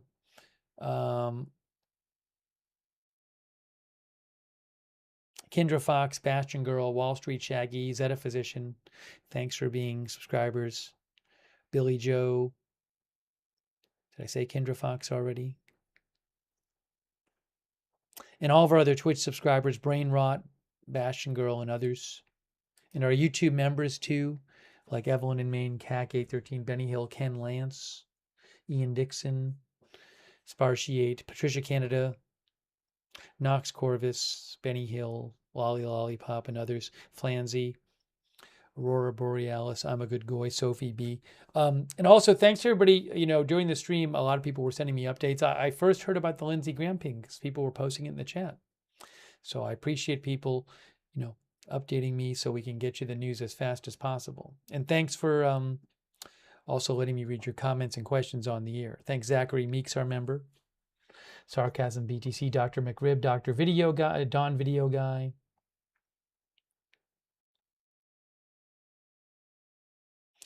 Leslie Grim Reefer, Damien WNZ, FFX Master, Solaris, Dog Bees over there on Twitch.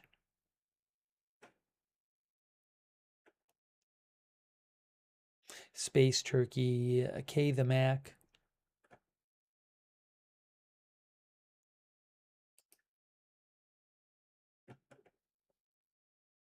Brian Davia, Stephen Orr, thanks for watching. Okay, I'll do one last check here, but for now, hang on a moment here.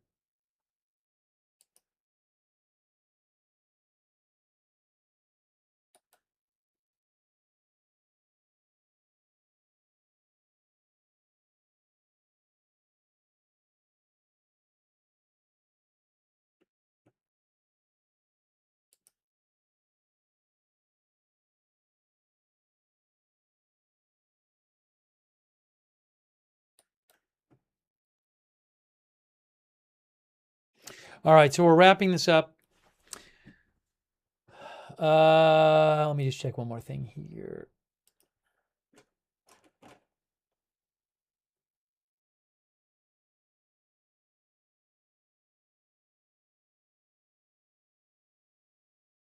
You know what? This is about Iran, and I do want to mention it because I hadn't even seen this.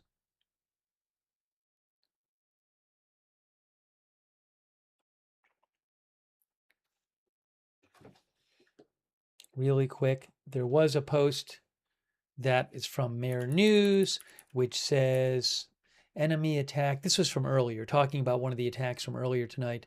Enemy attack on communication tower in the southern heights of Kerman province.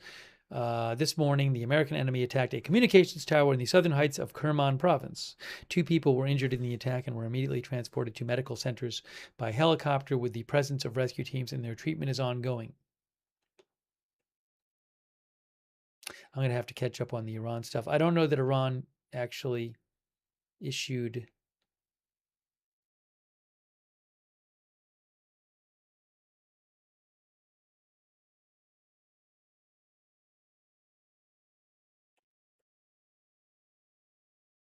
a statement saying they were done with their response.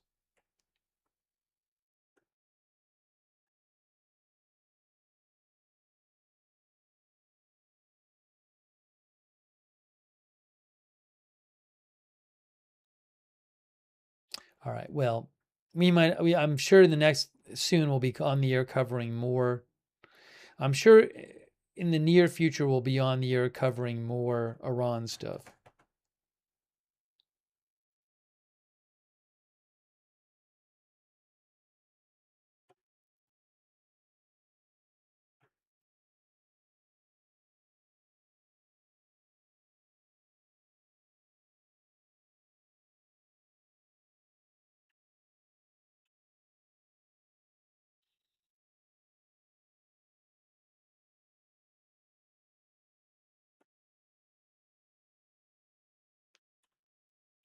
All right, guys. So I'm going to wrap up this live stream. Again, I appreciate you joining us for the coverage. And I'm sure we'll have more coverage soon. That is it for now. Thank you for watching. We'll see you soon with more live breaking news coverage right here at Agenda Free TV.